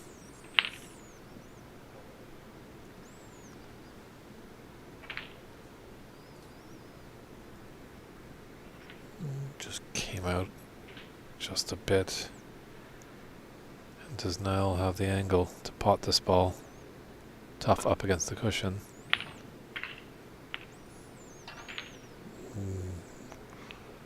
Once again, he's a little bit fortunate right there.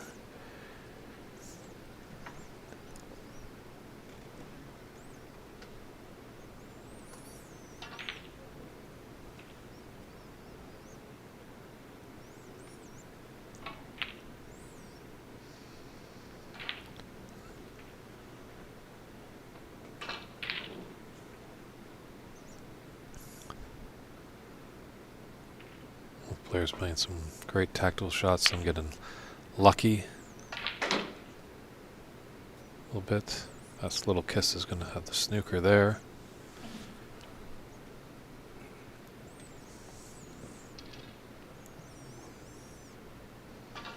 I think you're right there, Al. Darren is making some good shots. Now it's just getting lucky, getting the run of the balls. But we know that doesn't last forever.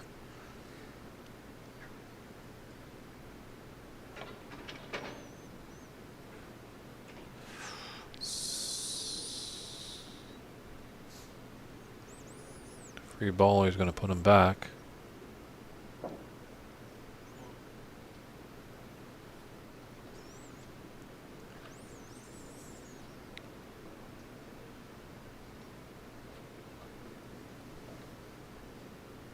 So I'll make the minor adjustments.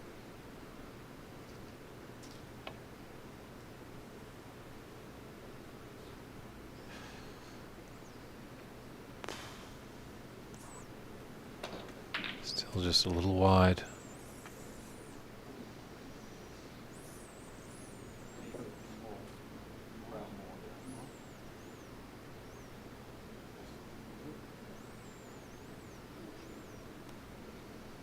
I think this is going to be third time the charm here. Darren should make the correct adjustment.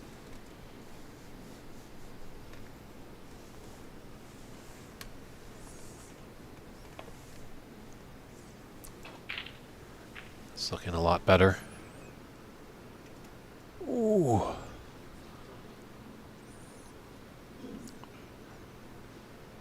Just missed it there.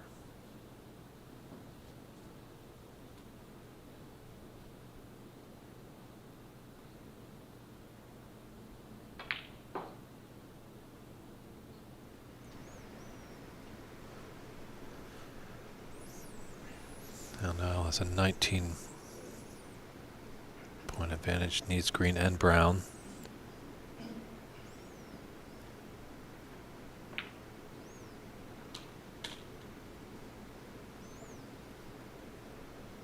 Tricky Brown. He's going to play it safe.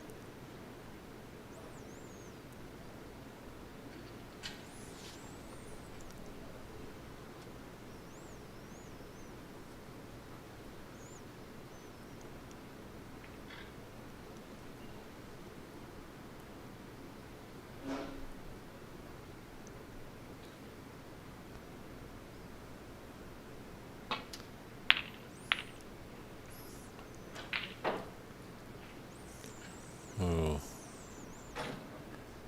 I'd like to have that one back. This brown should do it. I think Darren just wants to move on, get this frame done with. Don't let it linger. It's been kind of a slog.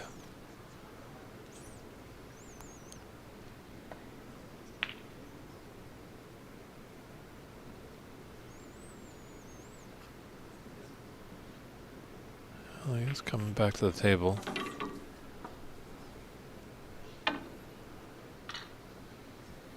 Does need 2 snookers.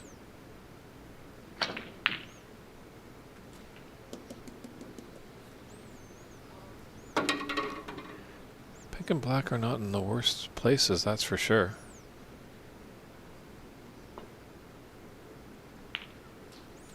Looks like Niall's been listening to the broadcast. He just kind of rolled that to the pocket, so he'll nod this match at 1 apiece. Now it's down to a best of 3. But time will tell who will make their way into the quarterfinals. We'll see. Frame 3 will be coming up after this short little break. Stay tuned. Then I take a rest break, 2 minutes, 3 minutes. Oh, restroom. Yeah. I thought you meant rest.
Thank you for waiting.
Well,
All blacks?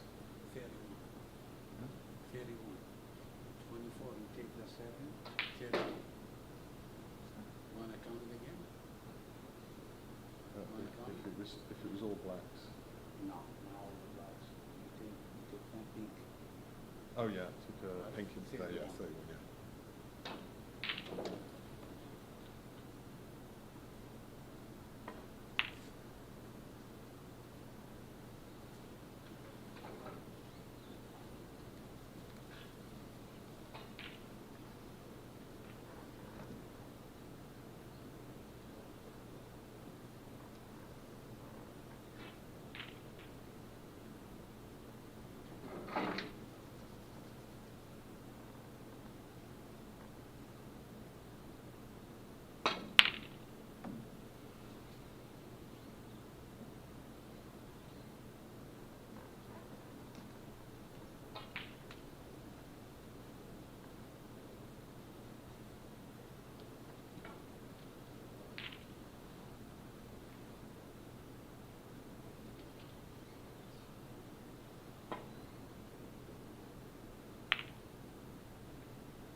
Yes.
All right, ladies and gentlemen, so we just had to take a little break there. We'll probably pop back to that quarterfinal match, but we've got a great, round of 16 match. We've got a great quarterfinal match here with Sargon Isaac and Romil Azmet. So we wanted to get you guys going on that one because that's going to be a lot of excitement here. Sargon, a local player here at Embassy Billiards, and Romil plays out of Arizona, so two states beside each other going at it. We'll definitely check in to see how Darren Taylor and Nail Tito are doing.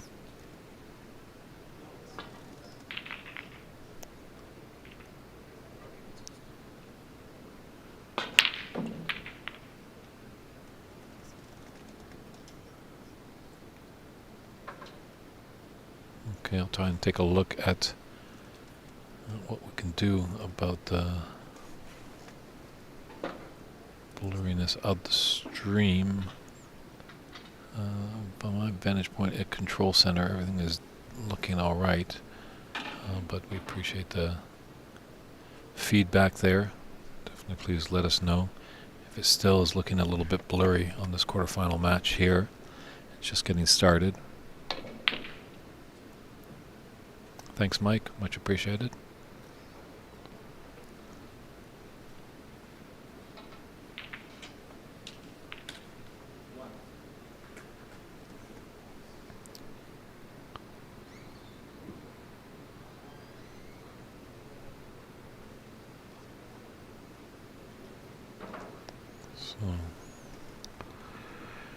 Mill in first, but unfortunately it wasn't able to get onto the color nicely.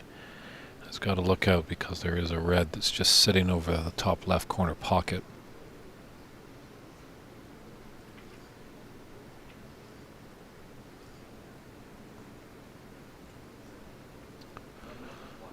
We'll play it there.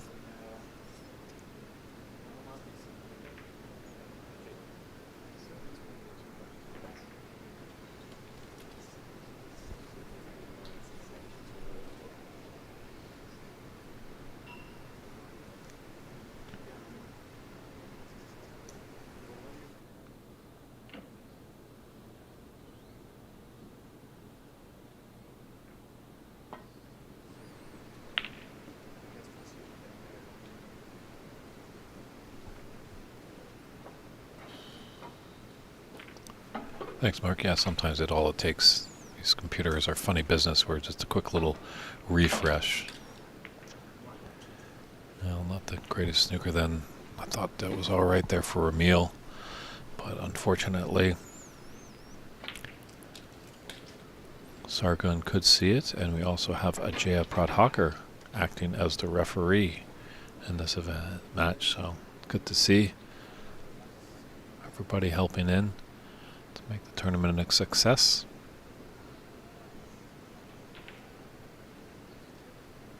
Sargon doing just a little bit of house cleaning.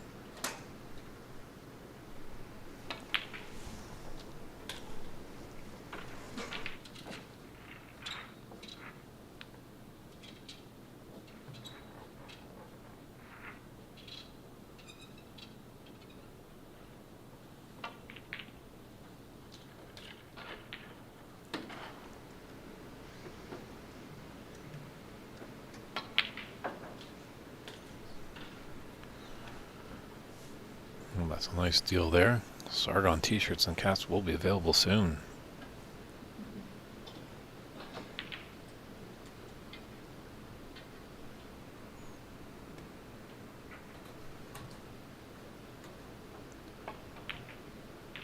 Yeah, Sargon has won this. Ooh, has won this championship twice before, so he knows what it takes to hoist the trophy.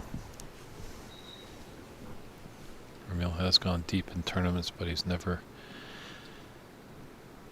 lifted the Tom Collins trophy. Let's see if he can right the wrongs this year. He is in tough.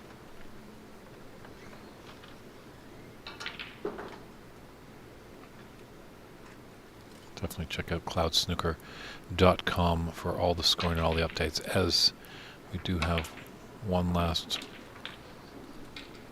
round of 16 match between Darren Taylor and Neil Tito. The winner of that match will face Renat Danka.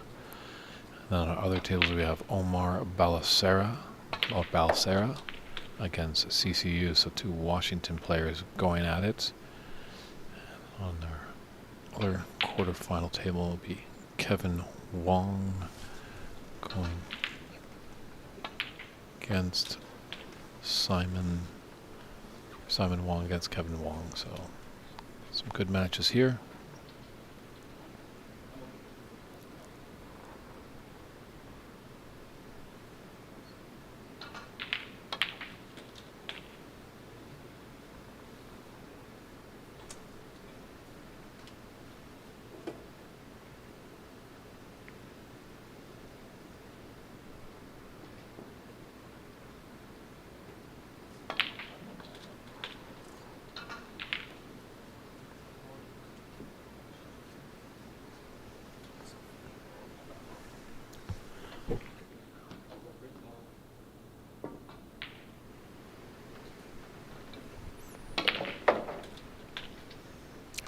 here live at NBC Billiards in St. Gabriel, California. It's the 2023 United States National Snooker Championship. We have slowly crept into the quarter-final stage of this tournament. David Burney is in the booth with you. If you have any comments or questions, feel free to fire it our way in the chat. There's been some good debates all day long. It's nice to see the involvement, and even if you have support, we're seeing that come through. Cheer on your favorite player. I'm pretty sure through the Ethernet they can hear what's going on.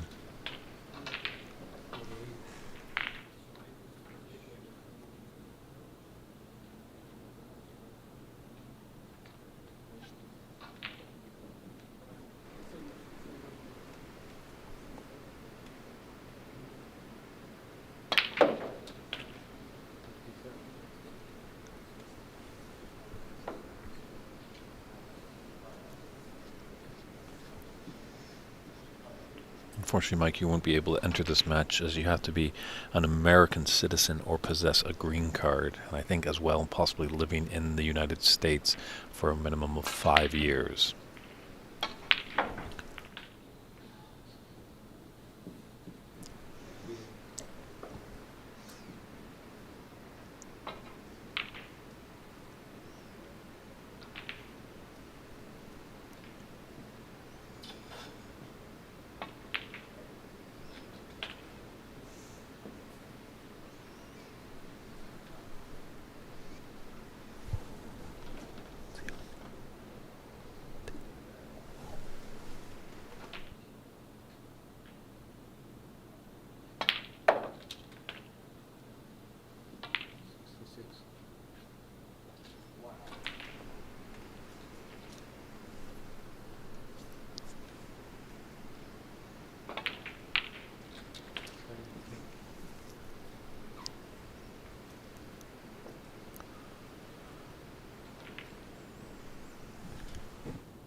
So Sargon just waiting for Jason Table. Might just take a little quick peek over there. There's definitely lots of Sargon and Romeil snooker action to be had.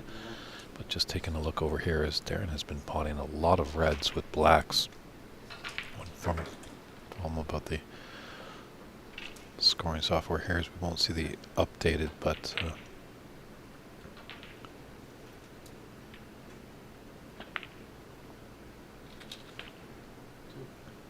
it's a little too high on that black.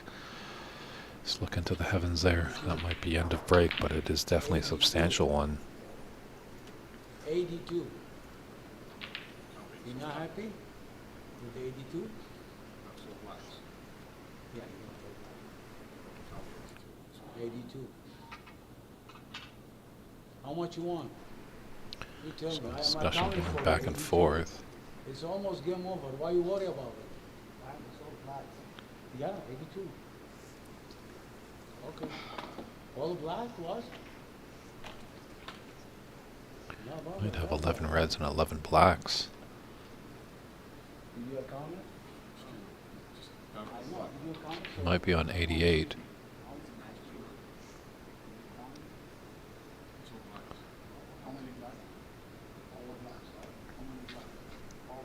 It's kind of stopping the whole room of what has happened here.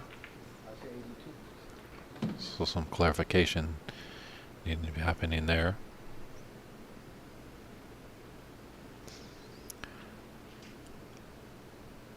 Tenzin, the semifinals will be coming up tomorrow at 9 a.m. Pacific time.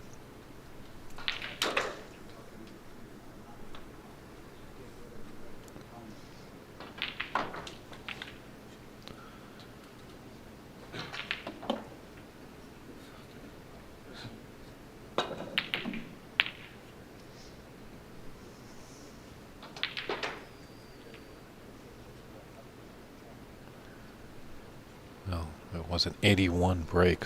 Very impressive there by Darren Taylor. And I think it might be in the 4 snookers required stage.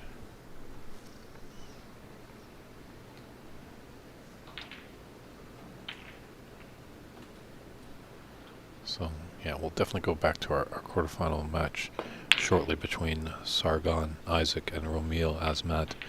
But this could be a conclusion of this last round of 16. Darren Taylor definitely in the driver's seat with an 81-0 advantage.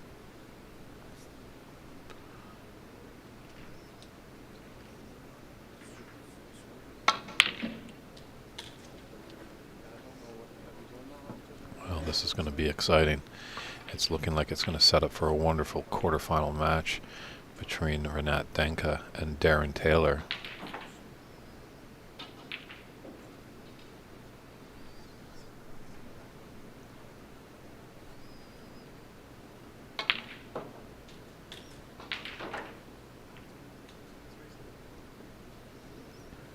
Yeah, I would say that this is all she wrote, so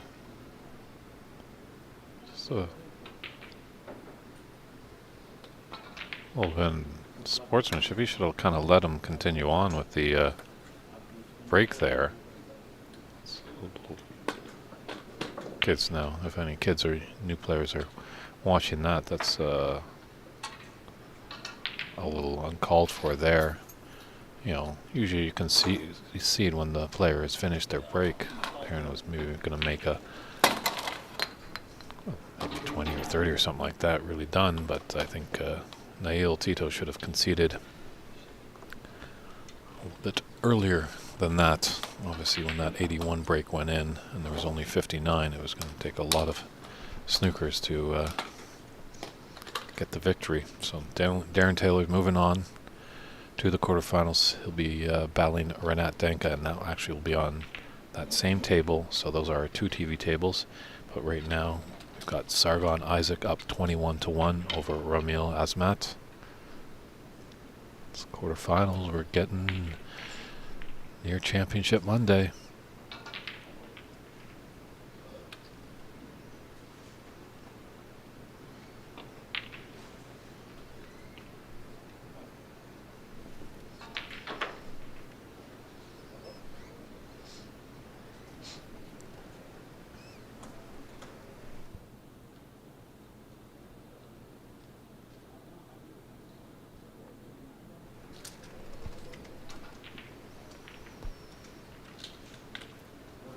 Nice little opportunity here for Ramil.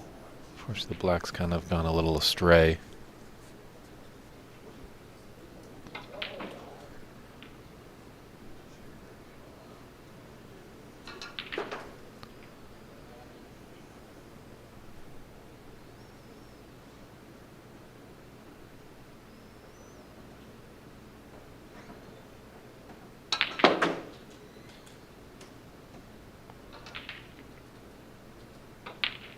Well, he's brought out the black, and I think he can get by this red closest to his white to take on that red that's just below the pink spot,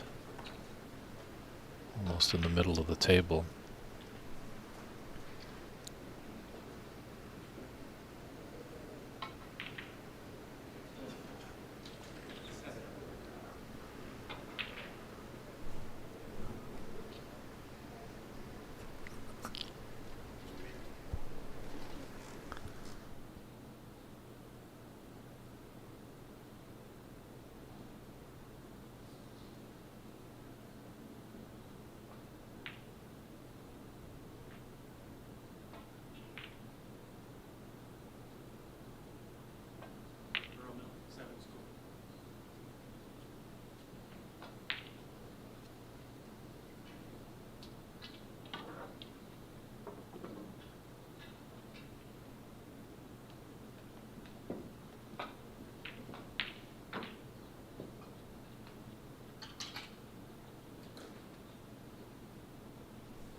So Romeo breaks down a little bit there.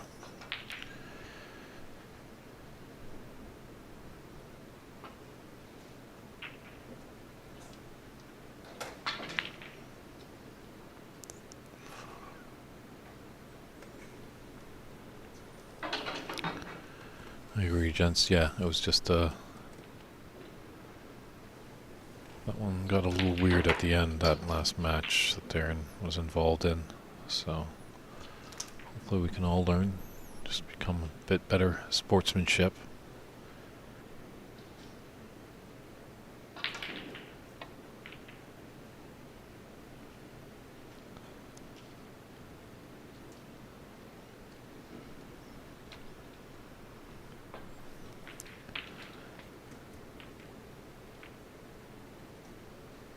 Tazine, I'm not too sure. I don't. Kevin Wong, I'm not too sure where he plays out of. But obviously, Sargon here plays out of Embassy. Ramil's out of Arizona. Darren, who's in the quarterfinals, is from Arizona, playing Renat Danka from Chicago. CCU and Omar Balsera are both from Washington State.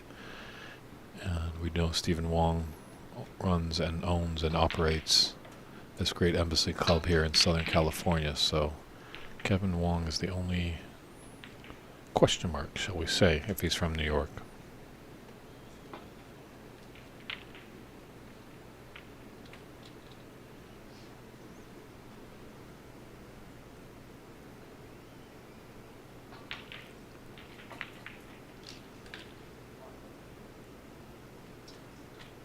And with these quarters and semis, they're best of sevens, race to four. There is no mid-session interval.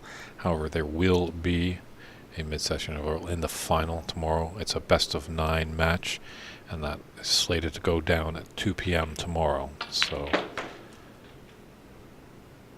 there were 64, and we've now come down to the final 8. And then we'll see who the final 4 will be overnight, and the semifinals will start at 9 a.m. tomorrow Pacific Standard Time.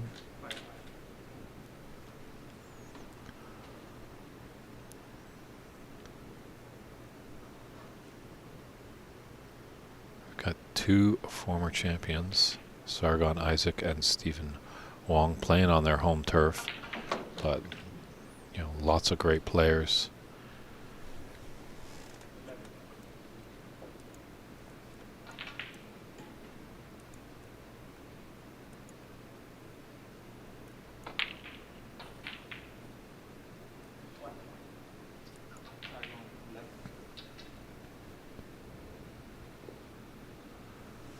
Yeah, just looking ahead, it might be an embassy battle in one of our semifinals.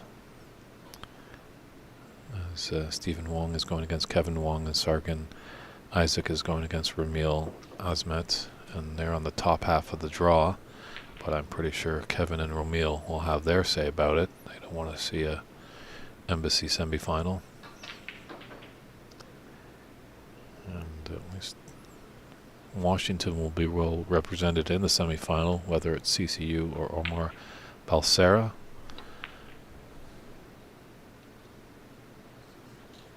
And it'll be Illinois against Arizona in the other quarterfinal, Renat Danka and Darren Taylor.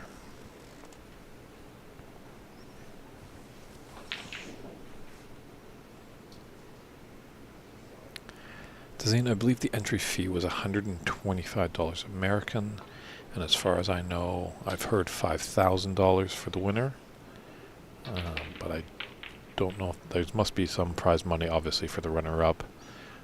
I think there's a high break prize. There's definitely trophies for the first place, runner-up, and high break.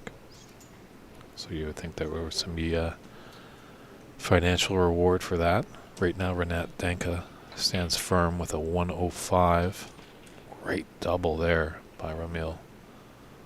Fortunately, he's kind of come close to that red. He can snick off the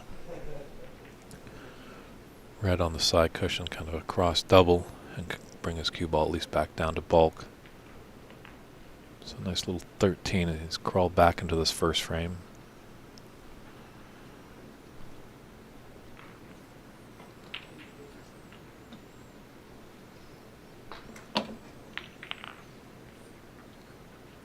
Ooh, just flicked off that pink. I think that had the eyes. It was looking to possibly go into that top right corner pocket. Yeah, pale shelter. That 147 by Kirk Stevens against Jimmy White in the Masters was just phenomenal.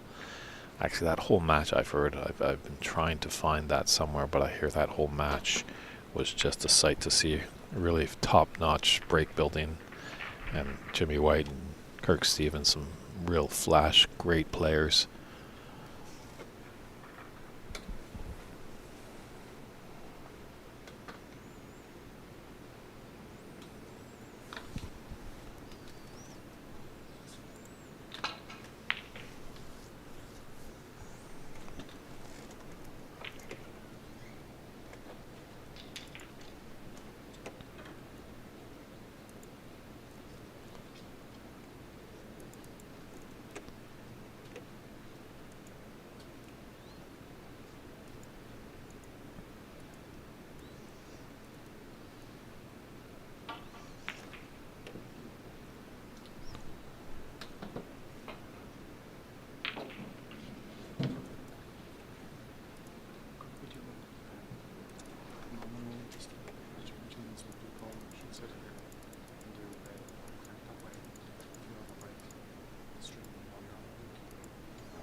So kind of started off nice and quick in this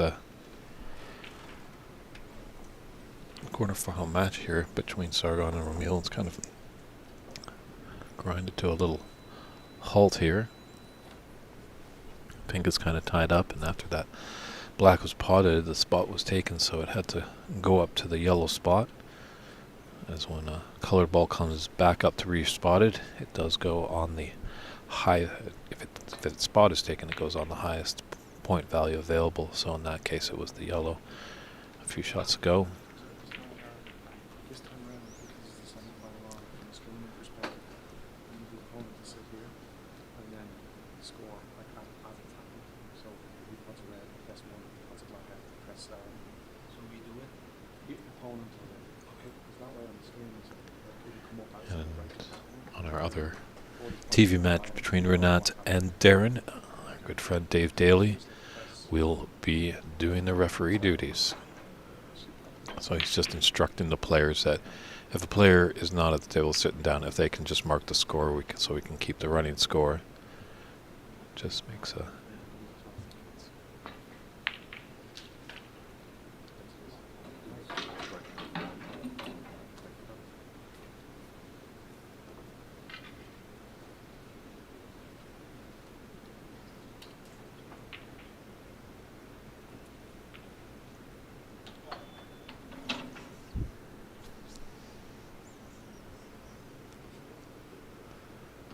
So we're looking like all our quarterfinal matches are underway.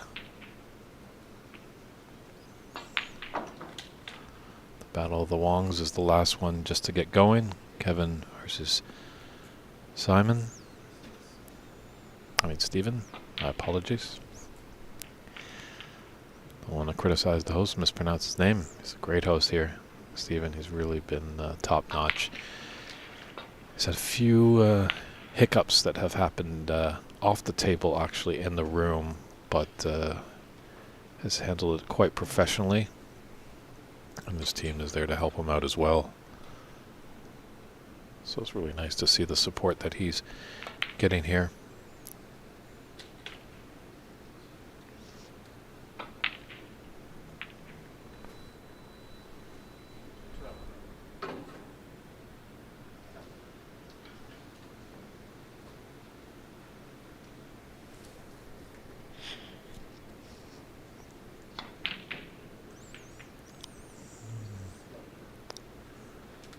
Sure why he needed to put so much pace into that shot.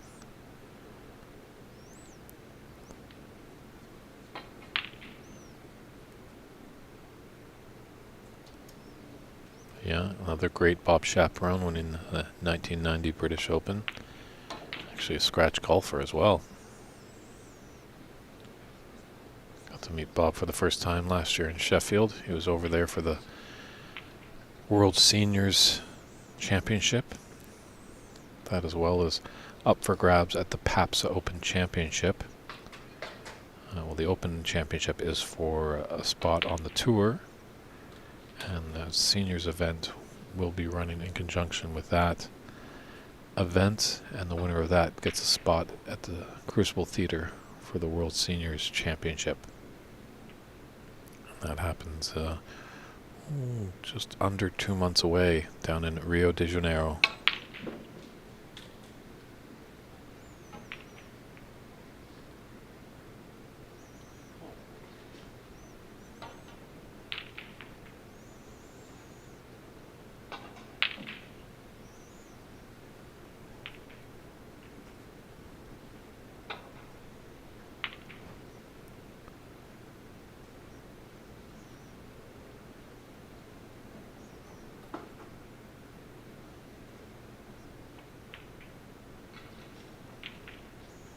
Good opportunity here for the snooker for Romeo.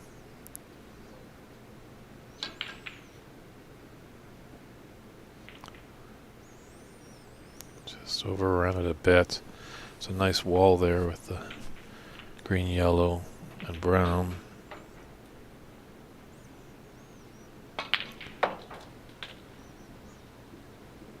See if Sargon can use that wall there to his advantage.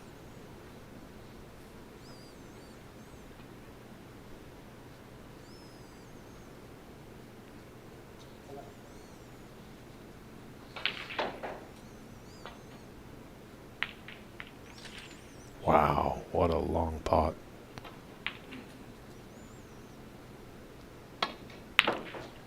No problem there, Pale Shelter.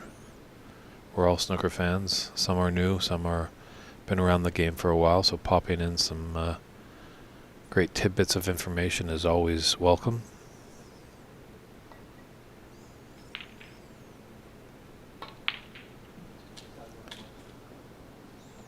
So, sorry, I'm electing not to kind of get by the wall. There are gaps in that wall, but just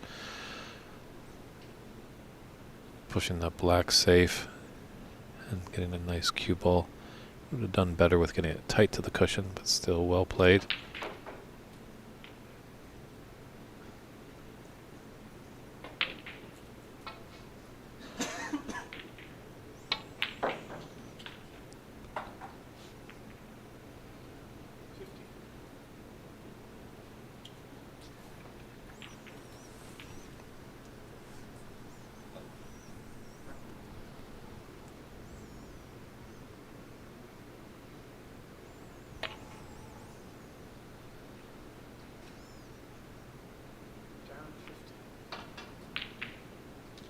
Wow, what a pot there by Sargon. He's really finding his form with these long pots. He's going to try his arm on this brown. He's got a 25-point advantage with 35 on the table.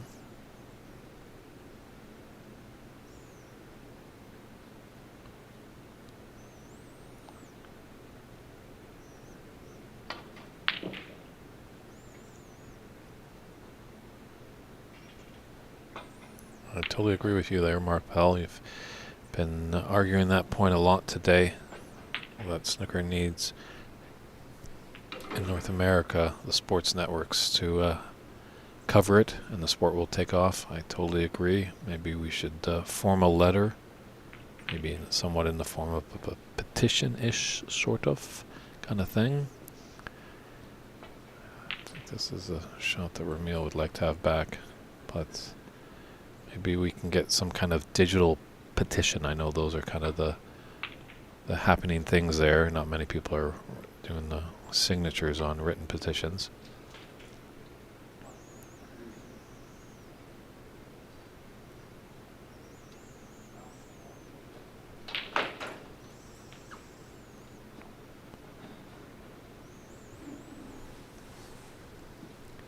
So he's got the right side of the blue to get up for the yellow.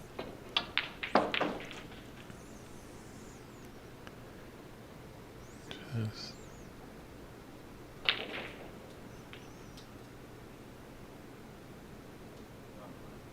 drew it back enough. So this is definitely looking like... Well, he does need this green to put it in the snooker's required stage. Got to be a little mindful of the in-off.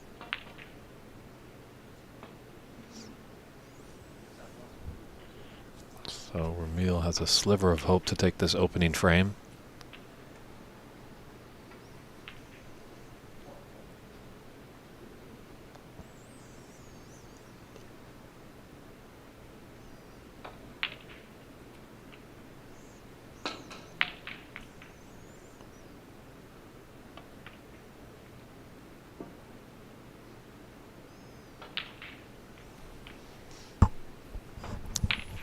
Sargon's got the relief of that black being safe, doesn't want to disturb that, because Ramil will definitely need that ball if he wants to win this frame.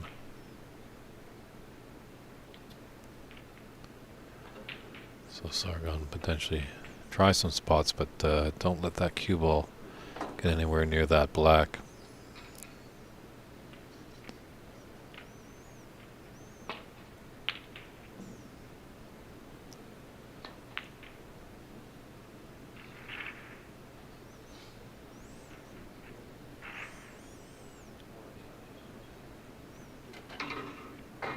I think Ramil will take that one.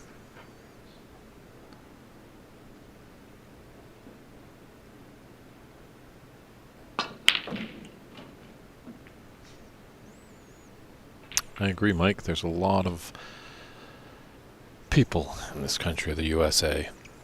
And I think, you know what? I think it's exposure. That's what we need to really do, and that's what we're trying to do here with these streams, is inspire youngsters or new players to pick up the cue and go at the game.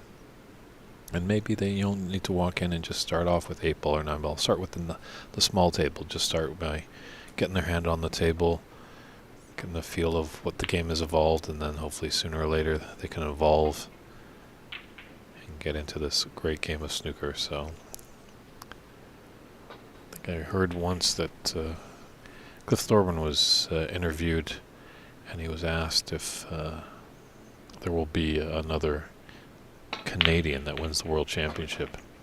And he was definitely positive with his response. It felt like that there was going to be one, but probably we don't even know yet. They probably even haven't picked up a cue yet.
Good opportunity here for Sargon to lay a snooker.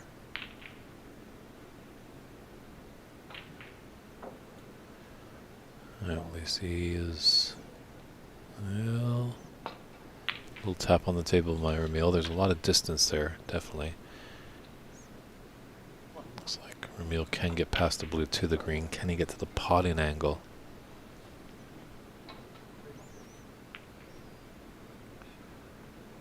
Oh, just whispers it by, and this could be really nice. This could be really nice. Oh, Ramil, fantastic shot there.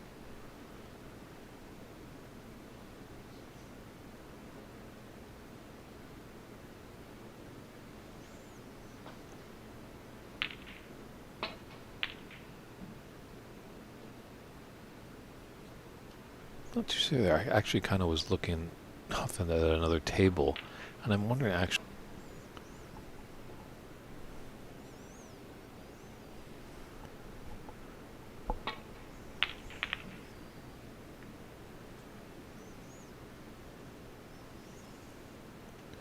Yeah, I agree with you too as well, Al, like sponsors and advertisers to get so they can make some money. But hopefully somehow we could feed into the feeds that we get from the BBC and Eurosport and ITV and get those broadcasted either on TSN or Sportsnet in Canada or ESPN.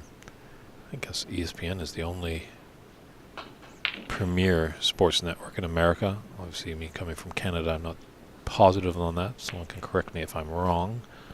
But I know there's local networks that obviously air sports, but I feel ESPN is the juggernaut in America. Now Sargon with that green, he has dislodged the black into the open, so that is beneficial to Ramil.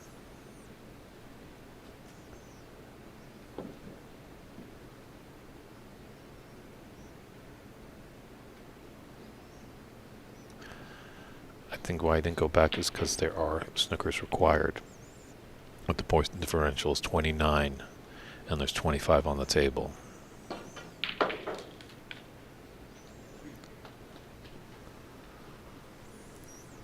That makes a lot more sense now. Yeah, I think just looking at the scoreboard as it is updated, so that was the reason why Steven Slater. The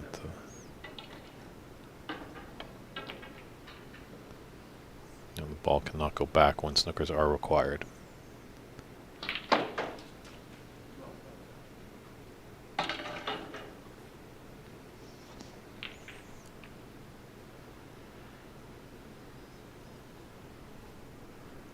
It's true. I think we've got to put pen to paper. I think we need to get after these broadcasters and see what we can do to get snooker on TV as well. Let's write to the IOC to get snooker into the Olympics. So, as Sargon Isaac, he takes that first frame of a best of 7. We'll just bounce over to our other TV table. This features Renat Denka and Darren Taylor.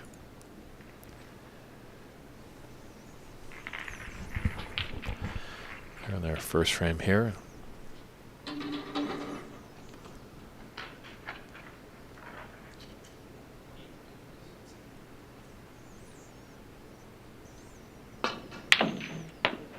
Whoa.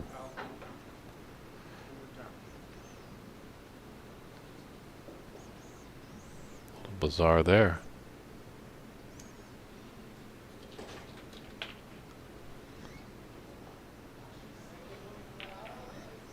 So when reds actually go off the table,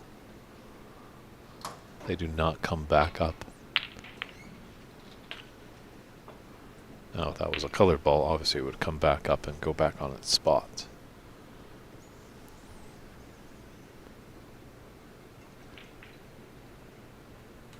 It also happens if you're on a colored ball and you pot that desired object colored ball, but then you go in off with your cue ball, the cue ball and that colored ball will come back up when we're on the colors.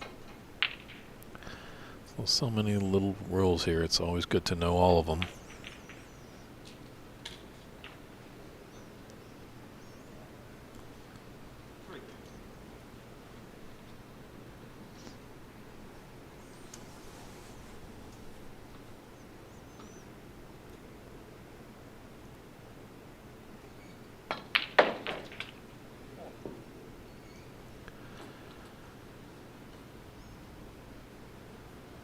Yeah, I'm very interested about this match, how this one will play out, as Darren definitely hit it up in that last frame in his round of 16 match.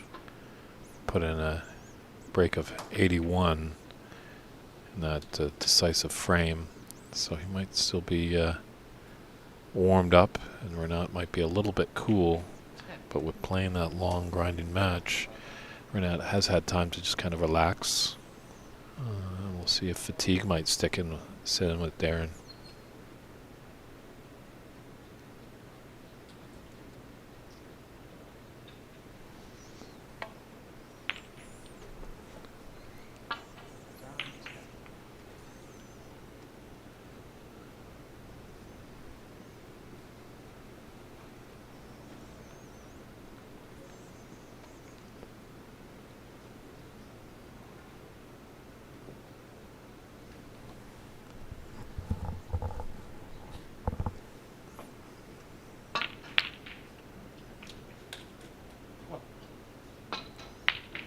That'll make Renat feel well. You know, nice, good, long, solid, long pot right into the middle of the pocket.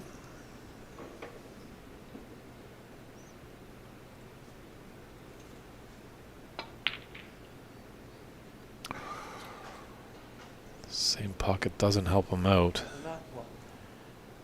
But does pink rattle enough? I don't think so. I think this red can go into that same top right corner pocket.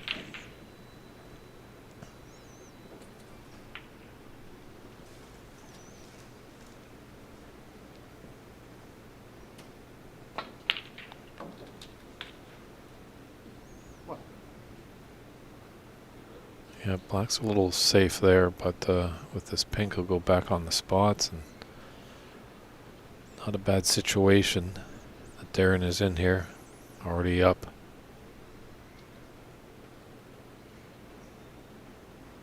With this pink, it will be a 30-point advantage.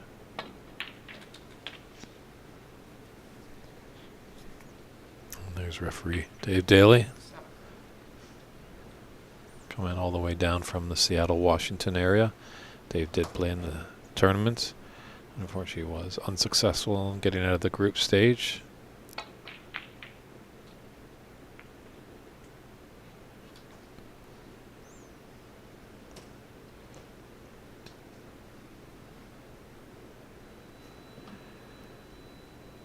You're right, Al. The mindset definitely has to change, and I think that is working, and they're actually trying to change that in Britain. I was talking with the great Matt Hewitt, who works with WPBSA and WWS, puts on some great events. I've been able to chat with him over the few years, got to know him as he's come to Seattle for the World Women's Snooker US Open.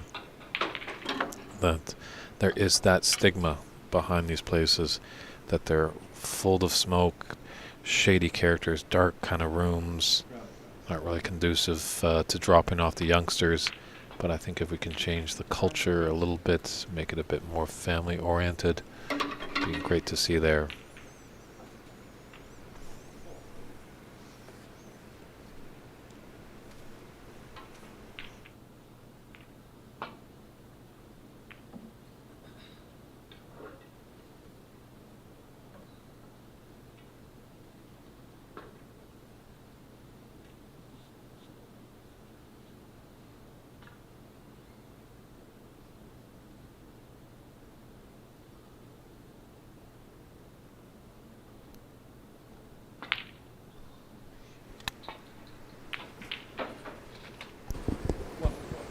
Great long pot there by Darren. So Christian had some duties to do, but Christian Youngers is back in the booth with myself, David Burney. Yes, sir.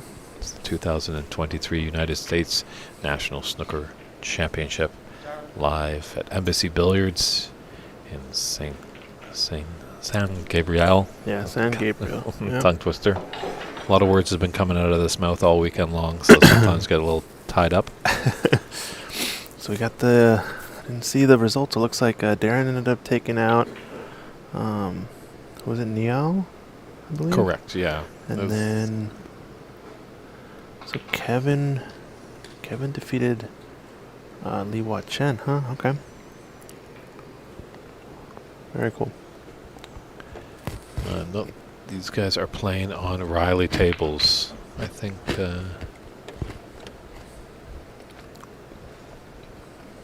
in their private room they might have a Riley Aristocrat.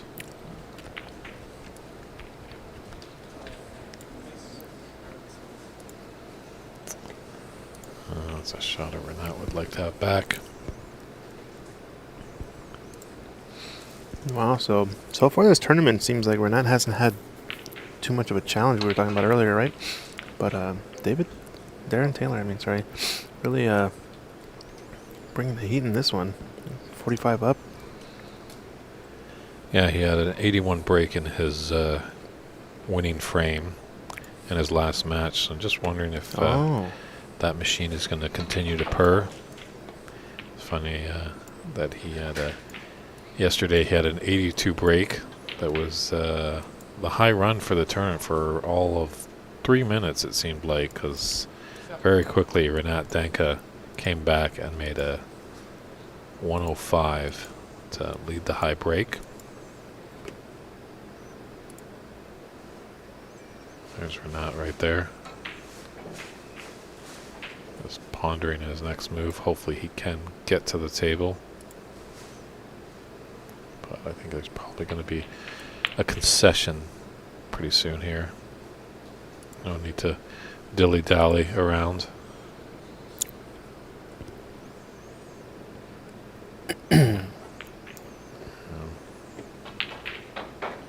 44 in it and 35 on, so he might try and hit it here. If he misses, yeah, this, especially hitting the black now.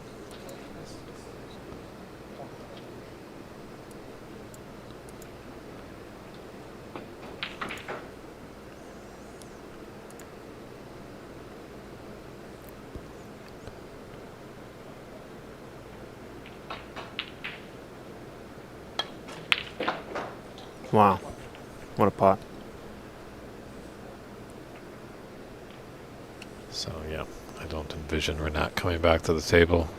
Just gonna lick your wounds there. You know, just gotta tell yourself it's one frame. You need 4 to put yourself into the semifinals. Mm-hmm.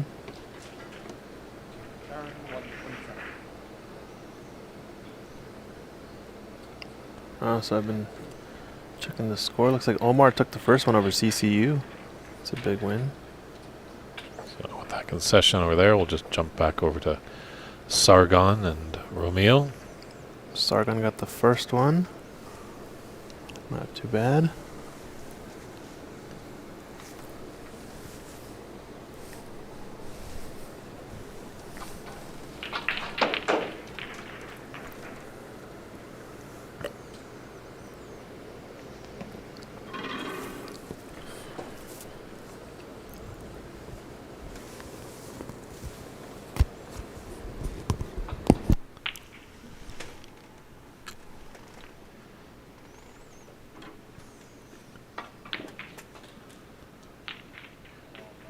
Just didn't want to cannon into that black.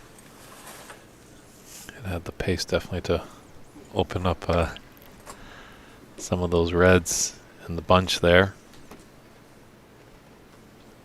I think he's just going to kind of roll in this. Now he's just going to roll into it. The cue ball nice to the top cushion. A little bit of space.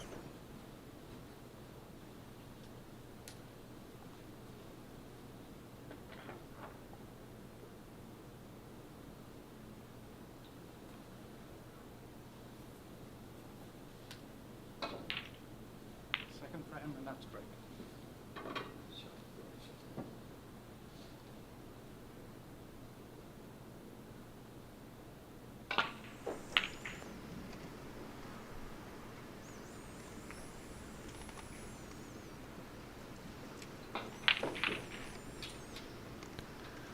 So referee Pradhaka, no touching ball there. As when it's a touching ball situation, that acts as the first contact with the ball. So you see a lot of players shoot away. Another caveat to that rule: if you're touching a colored ball and you are on a colored ball, you can nominate that ball you're touching and shoot away, or you can nominate a different colored ball. And as long as you hit it, it is a perfectly legal shot.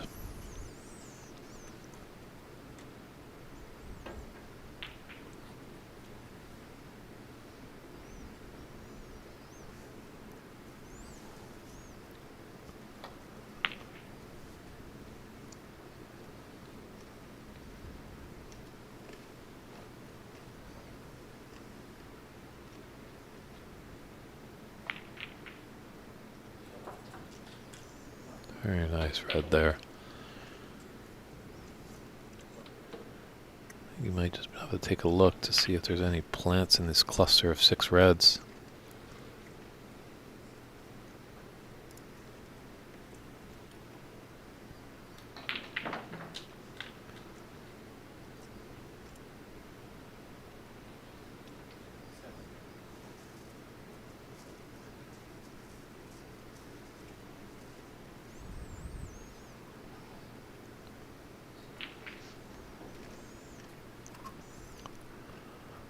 wouldn't be surprised if a lot of these quarterfinal matches go the distance. Really some top-notch players here.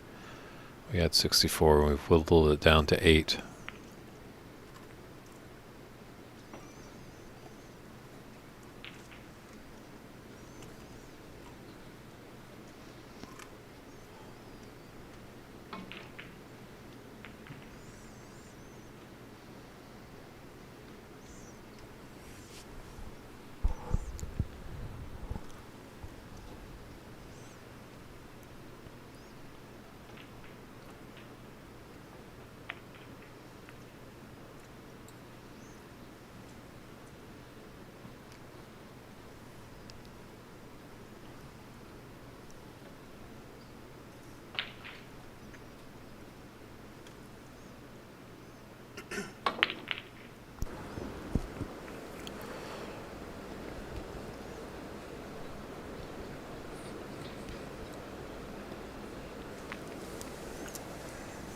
Zine, we're just going to be jumping back and forth. We do have, Sargon fans in the chat room, also some Ramil backers. I know there's definitely some fans overseas of Darren Taylor, and Renat Danka definitely has his fan club tuning in, so we will be bouncing back between those two tables. But right now we're just going to leave it in on this one, as both tables are kind of just feeling each other out.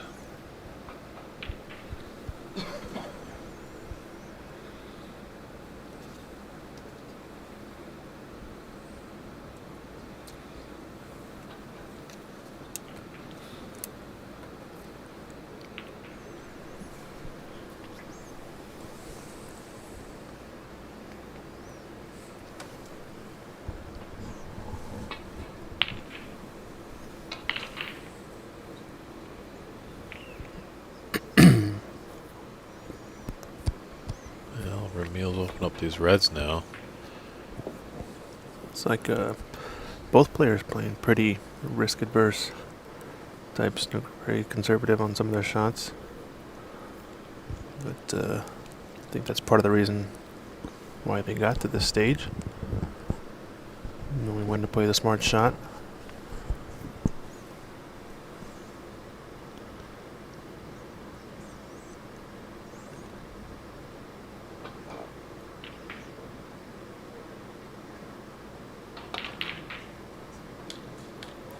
Oh, fantastic long red there by Sargon. Played it nicely to be on the pink. Just kind of waiting for Darren Taylor to take his shot on the adjacent table. Well, as Darren thinks about it, Sargon is going to go about his business with this pink.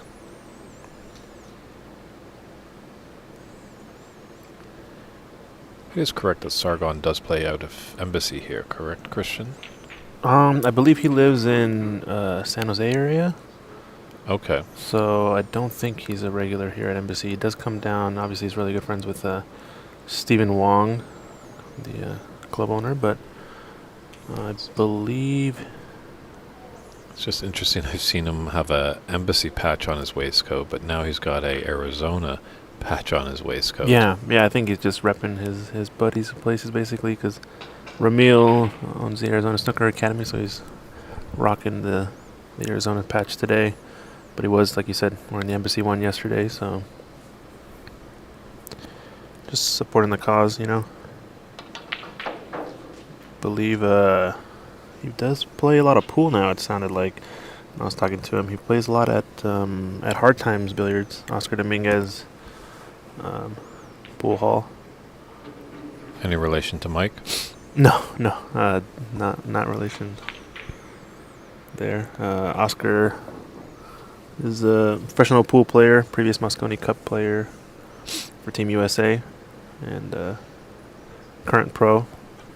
He actually was up in Washington recently for the Don Weir Memorial Tournament. They hosted over at the Golden Fleece up in Everett.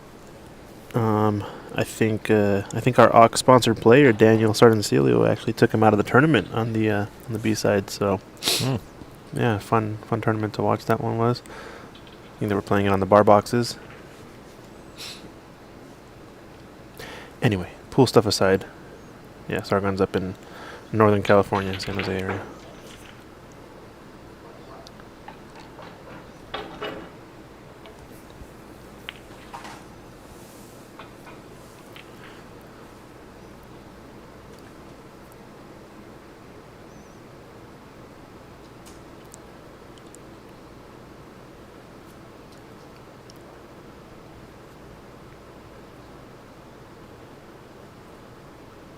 Romeo is the GOAT. Bold statement there by Mustafa. Yeah, Mustafa was in the tournament, I believe, right?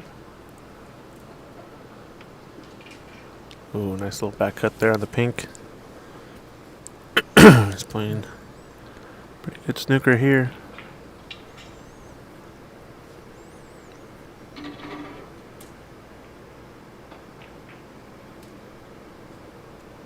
We opt to stun up here for the blue.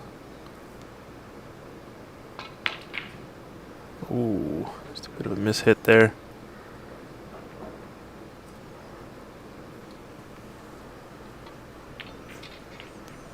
Yeah, now it's Sargon's turn. He's gonna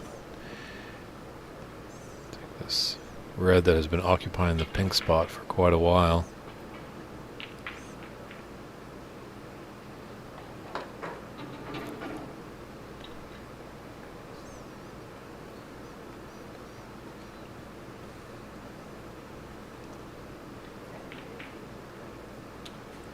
Uh-oh. A little bit of a contagious mispotting here. I think from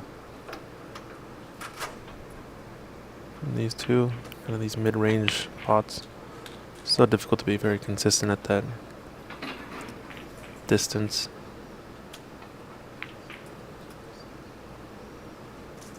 This cue ball's gonna have to run a little bit more. Thin pot is on.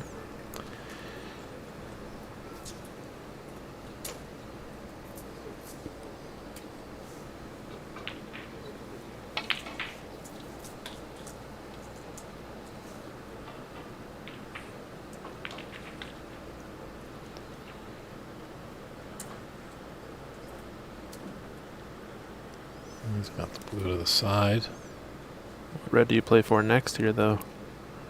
Yeah, maybe you're coming up.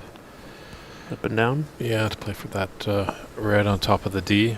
It's queuing with a high ball, so it tells me you might just roll it in and guarantee the points and figure out how to play a snooker, maybe a reverse double to the middle pocket.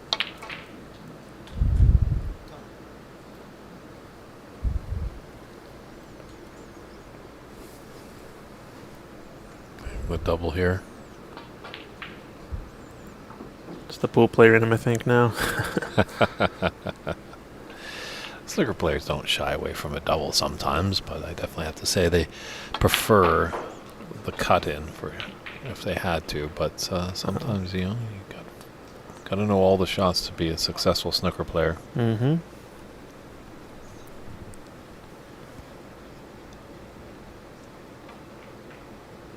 Ooh, he's taking a thin on this. Oh, the pink. Didn't have enough pace to run in. Wow.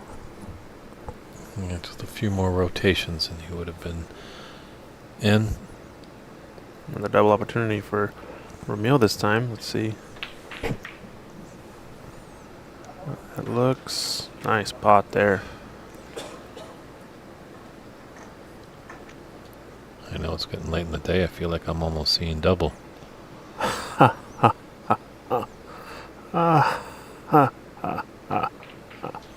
Sorry, that was my double laugh. Well, double takes happen here. Man. It's been a long day and we're not finished yet. A lot of great snooker, some ups and downs.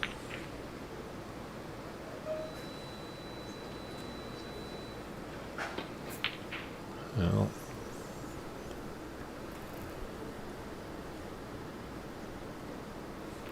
$18 points in it and 59 on the table.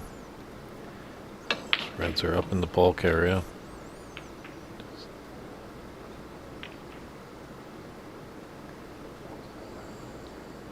It's got coverage on this red to right corner pocket.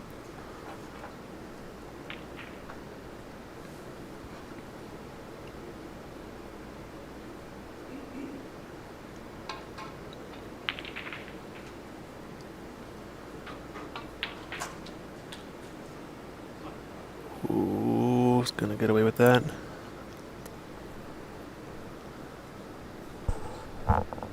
Almost as good as a snooker, honestly. Just based on how far the pink is out in the middle of the table.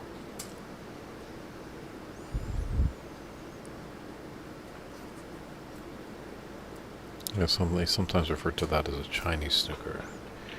The great Joe Johnson was saying, do you know why it's called the Chinese snooker? No, why? It's because Chinese people read bottom to top. Is that so? Mm-hmm. Wow. I know in Japanese to be read top to bottom. I never heard of bottom to top. Interesting. This brown is kind of spoiling the fun here for Romeo. It's covering up that pocket. I don't think there's a pathway. Maybe he sees something. Can he we don't. cannon? Can he cannon it off the black? Is the question. It's a bit of a pool shot. Yeah, it might be what he's looking at. This red definitely goes into the corner that he's queuing up to. And it's a bit of a natural safety if he just plays kind of center ball, rolls it up table play for pink or something like that. Yeah, he was looking at the cannon and off. Okay. I mean, the benefit there is that it opens up the pocket as well and gets the black into play. Mm-hmm. Sometimes you have to have a little bit of patience, set something up for a few shots time. Oh, Mike, Overdox Billiards saying an open fluker. Open fluker, interesting.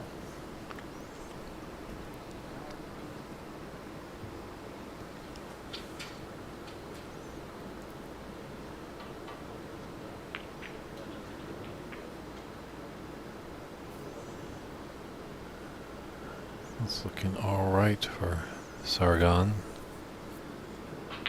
Tap on the table. Appreciate a good shot there by Romeo. I don't think there's a pathway to that red that's closest to the green pocket.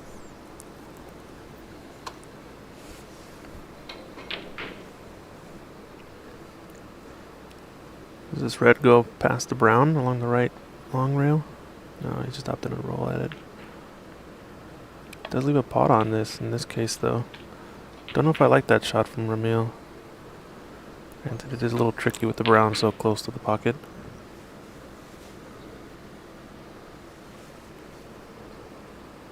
Oh, wow, and it looks like Omar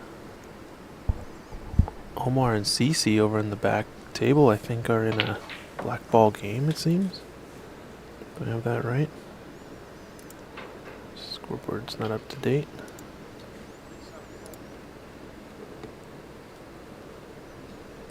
Yeah, they're within 4 points of each other. And that's CC's frame there.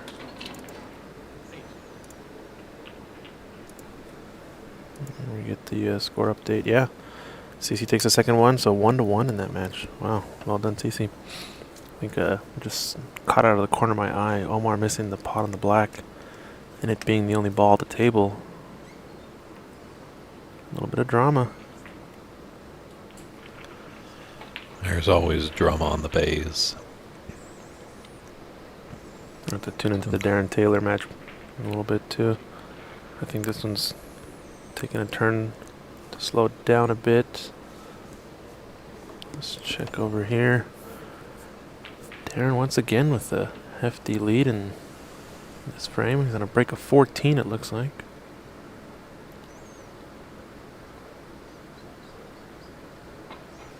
And plenty of reds that's still out in the open, so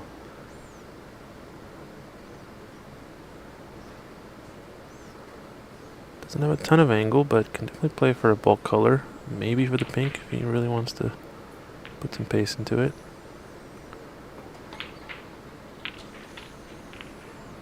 Oh, cannon is okay. Yeah, he's definitely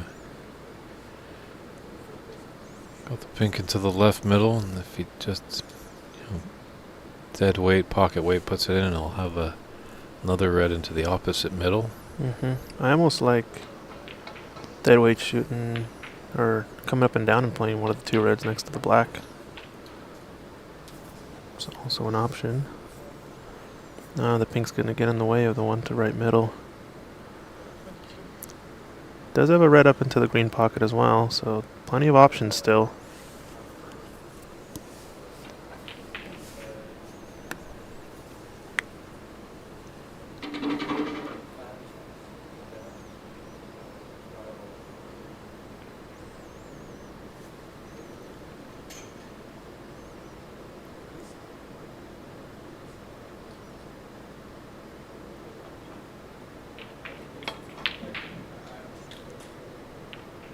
Another excellent pot, except now it's going to have to play for blue or bulk color. But did manage to bust that red out into the open now, so...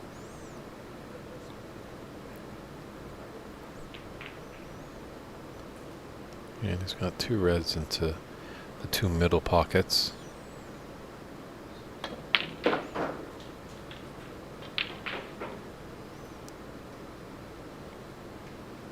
Now this pesky red to right middle is going to go down, I'm pretty sure.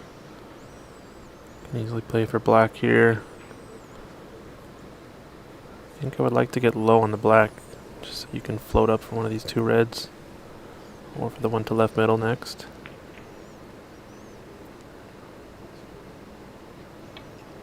Behind the black is still fine as well, just means you have to play the cushion. I guess playing high is a little bit more guarantee of an angle instead of flirting with getting too straight in.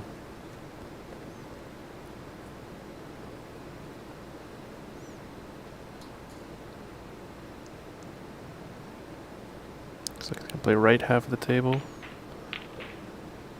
Oh, just a flick of outside. Caught it a bit thin. But okay, got the cover with that pink, so it's not an easy starter here for Renat. Or maybe it is. Tough to see from this camera angle, and yeah, just Renat had mood and my telescopic vision as I can look onto the other side of the room as we're quite far away from the action on this table. That red does not go. Looks like Ramil finally busted open this table now too, though. A couple of pots on. It's gonna wait for Ramil to take the shot, so see what he does here. Do you take this thin cut, or are you gonna play up table safe? I think he's opting to play the safety here. Oh yeah, reverse double. Play the cue ball. Oh, it just nudged that red out into the open a little bit more. Now I think it's a pretty... Has it given Sargon an opportunity? Yeah, pretty straightforward pot now. This red, you can play for black, yellow. A lot of options.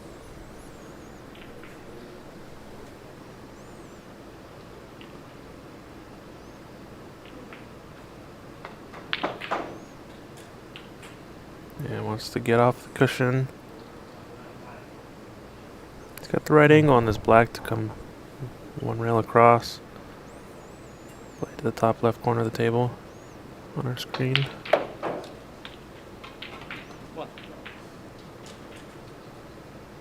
Needs to run a bit more.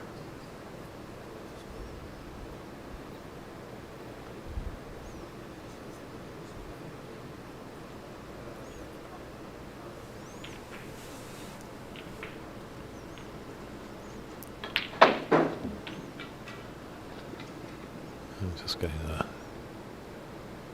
little extension. One of the first tidbits of advice I got when playing snooker, an older gentleman said, just remember, don't stretch.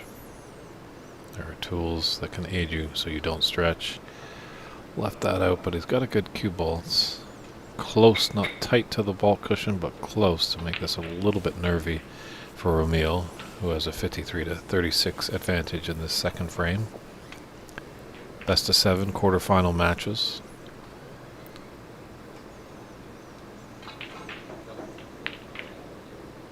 Ooh. It's on the cushion. This makes it a little extra difficult, but this pot does go on these tables a little more easily than it might on a pro table.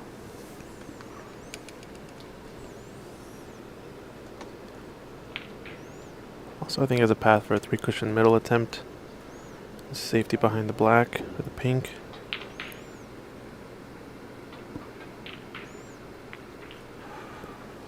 Risky pot at that speed.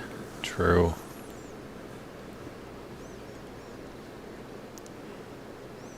Yeah, playing with a bit of pace. It has every chance to miss.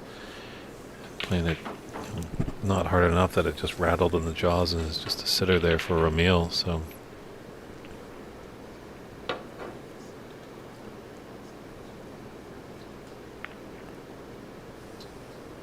black and yellow will be Ramil's frame balls. He's going to take the black and take the yellow in.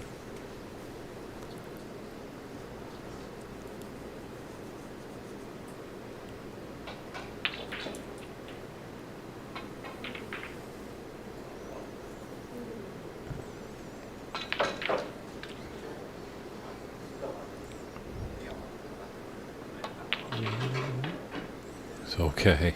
It's coming dangerously close to getting behind the green. Yeah, it looks really nice on this yellow. Perfect angle to come over for green next. Stay on the good side of the green to stun over for the brown. Like his chances here. Oh, as I say it, this is the pot on the thick side. That was his frame ball. Yeah, brown's a little tricky for Sargon, but definitely the door is open for him to steal this frame. He's stretching out a little bit too, so fetching the extension. If you don't like flicking this, ideally you flick this with some right hand side to come out, maybe to the towards the blue spot.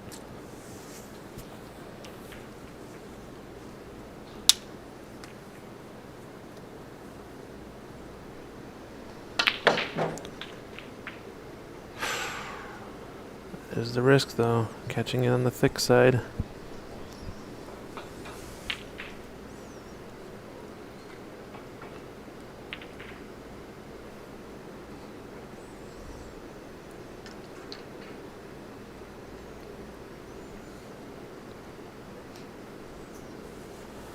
Let's go check over. Looks like Renat has an opening here. But requiring snookers against Darren Taylor, so imagine that frame's going to go for quite some time still, unless Darren gets opportunity to clear up.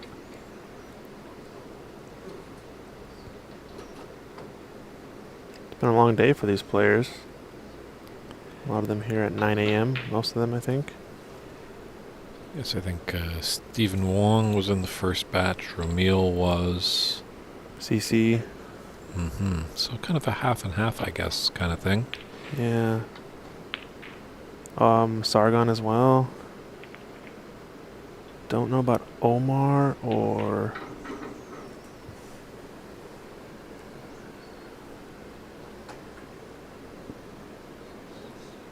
Renat, I believe, was in the second batch. And Kevin Wong was in the first round. Ooh, no. He's not missing by much, but the unfortunate part is he's missing. Yeah. It's nice on the green, too. If that yellow had dropped. I like doing 2 cushions towards the green-brown to the right-hand corner with some running right-hand side.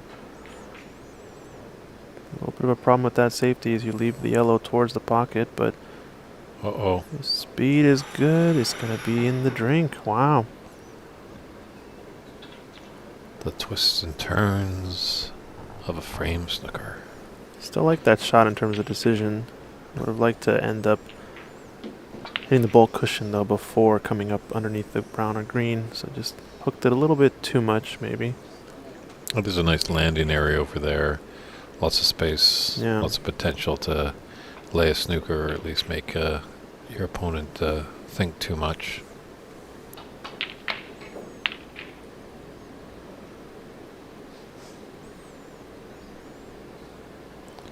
Other little caveats into the rules.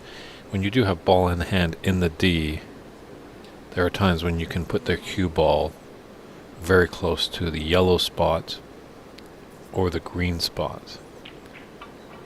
And you can actually ask the referee, will you call a foul if I hit from there? And they have to acknowledge that, yes, they would. Oh, they do have to acknowledge whether the position you place the cue ball is a valid spot or not. Correct. Interesting. There are some other situations, though, where the referee can't actually address the situation and tell you whether or not you would foul, right? Definitely. Like if a situation where you're not too sure about your colored ball and say, you know, if I pot this red, will the pink go? You cannot ask the referee that. Okay, in the situation where the ball would spot, I guess. Okay. Well, just after the red goes in, your colored ball might be like, or yeah, when you when the colored ball comes back up. Yes, correct. Oh, Sargon's got the good angle here. It's going to be a couple of rest shots, though. He is right-handed. Yeah, just checking if he can reach there. Probably with the extension. But Yeah, they're all kind of big shots here. Nothing's really kind of easy. massive shot's going to be from brown to blue, I think. If he gets bang on straight on the blue, he can just roll forward for pink and black. So, it's going to be the real tester. Ooh, rattled that home and just a slight run through. I think he just mishit his tip a little bit higher on the cue ball than he would have wanted. Oftentimes difficult to tell when you're using the rest how close your tip is to the cue ball, so you can sometimes follow through to a different position on the white. And we're going to check in really quick, actually. Darren Taylor on a 26 break closes out this second frame, so it goes 2-0 up against Renat Denka, who a lot of the fellow players have as the favorite in this tournament.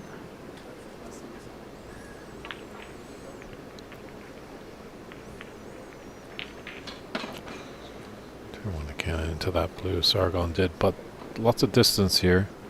It's not an easy sitter. 16 in it and 22 on the table. So Ramil's frame ball is the brown. That will put us into the snooker's required stage. He's going for it. Wow. I think it's a pretty safe option to go for that pot. I like going for that usually at the right speed, because oftentimes you won't leave it in the pocket based on how the pockets are cut here on the snooker tables. When it's much thinner though, and the speed in the object ball isn't quite as fast, it's usually a little bit riskier. Referee Dave Daly doing a great job over on table 1. Or I guess table 3, I guess, in the room technically.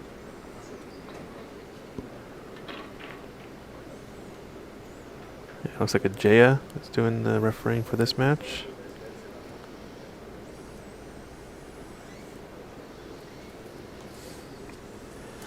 It's very cool. Definitely in Sargon's wheelhouse.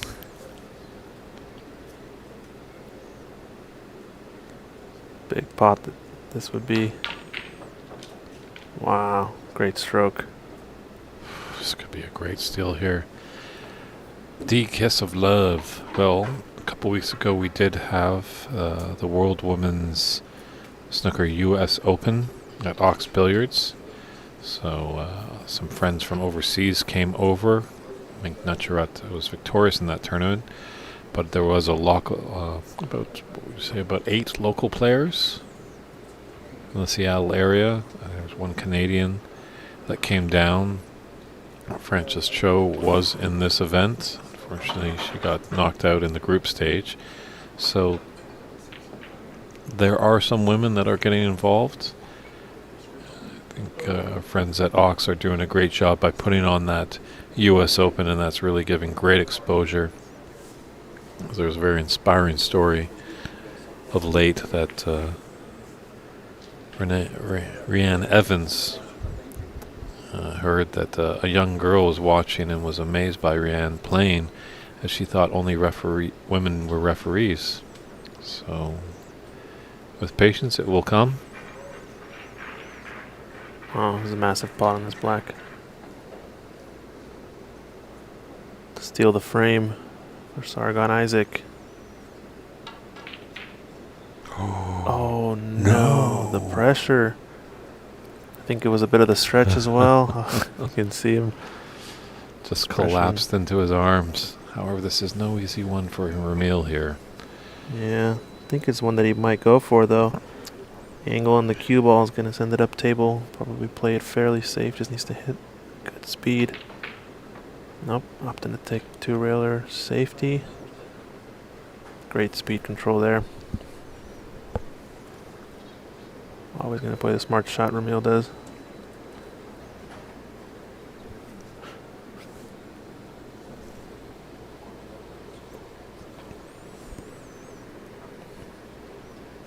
If you guys are enjoying the action, like and subscribe and share the stream. Go show some support to the Embassy Billiards YouTube page as well, which we're also streaming on.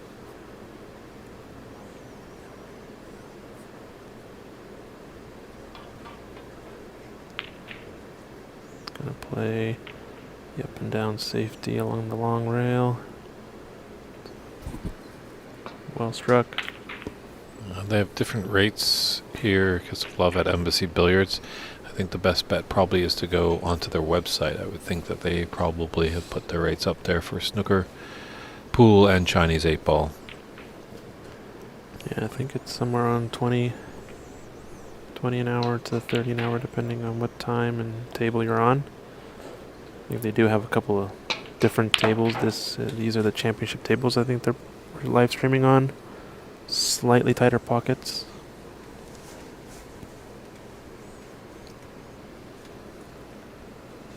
Always very nervy when you're down to the black. One costly error could give your opponent the frame. Oh, this speed needs to keep going to end up on the cushion. This is definitely potable though.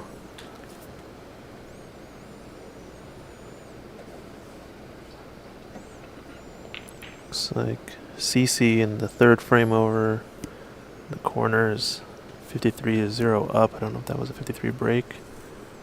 There. They got a few reds left on that table.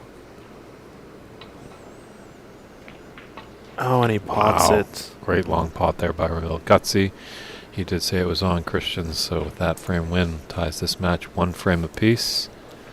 Just jump over to our other TV table between Darren Taylor and Renat Denka. Looks like they just got started in this one. We've also gonna check on the action back here. CCU versus Omar Balsara. 2 Washingtonians. I guess Omar now living in Ghana, moving around a lot for work.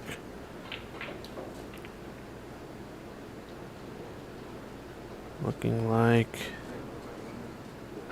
good break opportunity for CCU.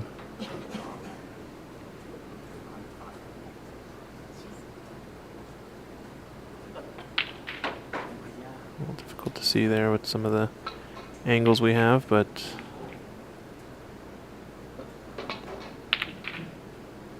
yeah, still a great opportunity for CC, I think.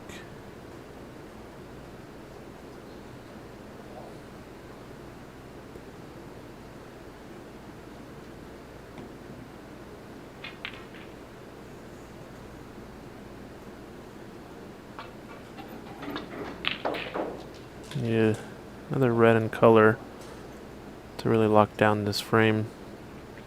Omar still in with a shout.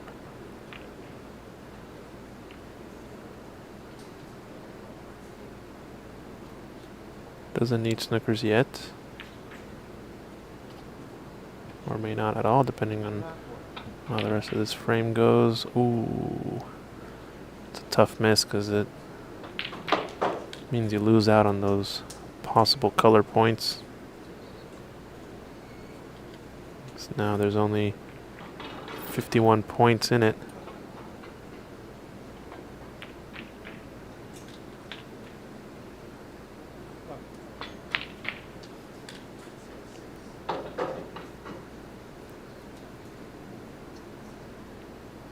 Needed that blue not to require snookers, so 54, 51 available. I mean, snookers required for Omar, so not looking too good there. Let's go check in on Darren Taylor. He's off to the races once again, forcing some mistakes possibly from Renat.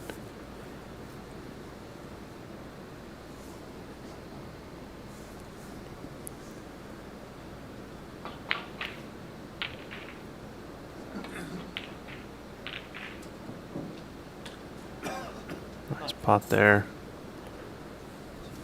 Cannon on the blue, holding it for the brown. Or yellow. He's got to check this blue spot. If it's blocked, would spot up by the brown instead. If it goes, could mean a few extra points. I like not taking the risk. Playing to pick off this red next. Possibly blocking the blue spot. And then respotting the blue.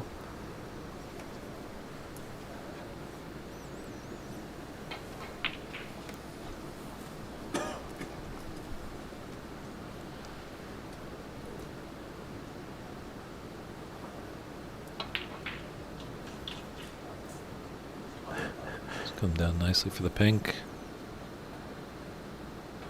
Good opportunity here for Darren to put some points on the board here.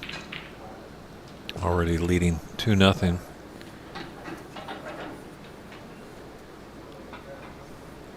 I like Dan Peterson coming into the chat. I think last two comments were him. One was yesterday, one was today. Maybe both today actually, but all he says is Darren is a monster.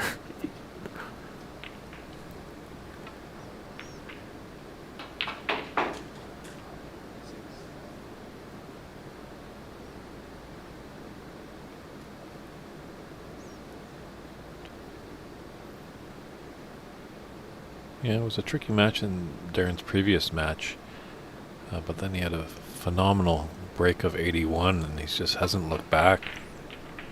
Renats needs to find an answer soon, or he's going to be going back to the Windy City. Yeah, it's almost like that kind of jump-started his engine. Felt like Darren was starting to get a little sluggish maybe in the previous match with Niall, and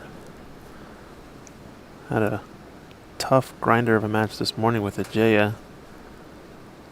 Probably the most difficult of the first round matchups, with an epic conclusion to that one. Had an excellent snooker escape after being rolled up on the blue by Ajaya. I don't think anybody saw it coming. That was a nice cannon into the res to spread them out. He's got options of res there.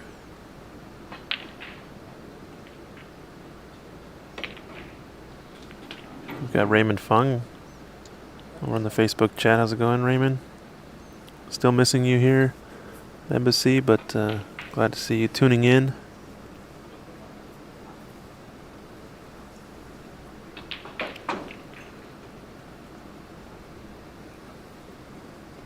We haven't had a lot of coverage of our fourth match, but just saw a lovely split of the pack over there by Stephen Wong.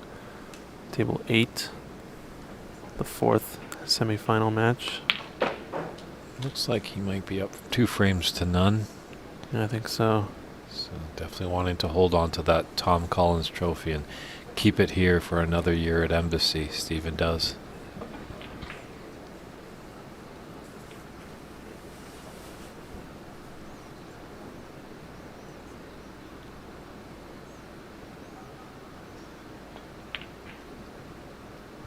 Ooh, a little tricky there. All right, Renat needs to take a deep breath. Focus.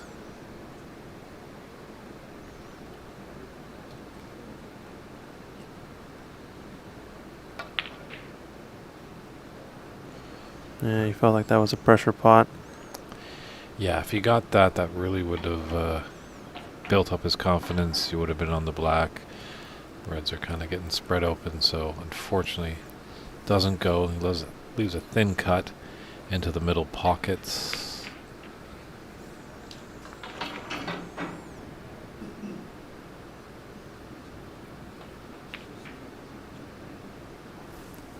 Now it's time for a little more conservative play with nothing on.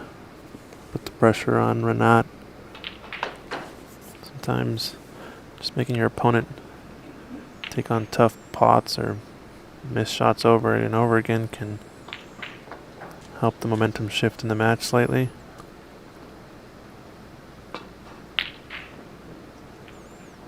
Yeah, momentum's such a big thing. Uh-oh. But it's not a shot that Renat's going to like there.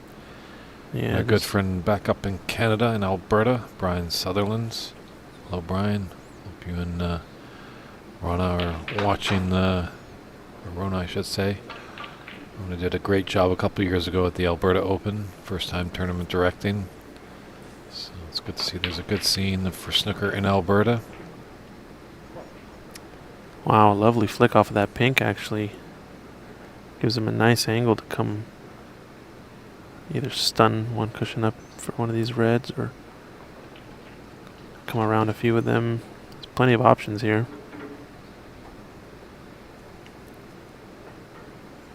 I think he was ideally playing for black, but he'll take this for sure. Slide overcut, but he's on. Yeah, for a second there I thought that might hit the horn and stay out.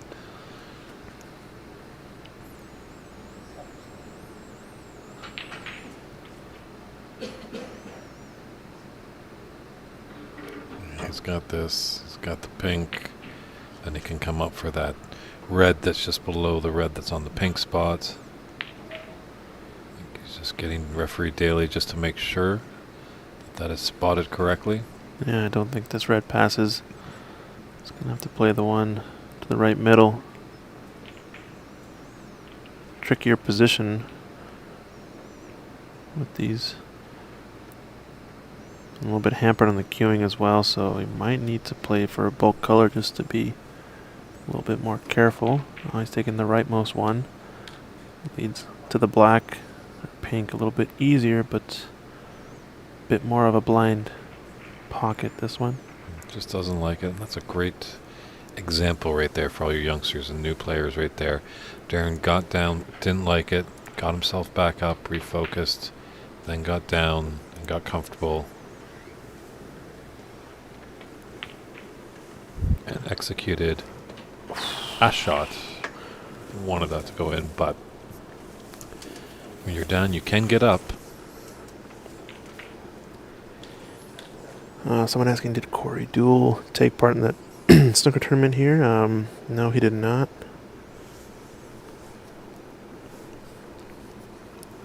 Although he is a previous U.S. national champion, I believe. Oh. It looked thin straight off the bat after that cut.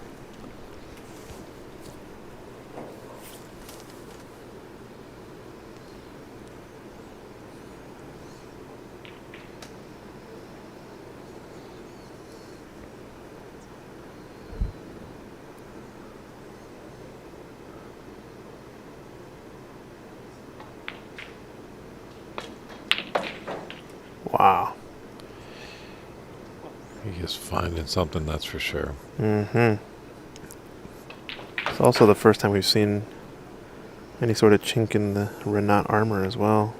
Seems like he's been playing flawless all tournament long.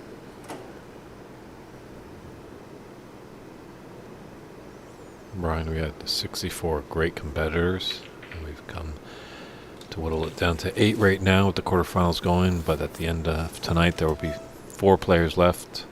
the semifinalists leading up to the final, which will go on the stream at scheduled for 2 p.m. Pacific Standard Time.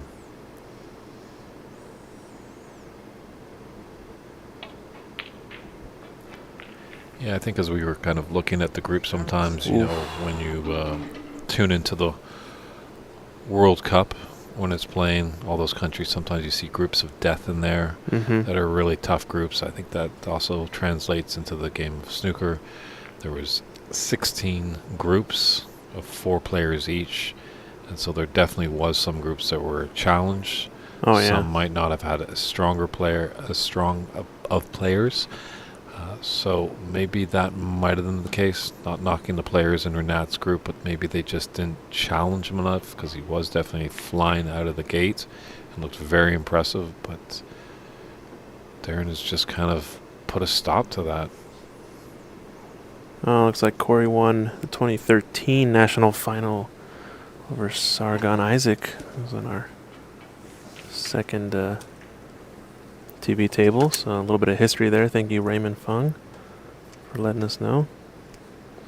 I think I have to start collecting or gathering some sort of trivia questions about the U.S. Nationals. Might be a fun little addition to the stream.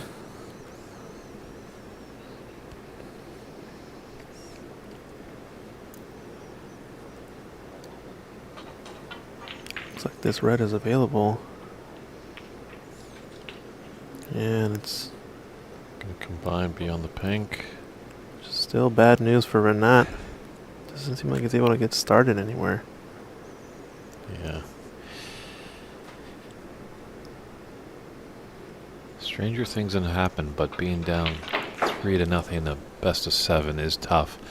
So I won't be surprised if Renat does lose this frame. He might take a little break, have a comfort stop, and maybe give himself a little pep talk while he's away from the table. Yeah. It's going to need to change something drastically, because it seems like Darren Taylor's only getting better as this tournament goes on. Ooh, caught the inside of that jaw, but he's going to end up bang on perfect on this red. Wow. Yeah, it's funny how that can work. The man in the booth beside me, Christian Youngers, you were not looking good, but I know you were attempting a safety shot, but you fluked the black in your second frame of your first match, so you were able to tie that match 1 apiece. Then you won the deciding frame, and then you went on to win the next 2 matches to have a 3-0 record in your round robin phase. So I just think that was shot of the tournament, basically. That's all I can say. Nice pot. He's going to probably play for the red up by the blue to right middle next. It's got a pretty natural angle to roll this pink in. That's the only red really available.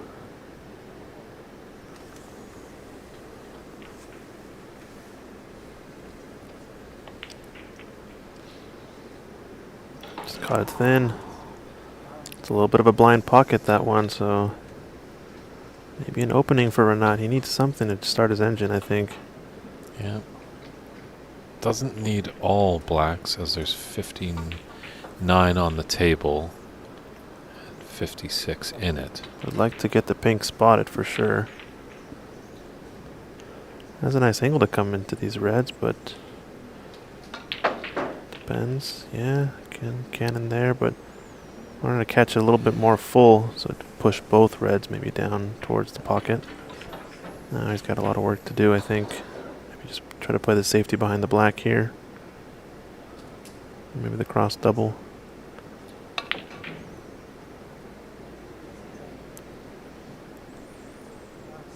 Not too bad, but Little trouble, obviously, pushing those reds up table where Renat does need high value colors. yeah.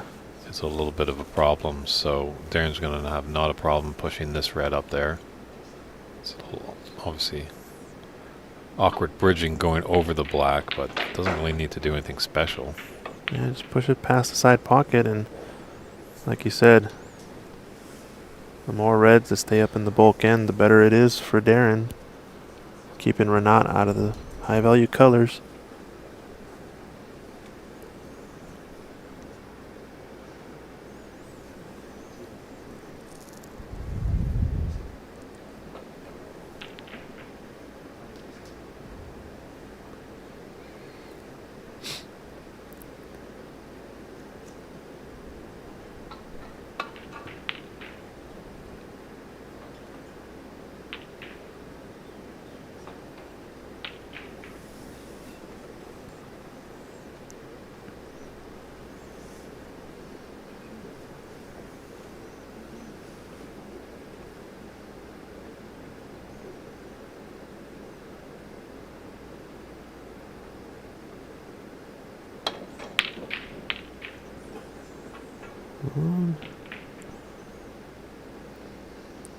Interesting miss by Darren. Makes me feel like he was going to keep potting nobody's business, but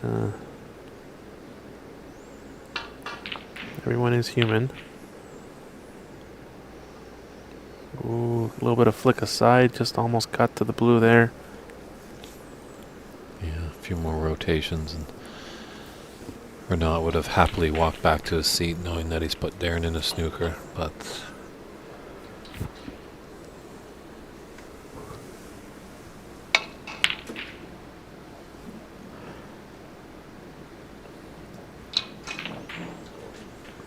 Oh, he's got a red trickling down. it's like it was rolling, that's for sure. Problem with this is it's got an angle now. Left middle. Can play for black and get that back on its spot, which makes it a lot more dangerous.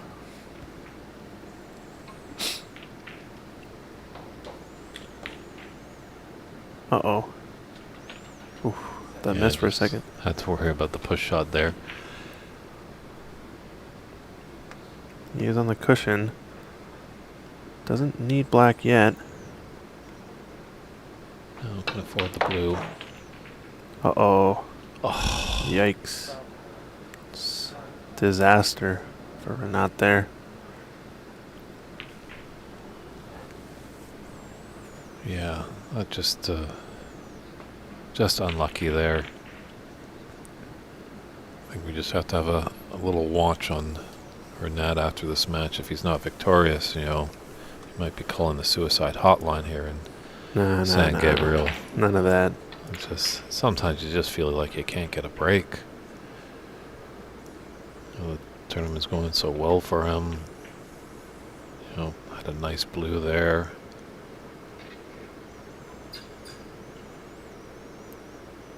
It's interesting taking the safety here, I guess now. It is snooker's required stage. Yeah, 3 snookers for. Yeah, let's go switch over to our other TV table. This looks like a pretty close frame. Sargon at the table, missing this pot into left middle, or left corner. Ramil with the advantage here, leading 35-18. That's 67 points on the table. Pink's rather tied up. It's a little safe there, but black and blue is out in the open.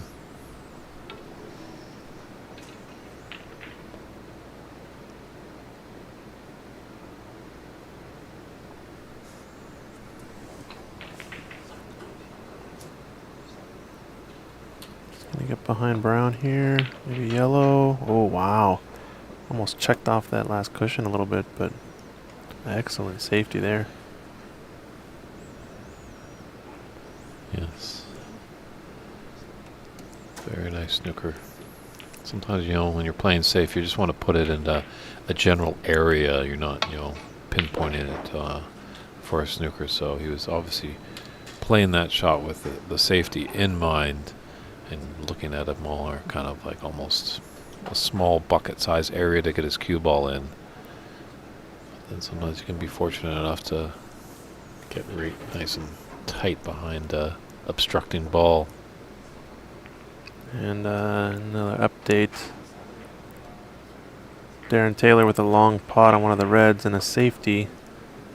Means a concession on that frame, so he goes 3-0 up. One more to clinch his spot in the semifinals over Renaud Denka. So now Renaud's staying at the table. I don't like that kind of game plan. Yeah, I think he needs to go take a break, yeah. Yeah. Renaud's a fantastic gentleman. Always loved seeing him in the room. I haven't seen him for a few years. So I really enjoyed seeing him. It's no disrespect to you, Renaud, but I just feel like maybe if I was your coach or something like that, it'd be like, you know, he's quickly jumping back to the table. He needs to just kind of stop the train, take a breath.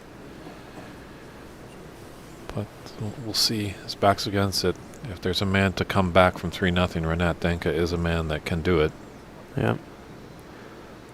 He's going to have to screw back here for the blue. It looks like black does not pass this red to right corner pocket. It's got some work to do on the cue ball here too. Careful not to cannon into any of the bulk colors. I like going either forward and missing the yellow altogether, just like that, or another option is to screw off the blue some right-hand side between brown and green and come 2 cushions down the middle of the table to the left-hand side.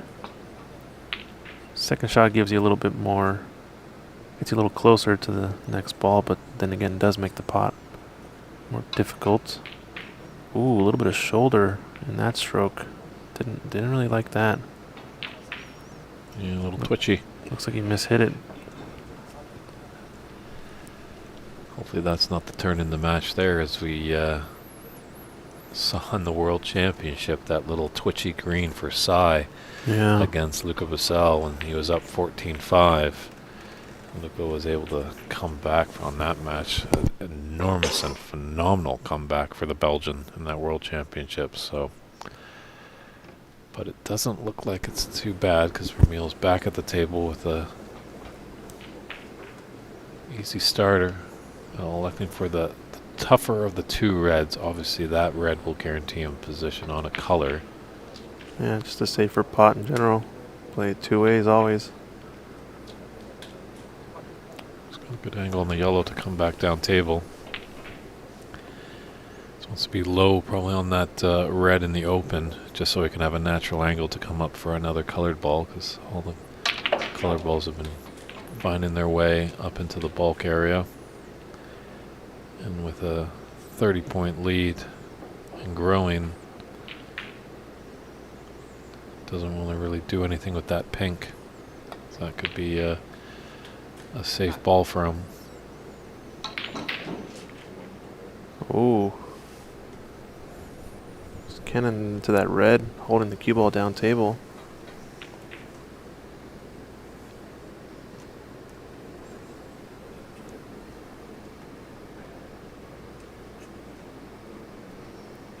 Looks like Stephen Wong is up 2-0 in his match, and he's also up 52-31 in the 3rd frame, and they're on the pink and black ball.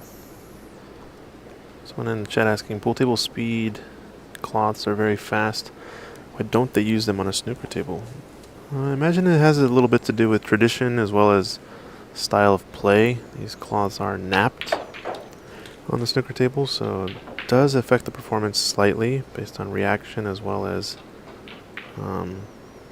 what shots are capable, etc. Yeah, where's the encyclopedia when you need him? David Brock, he's probably long gone to bed. Fast It's asleep. probably 4 o'clock in the morning back in the UK. Yeah. But we'll have to maybe remember that for tomorrow. But maybe snooker, as you said, tradition. It just started off with the napped cloth, and they've never gone back. Yeah. I wonder if pool tables actually had a nap cloth in the beginning, and then maybe someone decided to just have a napless cloth. I do also think, though, a napped cloth a little bit more difficult to maintain long term. But granted, snooker balls are much smaller, lighter weights. They don't give the cloth as much of a beating as a pool ball would. And as well, obviously, the snooker is more like there's some more finesse to it. Obviously, in pool, a big shot is the break-off shot. Yeah. And there's a lot of energy that comes with that shot, as they usually like to smash in it. That's the big difference in both of these disciplines here. Along with the jumping as well. It's another big cloth beater. Granted, if you can jump well, you typically don't ever damage the cloth. It's only really on miscues where in either sport the cloth can get pretty badly damaged. Gotta check in on the Renat game over here. Looks like Renat's on a 27 break. I saw a pretty decent split of the pack earlier on the black. It must still be on the same break with some reds open now. Yeah, just what the doctor ordered here.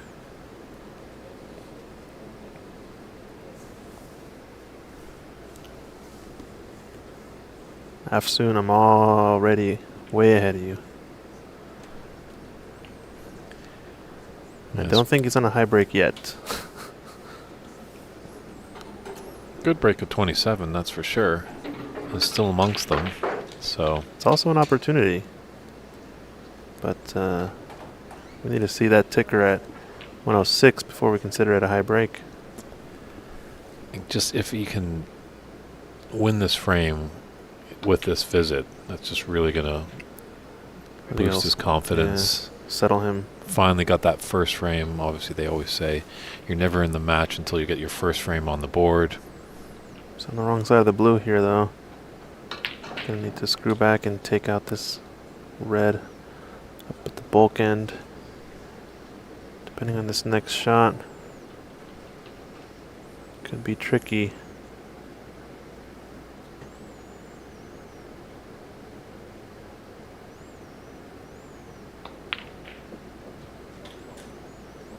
Nice, perfect on this pink. Yeah, great angle to come down table. Also can take green if he wants to avoid spotting the pink until later, but I do believe the pink spot is open.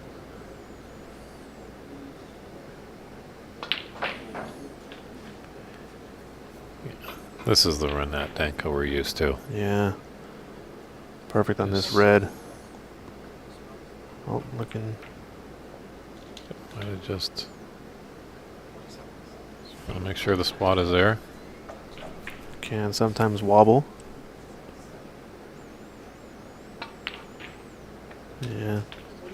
Yeah, he's perfect on that. Now I think if he can pick off these reds one at a time, I don't think he necessarily needs to run into the pack anymore. Obviously, Might be able to go through just for that red of the two on the bottom there. I think the bottom of the four is the one you want to take out first. And then Yeah, the rightmost one. I guess those two that are in the line is leading to there. And it's a little tricky on this angle. yeah, he might. He's gonna cannon it. All right. I think that red's gonna ruin the party though. Unless this pink, yeah, it doesn't go. Blue does pass, so a big shot here to keep the break going. Yeah, because the frame is still in the balance.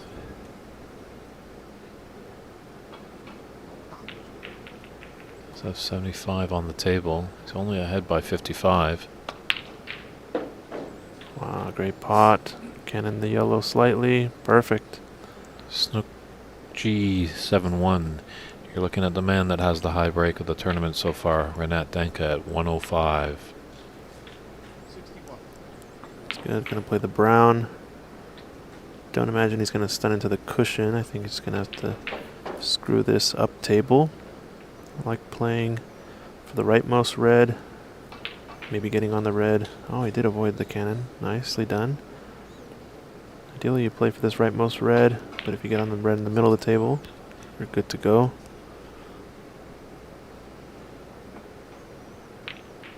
It's looking strong here.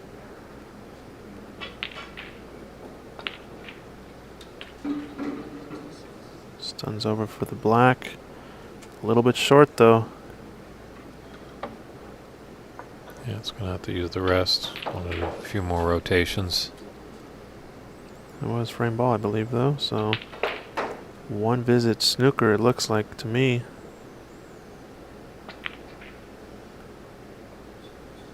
Oh, just went in. Rattles it home. I think at Ox that would have stayed out, but We're here at Embassy. with a little generous pockets, believe me, they're definitely tight and tough. I was taking a look at them before we got started, and I was like, I don't want to play on these. These look scary.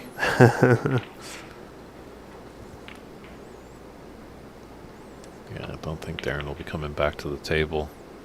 Oh, great pot. I don't know if he'll have an option to, based on how we're not shooting here. Potting machine. Another big one here. Blew up in the yellow pocket. Screw this back. The red to left corner. Wow. He's going to screw enough for the red to left middle. I think he's back in the match, folks. Well, Darren's got to shake this off, and he's like, hey, it's just one frame, and I just need one frame. So, but that one frame to get the victory is always the toughest. I like to say chair game strong. When your opponent's keeping you in the chair, that's when you got to be your strongest. So you got to be ready to go once you get back to the table. Be nice if you could just develop that red. Sorry, Side SL147. This opportunity for a high break. We're going to have to stay tuned in on this. We'll check in on the Sargon match after this. Him and Ramil are in a safety battle on the green, it looks like. This could be a chance. This last red, the trickiest one. It's always been there all along. He might have an angle just... Maybe straight. Can he just draw back just to get behind it? No, I think he's going toward it. He's going to be underneath or run into it. Oh, 2 cushions. Oh, dang. Oh, wow. Just broke down on that final black. 86. Or final red. Wait a minute. Wait a minute. Oh. Good attempt, though. 86 break from Renat. 1 93 visit. actually. Snooker. That last black gave him a 93. So. Oh, wow, 93. Well, let's tune back into our other TV table here. Resurgence of Renat. Looks like Snooker's required stage now for Sargon in this 3rd frame. Yeah, these odd frames are always big ones. You know, where this frame will definitely take a 2-1 lead. Help their cause.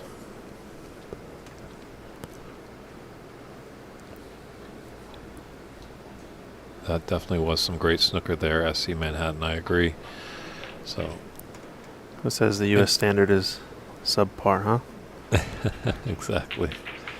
So I guess I won't be being hired as Renat's coach, because in that last frame I was telling Renat he probably should take a little bit of a break, give your head a shake, give yourself a little pep talk being trailed 3-0, not really finding any form, but...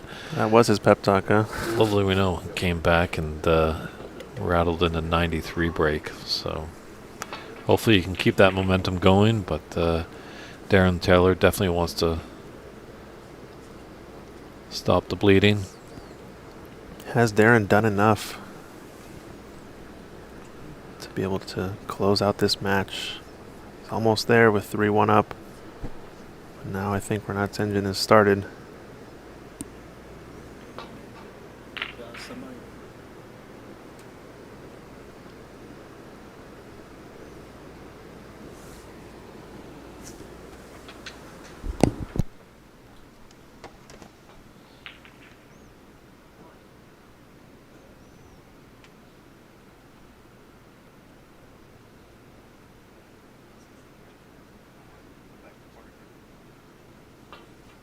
This brown being safe, that's a good saving grace there for Ramil.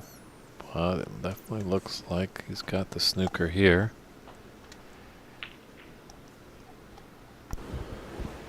Sargon just needs one 4-point snooker and to clear all the colors to force a black ball respot.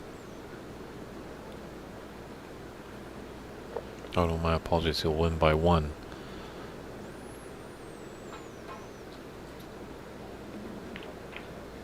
Good contact. Just gets past the side, yep. Awfully thin cut. But still needing snookers. Sargon's not going to be going for this one. Yeah, just looks like it passed the sweet spot to slice in that green.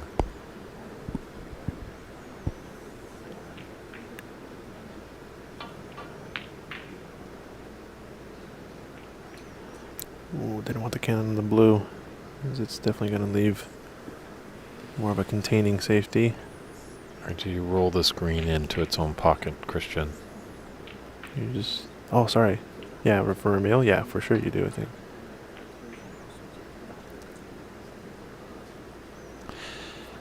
You'll probably see a lot of those rolling shots as when Ramil was in the booth on Thursday, or Friday, I should say. He was just fighting the urge to get out of his chair to tell the player to roll it in. No, he missed the ball altogether. He was trying to clip it thin and double the green out of there, but now it's open season for Ramil. This green surely would close out the frame now.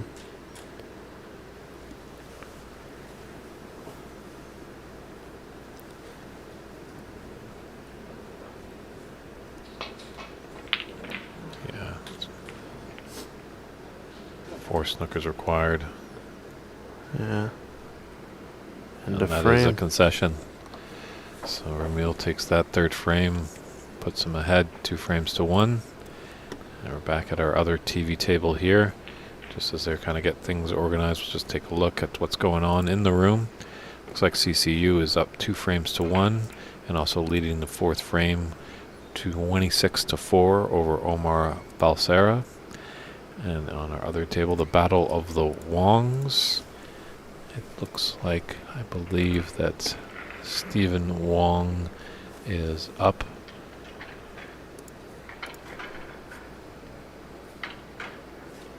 Three to nothing, and also up in the 4th frame, early 14 to 19. So it's looking good for the reigning champ to get into the semifinals. But hey, right here on this TV match, Darren was up 3-0 and looking very impressive. But then Renats just came back and put up a fantastic break of 93. Yeah, sorry. Switching cameras and scenes there. We missed a cannon into the reds from Darren Taylor, I believe, to kick off this break. But unfortunate in this breakout situation. Don't think he's on anything, actually. Plenty of reds out in the open. Pretty unfortunate. And he's on a color, so this is really nasty stuff. Because yeah, he needed the extended spider. He could hit the black, but he's definitely well aware of Renat's ability. Yeah, with this red to right corner, there's no way he's going to go for black here. He's going to have to kick at the pink or blue, I imagine. I think blue is the only real option. Oh, can he have a gap for the pink? You have to check it with some side. Nope, he's going for blue. And that's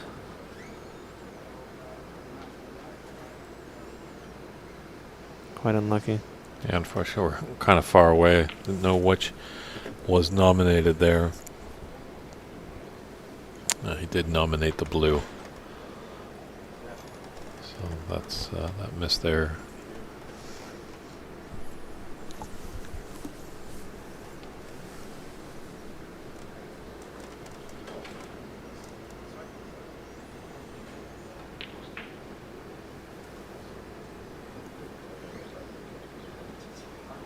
So both players aiding referee Daly there to get that cue ball back precisely where it was. Yeah, looks pretty close.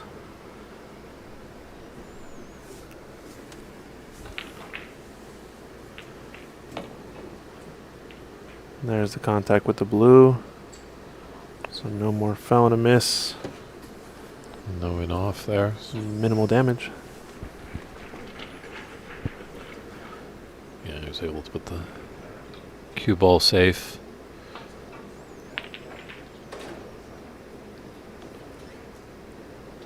Very clever shot there by Renat.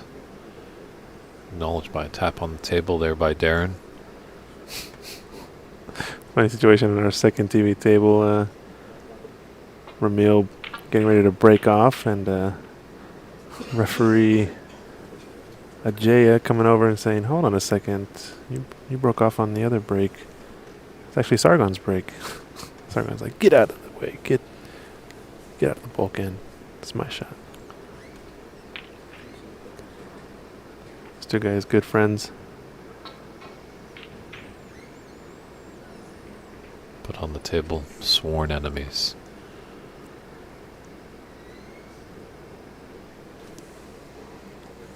Can be a lonely game out there. Looks like CC is now 3-1 up over Omar. Oh, that's Momentum best shift. shot there. Uh-oh. This is going to help Renat here. He's got a red in there. Looks like he could stun up for the pink into the left middle.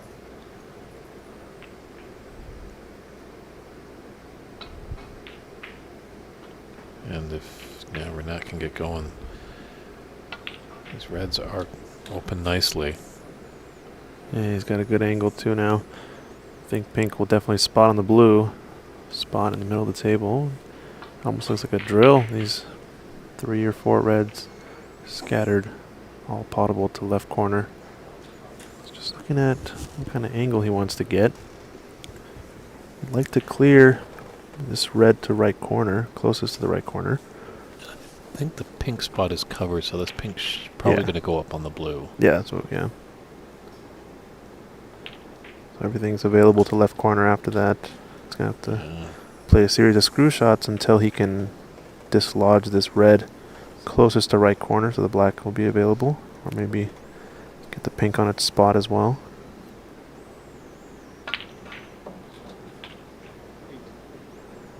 Needs it to run. Just come a tad bit short. It's got a bit more of a mid-range pot on next.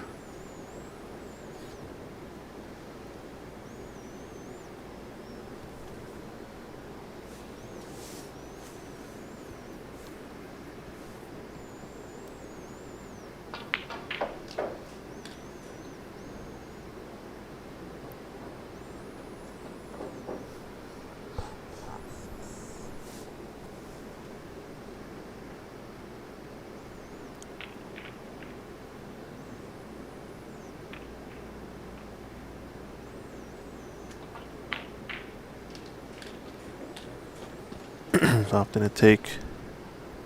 Looks like the rightmost red of this pack in the middle of the table near the pink spot. Or maybe the rightmost red out of all the reds, yeah. Didn't like that one in particular. It's because it was one of the harder pots. And off angle, you almost wanted to be right behind it. Because of how difficult it was. Yeah, I wonder if I had that just in the back of his mind. That's why I gave it a little bit more extra power just to run it up table. I don't know if the cue ball goes past. It looks like it does go past the screen. I don't know. Just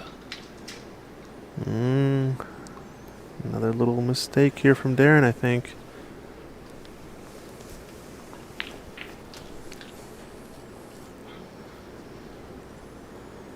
Sense a shift in momentum in this match for sure. It's starting to build, that's for sure.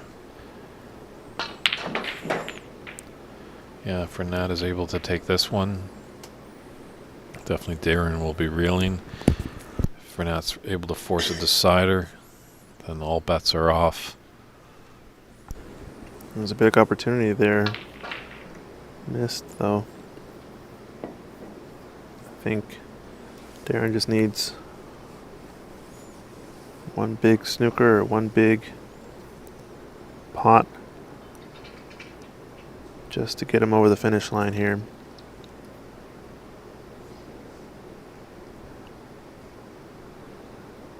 With that red miss, though, he's dislodged the one to right corner. Now the black does go. Oh, didn't want that cannon. Uh-oh. Just lost his cue ball slightly. Yeah.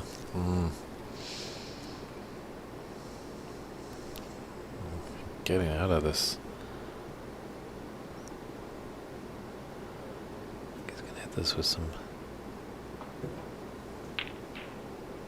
run inside, so when it comes off the cushion, hopefully it will shoot up table.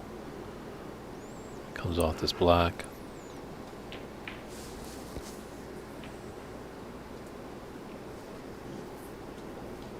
Tricky shot this because you're deflecting away from the black.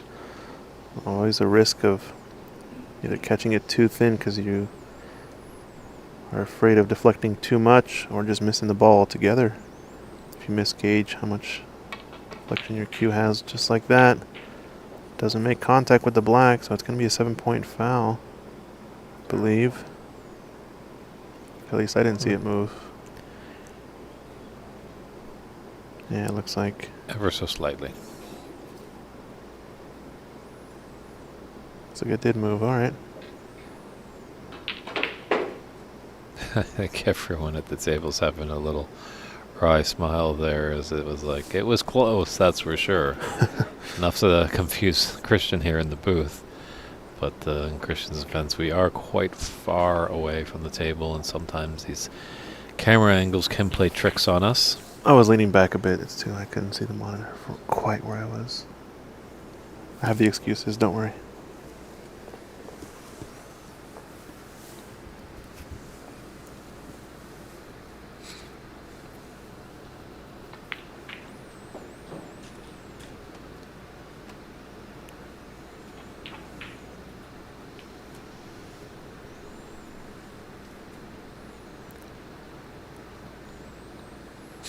Going to take this on and draw back, element of safety.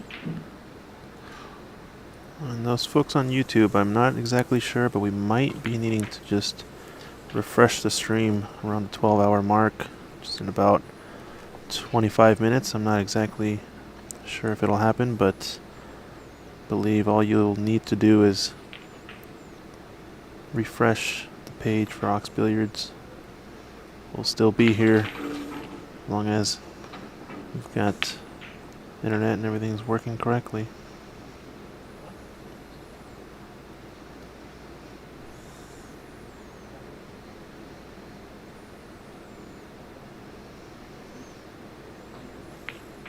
Yeah, I think more and more this frame gets a bit cagier. It's going to swing the pendulum towards Darren's advantage. I think Renat really wants to get in and score heavily. He knows he can do it. His last frame was a prime example of that.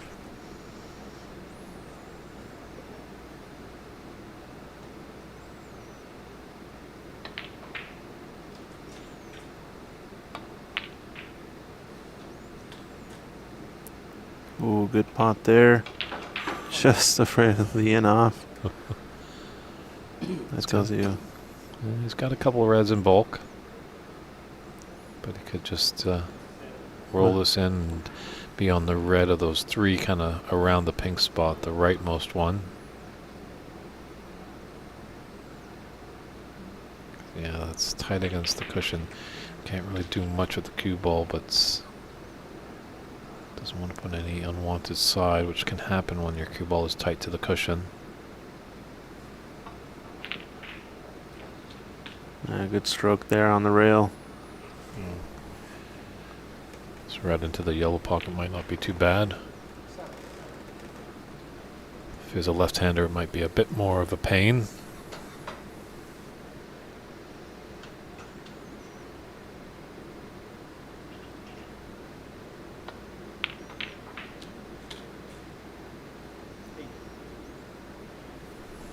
Nicely on this blue. We have a chance for another big break from Renat.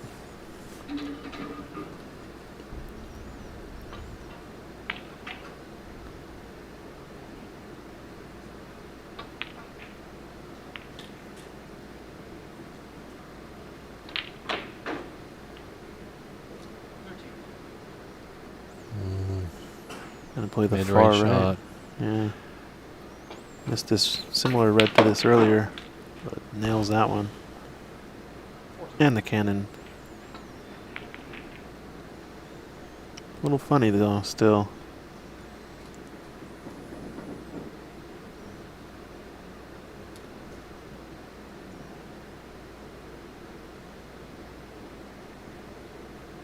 Okay, I could take this blue into the top left corner, play for that rightmost red.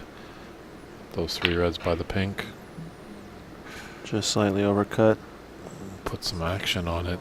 That might have affected the miss, but a nice little 14 increases his lead to 33 to 9. Big fifth frame.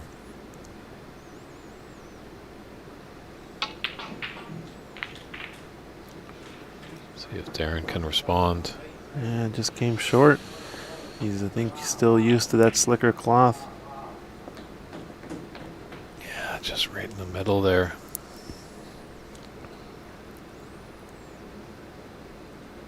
So, just a delicate shot to get behind the yellow.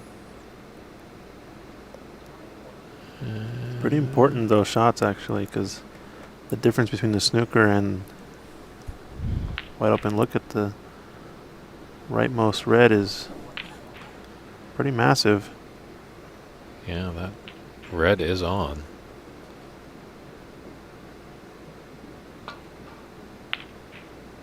Oh, just a containing safety there. Yeah. Just if you had to kick at these reds would have been a much different scenario.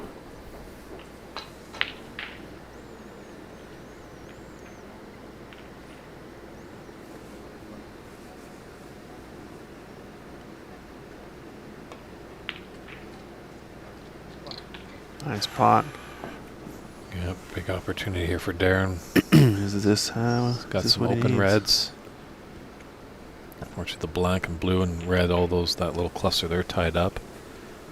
But no problem with taking pinks with these reds. Nice thing is that if you end up on the right half of the table, low on the blue, it's a natural breakout. Ooh, came a little far on that stun shot. Still okay.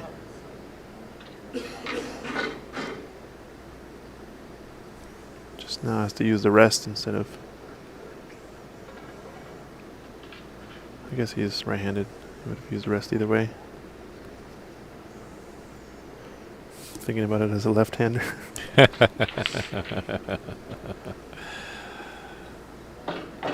That's got to slow down a little bit. Oh, that's coming out. Not good for Darren.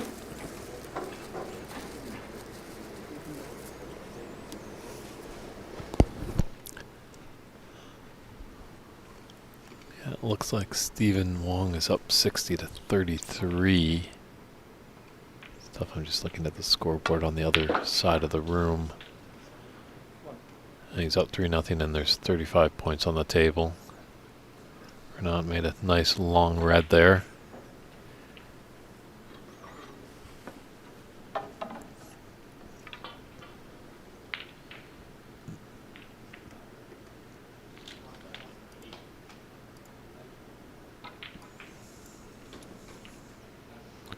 Hey, thanks for tuning in, Anthony Davis. Hope you're having fun down in Jamaica.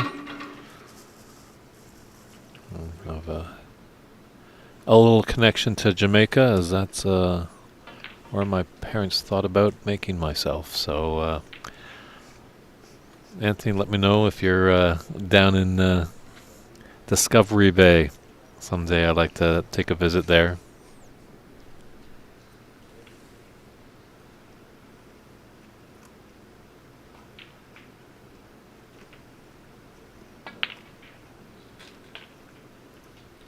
I tell you what, Renat is discovering something here.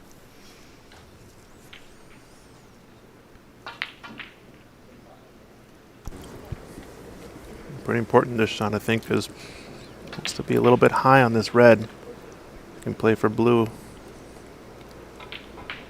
if you wanted to get the full clearance, but it's going to opt to take the yellow, or sorry, the pink. Stun up by the pink into the right corner pocket. Nice shot. I think we're probably going to see a safety on this last red. Or does he go for the breakout here? He does have the angle. Just slightly. You can also screw the left cushion, try to open up this red again and behind it. And he's going to take this one next. Judged nicely. Almost overran position. I think he's okay.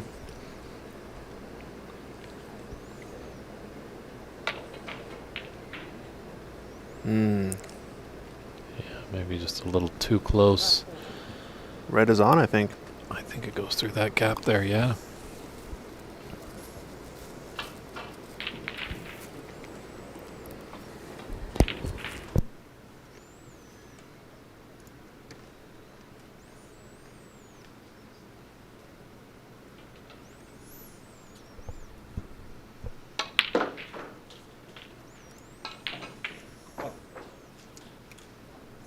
Red did go.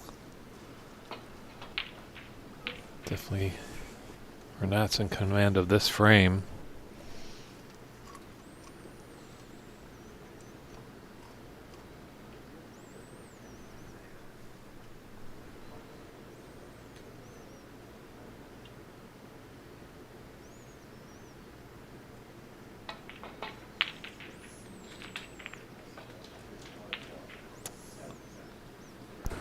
Disturb them a little bit, but he might be touching ball here. I think it's close. Not quite.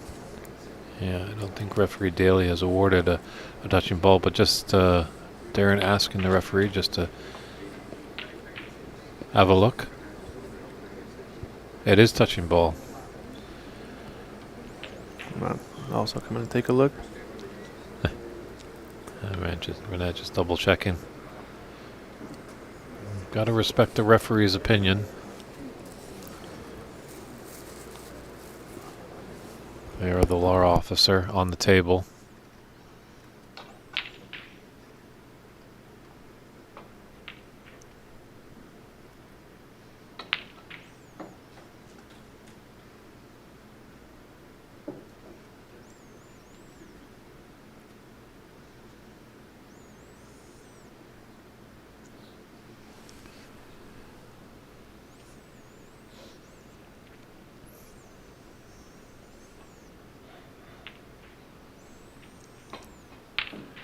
I'm just wondering if he should go up into bulk, come off the top cushion, be behind the blue.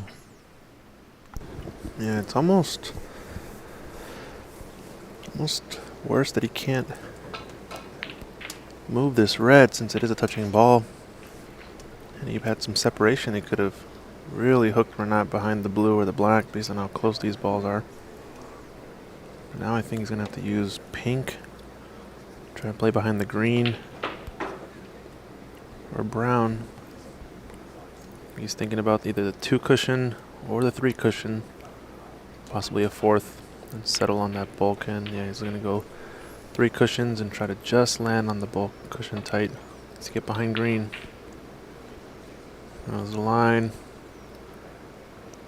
There's the pace. And the length. It's okay. I think it's an edge, but Yeah. Probably a rail first. Mm-hmm.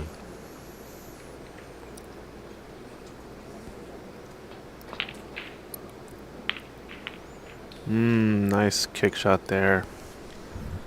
Always a chance to snooker on the black there. Yep, came off the cushion nicely. Well done.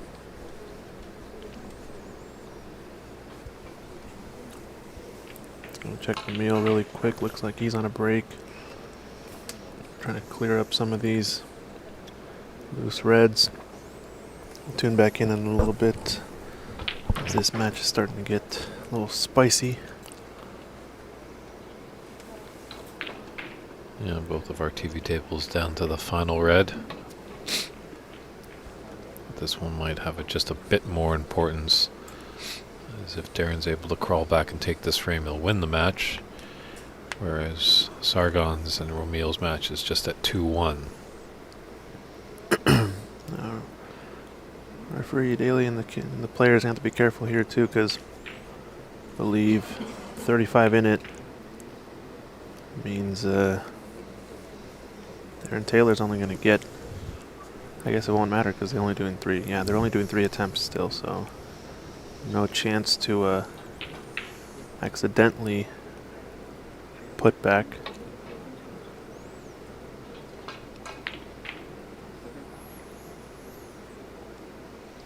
Free ball situation. Seems like it has been awarded Imagine. by referee Daly. I think we got to think about is, I think he's going to leave you better pot on if he bumps the red off of 1 cushion. I think you can put him in a worse spot off of this position.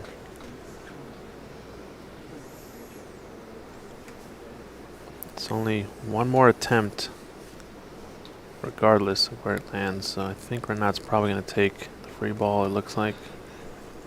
Well, It's going to put him back in from there. I think that's the right choice.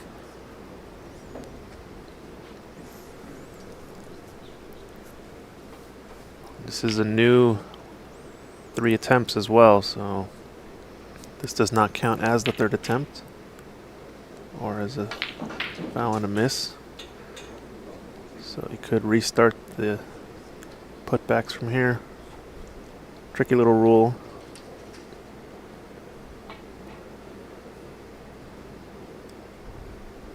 Oh, just came short. He's going to leave another free ball maybe. Nope, not quite. Oh, yeah. Drama. Definitely. Sargon over here. Oof. Managed to pot the black. He's getting a close one. So I think Darren will just make the fine adjustments as he just missed. So now, with the points available, 35 in it, 35 to tie. This is the last chance for a putback. No more putbacks allowed, since now snookers are required. That might be a free ball, possibly. No, it looks like he can get by it. Yeah, just managed to cannon it enough, so 1 snooker required to tie for Darren. I think he rips this down the line. Oof, he wanted it. It's close. Surprising amount of cue ball movement too off of that shot.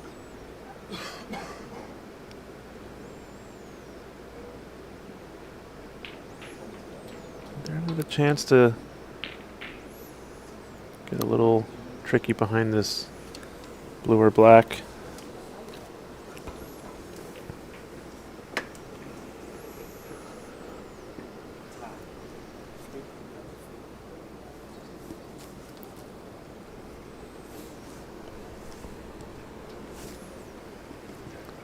Might be a black ball respot on the Battle of the Wongs between Kevin and Steven.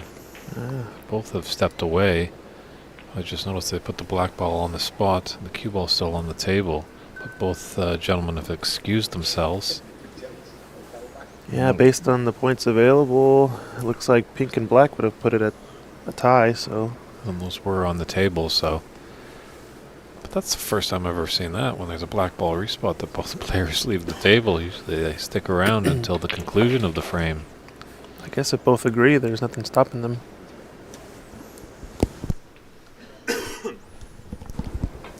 Smart here for Darren to take the red-black and at least get his max points while it's available. And then play for snookers. Still needs 1 snooker to tie, plus all remaining points.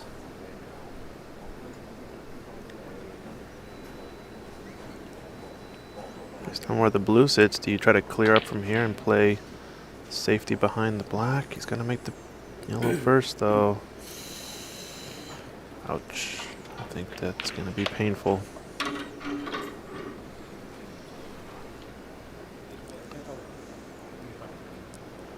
And that's a concession there. So Renat crawling his way back. Was trailing 3-0. Now is within a frame of pushing us to a decider in this TV match. Jump back over here to our match between Sargon and Romil. Romil had in this frame 48-36. 12 points in it. I think this is now 14 with 25 on. Green is there. Good opportunity for Emil to take a commanding 3-1 lead. I think that was off of a miss from Sargon. Seemed to have control of the table at the time, but just missed a thin shot. Ooh, needed a little bit more right-hand side.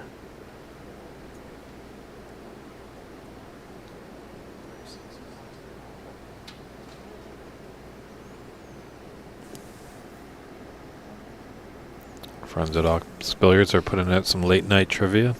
As Ahmad Ali has won this championship a record 6 times, but how many times has he been in the finals? That's a good question. I think we got to start having USSA trivia questions for next year's event. if someone wants to help us out, we can try to have some queued up for tomorrow. I think Ray Fung would have a lot of good questions to pose for the audience.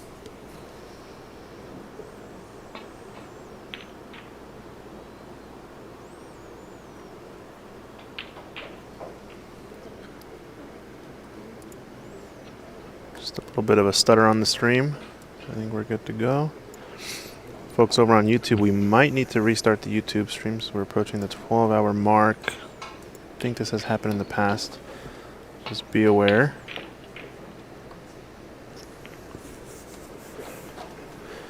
Five-minute warning. Oh, we got the answer. Raymond Fung says Ahmed Ali has been in the championship finals 9 times, it looks like. Well, we have Ray's answer. That's true. Is it the correct answer? No disrespect, Ray, but I would trust it. I think the trivia master on this question is our friends at Ox Billiards. So I don't know. I think that when it comes to the USSA, Ray Fung knows what he's talking about. So Sargon needs all the colors. Ooh, he lost 2 to Sargon, it seems. Wow. I would assume that's because you were probably there, weren't you, Ray?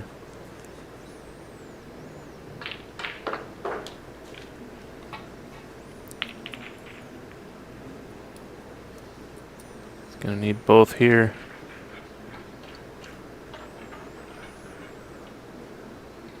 Oh, and he lost 1 to you as well. Interesting.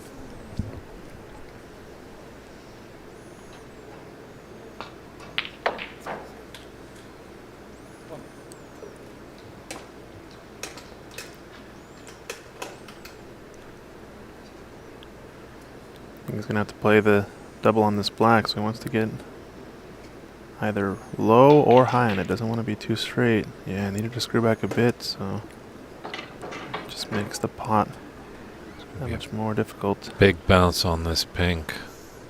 Not looking good there for Sargon. Wants that next. He wants that back for sure.